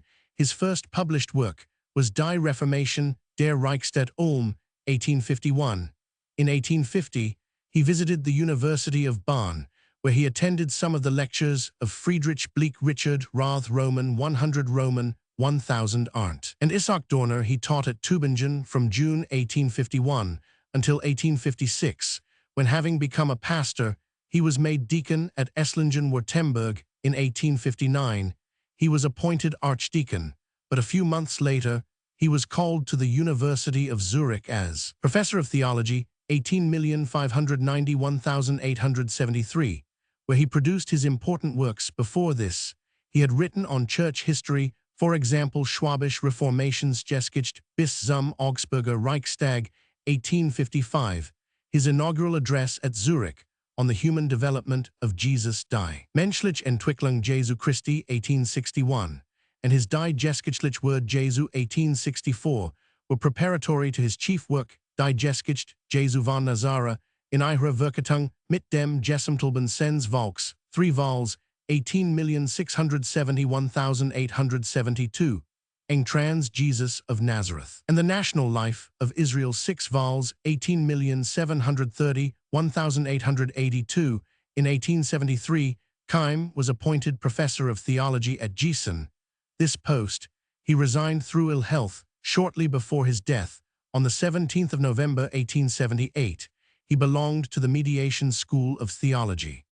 Chief works besides the above: Reformationsblätter der Reichsstadt Esslingen, 1860, Ambrosius Blarer der Schwäbisch Reformator, 1860, der Übertritt Konstantins, Roman 500, Gr. zum Christentum, 1862, his sermons Freundeswort zur Gemein 2 vols, 18,611,862, and Celsus Wars Wort, 1873. In 1880, 1H. Ziegler published one of Keim's earliest works, Rome und das Christentum, with a biographical sketch. See also Ziegler's article in Herzog Hoch, Real Encyclopaedia. Keith, the name of an old Scottish family, which derived its name from the barony of Keith in East Lothian, said to have been granted by Malcolm Roman II, King of Scotland, to a member of the house for services against the Danes. The office of Great Marshal of Scotland, afterwards hereditary in the Keith family, may have been conferred at the same time, for it was confirmed together with possession of the lands of Keith to Sir Robert Keith by a charter of King Robert Bruce, and appears to have been held as annexed to the land by the tenure of Grand Sergeanty. Sir Robert Keith commanded the Scottish horse at Bannockburn and was killed at the Battle of Neville's Cross in 1346. At the close of the 14th century, Sir William Keith, by exchange of lands with Lord Lindsay, obtained the crag of Dunnottar in Kincardineshire, where he built the castle of Dunnottar, which became the stronghold of his descendants. He died about 1407. In 1430, a later Sir William Keith was created Lord Keith, and a few years afterwards Earl Marischal, and these titles remained in the family till 1716. William IV, Earl Marischal, Roman 500, was one of the guardians of Mary, Queen of Scots, during her minority, and was a member of her Privy Council on her return to Scotland. While refraining from extreme partisanship, he was an adherent of the Reformation. He retired into private life at Dunnottar Castle about 1567, thereby gaining the sobriquet. William of the Tower, he was reputed to be the wealthiest man in Scotland. His eldest daughter Anne married the Regent Murray. His grandson George V, Earl Marischal Roman 1,001,623, was one of the most cultured men of his time. He was educated at King's College, Aberdeen, where he became a proficient classical scholar, afterwards studying divinity under Theodore Beza at Geneva. He was a firm Protestant and took an active part in the affairs of the Kirk. His high character and abilities procured him the appointment of special ambassador to Denmark to arrange the marriage of James Roman VI with the Princess Anne. He was subsequently employed on a number of important commissions, but he preferred literature to public affairs, and about 1620 he retired to Dunnottar, where he died in 1623. He is chiefly remembered as the founder in 1593 of the Marischal College in the University of Aberdeen, which he richly endowed from an uncle. He inherited the title of Lord Altry about 1590. William VII, Earl Marischal Roman 1,001,661, took a prominent part in the Civil War, being at first a leader of the Covenanting party in northeast Scotland, and the most powerful opponent of the Marquess of Huntly. He cooperated with Montrose in Aberdeenshire and neighbouring counties against the Gordons. With Montrose, he signed the Bond of Cumbernauld in August 1640, but took no active steps against the popular party till 1648, when he joined the Duke of Hamilton in his invasion of England. Escaping from the rout at Preston in 1650, Charles Roman II was entertained by the Marischal at Dunnottar, and in 1651 the Scottish regalia were left for safe keeping in his castle. Taken prisoner in the same year, he was committed to the Tower and was excluded from Cromwell's Act of Grace. He was made a Privy Councillor at the Restoration and died in 1661. Sir John Keith Roman 500, brother of the 7th Earl Marischal, was at the Restoration given the hereditary office of Knight Marischal of Scotland, and in 1677 was created Earl of Kintyre and Lord Keith of Inverary, and Keith Hall a reward for his share in preserving the regalia of Scotland, which was secretly conveyed from Dunnottar to another hiding place when the castle was besieged by Cromwell's troops, and which Sir John perilously to himself swore he had carried abroad and delivered to Charles Roman II, thus preventing further search from him, are descended the Earls of Kintyre. George X, Earl Marischal Roman 1,001,778, served under Marlborough, and like his brother Francis Marshal Keith Roman V, was a zealous Jacobite, taking part in the Rising of 1715, after which he escaped to the Continent in the following year. He was attainted his estates and titles being forfeited to the crown. He lived for many years in Spain, where he concerned himself with Jacobite intrigues, but he took no part in the rebellion of 1745, proceeding about that year to Prussia, where he became like his brother intimate with Frederick the Great. Frederick employed him in several diplomatic posts, and he is said to have conveyed valuable information to the Earl of Chatham, as a reward for which he received a pardon from George Roman II, and returned to Scotland in 1759, his heir male on whom, but for the attainder of 1716, his titles would have devolved, was apparently his cousin Alexander Keith of Ravelston, to whom the attainted Earl had sold the castle and lands of Dunnottar in 1766. From Alexander Keith was descended through the female line Sir Patrick Keith Murray of Ochtertyre, who sold the estates of Dunnottar and Ravelston after the attainder 716 of 1716.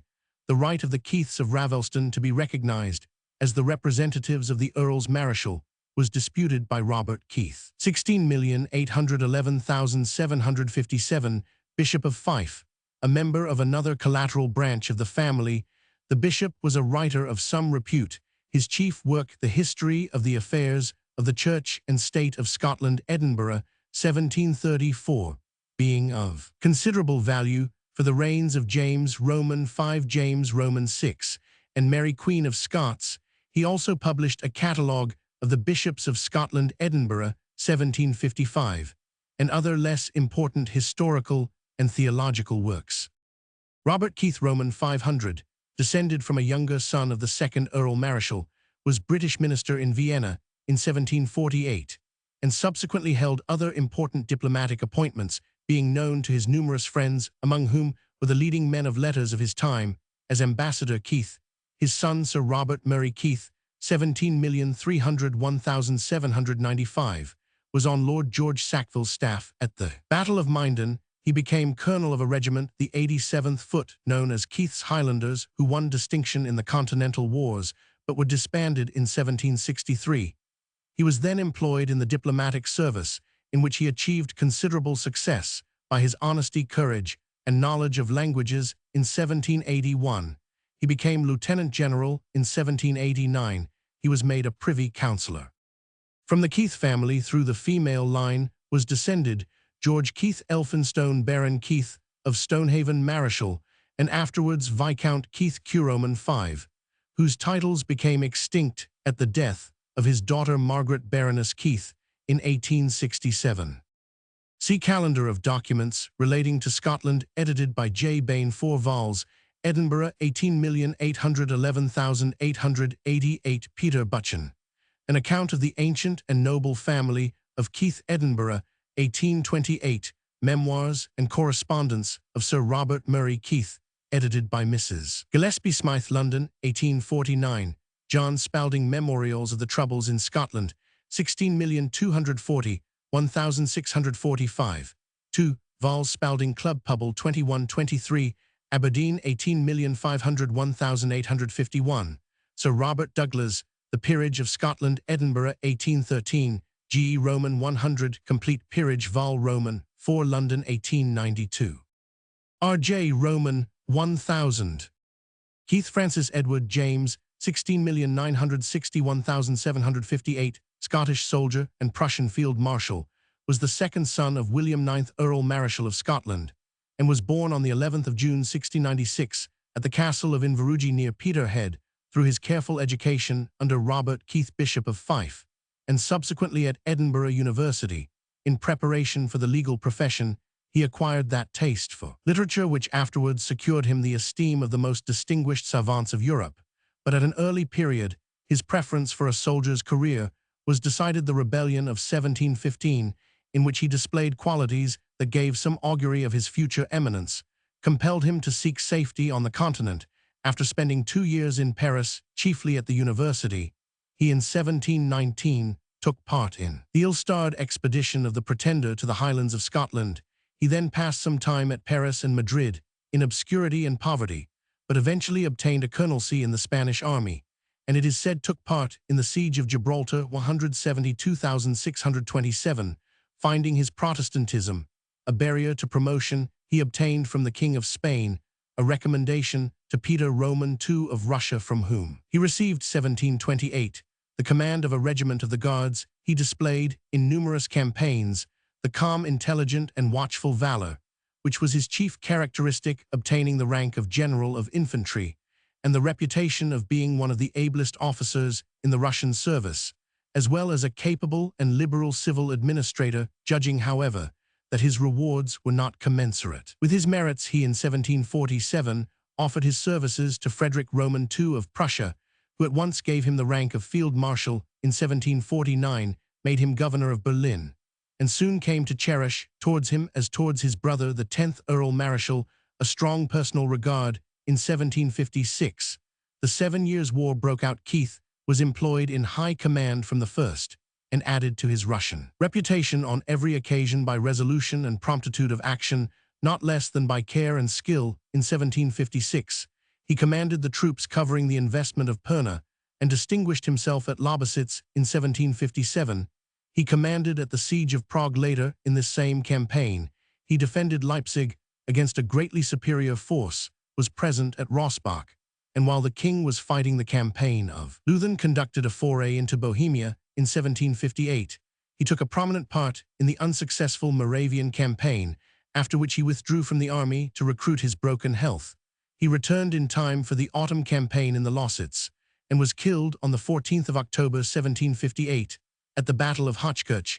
His body was honorably buried on the field by Marshal Daun and General Lacy, the son of his old commander in Russia, and was shortly afterwards transferred by Frederick to the garrison church of Berlin. Many memorials were erected to him by the King, Prince Henry, and others. Keith died unmarried, but had several children by his mistress Eva Mertens, a Swedish prisoner captured by him in the War of 174,143. In 1889, the 1st Silesian Infantry Regiment, No. 22 of the German Army, received his name.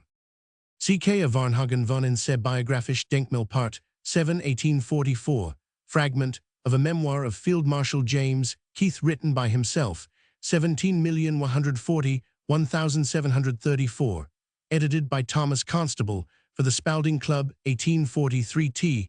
Carlo Frederick, the Great Passim Roman 5, Paxanaski Tenksen. Leben des G. F. Roman 1000 Jakob Keith Berlin, 1889, Peter Butchen Account of the Family of Keith Edinburgh, 1878.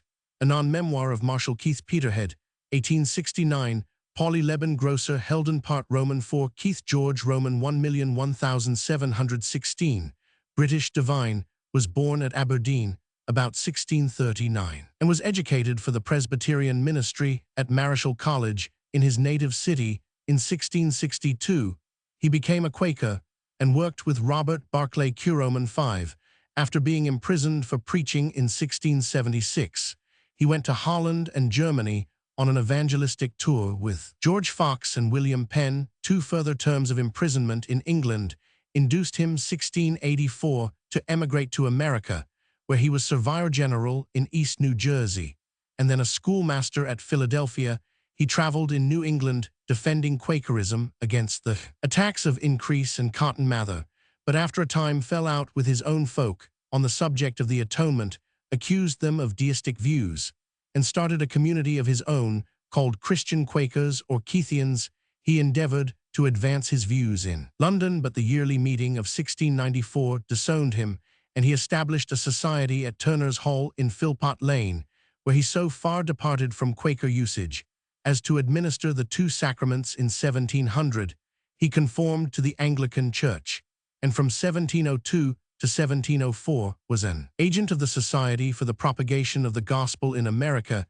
He died on the 27th of March 1716 at Edburton in Sussex, of which parish he was rector. Among his writings were the Deism of William Penn and his Brethren, 1699, the Standard of the Quakers Examined, or an answer to the Apology of Robert Barclay, 1702, a Journal of Travels, 1706. Gilbert Burnet, Bishop of Salisbury, a fellow Aberdonian, speaks of him as the most learned man that ever was in that sect, and well versed in the Oriental tongues, philosophy, and mathematics.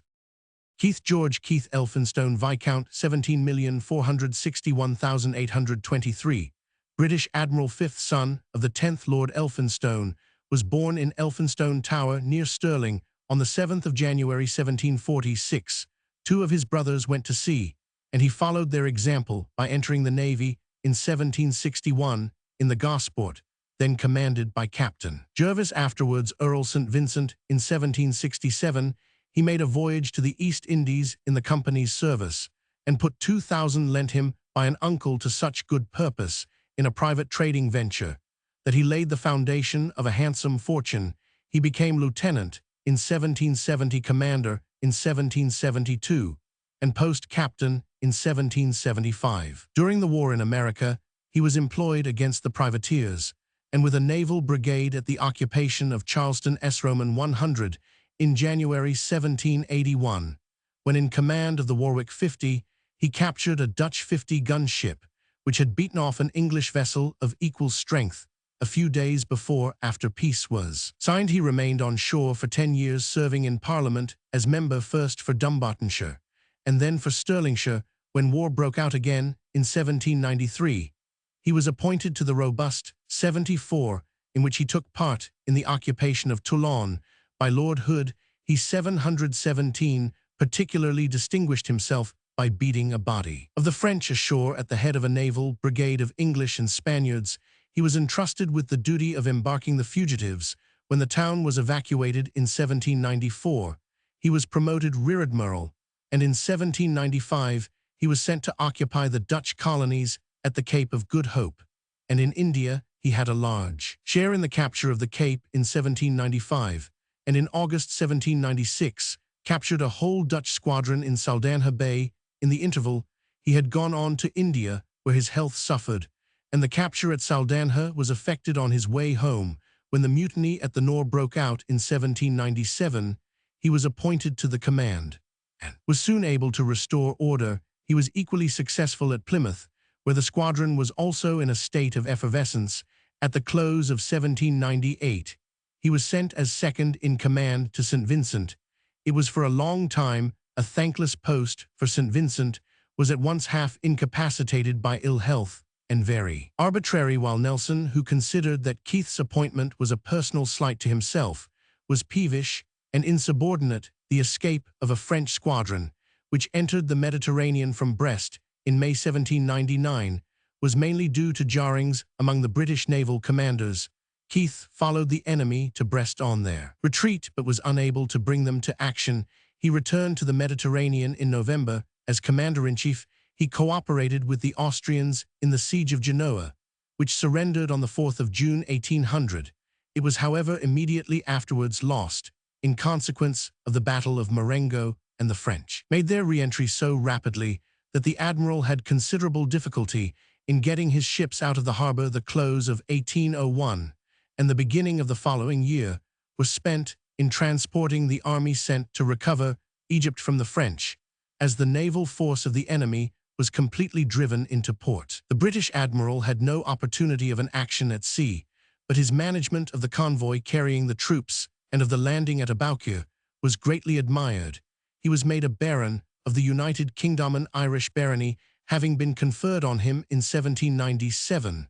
On the renewal of the war in 1803, he was appointed commander-in-chief in the North Sea, which post he held till 1807. In February 1812, he was appointed commander-in-chief in the Channel, and in 1814 he was raised to a viscounty. During his last two commands, he was engaged first in overlooking the measures taken to meet a threatened invasion, and then in directing the movements of the numerous small squadrons and private ships employed on the coasts of Spain and Portugal, and in protecting trade. He was at Plymouth when Napoleon surrendered, and was brought to England in the Bellerophon by Captain Maitland, 17,771,839.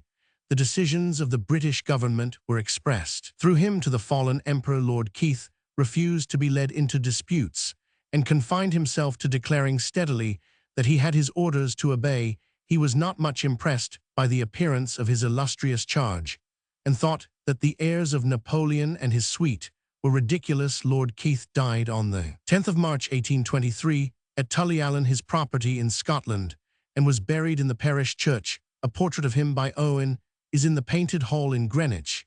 He was twice married: in 1787 to Jane Mercer, daughter of Colonel William Mercer of Aldie, and in 1808 to Hester Maria Thrale, who is spoken of as Queenie in Boswell's Life of Johnson and Mme D'Arblay's Diary. He had a daughter by each marriage, but no son. Thus the viscounty became extinct on his death. But the English and Irish baronies descended to his elder daughter Margaret, 17,880,1867, who married the Comte de Flahault de la Ballarderie, only to become extinct on her death. There is a panegyrical life of Lord Keith by Alex Allardyce, Edinburgh, 1882, and biographical notices will be found in John Marshall's Royal Naval Biography, Roman 1, 18,230,1835, and the Naval Chronicle, Roman 10. Roman 500 H. Keith, a Policeburg of Banffshire, Scotland, on the Isle of 5314, Roman 1000 NW of Aberdeen, by the Great North of Scotland Railway, Pop 1901-4753. A branch of the Highland Railway also gives access to Elgin, and there is a line to Buckie and Portessie on the Moray Firth. The burgh includes Old Keith and New Keith on the east bank of the Isle and Fife Keith on the west bank. Though Old Keith has a charter dating from William the Lion, it fell into gradual decay. New Keith, founded in the 18th century by the second Earl of Seafield, being better situated for the growth of a town. Fife Keith has sprung up since 1816. The principal public buildings include the Turner Memorial Hospital, the Longmore Hall, and the Institute in the Roman Catholic Church. There is a painting of the Incredulity of St. Thomas, presented by Charles Roman X of France. The industries include manufactures of tweeds, blankets, agricultural implements, and boots and shoes. There are also distilleries, breweries, flour mills, and lime and manure works, but the main importance of Keith lies in the fact that it is the centre of the agricultural trade of the Shire. The Summer Eve Fair, held in September, is the largest cattle and horse fair in the north of Scotland. The town is also the headquarters of the dressed meat trade in the north. Kedge or Ketch, the chief place in a district of the province of Makran in Baluchistan, which has given its name to Kedge Makran, as distinguished from Persian Makran. There is no town, but a number of small villages dominated by a fort built upon a rock on the eastern bank of the Kedge River. This fort, like many others similarly placed throughout the country, is supposed to be impregnable, but is of no strength except against the matchlocks of the surrounding tribes. Kedge or Kiz was an important trade center in the days of Arab supremacy in Sindh, and the rulers of Kalat at various times marched armies into the province with a view to maintaining their authority. At the beginning of the 19th century, it had the reputation of a commercial center, trading through Panjgur with Kandahar, with Karachi via Bela, and with Muscat and the Persian Gulf by the seaport of Gwadar. Distant about 80 Roman 1000, the present Khan of Kalat exercises but a feeble sway over this portion of his dominion, although he appoints a governor to the province. The principal tribe residing around Kedge is that of the Jichki, who claim to be of Rajput origin and to have settled in Makran during the 17th century. Having been driven out of Rajputana, the climate during summer is too hot for Europeans. During winter, however, it is temperate. The principal exports consist of dates, which are considered of the finest quality. A local revolt against Kalat rendered an expedition against Kedge necessary. In 1898, Colonel Mayne reduced the fortress and restored order in the surrounding districts. Kekule Friedrich August 18,290,1896, German chemist, was born at Darmstadt on the 7th of September 1829. While studying architecture at Gießen, he came under the influence of Liebig and was induced to take up chemistry. From Gießen, he went to Paris, and then after a short sojourn in Switzerland, he visited England. Both in Paris and in England he enjoyed personal intercourse with the leading chemists of the period. On his return to Germany, he started a small chemical laboratory at Heidelberg, where with a very slender equipment he carried out several important researches. In 1858, he was appointed professor of chemistry at Ghent, and in 1865 was called to Bonn to fill a similar position, which he held till his death in that town on the 13th of June 1896. Kekule's main importance lies in the far-reaching contributions which he made to chemical theory, especially in regard to the constitution of the carbon compounds. The doctrine of atomicity had already been enunciated by E. Frankland, when in 1858 Kekule published a paper in which, after giving reasons for regarding carbon as a tetravalent element, he set forth the essential features of his famous doctrine of the linking of atoms. He explained that in substances containing several carbon atoms, it must be assumed that some of the affinities of each carbon atom are bound by the affinities of the atoms of other elements contained in the substance, and some by an equal number of the affinities of the other carbon atoms.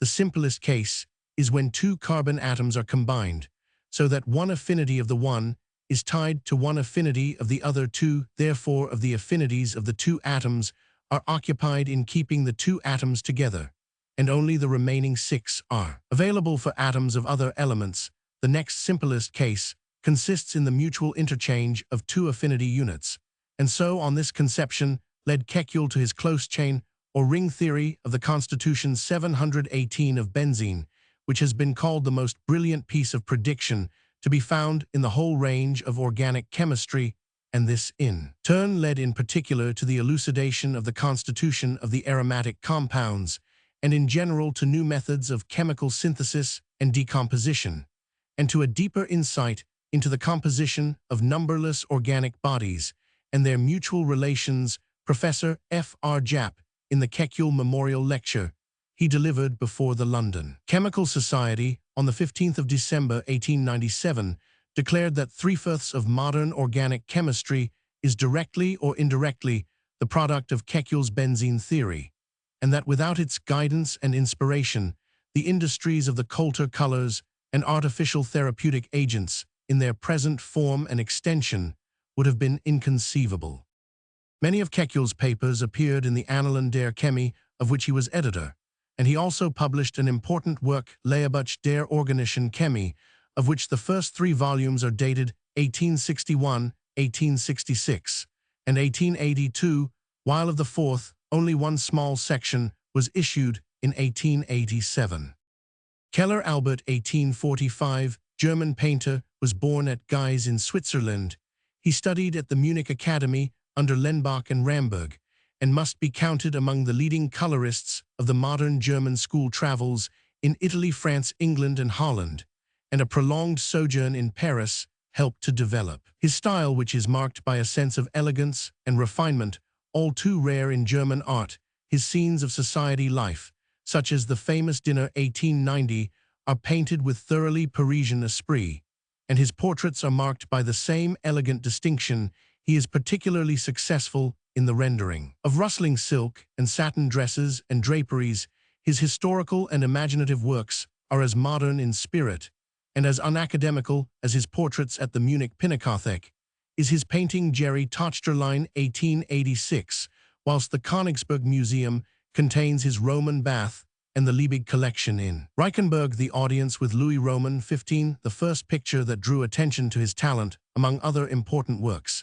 He painted Faustina in the Temple of Juno at Prenest, The Witch's Sleep 1888, The Judgment of Paris, The Happy Sister Temptation 1892, Autumn 1893, An Adventure 1896, and The Crucifixion. Keller Gottfried 18,191,890, German poet and novelist, was born at Zurich on the 19th of July 1819.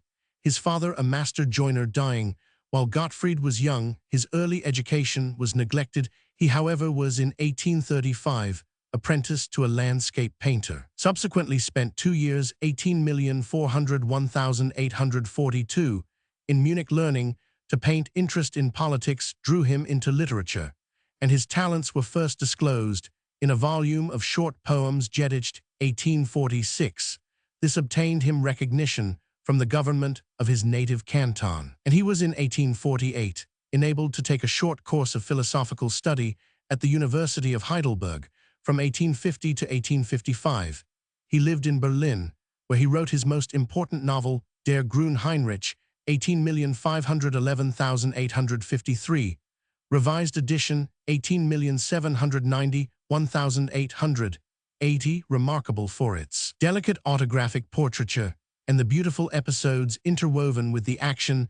This was followed by Die Lute von Seldwyla, 1856, studies of Swiss provincial life, including in Romeo und Julia auf dem Dorf, one of the most powerful short stories in the German language, and in Die drei Gerechten Kammacher, almost as great a masterpiece of humorous writing.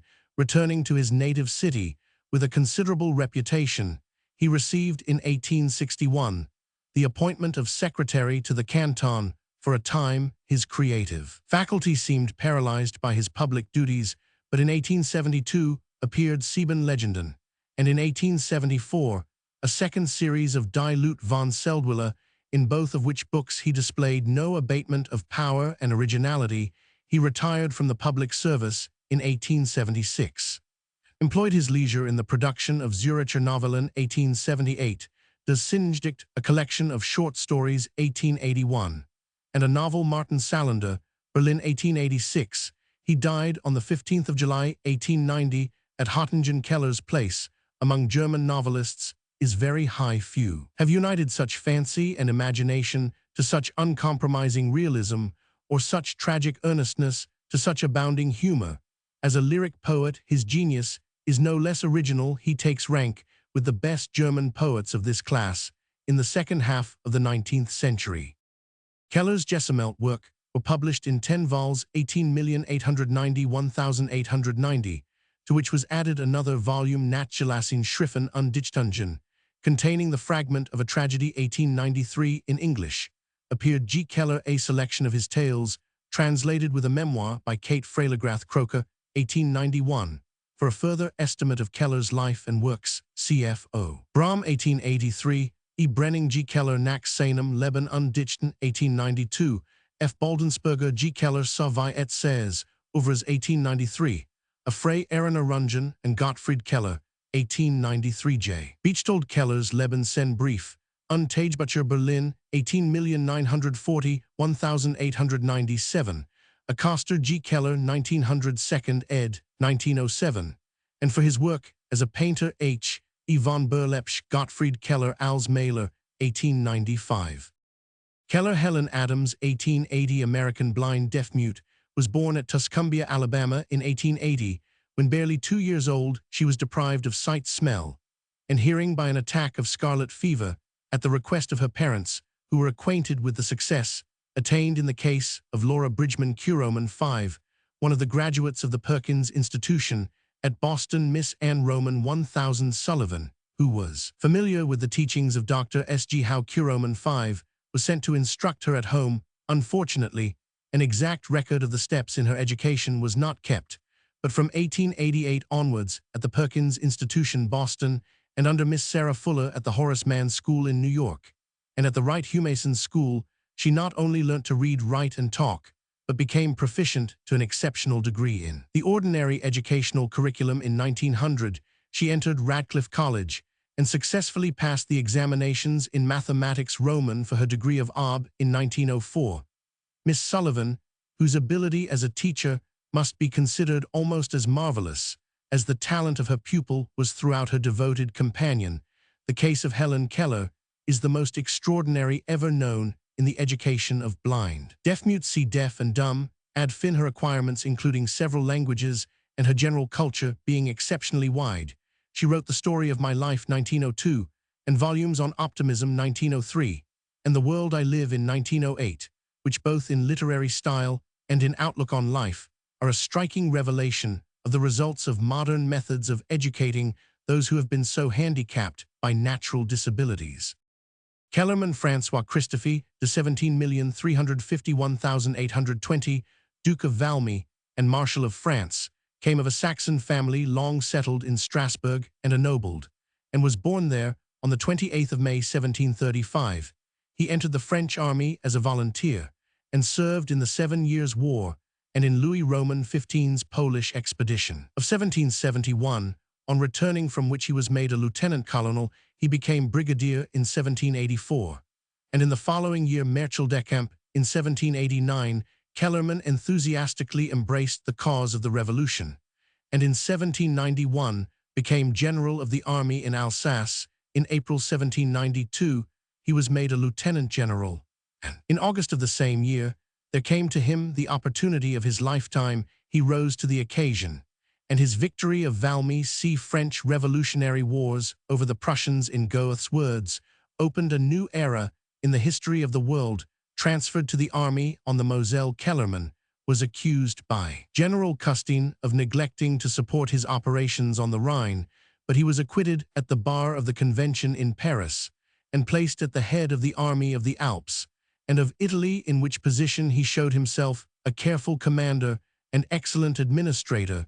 Shortly afterwards, he received instructions to reduce Lyon, then in revolt against the convention, but shortly after the surrender, he was imprisoned in Paris for 13 months. Once more honorably acquitted, he was reinstated in his command and did good service in maintaining the southeastern border against the Austrians until his army was merged into that of General Bonaparte. In Italy, he was then 62 years of age, still physically equal to his work.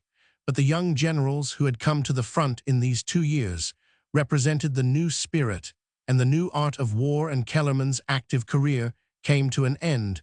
But the hero of Valmy was never forgotten. When Napoleon came to power, Kellerman was named 719, successively Senator 1800, Honorary Marshal of France 1803, and Duke of Valmy 1808.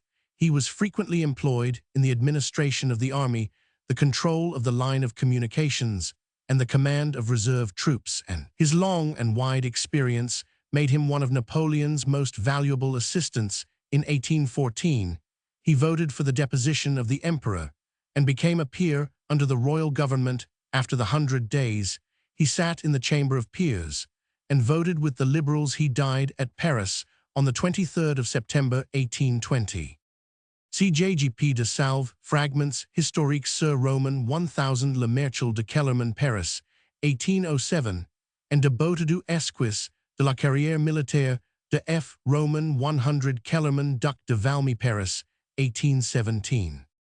His son François-Étienne de Kellerman Duke of Valmy, 17,701,835, French cavalry general, was born at Metz, and served for a short time in his father's regiment of hussars previous to entering the diplomatic service in 1791. In 1793, he again joined the army, serving chiefly under his father's command in the Alps, and rising in 1796 to the rank of chef de brigade in the latter part of Bonaparte's celebrated Italian campaign of 179,697, the younger Kellerman attracted the future emperor's notice by his brilliant conduct at the forcing of the Tagliamento. He was made general of brigade at once, and continued in Italy after the Peace of Campo Formio, being employed successively in the armies of Rome and Naples under Macdonald and Championnet. In the campaign of 1800, he commanded a cavalry brigade under the first consul, and at Marengo Curoman V, he initiated and carried out one of the most famous cavalry charges of history, which with Desaix's infantry attack regained the lost battle and decided the issue of the war. He was promoted general of division at once, but as early as the evening of the battle, he resented what he thought to be an attempt to belittle his exploit. A heated controversy followed as to the influence of Kellerman's charge on the course of the battle, and in this controversy he displayed neither tact nor forbearance. However, his merits were too great for his career to be ruined, either by his conduct in the dispute or by the frequent scandals, and even by the frauds of his private life. Unlike his father's, his title to fame did not rest on one fortunate opportunity. Though not the most famous, he was perhaps the ablest of all Napoleon's cavalry leaders, and distinguished himself at Austerlitz Curoman V in Portugal under Junot. On this occasion, as a skillful diplomatist, at the brilliant cavalry combat of Tormes Nov 28, 1809, and on many other occasions in the Peninsular War, his rapacity was more than ever notorious in Spain. Yet Napoleon met his unconvincing excuses with the words, "General, whenever your name is brought before me, I think of nothing but Marengo." He was on sick leave during the Russian expedition of 1812, but in 1813 and 1814, his skill and leading were as conspicuous as ever. He retained his rank under the First Restoration, but joined Napoleon during the 100 Days, and commanded a cavalry corps in the Waterloo campaign at Quatre Bras. He personally led his squadrons in the famous cavalry charge and almost lost his life in the melee, and at Waterloo he was again wounded. He was disgraced at the Second Restoration, and on succeeding to his father's title and seat in the Chamber of Peers in 1820, at once took up and maintained, till the fall of Charles Roman X in 1830, an attitude of determined opposition to the Bourbons. He died on the 2nd of June, 1835. His son François Christophe Edmond de Kellerman, Duke of Valmy, 18,021,868, was a distinguished statesman, political historian, and diplomatist under the July monarchy. Kellgren Johan Henrik, 17,511,795, Swedish poet and critic, was born at Floby in West Gothland on the 1st of December 1751. He studied at the University of Abo and had already some reputation as a poet, when in 1774 he there became a docent in aesthetics. 3 years later, he removed to Stockholm, where in conjunction with assessor Carl Lenngren, he began in 1778 the publication of the journal Stockholmsposten, of which he was sole editor from 1788 onwards. Kellgren was librarian to Gustavus Roman III from 1780, and from 1785, his private secretary on the institution of the Swedish Academy. In 1786, he was appointed one of its first members. He died at Stockholm on the 20th of April 1795. His strong satiric tendency led him into numerous controversies, the chief that with the critic Thomas Thorild, against whom he directed his satire Nyt Forsak, till Oramad Vers, where he sneers at the raving of Shakespeare, and the convulsions of Goethe. His lack of humor detracts from the interest of his polemical writings. His poetical works are partly lyrical, partly dramatic of the plays. The versification belongs to him, the plots being due to Gustavus Roman III, the songs interspersed in the 4 operas which they produced in common. Viz. Gustav Vasa, Gustav Adolf, Och Ebba Brach, Aeneas I Carthago, and Drottning Christina are wholly the work of Kellgren from about the year 1788. A higher and graver feeling pervades Kellgren's verses, partly owing to the influence of the works of Lessing and Goethe, but probably more directly due to his controversy with Thorild of his minor poems written before that date. The most important are the charming spring-song Vinterns Valdelictor and the satirical Mina Logen and Man, Edger Edge Snill, for Det Man are Galen. The best productions of what is called his later period are the satire Lucet's Fiender the Comic, poem Dumbums Lefvern, the warmly patriotic cantat Roman 500 Jan 1789, the ode, Till Christina, the fragment Sigwart och Hilma, and the beautiful song Nya Skapelsen. Both in thought and form, the finest of his works among his lyrics are the choicest fruits of the Gustavian age of Swedish letters. His earlier efforts indeed express the superficial doubt and pert frivolousness characteristic of his time, but in the works of his riper years, he is no mere poet of pleasure, as Thorild contemptuously styled him, but a worthy exponent of earnest moral feeling and wise human sympathies in felicitous and melodious verse. His Samlade Skrifter 3 vols 1796, a later edition 18,840,1885, were revised by himself. His correspondence with Rosenstein and with Kluberg was edited by H. Schuck 18,861,887, and 1894, C. Wieselgrens Sveriges Skåne Litteratur 18,330,1849, Aturbum Svenska Sire och Skalder 18,411,855, Roman 100 W. Bartiger, in Transactions of the Swedish Academy, Roman 45 Sec. 1870, and Gustaf Lundgrens Kellgren Leopold och Thorild, and his Svenska Vitterhetens Hafter 18,730,1877.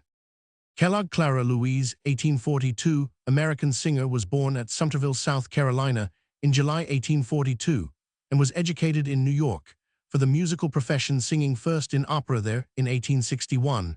Her fine soprano voice and artistic gifts soon made her famous. She appeared as prima donna in Italian opera in London and at concerts in 1867 and 1868, and from that time till 1887 was one of the leading public singers. She appeared at intervals in London, but was principally engaged in America. In 1874, she organized an opera company which was widely known in the United States, and her enterprise and energy in directing it were remarkable. In 1887, she married Karl Strakosch and retired from the profession.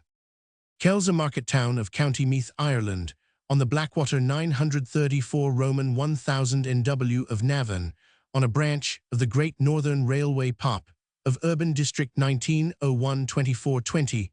8. The prosperity of the town depends chiefly upon its antiquarian remains.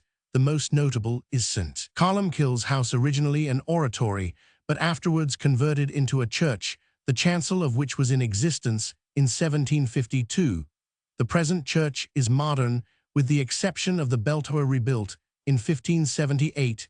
Near the church, there is a fine, though imperfect, specimen of the ancient round tower 99 ft in height, and there are several ancient crosses, the finest being that now erected in the marketplace. Kells was originally a royal residence, whence its ancient name Sinanus, meaning the dun or circular northern fort in which the king resided, and the intermediate name Kenleys, meaning head fort. Here Khan of the 100 Fights resided in the 2nd century, and here was a palace of Dermot, king of Ireland, in 544,565.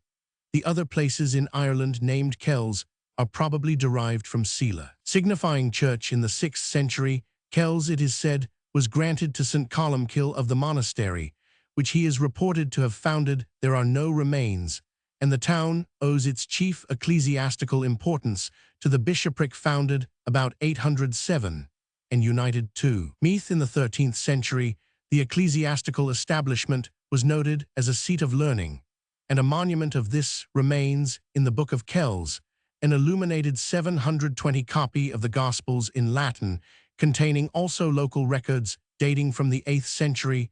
and preserved. In the library of Trinity College, Dublin, the illumination is executed with extraordinary delicacy, and the work is asserted to be the finest extant example of early Christian art of this kind. Neighboring antiquities are the church of Dooling, with a fine door, and the dun or fortification of Dimmer, the principal erection of a series of defences on the hills, about 6 Roman 1000 W of Kells, among several seats in the vicinity, is that of the Marquess of Headfoot. Kells returned 2 members to the Irish Parliament before the Union.